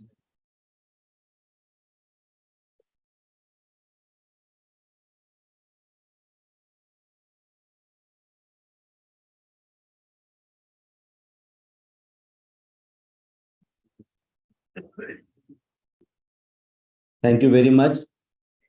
Nilen has organized a fantastic conference here. And I think we got to see all the various types of robots under one roof. As Vaibhav said, I think technology sometimes is addicting. I mean, when we didn't have calculators or phones, we really remembered all the telephone numbers of our friends and all the tables, right, from 2 to 30. But as we got calculators, we have forgotten the tables, and we don't even remember our residential phone number now because the mobile phone has taken over. So technology actually is fascinating, and you fall in love with it, and it becomes addicting also. So let's see what is the role of CT-based robotics in knee replacement. All of us know it isn't quite easy to get it right in conventional TKR. Sometimes due to osteoporosis, your intramedullary jig can walk into varus or valgus or even flexion and extension. The tibial slope is very difficult to get sometimes because of the fat patient having a thick soft tissue envelope. In conventional TKR, the alignment and balancing is completely based on human judgment, and alignment is possible only in coronal plane. In navigation-based TKR, surgeons feed information for creation of a 3D model intraoperatively. Human error in capturing the information can lead to multiplication of mistake, especially when I was navigating, I used to find it difficult to get the medial epicondyle quite right. And that's why the rotation of the femur sometimes used to be wrong. I mean, the navigation would suggest a different rotation than what I would feel. In CT-based robotic TKR, a 3D bone model is created by the CT scan. CT scans are more accurate and consistent results are obtained as compared to the other two techniques. And you can design a customized approach to the patient's anatomy. Unlike conventional TKR, the CT-based TKR enable alignment in all three planes, that is coronal, sagittal, and axial. Now let's see what is the role of that. Whenever we do a conventional TKR, we align our rotational jig to the posterior condyle axis. But from the CT scans, it was observed that there isn't any consistent correlation between the posterior condyle axis and transepicondyle axis. We always presume it is 3 degrees, but the range varied from 2 degrees of internal rotation to 7 degrees of external rotation, irrespective whether the patient had a varus or a valgus deformity.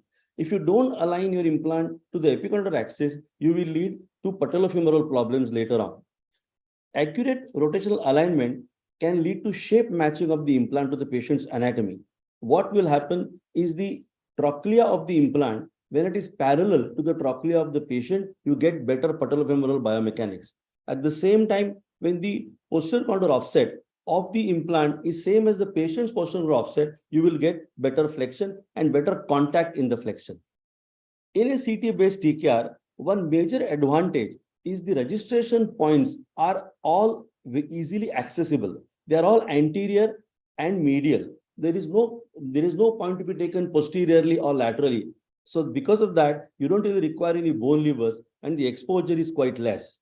The cuts are done by saw and there is a haptic boundary. So because of the haptic boundary, protection of soft tissue does happen automatically. You don't need to use your posterior lever. Your PCL as well as the popliteal artery is very well protected. And even if you make an effort, you can't really go in the center. Your saw will not cross this particular boundary. So that is very useful in protecting soft tissues. Also, the implant position is known beforehand. You know where the implant is going to be. You can manipulate the implant, but you would manipulate what, 3 to 4 millimeters. So your pins can be placed reasonably close to the joint to the same incision, and you don't need to have a bigger incision or a separate incision for that. So pins can be quite close to the joint because you know where the implant is going to be. In a CT-based robot, you can use the alignment of the implant for achieving balancing. To address medial tightness in flexion and extension, you can anchor the tibia laterally and add varus to open the gap medially, depending on how much varus you would like. I mean, most surgeons generally are okay with up to 3 degrees of varus. If you are a kinematic aligner, you may go for a larger varus also. But this basically will reduce the need for soft tissue release. If you have tightness in flexion, if a flexion gap is tight, you can anchor the tibia anteriorly and give a posterior slope to the tibia to get better flexion gap, as you can see here. To open the medial flexion gap, you can anchor the femur laterally and rotate the component externally. As you can see here, when you anchor it laterally, rotate externally, your medial flexion gap is opened. If you want to reduce the lateral laxity in flexion, most of our patients, they are sitting cross-legged preoperatively. That's why their lateral gaps are very loose. So if you want to tighten that lateral flexion gap, you can anchor the femur medially and rotate externally. If you want to achieve both, that means open the medial gap and close the lateral gap, you can anchor in the middle and rotate externally. In a conventional TKR, we first cut the bone, then we size the implant, then we cut for that implant, then we check the gap and perform soft tissue release.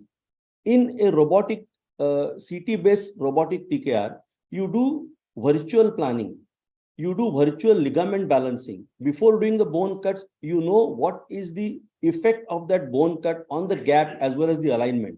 And once you are happy with the alignment and balancing virtually, then you proceed with bone resection and then you do trialing. In a TKR, we are actually a lot of variables we are juggling together.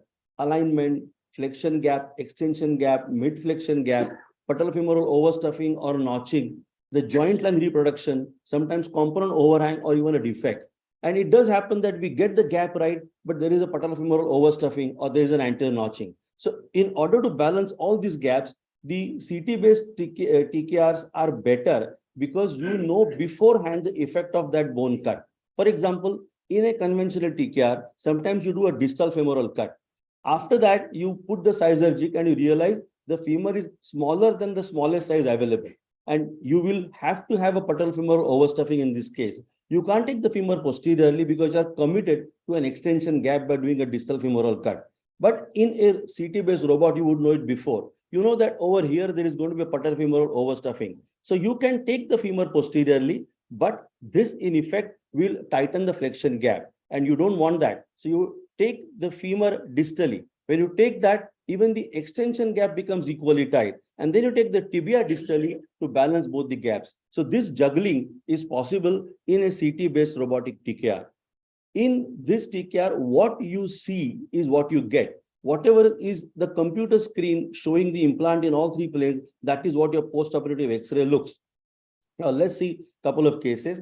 This particular patient had a large defect on the posterolateral side on the femur. It's impossible to put any jig by reference to the posterior quarter axis in this particular case, but you can go by the transepicordial axis. You know beforehand how much is going to be the defect, and you can probably reduce the defect by posterizing the femur. You can reduce the defect to from 8.5 to say 6.5, and then so this is what you would get post-operatively. If there was a patient with 26-degree valgus and previous patelectomy, most of these patients are quite loose in extension. And you can see here that if one had gone conventionally, he would have resected 8 mm distal femur, but beforehand we knew that the extension gap was loose, so the distal femur resection was much less as compared to normal. If you have a stress fracture, you would do an intramedullary reaming first to get the rod into the medullary canal and cut at 90 degrees to it. But here you can cut at 90 degrees and just drop the rod inside. That particular rod will go in the center and tibia will be, base plate will be along the cut without any defect. This was an interesting case where because of the previous HTO, there was a huge posterior slope. Now, you can't reproduce this slope. If you don't reproduce, your flexion gap is going to be tight. And if you cut like a normal slope, you will remove a lot of bone anteriorly on the tibia and your extension gap will be loose. So if you want to balance both the gaps, you can manipulate the implant's positioning. Here you can see that the distal femoral resection was less and the posterior femoral resection was high. By doing that, both the gaps became equal and one can go for a cruciate retaining knee as well. Now, partial knee with a CT-based robotic TKR are probably much simpler than doing conventionally.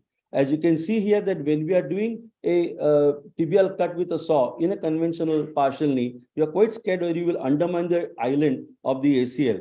When it is done robotically, that island is preserved very well. And you know the position of the implant, that there is no overhang medially and there is a good overlap of femur and tibia throughout the range of motion. So that really makes the job easy. So in a partial knee, I think probably the surgery itself is less stressful when you do robotic. So basically, CT-based robotic TKR allow alignment in all three planes, coronal, sagittal, and axial. The execution of planning is more accurate and it is consistent every time.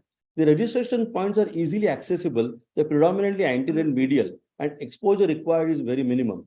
All the cuts are saw-based, hence they are quick, accurate, with no bone dust. Haptic boundary protects the soft tissues when you're doing the cuts. Alignment also helps in balancing. Alignment and balancing both are very accurate. Virtual implant planning and positioning and virtual ligament balancing is possible before doing any bone resection. And this ensures minimal soft tissue release and reducing postoperative inflammatory pain and better functional outcome. Thank you. Thank you, Dr. Patil. Do we have any questions for Dr. Patil? We still have another session at the end of all the talks, and now invite Dr. Adarsh for his talk on the formative planning for TTJR program.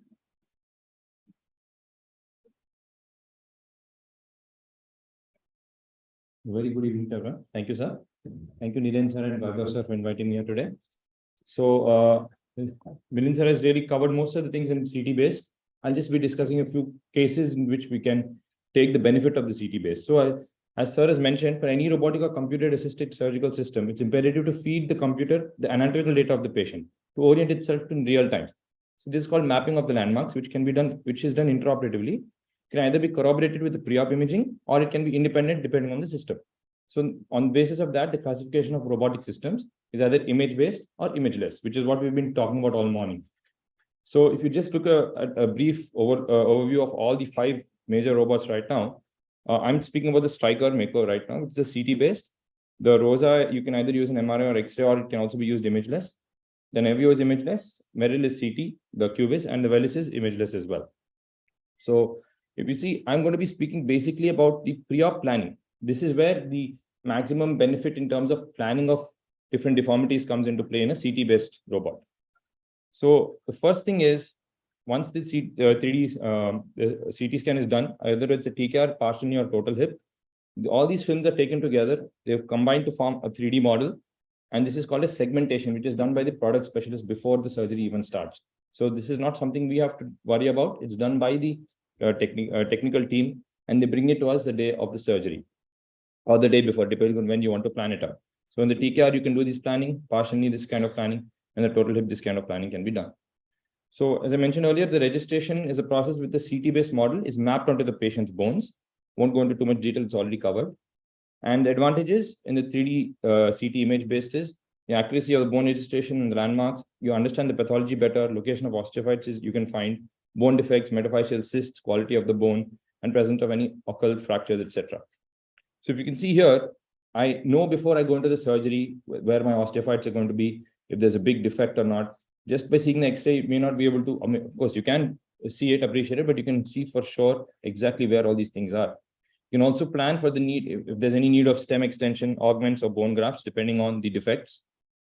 And very importantly, you can do your implant sizing beforehand, and also your posterior corner offset can also be determined beforehand. You can shape match your femur to the trochlear groove. You can check the medial lateral fit. You can find out the rotation axis and the osteophytes.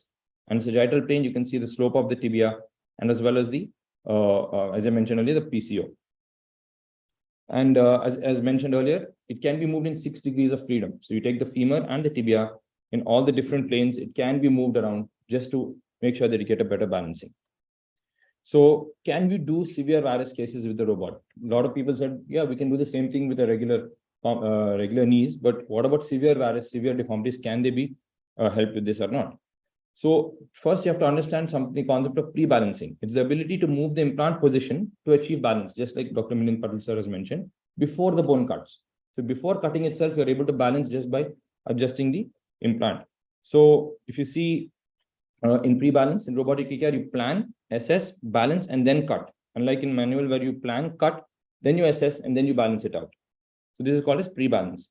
So pre-balance can be achieved by pre-resection or mid-resection. What that means is, if pre-resection, all the gaps are balanced by moving the implants, and then you make all the cuts simultaneously. And in mid-resection, if the gaps are not getting balanced by pre-resection, you take 2 cuts, that is the distal femur and the proximal tibia. Then you do your little bit of balancing, and then you get your balancing of the joint. So pre-resection, if you can just see this video over here, initially we start off with 23, 20, 23, 20 gaps. And just by giving 2 degrees varus on the tibia, 2 degrees varus on the femur, then external rotating the femur by 2 degrees, and then raising the tibia by 2 millimeters, we got equally balanced gaps. And then you take the cuts. So this is called a pre-resection. So mid-resection, you'd cut the distal femur first, and then the proximal tibia, and then you do your medial releases, and then you'll finally get your cuts, and you'll be able to do it. But what if you're not able to get your pre-balance even after mid-resection? That is when we devise something known as the enhanced mid-resection.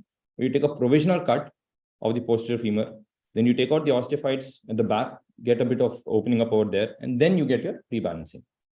So this is, for an example, this is a case, which is severe varus. So you see it's 28 degrees of varus preoperatively.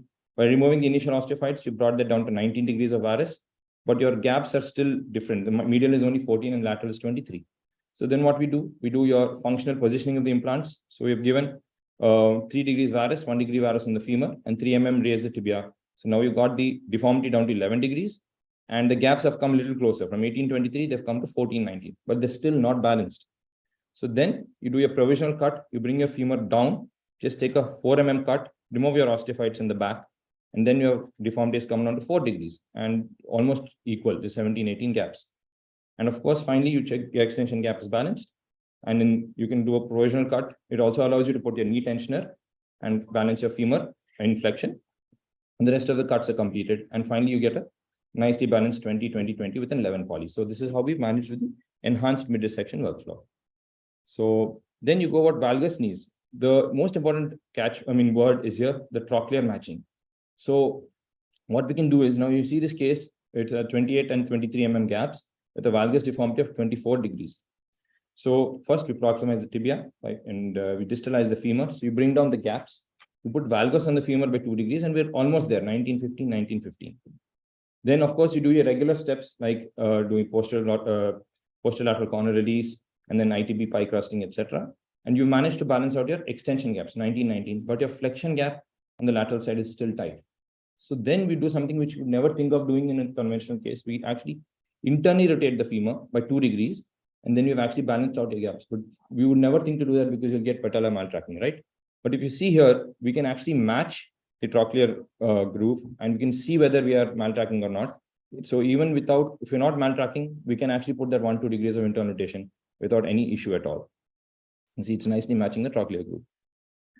Okay, and finally, you get 19-19 gaps. You've nicely balanced out your valgus knee. So what about cases with big bone defects? We have this gentleman who has a huge cliff over here in the middle of the tibia. And I'm not going to go too much detail, but just see how he's walking with a lot of varus thrust. And if you can see the planning itself, you have a huge, like a fall off like a cliff over here. And initially, if you can see, the gaps are -14 because they're overlap, and 14. And after doing a bit of stressing, we got 13-19 gaps. After downsizing the femur, the tibia, and doing all your changes, we managed to get a nice, very balanced joint. And what about bone defects in hip as well? So normally we would be contemplating whether we have to do something more in this particular joint. But here, first of all, we get a nice pre-op visualization, a 3D visualization of this joint.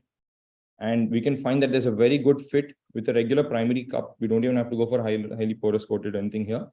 And we can see in the transverse view, the sagittal view, and the coronal view that we have a good hold over there. And this is a pre-op visualization of the post-op X-ray. And we can always get that in the final post-op X-ray. It's almost always accurate. What about occult fractures? In this patient, 8 months old lateral tibial condyle fracture. And if you see this video over here, you can see that it tells us where the fracture is and whether it's there is any discontinuity at all. You can see over here. So all this planning can be done. And just go through the CT as well. You can see there, and you can just plan it according to this, and you can get a nice X-ray without any issues at all. What about malunions and extra-articular deformities? This X-ray, if you have an extra-articular deformity like this with malunion, of course, it's going to give you a pre-op visualization, and you do your planning itself. But best thing is, because it's a CT based, it has a whole alignment axis and everything. So you know that you're at 12 degrees of varus, and then you do your balancing out. And after putting in 3 degrees of varus and 1 degree varus here and external rotation on the femur, you got nicely balanced gaps and you get a nice post-op X-ray. What about if you have implants in situ? This gentleman had an old ACL reconstruction, and after doing a bit of planning, making sure that this screw doesn't have to be removed, we have taken your saw cuts in the haptic boundaries, and we managed to go ahead without having to remove that screw, just by doing a little bit of playing around. And of course, same in the hip as well. You can manage to avoid the removing any plates. This case, we would have thought of maybe have to remove the plate or some screws, but just by looking at the planning, we see where the screws are exiting, and we managed to do without taking out anything. And we also got in a screw for the cup as well. Post H2 also can be done. We just have to remove one screw anteriorly because it was going to hit the keel. We have all that planning beforehand now because of the CT scan. Dysplastic hips also, we have the visualization of where the best bone stock is going to be, and then we can just put the cup in without any issues at all. This is the latest thing that Dr. Mahesh Kulkarni sir was mentioning as well about the spinopelvic relation and the virtual range of motion. You know, the planning, and it just tells us how much the femoral version is going to be and the stem version. So in this particular case, at 40-20 degrees, which we normally put, okay, aluminic safe zones, you say, this is showing that there is impingement in this virtual range of motion. So what we have done, we've actually reduced that version of the cup to 12 degrees, and combined antiversion came to 32. And we managed, and this is the post-reduction view, and the X-ray is good and very stable. We don't normally go down to that much of reduced antiversion, but with this, we know that we can safely do that. So this is the different type of cases that we can do with CT scan. Thank you. Thank you, Agar. Good presentation. Thank you. Any questions for others? Can I invite Anup now for his talk? There is no PPT. There is no PPT. Relax. So, good afternoon, everyone. I'd like to share some practical tips, practical learning points of my journey of last 15, 16 years of adopting and evolving with technology. So there is no PowerPoint, and I'd like you to walk with me through this journey. So from 2007 to 2012, I was doing manual total knees, and I was not happy with my x-rays because sometimes the tibia was in varus, sometimes in valgus, and sometimes the overall alignment was not great. So as we studied our cases more and more, I was convinced that I need to use some form of technology to get component and overall alignment right. So at that time, I didn't have any money. So I bought a refurbished navigation system in 2012 end. And then I started analyzing my x-rays again, and all of the x-rays were looking far better as far as component and overall alignment was concerned. That was a refurbished system, and in 2014, I procured a new system, convinced that this is the way to go. That time, my numbers started increasing, and I was running 2 theaters, one with navigation, one without navigation. And I observed very carefully what was happening to patients we were doing without navigation. And their 30-day mortality was higher. They had more hypoxemia, more increased ICU stay, more strokes, and more MIs. And then we did a prospective study of 1,000 cases in each group. And the data showed that those patients suffered more morbidity, the ones without navigation, than those with navigation. So definitely it was safer in bilateral patients because of decreased fat embolism, of not violating 2 intramedullary canals, and decreased blood loss, and decreased violations of the medullary canals. So at that point of time, when I got the data from that study, I got another navigation in 2016. So that time, then I was using 2 navigation systems. And since 2016 to this date, those who have visited our center would vouch that we not violated a single intramedullary canal. I have not used any intramedullary rod since 2016 end. And my consultants, my fellows don't know how to put an intramedullary rod. And for us, putting 2 pins each, registering the femur is 5 minutes. And we love the data that is given to us. And those extra 5 minutes give us some invaluable data, especially in flexion kinematics, which we use for better balancing of the patient. 2018 onwards, the robotics started coming on the scene. And then I went to these different centers to learn the robotic systems. We got a few demo sets in our OT. And then we decided to go for the Navio system in 2018. So how do you choose what robotic system do you want to buy or procure? You first need to be comfortable with the implant and then mate the implant to the technology. Like Dr. Milan was comfortable doing Stryker implants for a long time, and then he bought the Stryker technology. So you have to be careful that you need to be comfortable with the implants and then mate it with that technology. So we got the Navio system. I bought it over a loan of few crore rupees, but that was a great advantage. And the advantage was mostly in the sagittal plane, because we were more accurate in the flexion extension of the femur and the tibial slope, and we were resecting less bone on the tibial side. And mostly we were putting a 9 poly. From our data collected and also given to the Indian Joint Registry, we have found out that the poly that we put in the robotic knees is 9 millimeters in 78% cases. And in computer navigation, it's about 50% cases, a 9 poly, and rest is 11 poly. But we have stopped using a 13 and a 15 poly long time back. I don't remember having used a 13 or a 15 poly in last 2 years, because you're seeing the knee much better in the kinematic plane. You are analyzing your kinematics, and you are cutting less of tibia and trying and put a 9 millimeter poly. But there is a disadvantage of buying technology, because these are all depreciating hardware systems. And a lot of us had a problem when Corey came after 2 years and the company again said that you have to buy a new system.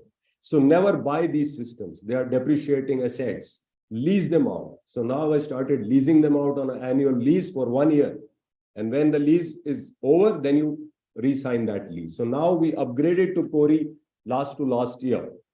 And CORI, as per our inputs and as the surgeons help change the technology, surgeons have to keep giving inputs to the engineers. So it's a marriage between the company, the surgeons, and the engineers. And then you need to evolve with the technology. You need to move with the technology. So CORI was a faster system, thicker bursts, bigger bursts, faster technology.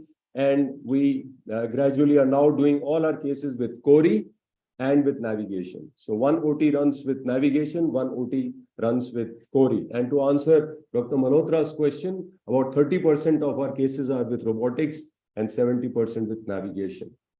Now we are moving to active robotics. So this was navigation, passive robotics. Now we have started to go to active robotics. So ultimate goal is to run both the theaters with robotics, one with passive, one with active.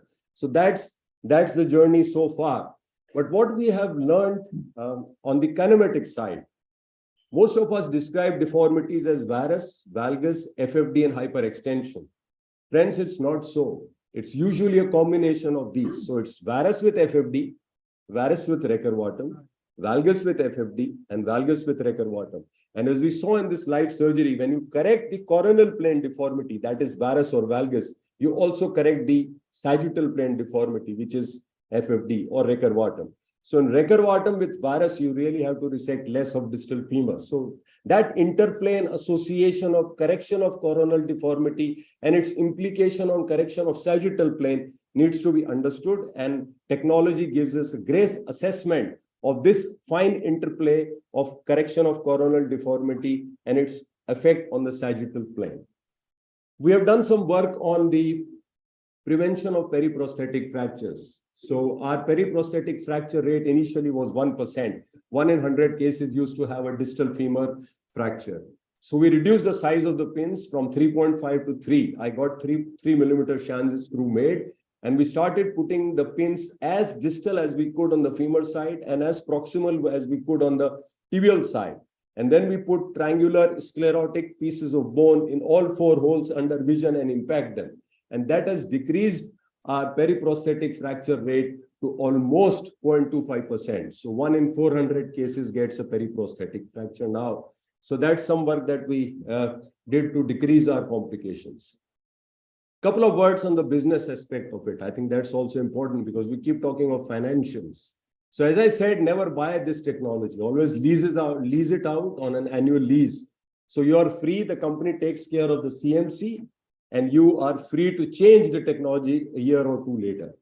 Keep evolving and changing with the technology and approach this whole subject with serendipity or an open mind. Thank you very much. Thank you, very useful. Just in 2015, we had published in Diabetes American the same thing, and since then, after our research, where we showed that the molecule in the right heart was much higher in conventional versus navigated, and we actually did take samples from the right heart.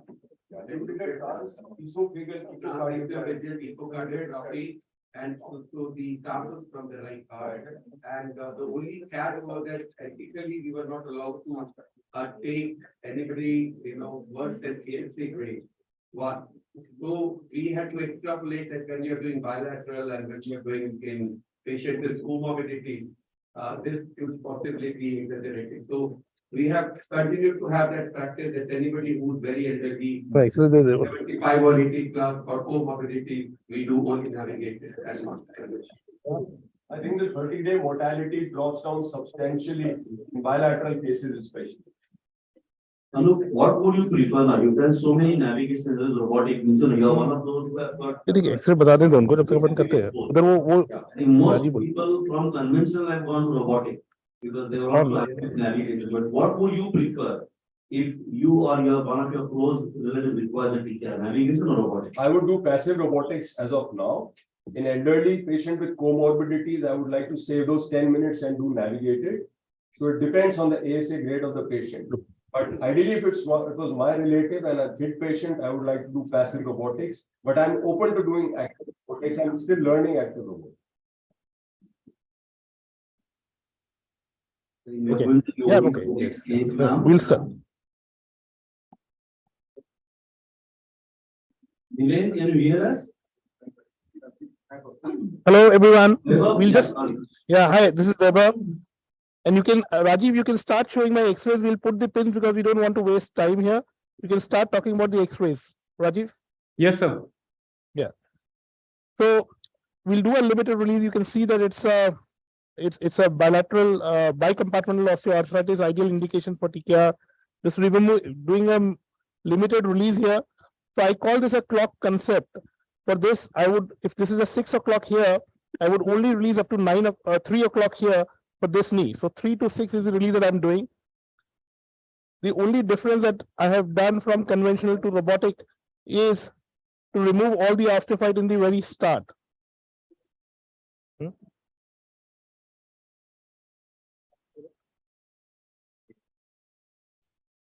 Wherever we need the camera to be repositioned, otherwise, your head will continue. Okay. The line of sight. Can you blow, please? Is it visible now?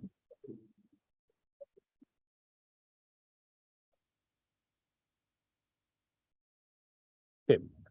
So as I said, in conventional, I will not pay too much attention to this osteophyte here. But for robotic, I would want to do all the releases that I want at the very beginning.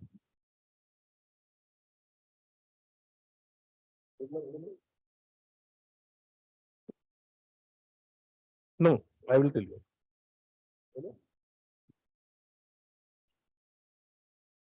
So by doing this, if you'll see this, normally if you are doing a conventional, this would go away into your normal cuts.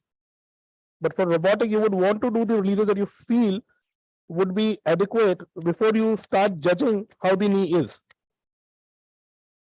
Yeah, I think in this particular robot, you would want to remove the osteophyte because you will register the bone without osteophytes.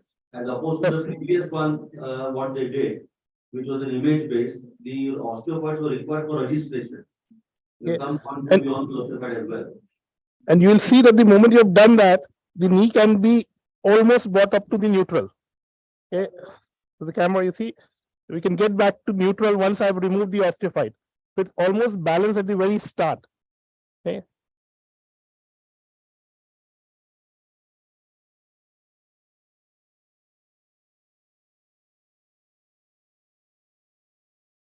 So the robot wants us to kind of map this area. So I'm a bit finicky about clearing this area because that helps in adequate sizing. And of course, this patellofemoral ligaments.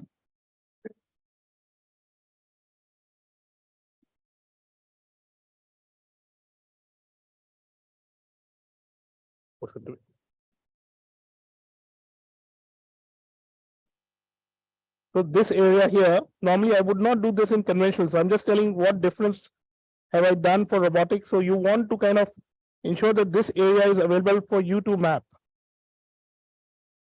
So for the robot, the concept is that as is your registration or as is your input will be, as the outcome will depend on the degree of accuracy your input has. Okay, at this stage, I'll put the posterior spike. I know a lot of people don't like putting the spike, but I would want to see subluxate, clear this end here, specifically the corner here. You can see that it's clearly bone on bone here. That's okay. There's nothing much remaining to remove here. So you can see there's no meniscus here. It's gross tricompartmental osteoarthritis. And I can see an osteophyte here. As I said, I would remove any bony osteophytes that are there before I start taking a range of movement trial. Yeah. And then another thing that I've learned is that when you are mapping, sometimes the computer gives an error. So you would want to mark the center right at this moment. So this is my knee center that I think is there, so that when I'm mapping, I know where I have to put my probe on. Okay. Same with the femur. I would do the exact same. I would mark where my probe has to go.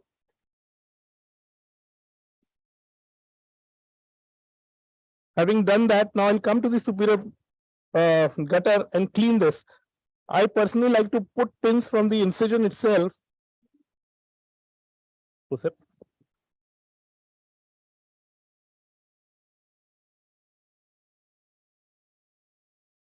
So I'll clear this area here. And I always say this concept of 2 to robot and 1 to surgeon. So I would want to see any notching after my planning manually with the angel wing. I would not completely rely on technology at this stage. So it's always 2 to technology and 1 to the surgeon.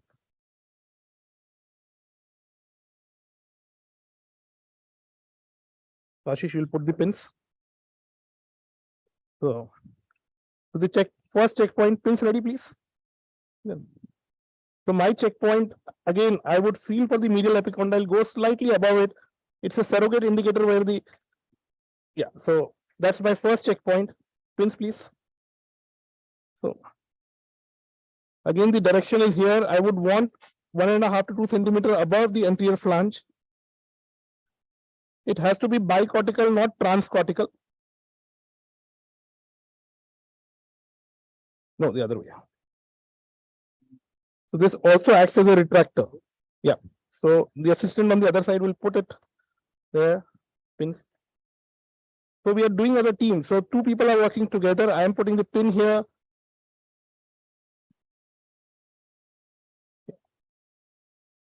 So if we work as a team, it's pretty fast. Again, the next pins, I put at least my whole thing here, and then I go below, mark this like this in the shaft. My hand is at the anterior cortex, so it knows where it is. I know the posterior cortex, it has to be in the bank center.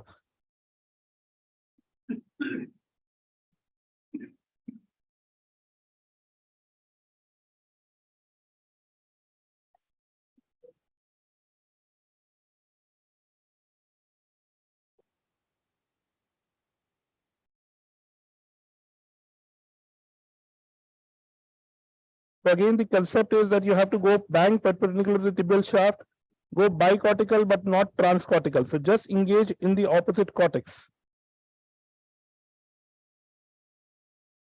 Okay. So it's a teamwork. While I am doing other things, they are doing certain other things. So, sorry. No. What? So loosen the side support, please. So you'll see that we are working in tandem. So someone is doing this, I am getting ready for the next thing. Loose, please. So now you can show the main screen, please, the Cody screen, and this can come onto the side screen. Okay. So now all the work fun begins there. Satya, will you just be thoda side honge? No, is taraf. Okay, so femur checkpoint done. Tibial checkpoint done. Again, the malleolus you can feel with the hand. Done. So Satya, you have to move out. Yeah. Again, as I said, I had marked my tibia center, femur center. So all that I had marked when I was doing the whole thing, so that I don't waste any time. Again, a lot of people have problem, and I can also have it while I'm doing hip center calculation. The one trick that I have learned is to position my hand like this, slight external rotation, keep your hand like this, try to enter this quadrant here.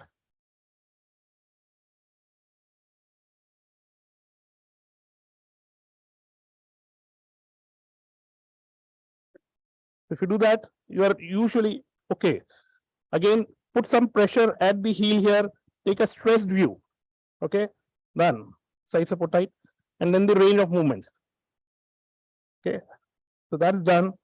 You go to the femur.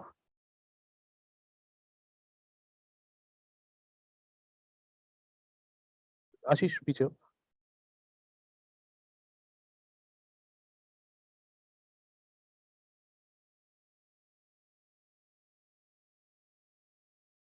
So make effort to go all the way posteriorly.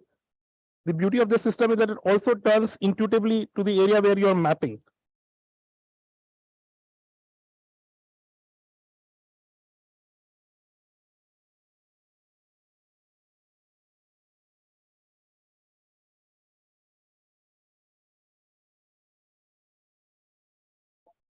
Yeah, we'll take critical point.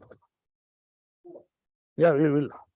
So I'll leave it in between my paddle so that I know what critical points are. I would take as many points as possible because the way the algorithm works is it takes a root square mean of all the error that is being made. So the more point that you have, so you'll see that I don't have any mandatory point left, but yet I am doing what I'm supposed to do, except one small blue area, which of course I will cover. Okay, so and here. Okay, so all the blue areas must go, and you must take more than what is asked for by computer. Okay, once done, you take special point. I am worried about notching. I rarely use this, but I can no special point, please. Okay, so I will take this point here. I also take the medial and lateral epicondyle. I rarely use it, but it's there if I need it as a backup. As I said, always have a backup when you're using technology. Okay, next please. So you see my correction, I knew I had mapped posterior condyle correctly, and I have done it in one shot. You'll see that if it is there, it will just show where you are. Okay, so you can see here it's where I want it to be. Okay, 0 and 1. That means my accuracy of posterior condylar mapping and white side mapping has been nearly as accurate. If it would shows more than 3 or 4, I would relook what is there. Sometimes it happens that your posterior condyle is really worn off, then you know that you have to rely on white side line or transepicondylar axis. Again, same thing with tibia.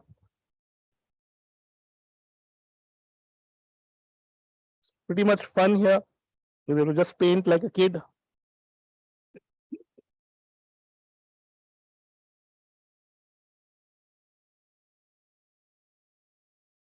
You see, this is the area where the computer wants us to so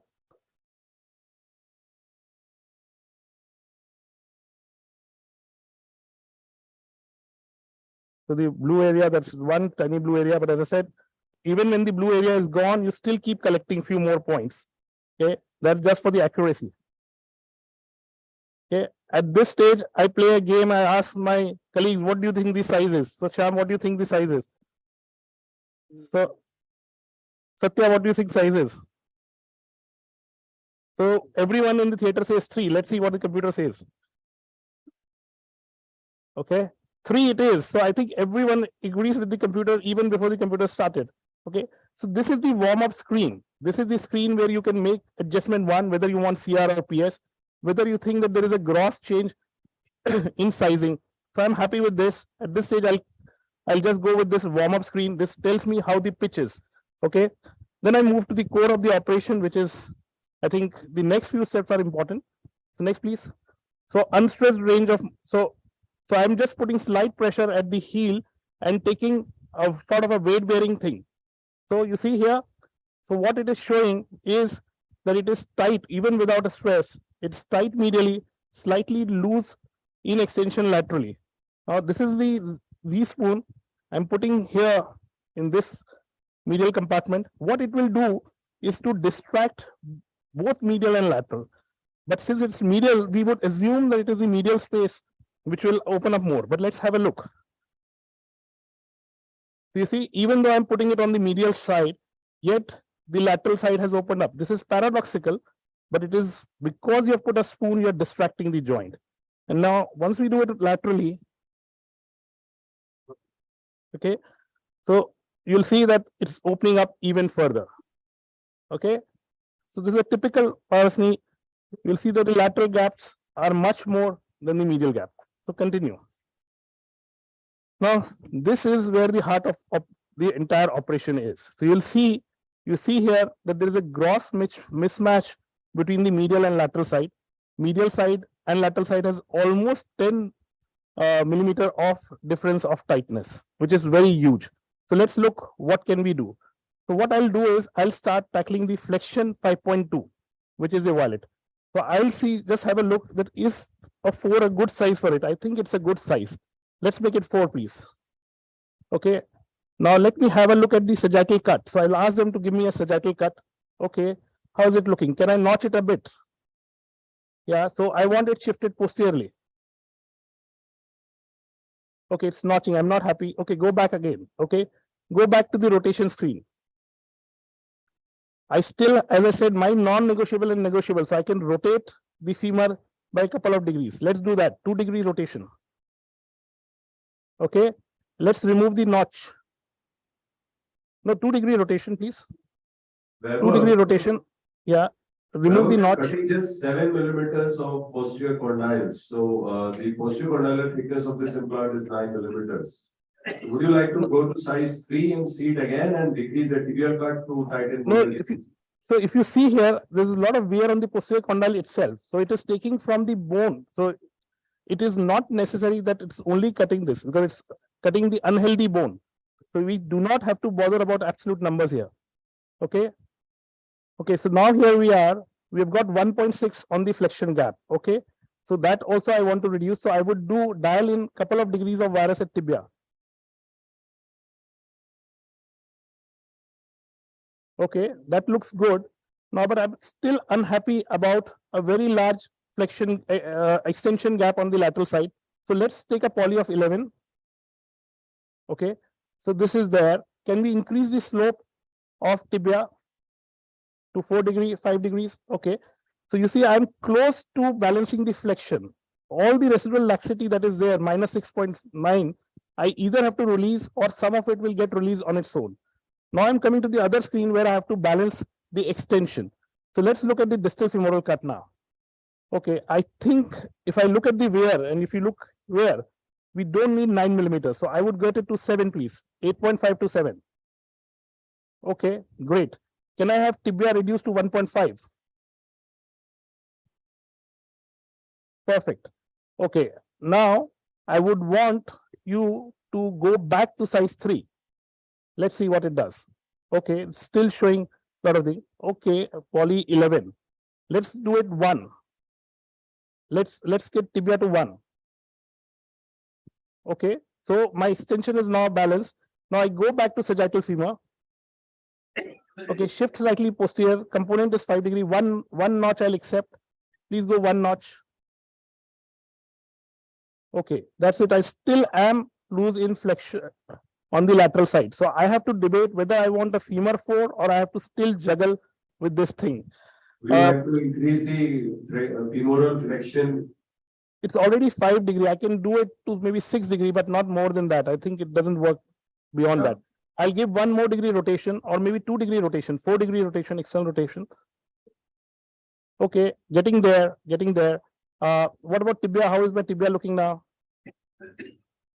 It's 1 millimeter. It's 11, 7.5. This corresponds to what my philosophy is. No, go back to what we had thought. Okay. So you see, we are almost balanced. Flexion is slightly loose. If I want at this stage, I can still dial in 1 degree of more rotation and it will go away, but it will notch. So I'm keeping this at this moment as my good. So I would have probably wanted it to be slightly tighter in flexion, but I'm accepting this at this stage. Okay. So 3 degree rotation, notch is 5. Okay. So the only debate here is now at this, in my mind going, is whether I choose a size 4 femur. Sorry. 2 clicks. So we want 1 notch only. So I've been told it's 2 notch. So 1 notch only. Whenever you can keep the femur the other way around and see if it overhangs mediolaterally, and that will give you. That will do that. Yeah. So once I've done that, I would do that to see how it is looking. So please, can you scroll through? The whole thing, control is not in my hand. So I'll just ask someone to scroll through the femur just to see how the overhangs are. The big screen, femur big screen. Yeah, just scroll through.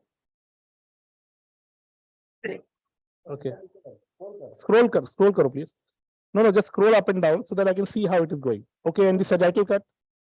So here the special points are useful to me once I look at the sagittal cut. Yeah, just see how it is scrolling. Am I notching too much? I don't think. I think I shall be okay.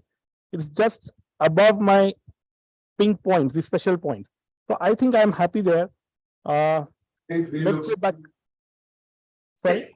3 looks good. No, let's go back to our planning screen now. Okay. You reduce the slope to 4 degree, please. Okay, we are better now. So I think I'm happy with this whole thing at this stage. Maybe rotation is 3 degree. We are notching 1. We are slow 4 degree. Make the slope 3 degree back. 3 degree. Tibial slope. 3 degree. Yeah. So you look here, we are completely balanced with an 11 poly. 8.8 in extension. That means I might need to release something that we'll see after this. So the way we go about this is do maximum release that you think is required for that patient at the very start of your exposure. Do the fine tuning and juggling with the implants. And then once whatever residual laxity is there, you do it with release. So this is 3-step process.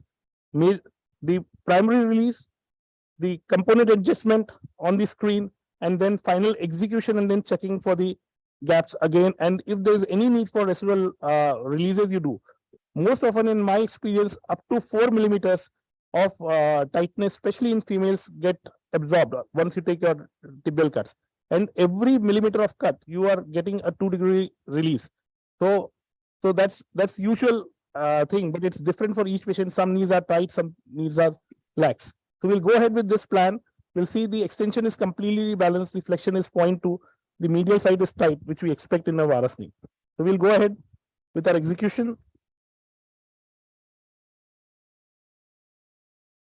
Are you planning a all bar or are you planning a distal bar? No, I always, as I said, two to computer, 1 to me. So the 2 computer is distal femur cut and proximal tibia cut, and the rotation, the 4-in-1 cut is what I perform.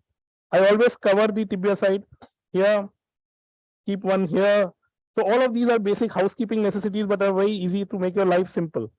I don't use too many tubes. I don't like to keep screen on my desk here because I want least clutter. And one of the reasons I choose this particular system is because it's hassle-free. You see no big things around me. You may call me a bit claustrophobic, but that's the way I am. I just like clean things. So an interesting point to note here is that Weber decided to resect less distal femur and both the condyles are not connected. And that was because the extension gap was loose and the knee started with 2 degrees of hyperextension. So, and 12 degrees of varus. So that's why he's under resecting on the distal femur and compensating for the cartilage loss. So I would want all the greens to go away. A few reds is good for cementing.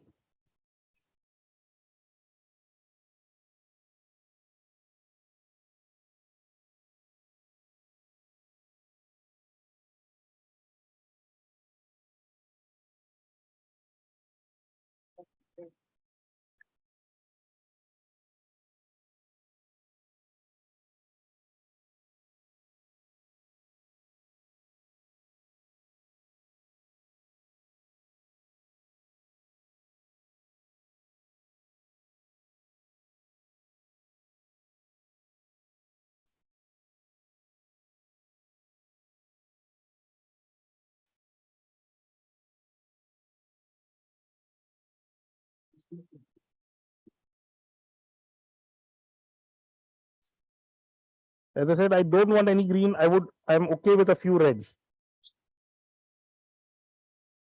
So I've done all that. Okay. So Anup, one of the reasons my things don't connect also is because I take that notch thing. Oh, sorry, I forgot the leg hole.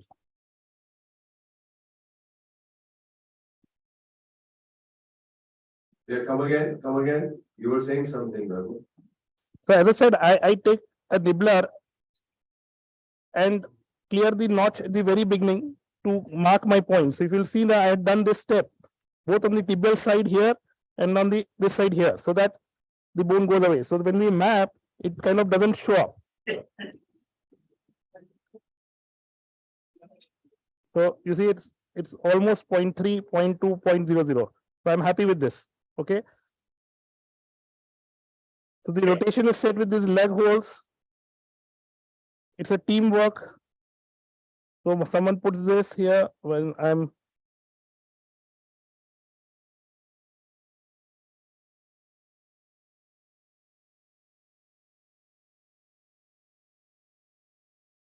Okay. So as I said, 2 to robot, 1 to human. Checking it manually, I'm happy. No, so I want to see this. So I want to see how it is. So because there is a lot of play in this jig, manual jig, you can see that it can vary a lot. But as long as it's not grossly wrong, you know that it's okay. Yeah. So So standard 4-in-1J. No notching there. So absolutely no notching flush here.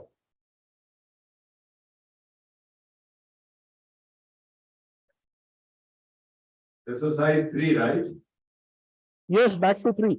Okay, good. So do you use narrow femur components or you use the standard ones? I choose. I have both options ready. Yeah. I have So, both options ready. Depends on how I feel at that time. The lug holes are the same, so you can always make that change later. After your trials, also you can make that change. any observations on when you would choose a narrow femur component and when you would choose a normal one?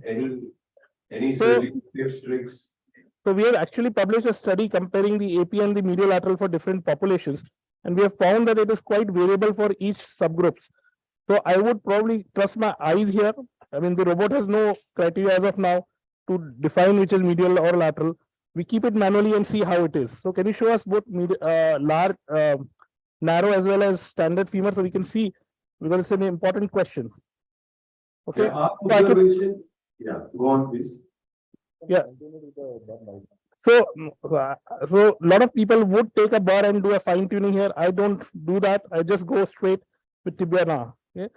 Okay. So he's got the narrow and the standard. So you can always keep that and check how it fits. So this is the narrow one, the standard one. So it's looking good. So I think the standard one should be okay for this one. It's matching. Let's see the narrow one.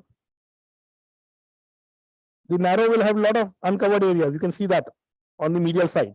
Okay. So this is our standard one for us. Now we go for tibia.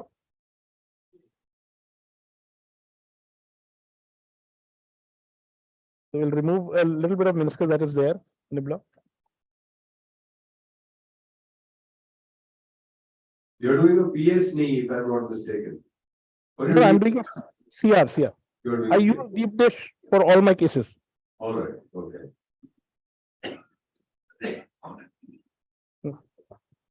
So again, as I said, few simple tips, because we don't fall on mountains, we fall on stones. So at this stage, I will give a wash, remove these two things, and then clean it up so that my whole place is tidy. Now, different ways people do it, keep it like this. I prefer going head on. This is how I prefer. So more vertical you are, the higher the speed it cuts. Ashish, piche karo. Remember, what did you say? We fall on mountains and we don't fall on mountains and we fall on stones. That's what you said. Sorry? I said, yeah, you actually fall on stone, not on mountains. You climb mountains. Right. Trip on stones. So that is why I said you may have a good alignment philosophy, but if your tracker gets loose, if your trackers and other things have got a lot of dust on it, it's frustrating. And I think that is one of the reasons why people don't take up robotics, because they find that there's too much of hassle doing robotics. So any technology to be adopted has to be cheap, it has to be effective, and it has to be simple. The reason why iPhone works is that the fonts are good, the security is good, and it's got the wow factor. So I think that's the way the technology will move. If someone can deliver all that, it's a winner.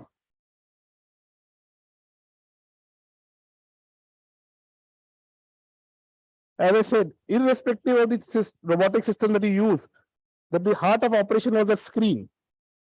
For the execution part, the one which is simplest, which is less hassle, and which is most secure will be my choice. The planning screen is what you do. That's the real. You see, it's quite fast. I've done tibia almost entirely. I will leave that posterolateral corner sometime, because if it's too close to patellar tendon, as I said, I don't trust robot 100%.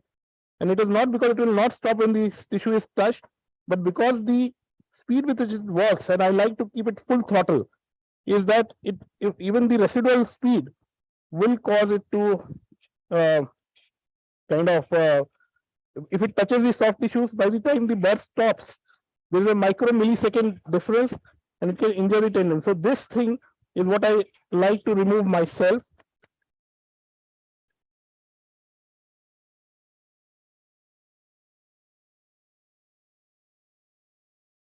So you see, it's very close to patellar tendon here. So I would not want my burr to be very close there. The burr is meant to stop when the moment it goes out of the zone. But the residual speed, because it's at such a high speed, that by the time the thing happens in micromillisecond, you may damage the tissue there.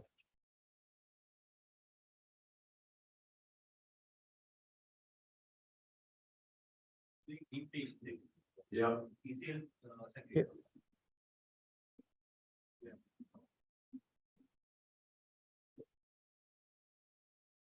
Okay, let's see how it looks. So you see, that's how it is looking. I'm okay with this.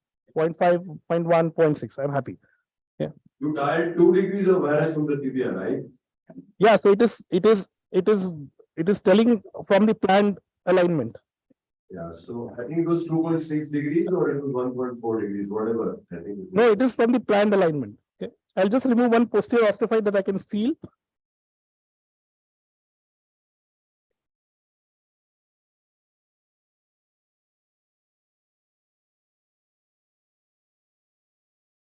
Nibbler, please.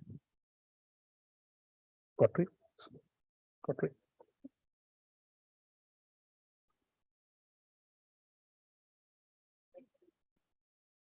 Okay, 11 poly. We plan for 11. Let's see how it looks. As I said, the medial side is not looking too tight after I've done this. Yeah.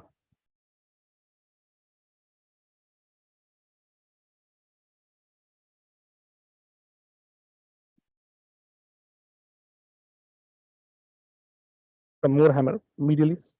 You see, it's not looking too tight here now at this moment. Okay, so I'm happy with this. Let's see how it looks on the screen now. Ashish, big screen now. Big screen. Section is 9 or 10. If I can see Sorry. that. So can you have a big screen? Yes. So you can see if I put this and with the tourniquet on, there is usually some degree of flexion which is there. Okay, and we had planned for 4. For 2, it's anywhere between 3 and 4 varas. Okay, so this is it, how it's looking like. 3 varas, 5 flexion, 2 rotations. Okay, so hands off, and this is there. If I do this, it's coming to full extension, which is okay. Okay, so let's look how the movements are now. So I'm not looking at the screen right now. I'm looking how the patella is tracking, which is looking good. Would you like to take an 9 millimeters trial? No. Sorry. Would you like Trial to 11. Trial is 11. Trial is 11. What we had planned. It is what we had planned. 11 poly. Okay, and let's look. Okay, happy everyone with this? Slight loose inflection, it was there. It's still slightly loose inflection, but it's within 2 millimeters. So I'm happy with that curve. Anyone, any questions now? Okay, so the surgery is done. We can just put a lug hold here. I've used a standard. Okay, we'll manually, as I said, 2 to robot, 1 to us. Once again, 2 things. I'll check how it is feeling here, and I think it's good. Okay, so 2 to robot, 1 back to human. Looking good. I can't pull it. Okay, it's just that it gives you a little jog. I'm happy about this. Okay. The tibial rotation, I'll decide on how it tracks. Good. Tracking looks good. Okay.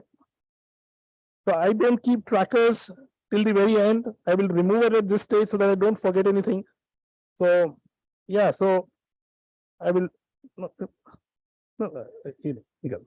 So just don't forget to remove the pins here, the checkpoints. You can start loosening it. So both checkpoints removed. The system will not let you do it without this.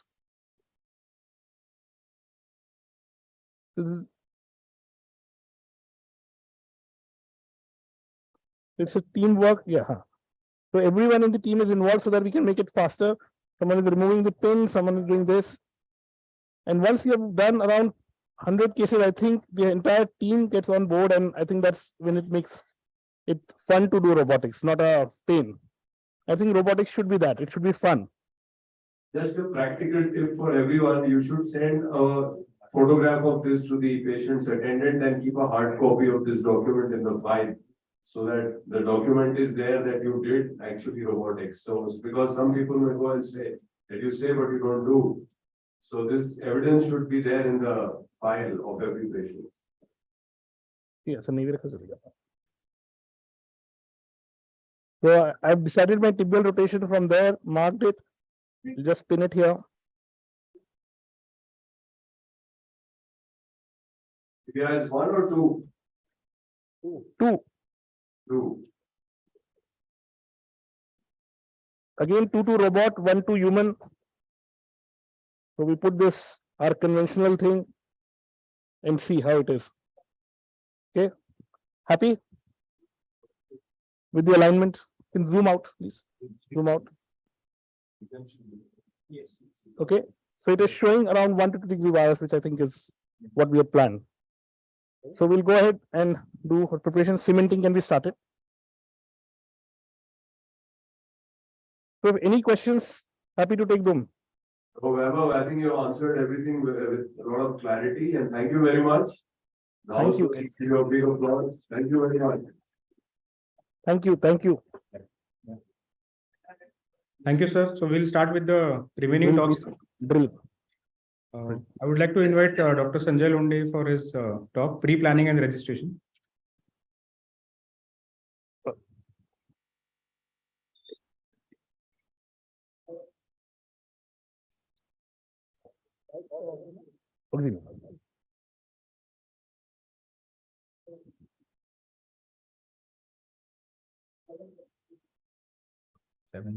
Yeah, no problem. This front and to the, this is front. Yeah, आगे जाता है ना. Yeah. So I think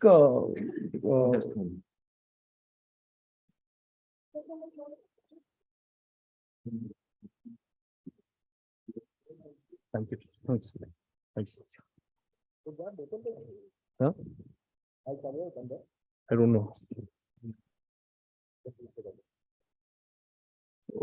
I think when we demonstrated the surgery, already the pre-planning and registration was done. So this is how I think I was told that I have to wind up my talk in 7 minutes. So usually the 3D CT scan of the patient is done. The CT images are loaded on the special software. They come to our engineer, the software engineer, and on the J planner, we plan the surgery. So this is how the original thing is there. Selecting the patient study, selecting which patient, which leg to do, and opening the planning area. So I think we start with the femur. Means we have to get the HK axis in 0 degrees in a pre-planning stage, which happens typically 2 or 3 days before the actual operation. So you mark the femoral center, then you mark the medial condyle as well as the lateral condyle of the femur.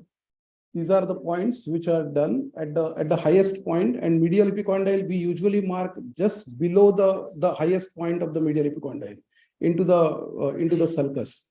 I usually prefer to keep the transepicondylar axis and the posterior condylar axis at about 1 or 2 degrees, not more than that, so that when I plan the rotation of the implant, it becomes easier. Then medial distal condyle is selected in the medial central part of the distal condyle. Then you see the implants as you are going to see in the axial and coronal plane. See whether they are overhanging, and you can adjust the rotation. We have the luxury of anteriorizing the implant, posteriorizing the implant, rotating the implant internally or externally, as well as you can see on this screen, you can see how your implant is going to sit and whether you are going to notch the anterior cortex of the femur. So these are the points which are done. Then the sizing box located on number 2 and in sagittal view and coronal view, you see. I am a PS surgeon, so I plan the box as well. On the tibial side, I only plan the upper part of the tibia. I don't plan the keel in the robotic. I still keep that in my hand at the end of the surgery. So these are the points which we plan during the operation. So patellar tracking with groove sitting can be viewed and verified here. As you can see, this is how your implant is going to sit on the J planar, which is typically we are doing about 2 or 3 days before the operation. No notching, and you can see the complete profile of the implant as you are going to plan. Sorry.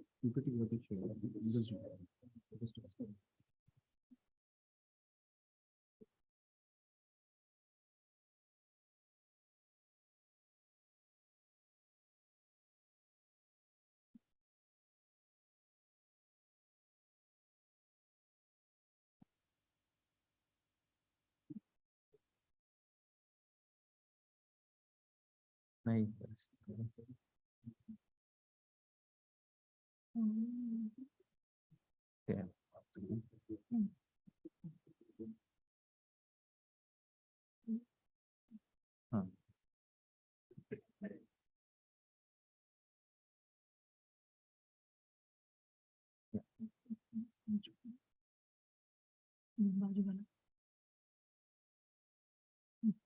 Thank you.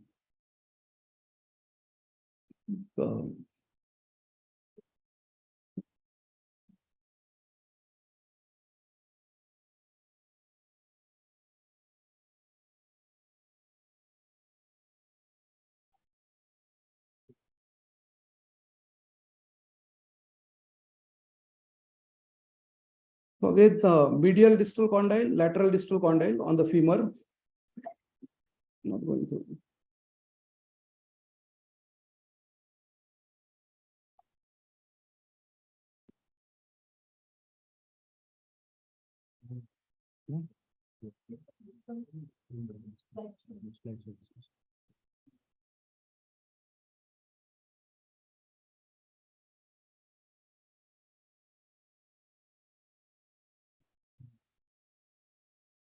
This will work.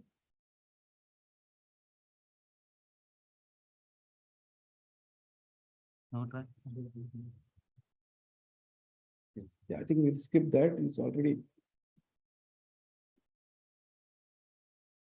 So I think femur implant planning my way, I use a PS implant. So basically I keep the distal resection at about 8 or 9 millimeter, unless during the pre-gap balance, as we have demonstrated during the surgery, if I find that the femur implant or the limb is in hyperextension, say about -5 or -10 or 5 degrees or 10 degrees of hyperextension, then I will be cutting less tibia, less of the distal femur, which we can do during the operation also. So this is happening just before the operation.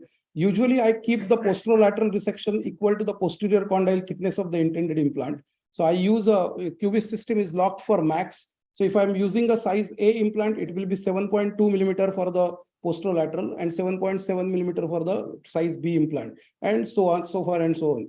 Whenever we are trying a varus knee, I always keep posterolateral resection, a posteromedial resection about 1.5 to 2 millimeter more than the posterolateral resection.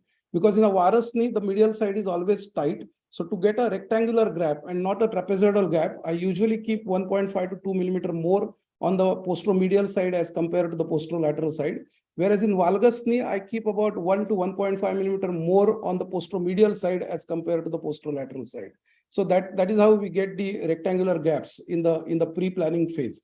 Obviously, you have the option during the operation, as you have seen during the robotic surgery. We can always play with these values and we can revisit these values. So initial registration points, you have already seen what we have, which we didn't show. We have already marked them. The medial epicondyle, the lateral epicondyle, the distal femur condyle, the distal lateral condyle, anteromedial and anterolateral, the distal part. So this pretty much determines your HK axis, and we usually keep the HK axis at 0 degrees. So again, tibial mechanical axis, these are the points where we mark the center of the ankle, we mark the center of the tibia, so that we get the HK axis at 0 degrees in the pre-planning phase. Again, in the tibial planning, usually I sort of this is a very peculiar sort of thing in this particular system, because the thickness of the diameter of the burr is about 4 millimeter. And as you have seen during the operation, the burr goes down and cuts the tibia. So whatever you plan, suppose if you plan proximal lateral 6.3, mind you, it will cut almost about 10.3 or 11.3, because as a novice, if somebody plans 9 millimeter, then they will end up cutting about 13 to 14 millimeters. So this is otherwise it is line to line. Whatever you plan, the robot will cut. But in this system for the upper tibia, if you have sort of 6.1, ultimately the robot will keep on cutting about 10.1.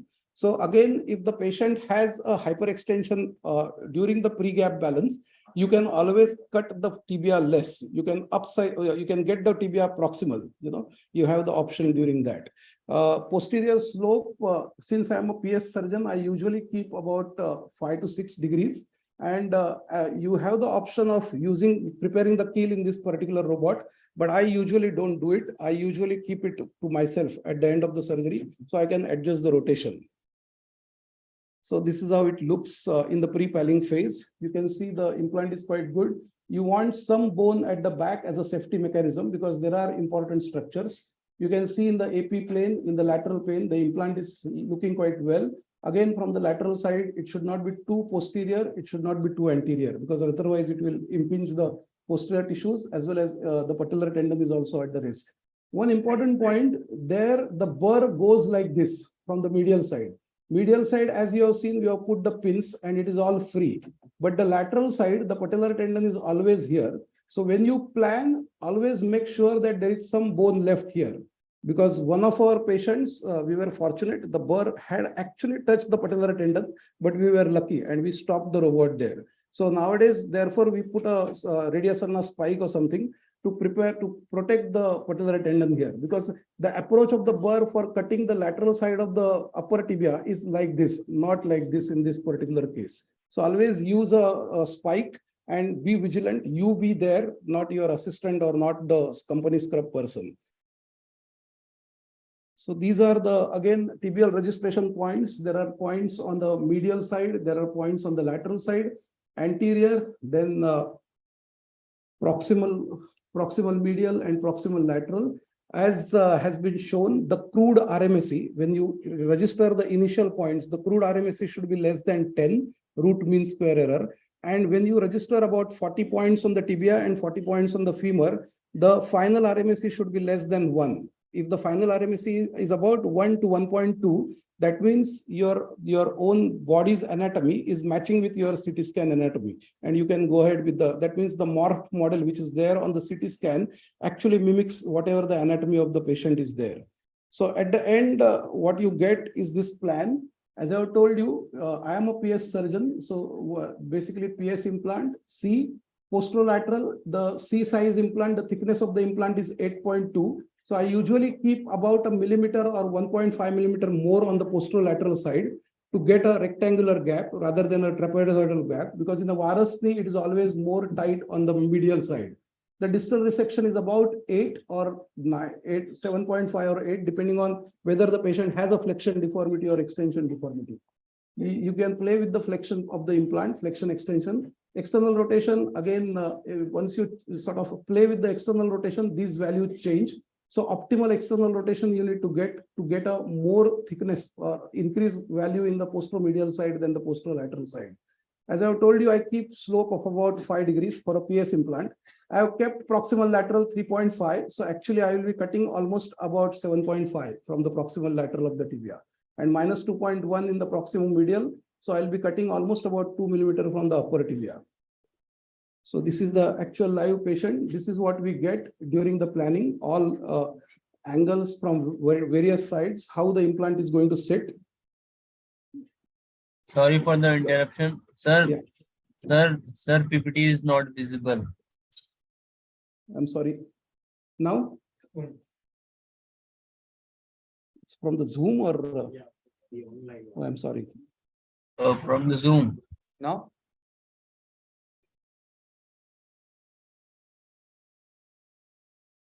Now it's visible. Is it visible now? No, sir. should we carry on then? These are the last few slides of Yeah. the talk. We will ensure that the screen will be visible from the next talk. So just let us finish this one and then we'll rectify this.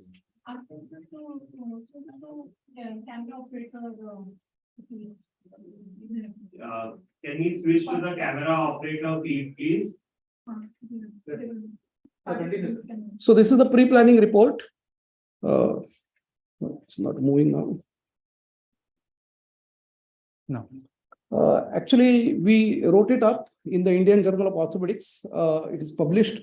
The accuracy with which we plan in the before the operation, our team Robodocs, what all the authors were there, and we were almost 100% correct on the femoral side. Whereas in the first 30 cases and only one case of tibia, we planned for 5 and we ended up putting 6. So I think the CT-based planning is quite robust in predicting what implant you are going to put.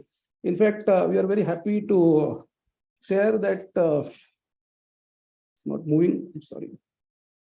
Take the cursor on the screen, then yeah, now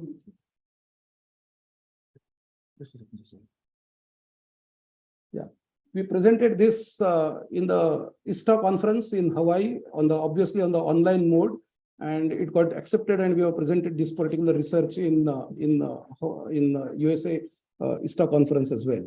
So sorry. So this is the glitch of the technology. You can see that. So intra-op registration. Click this.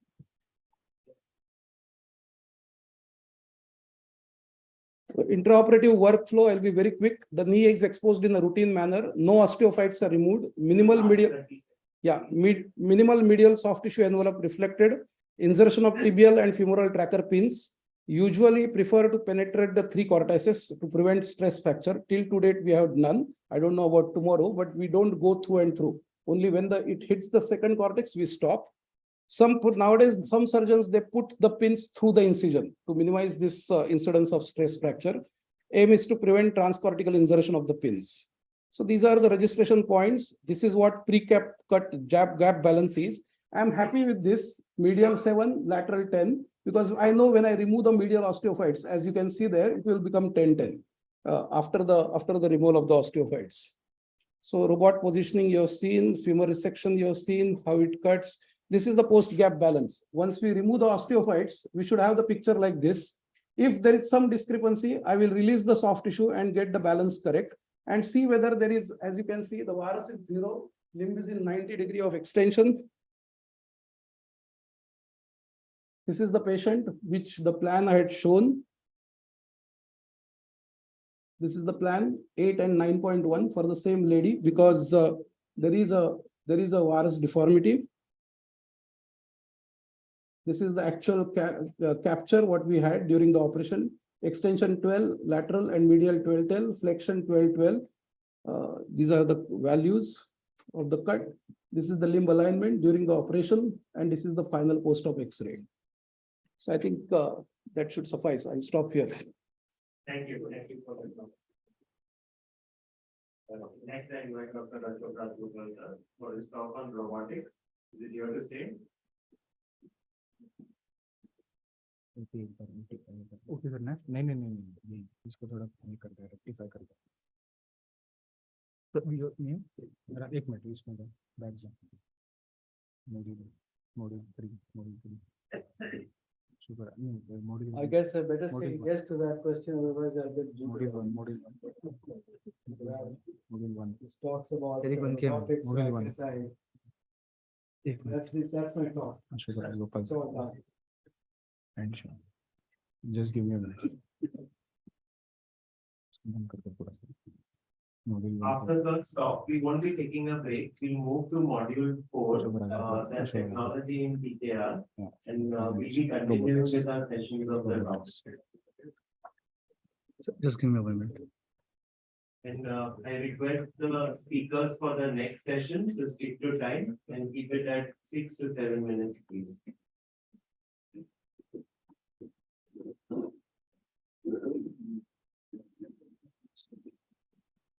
Right. Well, thank you. And it's been an intriguing day very intuitive, a lot of discussion, debates. You've seen some wonderful surgeries. And I think it's a rational question at the end of this wonderful day to ask this question, is robotics here to stay? And I guess all of this really comes about from the fact that when you do surgeries, failures are inevitable, and when failures happen, impact is significant. And these are some of our own revisions that we have done over the last 30 years. Many years ago, Tom Faring reported this in 2001, reviewing 440 revisions, divided this into early and late. And within 5 years, the incidence was 64%, of the causes were infection, instability, and that time cementless fixation was very common. First 8 years of my practice, I did cementless knees. Happy to say we had a 96% survivorship at 9 years with those knees. This is one of Peter Sharkey's landmark papers, John Insull Award. The overall common revision, causes of revision in 2002 in patients in the early group, which was less than 2 years, was infection, aseptic loosening. And mainly at that point, this was attributed to poor surgical technique. He then went on to classify the late group, which is greater than 2 years, again with incidence of aseptic loosening, malrotation, and polyethylene wear, which accounted for 70% of all late revisions. He then revisited this subject in 2014, and there was a sort of a tectonic shift that the most common causes of failures were very different. They were loosening, there were infection, which continued. There was instability, there was periprosthetic fractures, arthrofibrosis. In most series, if you review literature, infection is the commonest cause of early revision, and aseptic was the commonest cause for late revision. And this is exactly what is reported in the Swedish registry as well. In 2007 and initially in 5, Phil Noble from Texas came up with this concept where he said that significant improvements have happened to the procedure and prosthetic designs. But in spite of it, because of the younger population undergoing surgery, there's an increasing incidence of patients who are dissatisfied. And it was really Phil Noble who actually came up with this concept of what we call, we report in virtually any knee conference, 20% of patients are dissatisfied. And there were various causes. There was the aseptic loosening, and there were various reasons for this. There was instability, which was not really recognized. Today, instability is a chapter in its own right, and you can spend a whole day discussing instability. You can have tibiofemoral instability, you can have sagittal plane, coronal plane, rotatory plane. You can have midflexion instability, hyperextension instability. It happens when severe deformities are corrected, when the collateral ligaments are compromised either by iatrogenic ruptures or because of extensive releases. I think it's important to understand that this whole meeting is all about principles. And I think it's important to understand that when you are in an unstable situation, just increasing the constraint is not going to get you out of trouble.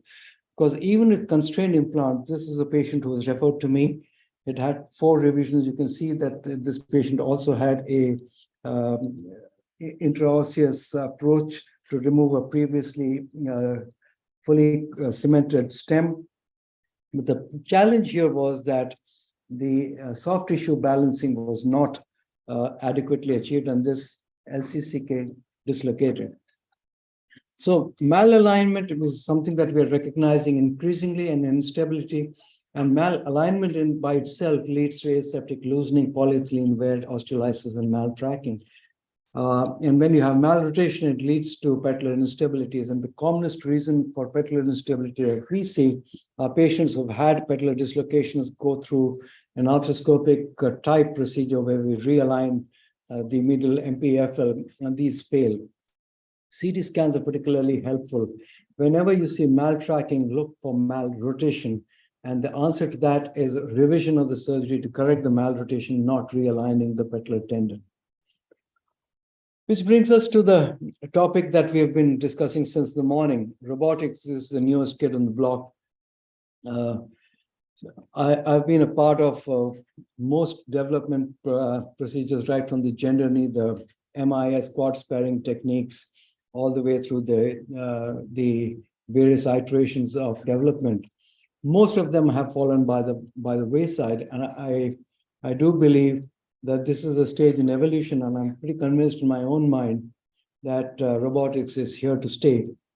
We use robotics in a select few patients in our practice, and interestingly, it has increased exponentially in all parts of the world. It started off in the US, and then, like everywhere else, it sort of caught on with wildfire. That the two take-home messages for me, which I'd like to share, is, in my mind, the place of robotics in today's day and age are twofold. One is unicompartment, and the second is aligning the acetabulum. Its role in total knee replacements continues to be debatable. You had some very elegant demonstrations in the hands of people who are very, very well acquainted with this technique and are masters of the game. But we really need to sort of wait to see whether this will stand the test of time. You need to understand that this involves efficiency, cost, enhanced precision, and basic understanding of the software and what the screens tell you. So like I said, UK, and we had this debate and discussion in the morning, alignment is critical. Aseptic failure is the commonest cause, malalignment, malpositioning, and there's no doubt robotic options give you a far better option both for bone preparation and soft tissue balancing. And there's several articles as you go down from 2006, 2010, Alan Hansen from Mayo found significantly improved femoral component position, which brings me to the moot point. We are all talking about better alignment. We are talking about better positioning. Can somebody in the audience tell me, does improved alignment necessarily mean better outcomes? And that's the question that we need to ask ourselves. Again, I think Anup mentioned this very elegantly in his talk. The incidence of inserts, the low volume inserts like 9, 10, 11, have increased ever since robotics came into its own. The other arguments that the pain is less, forgotten joint score was double that of the conventional group, again, is open to debate. For every one article that alludes to this fact, there are articles that say that quite the contrary. But we'll rest with that it's a good technique, it's reproducible, and it brings sort of sense to the whole procedure. This is our own experience, and a lot of these are without robotics. We've had a 13-year experience with fixed bearing cemented robot unicompartments. We've done about 1,100 cases, and our survivorship is 90.4% at 13 years. It's reasonable. It's kind of matches up with what's reported in literature. And these are all cemented UKs. Again, in the coronal plane, does it matter? Yes, it does. Malalignment of any dimension does matter. What is not acceptable is what degree of malalignment, at what point, till what point is it acceptable, and at what point does it go over the threshold? Yesterday at dinner, I showed somebody a tibia that was actually implanted with almost 37 degrees of varus. And he came to us for the contralateral knee, and we looked at it and said, we thought that was the one that was troubling him. And we said, oh, this needs to be revised. He said, no, I'm extremely happy with that. I'm delighted. I can do everything I want with this. It's the other knee that's working. So we're happy to share that with any of you who are interested. But the point I'm making here is positioning does not equate with satisfaction. So somewhere we need to be rational about this. And Seb Perret's article in JBJS is a landmark article. So how accurate is robotics? And I think you've seen today, it is accurate, it is reproducible. As long as you understand the screen, you understand what you're doing with it. And whatever your ethos or your philosophies, I think it'll do well. We don't have long-term data on robotic total knees as we speak today. We have 5 years, 7 years. We don't have 20 years. We don't have 15 years. And if you look at literature, again, going down the line at from Yang's article in 2017, results are comparable. For the more critically acclaimed people in this audience, the January edition of KSSTA is the entire journal is devoted to robotics. And I would suggest that those of you who are interested should go over it. It is a very non-biased article. There are meta-analysis, there are outcome studies. And by and large, if you read that, it gives you the impression that yes, it's reproducible, but realistically speaking, there is not a great deal of difference in the long term, whatever long term means in terms of the context.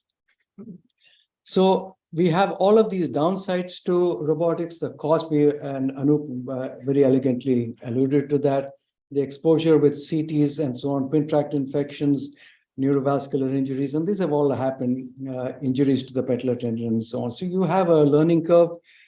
Typically, it takes about 6 to 10 cases before you get reasonably comfortable with it. Soft tissue injuries, again, it's called the MASTIC classification, macroscopic soft tissue injury score. And these are obviously negated, and it is reduced in the robotic type of an option. There was a recent symposium in robotics in the ARCUS, and in 2018, I was actually present there. And Brian Parsley was one of the speakers. And the general consensus was what I just said, that it is here to stay. It's not going to go. It may not be in this iteration, but it will be there in some form or the other. So robotics is the future. The answer to the question is yes, but I suspect it's going to be in combination with far more intelligent options like artificial intelligence and augmented reality. Again, when you look at review of literature, subtle improvements, high survivorship at short-term follow-up, functional outcomes comparable to conventional knees. And the telling comment, this was a editorial in JOA by two of the people who I respect a lot, and you'll hear him speak tomorrow. Bob Booth, who's a very dear friend and a fabulous surgeon with almost 45 years of experience. The current survivorship of TK is 98% at 10 years, 95 at 20 years. Will robotics improve that? That's the question that all of you have to answer. The promise is to reduce outliers, but is alignment and decision-making paramount, and will that improve outcomes? So I would sum up by saying that based on current and emerging data, it's unreasonable to assume that robotics is necessary for both UK and TK. Impact on UK is greater. So across the board, everybody reports that. This is an article in 2021, no difference in gait parameters. Another article in 2023, any technology-assisted TK will fail without the correct 3D alignment and balancing target. Another article from 2023, this is just a few months ago, complications of robotics. All I'm trying to say is this is a great tool, it's a great technology, but do not believe that this is the only technology. If you do not know the basics of doing a knee replacement, no robot is going to get you out of trouble. With that word of caution, gentlemen, I'd like to thank you all for your attention.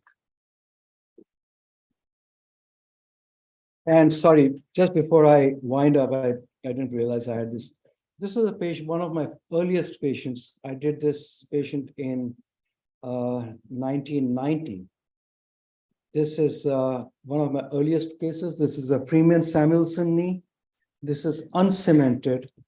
This is an all poly uncemented tibia. This patient has 150 degrees of knee flexion. She squats using the Indian toilet. She weighs 115 kilograms. And these x-rays are from about 6 months ago. All I'm saying is the best robot is right there. Thank you.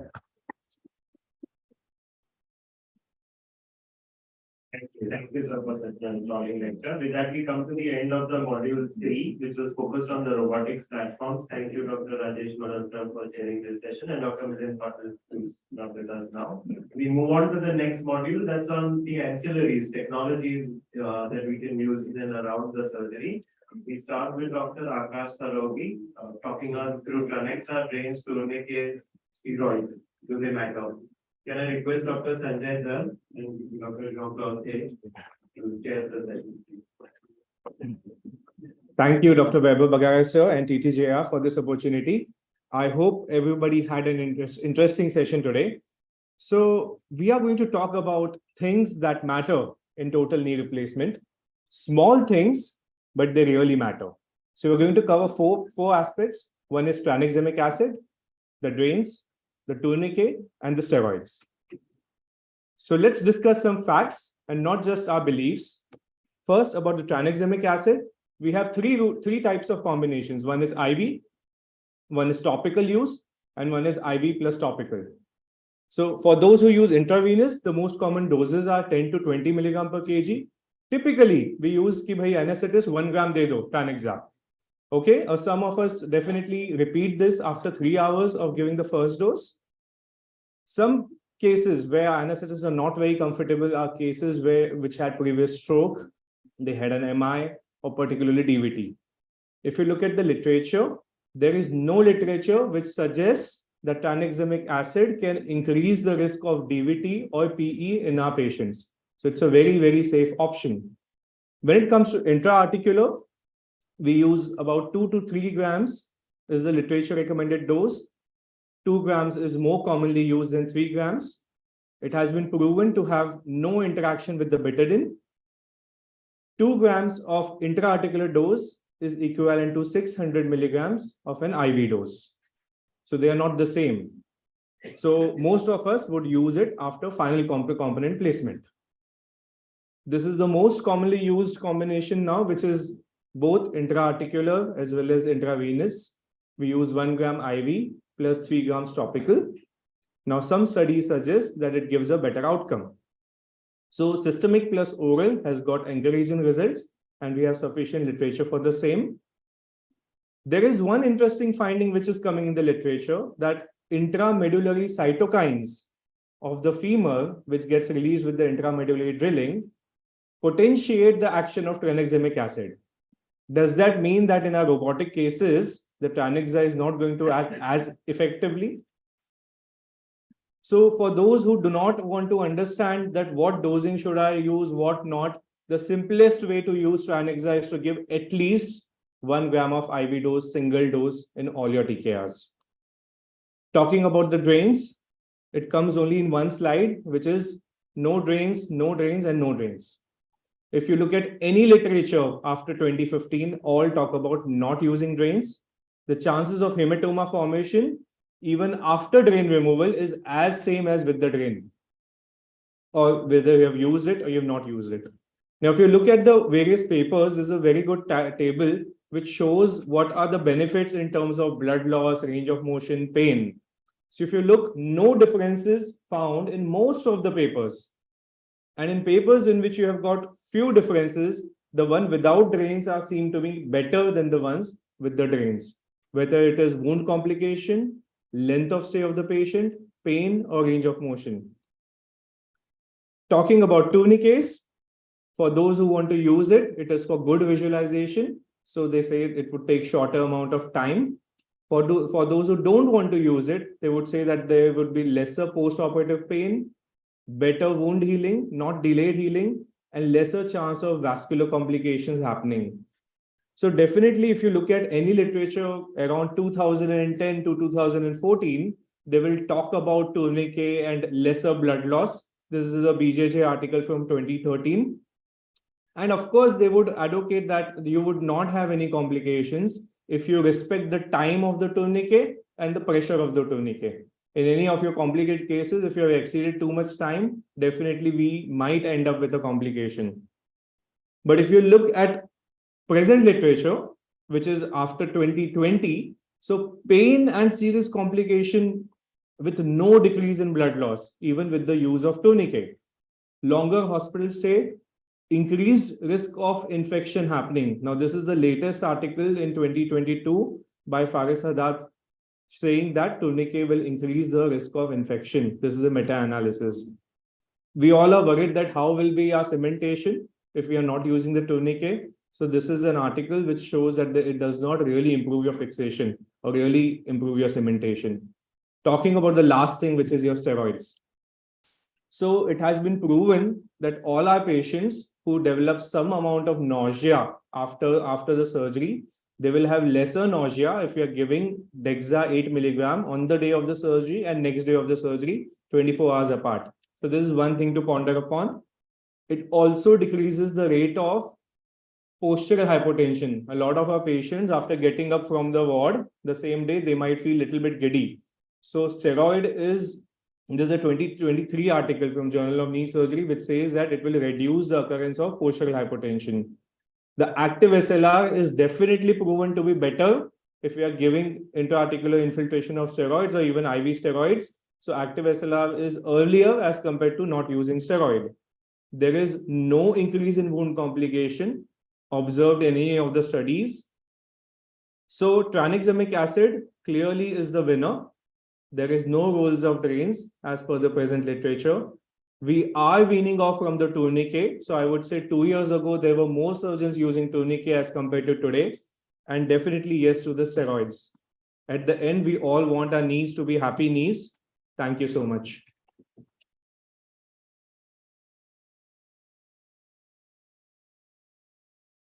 Yes. Steroids, there's a very good article by Thomas on surgery. Do you use steroids during the operation? What is your protocol? And for diabetic patients, you still use steroids or you don't use it? So I use steroids in my infiltration for all my patients. My anesthetist gives the first dose of 8 milligram of dexamethasone pre-operatively, just before, during induction. So even in diabetic patients, the steroid is always there as a part of protocol because all of them have HbA1c less than 7.5 for all my patients. So I'm very comfortable using it. All the patients. All the patients. What about the second dose?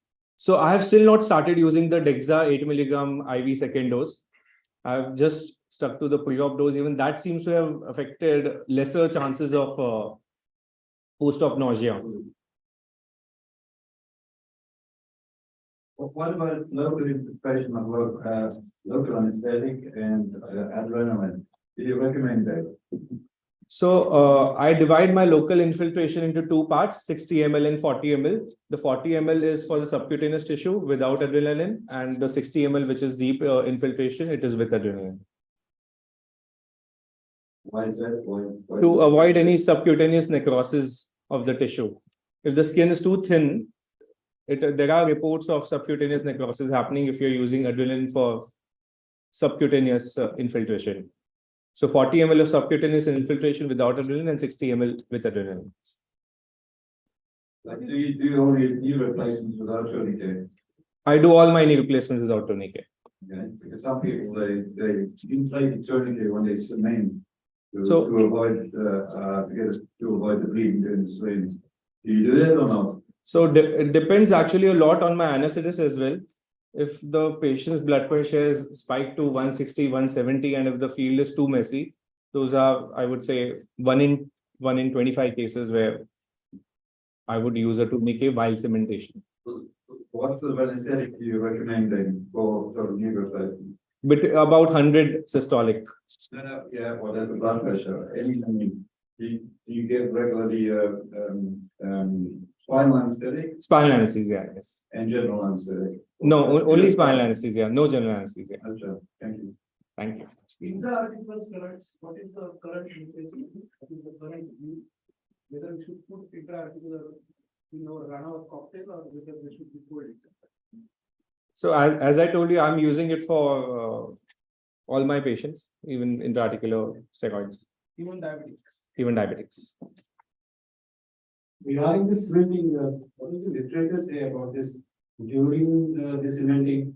Whether we should put it to the, what is the bonding? Because earlier we said that we should have a very clear interstices so that this is. So if you look at that article from Acta Orthopedica, which I just showed, it says that not using a tourniquet during cementation is not affecting the implant longevity, and it's a more than 10-year follow-up study.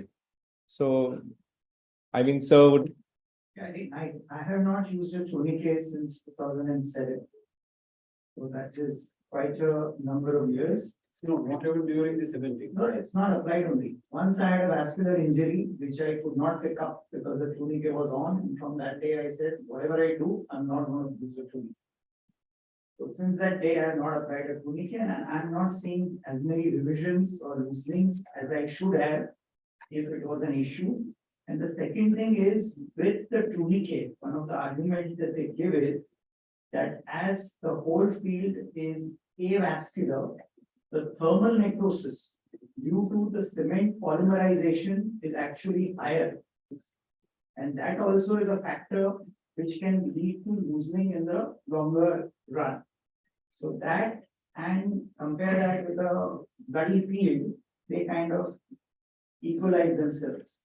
And we have, I think, probably moved from using pulse lavage during that, and now many people don't even use pulse lavage. So what is your way of? I think sir does not use pulse lavage. I mean, today he used 4 syringes to wash off, and it was quite good. The field was quite good. So one thing which I learned from Wrightington was that the enemy of the cement is not the blood but the fat.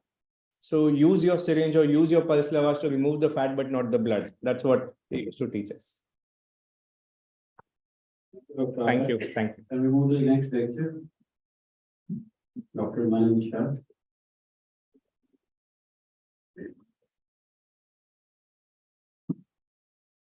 Good evening, everyone. I am going to be speaking on adductor canal blocks. So adductor canal blocks are currently the gold standard in terms of the peripheral nerve blocks that can be used during knee arthroplasty. They've been used extensively, but there are still some questions and controversies regarding their use, and I'll hope to address some of these in the talk today. So the biggest question about an adductor canal block is where exactly on the thigh should the block be administered? Should it be a single shot or should it be a continuous catheter? Should it be USG guided or should it be directly administered? And what exactly is the optimum drug and dosage regimen? And do adjuvants add or subtract anything from the block? So this is what I'll hope to cover. To quickly just go through the anatomy, as everyone knows, the adductor canal runs from the apex of the femoral triangle to the adductor hiatus, and it contains the saphenous nerve, the nerve to the vastus medialis, and the femoral arteries and the femoral artery and vein. And since adductor canal blocks have come into vogue in a big way, there has been a renewed interest in the anatomy and the neuroanatomy of the adductor canal, and there have been multiple cadaveric studies devoted just to the nerves of the adductor canal. The key takeaways from some of these studies are that firstly, the nerve to the vastus medialis is the largest sensory supplier present in the adductor canal, and its muscular branches arise in the femoral triangle, whereas the articular sensory branches arise in the distal part of the canal. So this is a larger contributor to the sensory supply than the saphenous nerve. The saphenous nerve and the deep plexus, while they also contribute, they have a secondary role. So with that knowledge in mind, the question of where should the block be given? There is a lot of talk in literature about proximal versus distal adductor canal blocks, but the exact location is generally very vaguely defined. So to cover up kind of these discrepancies, there is now nomenclature and classification systems about the location of the adductor canal blocks. And with that in mind, there can be 3 locations. The first is actually a femoral triangle block that is given on the basis of surface anatomy, where going between the patella and the ASIS, the point that comes where initially adductor canal blocks were given, this is actually within the femoral triangle. The proximal ACB is in the canal proper, and the distal ACB is given 1 to 2 centimeters proximal to the adductor hiatus. So this is a good diagram to show actually where each of these blocks are. This is what was initially given by surface anatomy. This is the proximal ACB in the canal proper. This is the distal ACB just proximal to the adductor hiatus. Now, what do each of these locations block? The femoral triangle blocks everything, including the motor branches to the vastus medialis, and it definitely blocks the saphenous nerve and the deep plexus as well. The advantages of this blockade, it reliably blocks everything. There's no real chance of distal spread because it's pretty proximal. But the disadvantage is that it can spread proximally in the femoral triangle, and this has the risk of quadriceps weakness and fall. For the proximal ACB, that is in the canal proper, this is thought to just affect the sensory branches of the vastus medialis, but spare its muscular branches, and it blocks the saphenous nerve and deep plexus as well. So theoretically, it preserves quadriceps function. It has the same analgesic effect, and it has lower chances of inadvertent proximal or distal spread. And there are really no disadvantages with it. The distal ACB at lower volumes through the adductor hiatus gives an analgesic effect in the posterior knee. There's no question of quadriceps weakness, but the disadvantage is that it's sometimes a sparing block. At higher volumes, it can lead to foot drop through the popliteal fossa, and because it's closest to the surgical field, it requires the strictest adherence to aseptic precautions. So the take-home message about location is that the action of the ACB is mainly through the nerve to the vastus medialis, not the saphenous nerve. The proximal ACB seems to be the winner because it has the same analgesia with the maximum muscle sparing effect. If the femoral triangle block is being given, we must watch for quadriceps weakness. And if the distal ACB is given, you have to watch for foot drop and adhere to the strictest aseptic precautions. Moving on to single shot versus continuous catheter, there is a fair bit of evidence in terms of meta-analyses and prospective retrospective studies that say that in general, most studies would concur that continuous catheters are better than single shots in terms of the total amount of analgesia that they can provide. But there are some issues unique to this, such as catheter breakage, obstruction, migration, leakage, and also the need to educate nurses and patients about the maintenance of the catheter. In direct versus USG guided is thought to be more precise. It can be given before or after surgery. It lends itself very well to a continuous catheter, but it has a higher cost, greater risk of infection. It's heavily operator dependent and therefore can be quite time consuming. Whereas direct blocks are thought to be less precise. They have to be given during surgery. Generally, they're single shot, but they're money saving, time saving, safer, and it's essentially in the hands of the surgeon. A fair bit of evidence to show that, and some from actually this hospital as well, to show that direct adductor canal blocks are feasible, safe, reliable, and apart from them not being kind of continuous catheters, they have the same advantages that anesthetist administered blocks do. And moving on to the last part, drug dosage and adjuvants. Unfortunately, there is no consensus in this area yet. There are many studies ongoing. Some authors have reported the analgesic effect with as little as 2 ml of drug. The danger level is thought to be 40 cc to be given at a single time. So generally that causes quadriceps weakness. And in practice, the most crucial thing about drug is, as far as possible, ropivacaine has to be preferred to bupivacaine because ropivacaine has predominantly sensory action. Bupivacaine acts more on muscles than sensory, and it is much more easily available. So many times in wards, through the continuous catheters, bupivacaine is administered if we are not vigilant. 20 cc of 0.2% ropivacaine 8 hourly. We have never had any adverse events with this, but we have had one patient that had quads weakness and a fall that resulted in a bimalleolar fracture 1 day post-surgery, and one patient with a foot drop that recovered in 24 hours. Both of these were with bupivacaine top-ups in the ward.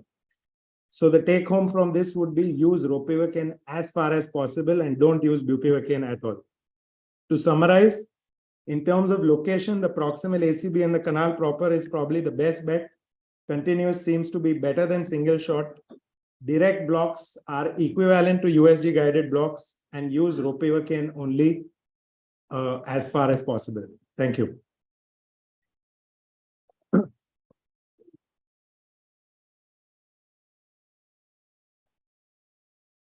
Thank you, Paul.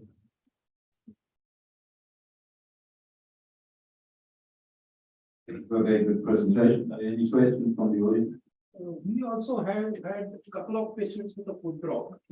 What is the mechanism of a foot drop with the adductor canal block? Is this the proximal migration of the drugs or the? So the mechanism for a foot drop with an adductor canal block is through the adductor hiatus. It is not through a proximal migration.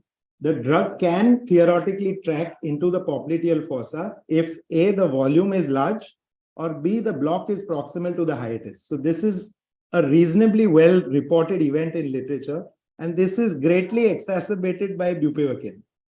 So the reason that we don't generally see quads weakness following TK is because of the use of ropivacaine. It's not because the catheter positions are really great or anything. Ropivacaine up to 30-35 cc just does not cause motor weakness. It is predominantly has sensory action. So the moment we switch to bupivacaine, or it becomes in ward mein available nahi hai, that's the point when these kind of delayed palsies can present. As you said, it recovers. It recovers, but it's an anxious 24 hours for everybody involved. The other part is adductor canal blocks. You said that it also involves a posterior capsule. Yeah. I guess the posterior capsule is essentially infiltration or the eye packs. Yeah. So adductor canals will basically be the anterior and medial. Yeah. What would you? So the more distal the adductor canal catheter or block is, the more the chance it can track naturally through the hiatus into the popliteal fossa, because that is a patent opening. And there have been reports in literature studies to show that dyes injected close to the adductor hiatus do spread to the popliteal fossa. So the advocates of the people who advocate for distal ACB say it is the best of both worlds, that it anesthetizes the anteromedial capsule as well as providing analgesia to the posterolateral part of the popliteal fossa as well. But they advocate for lower doses, 5 ml, 10 ml, things like that. If that dose goes out of hand, then you can probably have a foot drop. And we have had one patient that did have a foot drop. No, foot drop is different. I'm talking about the posterior capsular anatomy. I think the posterior capsule, I would presume that we kind of infiltrate that directly. So either eye packs or Yeah. Yeah. Without quadricep palsy, Mm-hmm. does delegate application hampers or even after surgery, does it make any difference? To the adductor canal block, If there is no quadricep palsy, I think if you want to give the block pre-op, then it might be quite hard to have it with a tourniquet. But post-op, once the tourniquet is off, then it should be essentially just like surgery. for the surgery. If a tourniquet is inflated in terms of adductor canal blocks, or just is it easier or more difficult? Yeah, I'm sorry, I didn't get your question exactly. Or doing arthroplasty surgery, Mm-hmm. this femoral triangle block or adductor block without palsy of the quadricep, does it disturb the surgery or limited or? With a tourniquet, it would not be possible to give the adductor block at the same time. So that has to happen before or after the tourniquet application. And generally, I would presume that if the tourniquet is to be raised, then the block has to be post-op. If you are putting a catheter in and then strapping a tourniquet over that, I don't think that would be a great idea. Okay, thank you for the question and thank you for this excellent study. Thank you. Thank you, Dr. Kunal. Thank you. And I invite Dr. Akif for his picture on cementless and smart implants.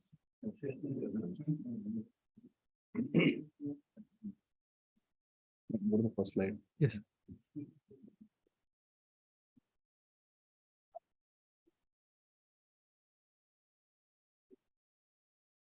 Thank you very much, sir. And I would like to thank Dr. Ashok Rajgopal, Dr. Nilesh Shah, sir, and my dear friend Vaibhav for having given me this talk on cementless knee and smart implants.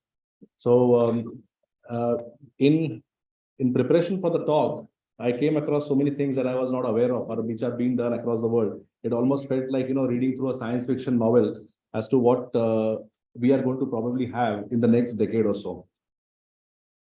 So the question always for an innovation or for any change in the thought process begins with why. Why are we trying to do this, or why do this particular thing?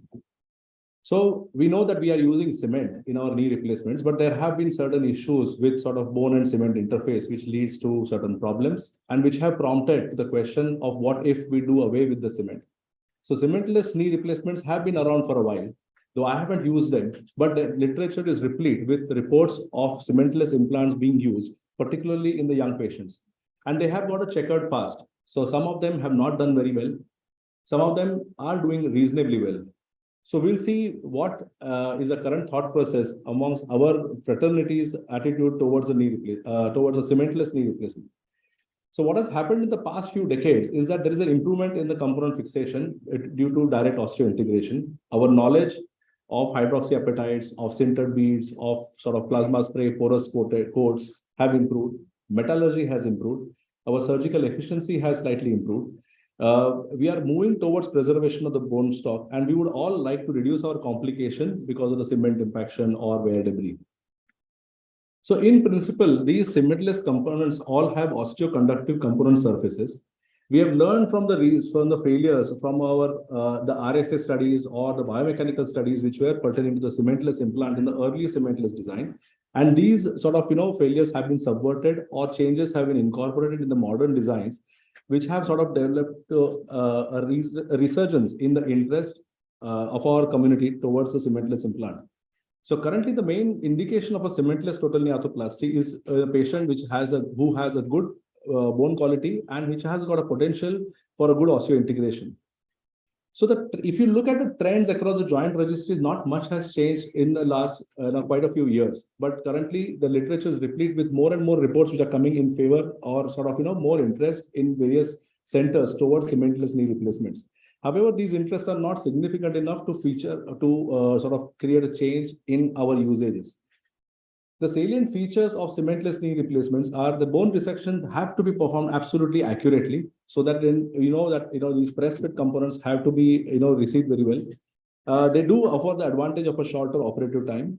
The newer generation prostheses have got increased lug holes or increased sort of fixation surfaces and bearing surfaces, which improve the rotational sort of stability of the base plates of the components, which provide a greater stability and more predictable osseointegration. Addition of hydroxyapatite also has changed the sort of the integration properties, and it has reduced the micromotions and therefore sort of slightly improved the results. The patella, however, continues to be a problem. And previous generation also, patella was a problem. The cementless fixation rarely has succeeded, and it was rarely used, but the reason for that was patella metal back components basically led to an early loosening and rapid wear. And therefore, these cementless patellae were not the ones which were very popular. Overall, if I have to just summarize in one slide, what is the difference? So there's not a gross difference between the results of cemented versus uncemented in the earlier period, especially in the femoral components. They produce equally good results. The problem used to happen on the patella and the tibial side. So if you look at the survivorship in vitro studies, the rotating platforms, which Dept and Attune are pushing now, they seem to have a much better tribologic performance with related to wear. This is in vitro studies and biomechanical studies, and they have sort of extrapolated that this survival of the implant and reduction of the stresses may be in our favor, and this may be sort of what we are looking for. If you look at the hybrid fixation, there are numerous reports in which the survivorship is about 95 to 91% at about 10 years in good numbers of knee replacements in very well constructed randomized trials. Continuing with the survivorship and the revision rate, so there are numerous reports again with the hybrid fixation techniques where they have used different knee systems, and again the success rates hovers between 92 to 95% at about 10 years. It drops down slightly at about 15 years. But overall satisfaction of the patients is good in 91% of the cases. So to cement or not to cement. So general functional outcome, the consensus is that the cemented implants tend to do better because the revision rates are much lesser in the cemented total knee arthroplasties. But non-cemented fixation, if you take the patellofemoral component out of the equation, then the non-cemented arthroplasties also perform equally well. So porous surface with hydroxyapatite coating is the current flavor of the season, and it leads to lesser aseptic loosening. To conclude, the development of new biomaterials basically seems to be very promising. It has got a high conductive properties. The biological fixation is now becoming very attractive option, especially with the advent and our change in understanding of alignment philosophies, newer sort of equipment we have, like the robotic systems that we have seen. And cementless patella still continue to be a source of concern. Taking this analogy of a little bit further and taking these developments a little bit further, there are people who are now invested in these smart implants. So what are these smart implants we would have to look at? So just imagine this. I mean, this could be a a situation out of any movie when we are talking into 2023 that we received an electronic note. It is sent by not by the patient but by the patient's implant, that there is some change in the characteristic of the fluid around a particular implant. It has sensed that it will send it via a Bluetooth receiver or a transducer to our hospital. The hospital will act on it, ask for the system to deliver some antibiotics or remedial measures.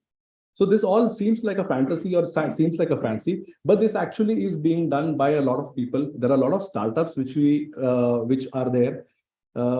Orthopedic journals are not full of these articles, but the biomechanical journals, the engineering journals are full of these technologies which are now starting to get incorporated in orthopedics as well. So we have pacemakers, we have remote ECG sensors, and we have different detectors in different parts of the body. But orthopedics is now slowly warming up to that. So the question is, if an implant could talk to us, what would we like to hear from the implant to sort of treat our patient more efficiently? So the applications in the orthopedics could be, it could help us detect loose implants.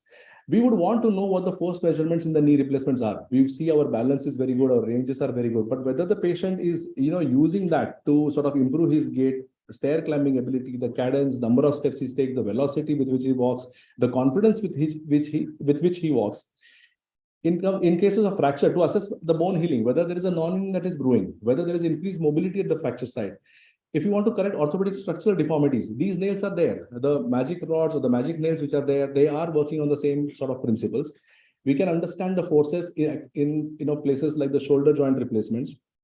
And these data would also help us sort of arrive at what went wrong and to assess and predict sort of if this joint is going to fail.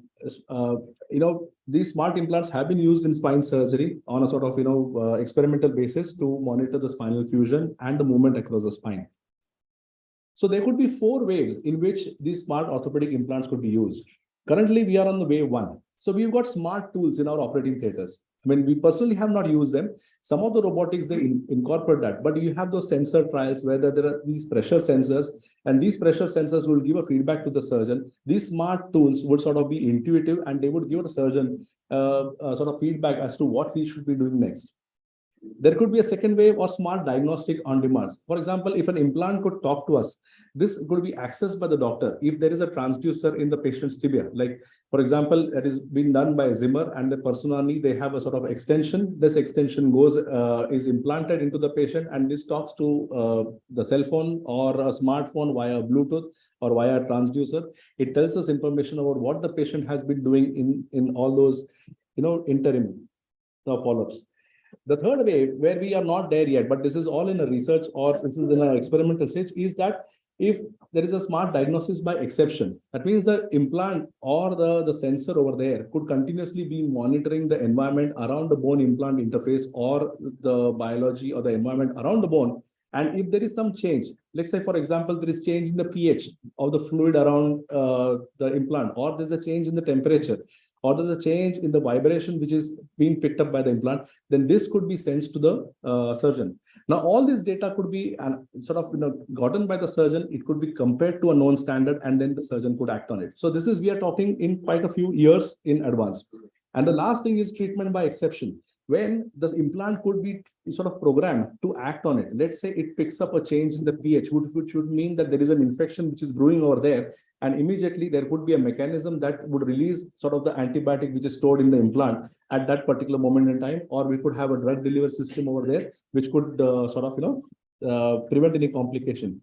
So to give you an example, so basically ortho sensors are the ones which basically we use for tensioning. The spine implant which I mentioned is called the IntelliRod spine. It has sort of implanted with it is implanted with a wireless RFID sensor, which monitors spinal rod stresses and strains around this thing.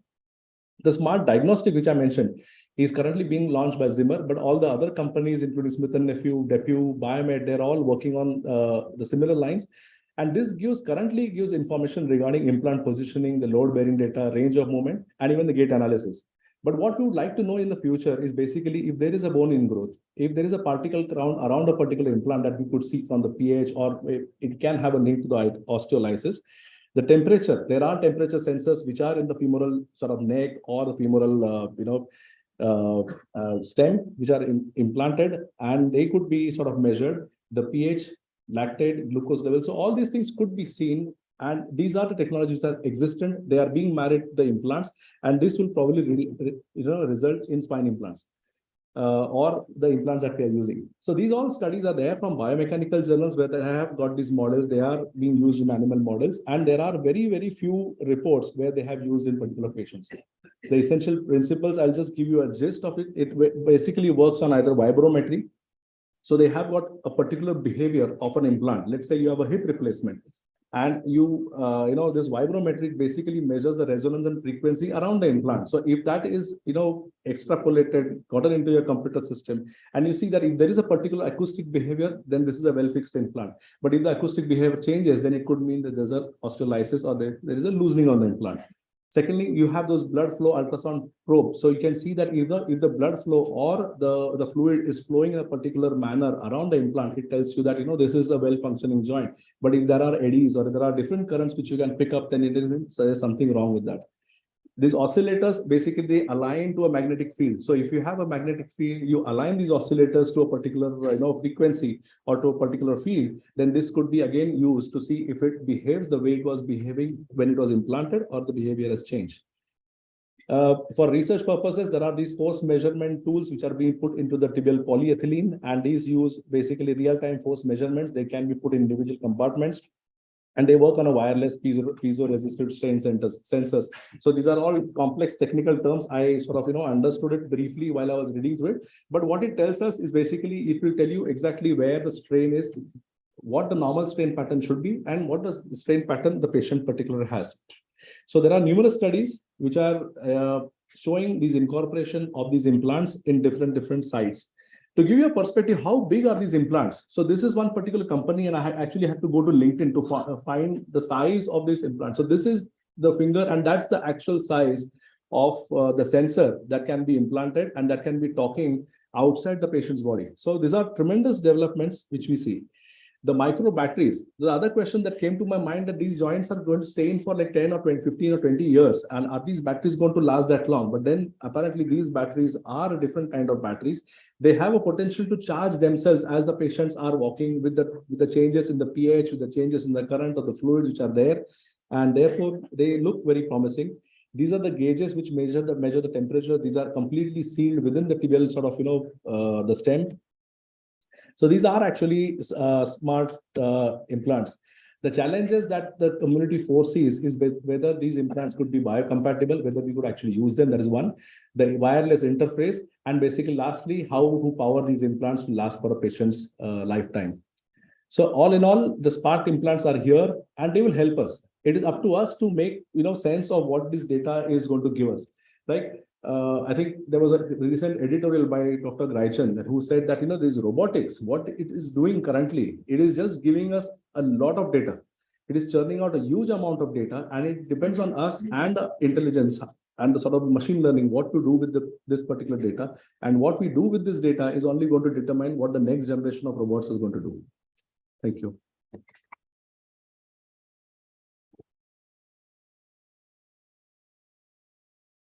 Thank you. Thank you. Dr. Ashish, got to give you the brief into the future. Any questions quickly on the way of running short of time?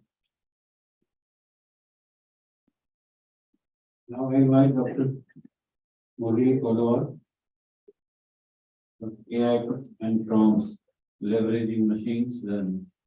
Yeah. Thank you. And coming at the fag end of the day, I hope this is not too boring. And within 7 minutes is quite a tall task to cover these two sides of the problem. So if you look at the evolution of digital care delivery, there are a whole lot of things that you see are evolving into the digital field. Medicine and digital medicine has become pretty much commonplace now, and COVID tended to push it. What we thought was a 5 to 10 years or 10 to 15 years evolution has suddenly become within 3 years, 4 years, it has evolved. But if you see the hype curve for the digital care delivery, any of the technologies which use precision medicine or AI in healthcare, they are still on the innovation trigger, still not at the peak of inflated expectations and well away from the plateau of productivity. So over the years, this hasn't really changed. This is the 2021 curve. Now here also, if you look at most of the artificial intelligence applications, they are still on the rising expectations peak. We are nowhere near reaching it here. On the extreme right, into where the slope of productivity comes, none of the artificial intelligence based applications are going to reach there in the near future, not even a chatbot, which is still on the slope of inflated expectations. On the 2022 hype curve from Gartner of real-time health technologies, we aren't seeing anything any better. It's still the same. So what exactly is artificial intelligence? In computer science, it's sometimes called machine intelligence. It's intelligence demonstrated by machines, or so-called intelligence demonstrated by machines, in contrast to what we call as human intelligence. Effectively, it is intelligence that we impart to the machines, in my own words, but mostly it is colloquially, it has been called machine intelligence, cognitive functions. But what exactly it is? It's any device that perceives its environment, takes actions that maximizes its chance of successfully achieving its goals. What we see used mostly today is narrow AI, and we're still not reached general or strong AI is AI which can think for itself. We haven't reached that phase at all. Mostly it is machine learning, that is trained devices.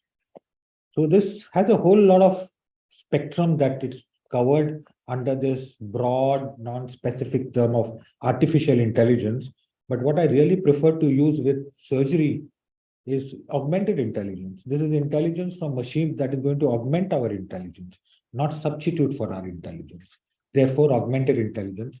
It includes machine learning, which is supervised learning, wherein you give some training data sets, and then that training data sets is used to train the model.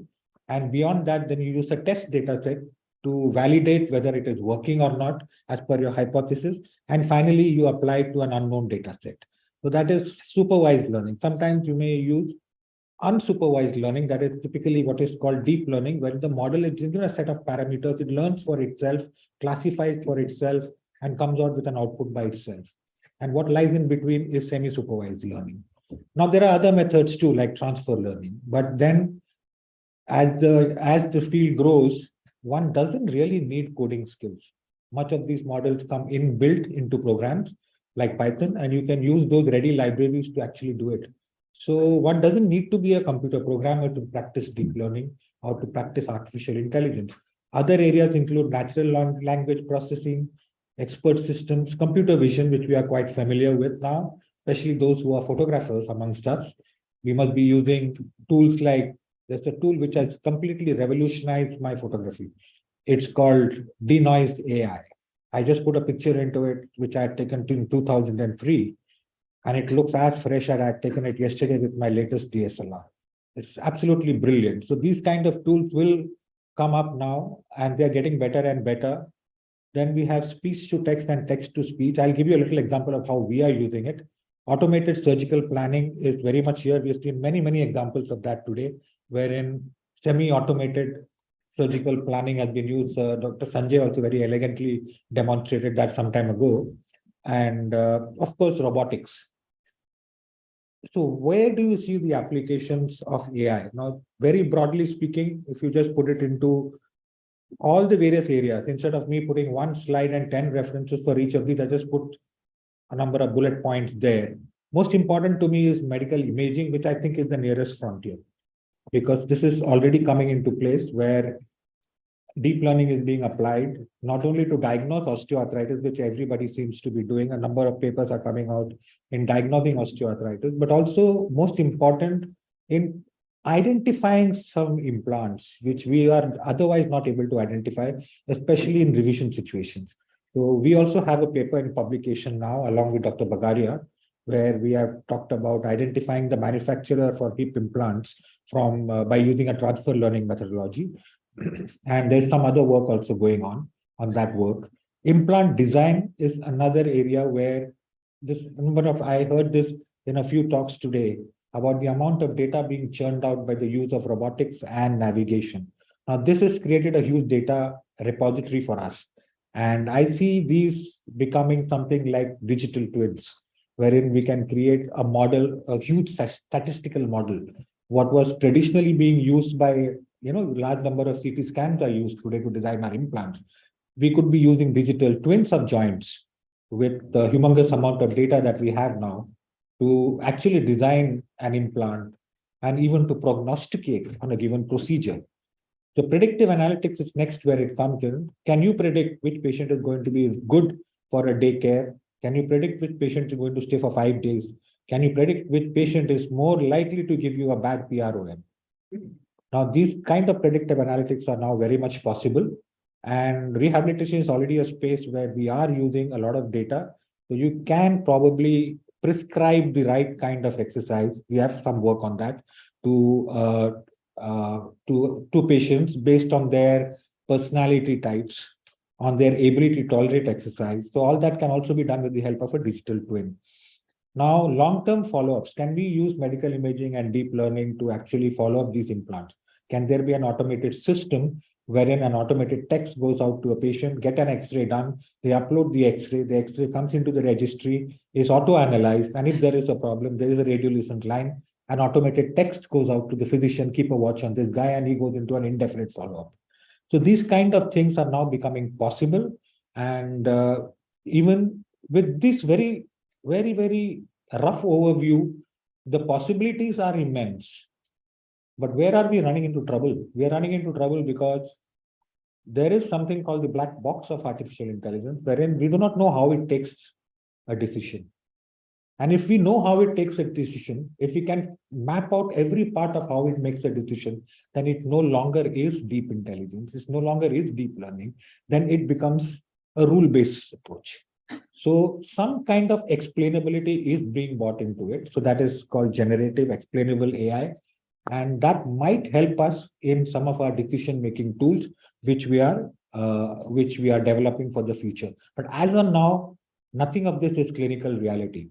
And the most important part of it is in your training data set, you put in garbage, you get garbage out.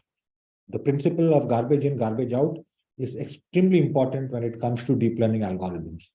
You find papers like this now coming out more and more often. We published in 2019 on AI and ML in Orthopedics in the Indian 2019 end. At that time, we hardly got references on the subject. But today the paper is getting cited twice a month. And we are seeing a large number of papers coming out using patient for forecasting, here applications for fracture detection, implant size predictions, and various other aspects of arthroplasty as well as orthopedics. This is some of our work from Tata Consultancy Services. We used a deep learning contextual network to automatically identify skeletal landmarks on X-rays. And we have extended it to 3D CTs of the hip as well as to cardiac MRIs as of now. So we have created a UX or a UI, that is a user interface, wherein you can directly select the landmarks you want, import the image, and you can automatically annotate that. We are also extending this to videos for automatic annotation of videos. So this has been the first requirement for training a machine learning imaging algorithm is a good annotation. So we developed this for that purpose, and we have also patented it. We also used a simple wristwatch, that is an Apple Watch, worn on the wrist to detect shoulder motion, to classify shoulder motion, and to measure shoulder motion, all the three. And this is done using a machine learning algorithm, which we trained using a data set which we created using a protocol ourselves. And this also we went ahead and patented it. We are able to recognize abduction, flexion, and extension with no additional inputs required. So that was done for rehabilitation purposes for total shoulder arthroplasty. We also used a simple IMU for the very same purpose. And this intermediate paper, which you can see walking pole gait, this is an example of how a digital twin model can be used to predict gait patterns following replacement. So this was just an experimental thing. And the other paper here, which is sepsis prediction, is actually using trending data in the ICU of a patient with possible sepsis, how you can predict sepsis up to 6 hours in advance of the actual event by simply using vital parameters and basic investigation data. So this was in response to a PhysioNet challenge a couple of years ago. This is just a little example of what work we are doing. It's not necessarily the complete list, but we are exploring various aspects of applying deep learning in the life sciences. Now, coming to the patient-reported outcome measures, I'll stay brief on this. These were allowed to bring in a different context to what we actually understand. Today, we heard multiple speakers talking about 20%, 15% dissatisfaction rate after knee arthroplasty, which I have been reading since I was a student in the early 90s. And I still am hearing the same statement, though at that time we had 3 blocks for cutting the distal femur and 2 blocks for cutting the proximal tibia. Today, we've got robots doing the same job, but still we are hearing 15 to 20%. So what has changed? What we need to understand is that there is something beyond surgical technique, environment, the implant, the geometry of the implant, the technology, and various steps that you do that influences the patient outcome. What looks perfect and we record it as a perfect knee score does not necessarily generate a perfect PROM, a very satisfied patient. So these PROM measures are coming in as the value-based care kicks in more and more today. So they are using, but they are very inconsistently used across geographies. For example, in India, we don't use them. We are not much concerned beyond what the patient comes and tells us. We are not really using any PROMs, not at least in a planned manner. Registries are now slowly gearing up to collect PROMs, but that is again a humongous exercise because of the very technical difficulty of collecting it from the patients directly.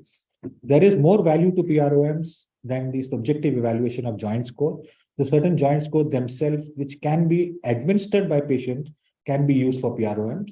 But the basic idea, in my opinion, of a PROM, that it should be simple. How were you feeling the last 1 month with respect to your knee? That's all there should be. There shouldn't be more than that. Otherwise, it becomes, again, a complex exercise.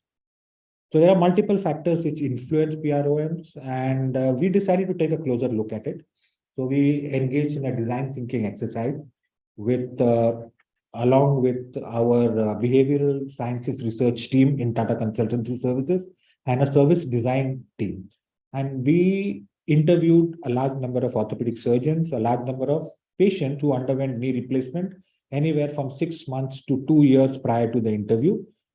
These people were interviewed in English. We specifically sought out people who could speak English because we did not want to translate. And we came out with this white paper on reimagining patient experience using service design methodology as well as behavioral sciences in the background. And the basic premise was that the patients have certain number of expectations, their lifestyle, their socioeconomic factors, everything affects the outcomes. Now, this paper is available on tcs.com for reading. It's definitely there on the website. It's called Reimagining Patient Care. You can please read it. So I'm just giving a short summary. What we tried to leverage over here was stress, anxiety, depression, and heightened expectations beyond the realities. All of these affect what the patients perceive as success from joint replacement. So if you can handle expectations and stress and anxiety on the go, then it would be a win-win for everybody. So this is not substituting for surgical care. So what we have come out of with a solution, which includes comprehensive rehabilitation, as well as on-the-go care of the behavioral aspects of the patient also. And to the best of our knowledge, there isn't anything of this sort out there right now. And we are in the process of just finishing the solutioning and starting a clinical trial of this particular solution. And this is a little example of how we went about the ideation for this. And this actually includes two deep learning algorithms. Two NLP algorithms. The first NLP algorithm is for detecting speech to anxiety from speech, that is for the patient's oral journaling. Second is to pick up stress and depression and anxiety from textual notes which they type into the phone. And there is a mental health app which is proprietary to our organization called TAPI, which is integrated into this, which also gives some kinds of interventions like laughing exercises, smiling exercises, some small games which can help relieve stress and anxiety. This is integrated along with gait analysis as well as range of motion analysis, exercise videos, etc., which is routine and part of connected health follow-up for a joint replacement. So that was our approach to patient-related outcome measures, and I thank you for your time.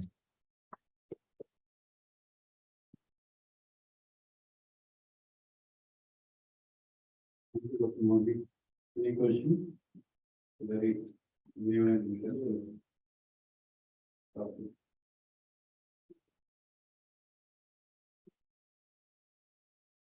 So I invite for the last lecture of the day for me, Dr. Orthopaedic,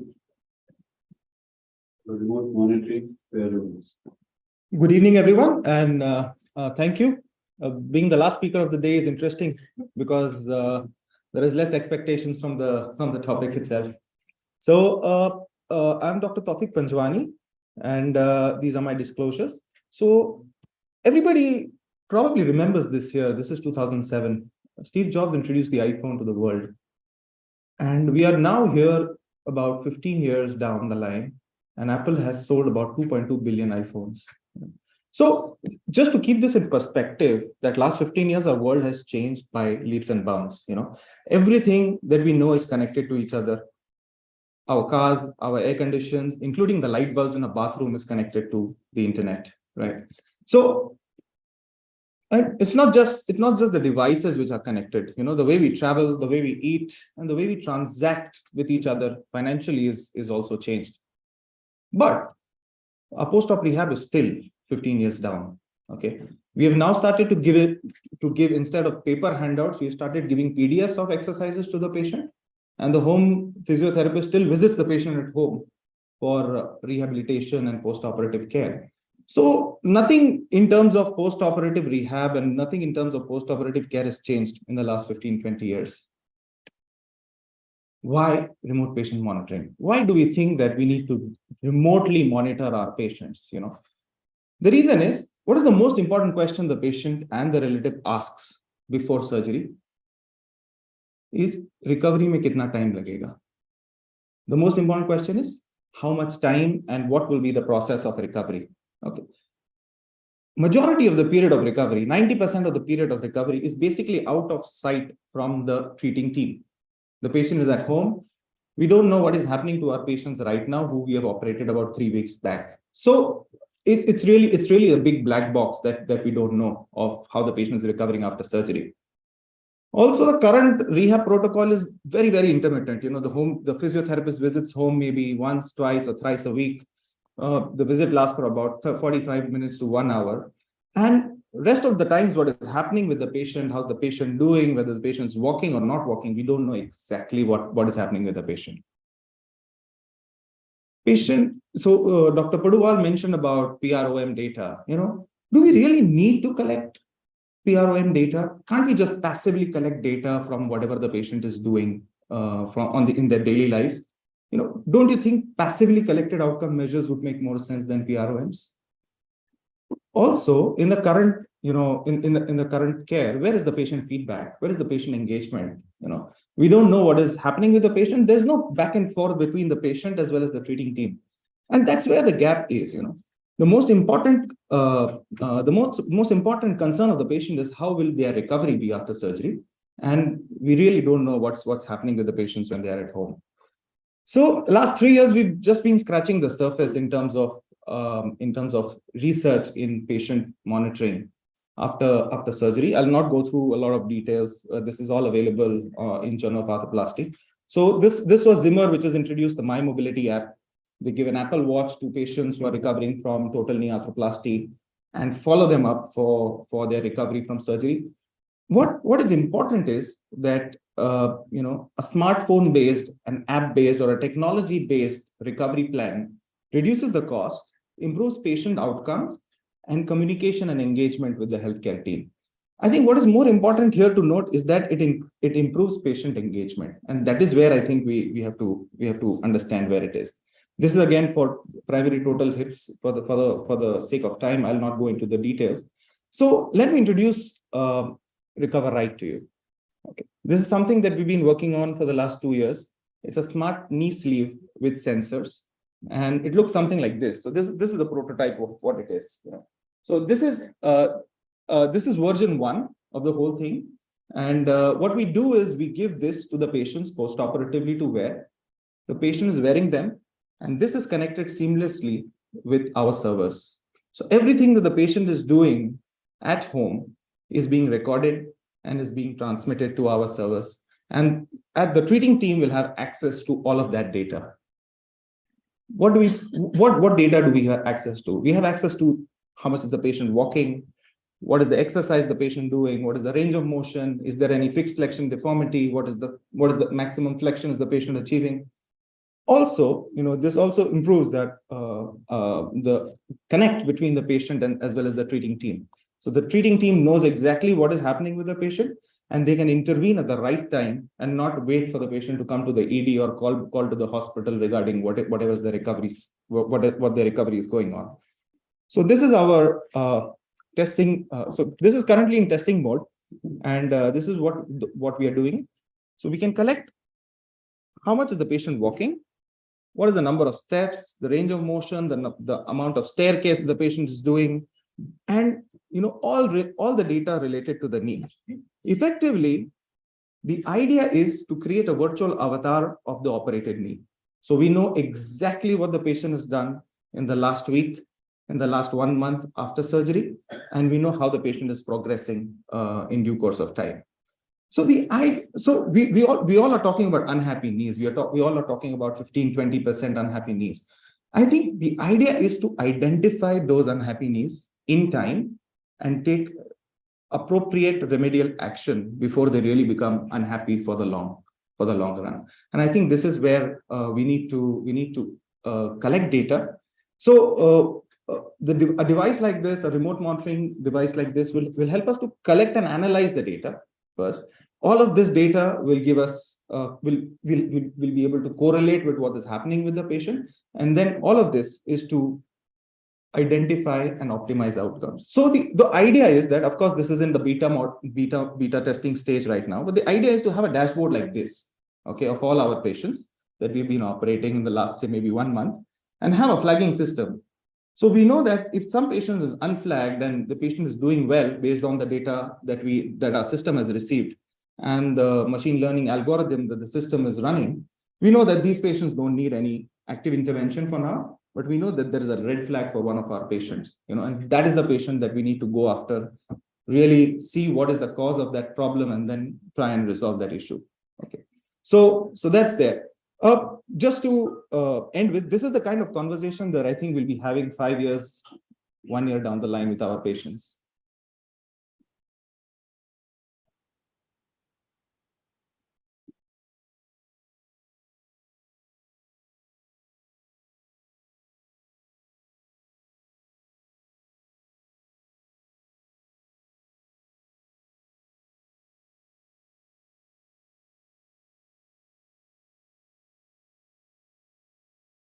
So the idea is to identify the problem before the patient tells us the problem. Is really to be proactive in terms of rehab, really be proactive in terms of their recovery, and not be reactive like the current standard of care. So what does the future hold? The future is full of data. Okay, the ability to collect meaningful data, make sense of that data with the help of algorithms, and really make active changes in the life of the patient, in the life of our patients. All this is to improve the outcomes and reduce the cost of treatment. Thank you.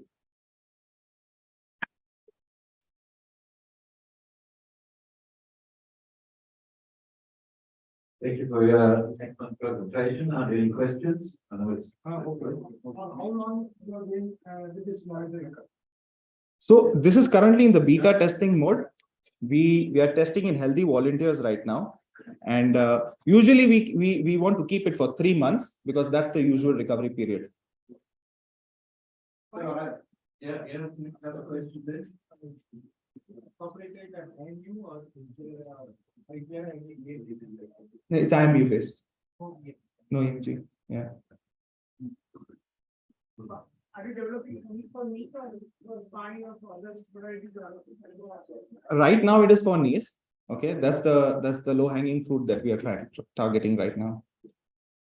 I think this will also, I mean, there are a lot of countries where distance and traveling is a big issue, and that's very costly for patients. They have to travel long hours to get to the hospital. So this would be excellent for that, because you can monitor people at the distance. Is that the idea? Absolutely, absolutely. And idea is not just to monitor. We want to take it one step forward. We want to provide virtual rehab solutions through the distance, via the sensor. So imagine that you have, you as a surgeon can see the avatar of my knee in your on your laptop, right? And your physiotherapist can see the avatar of my knee, or what is the current status of my knee in their system. It would be easy to conduct a virtual physio session. It would be so much easier. So it's not just follow up. It's maybe stepping that up and doing virtual rehab and bringing them up to mark there. Okay, that's thank you very much for for the presentation. Now, these papers have been very interesting, and it's a really great look into the future. What is ahead for the young generation of orthopedics. So thank you very much for all your presentations. I totally enjoyed them. And is there another presentation? No. So this is the concluding remarks. Thank you, Professor, and thank you, Dr. Sanjay Dhar, for chairing this session. And it's been a great opportunity. Finally, we have come to the end of this day one, TTJR 2023. And it has been an absorbing academic feast with eminent faculties sharing their thoughts on various topics. And now, before we leave for this, our much awaited technology night, an evening dinner, I would be showing you the post-op X-rays of the patients who we were today we had witnessed 7 live surgeries, and which were only possible because of the untiring efforts of the entire team of the hospital. So I would like to request you all to give a thunderous applause to all the faculties, the team, the management of the hospital, the anesthetist team, and most important, the patients who agreed to the consent. So this was the second live surgery which was done, left-sided uni done, robotic. Surgeon Dr. Vaibhav Bagaria.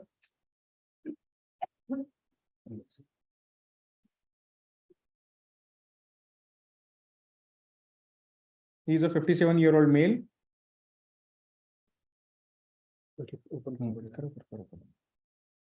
This is a AP view. Looks. Please continue your round of applause.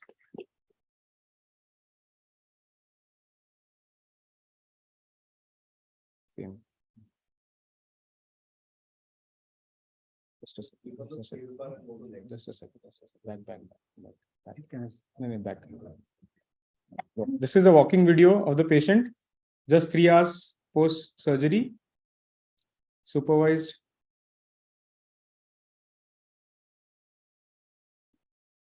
He's doing well. That's the uni, yes, 57-year-old male, second live surgery. Left-sided, he is operated. And this is the next surgery done by Dr. Ashok Rajgopal sir. 74-year-old male. This is a post-op X-ray, left side. This is right-sided. Yes. There ends. The session ends today. We'll join for the dinner at Wellington Club. The buses are waiting. and the arrangements has been done. So see you there. Thank you so much.